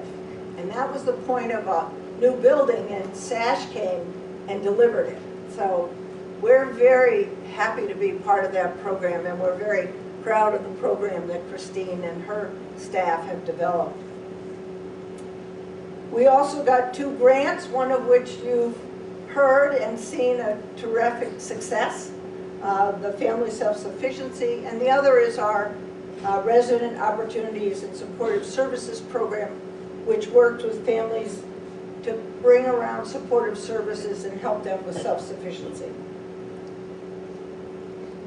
So these programs and some success with our financial management enabled us to finally create something that I had always wanted or hoped that we could have here, and that is a resident wellness and supportive services team, which is really a group of people whose job is to work with the property management folks and maintenance and bring services to residents to avoid sort of the calamities that get started when somebody has a flat tire or their car needs a repair. And then 3 months later, they haven't paid their rent. And we're looking at them and going, rent. And they're going, no money. So we were able to bring this group together, and under Christine's really exemplary leadership, it has really brought an enormous amount of support and positive assistance to our residents. I said to them when they started, well, think of it this way. Who would you rather come to your door if you didn't pay your rent? Courtney or Lorelei? And they all went, Lorelei! Lorelei, unfortunately, isn't here, but her mom is.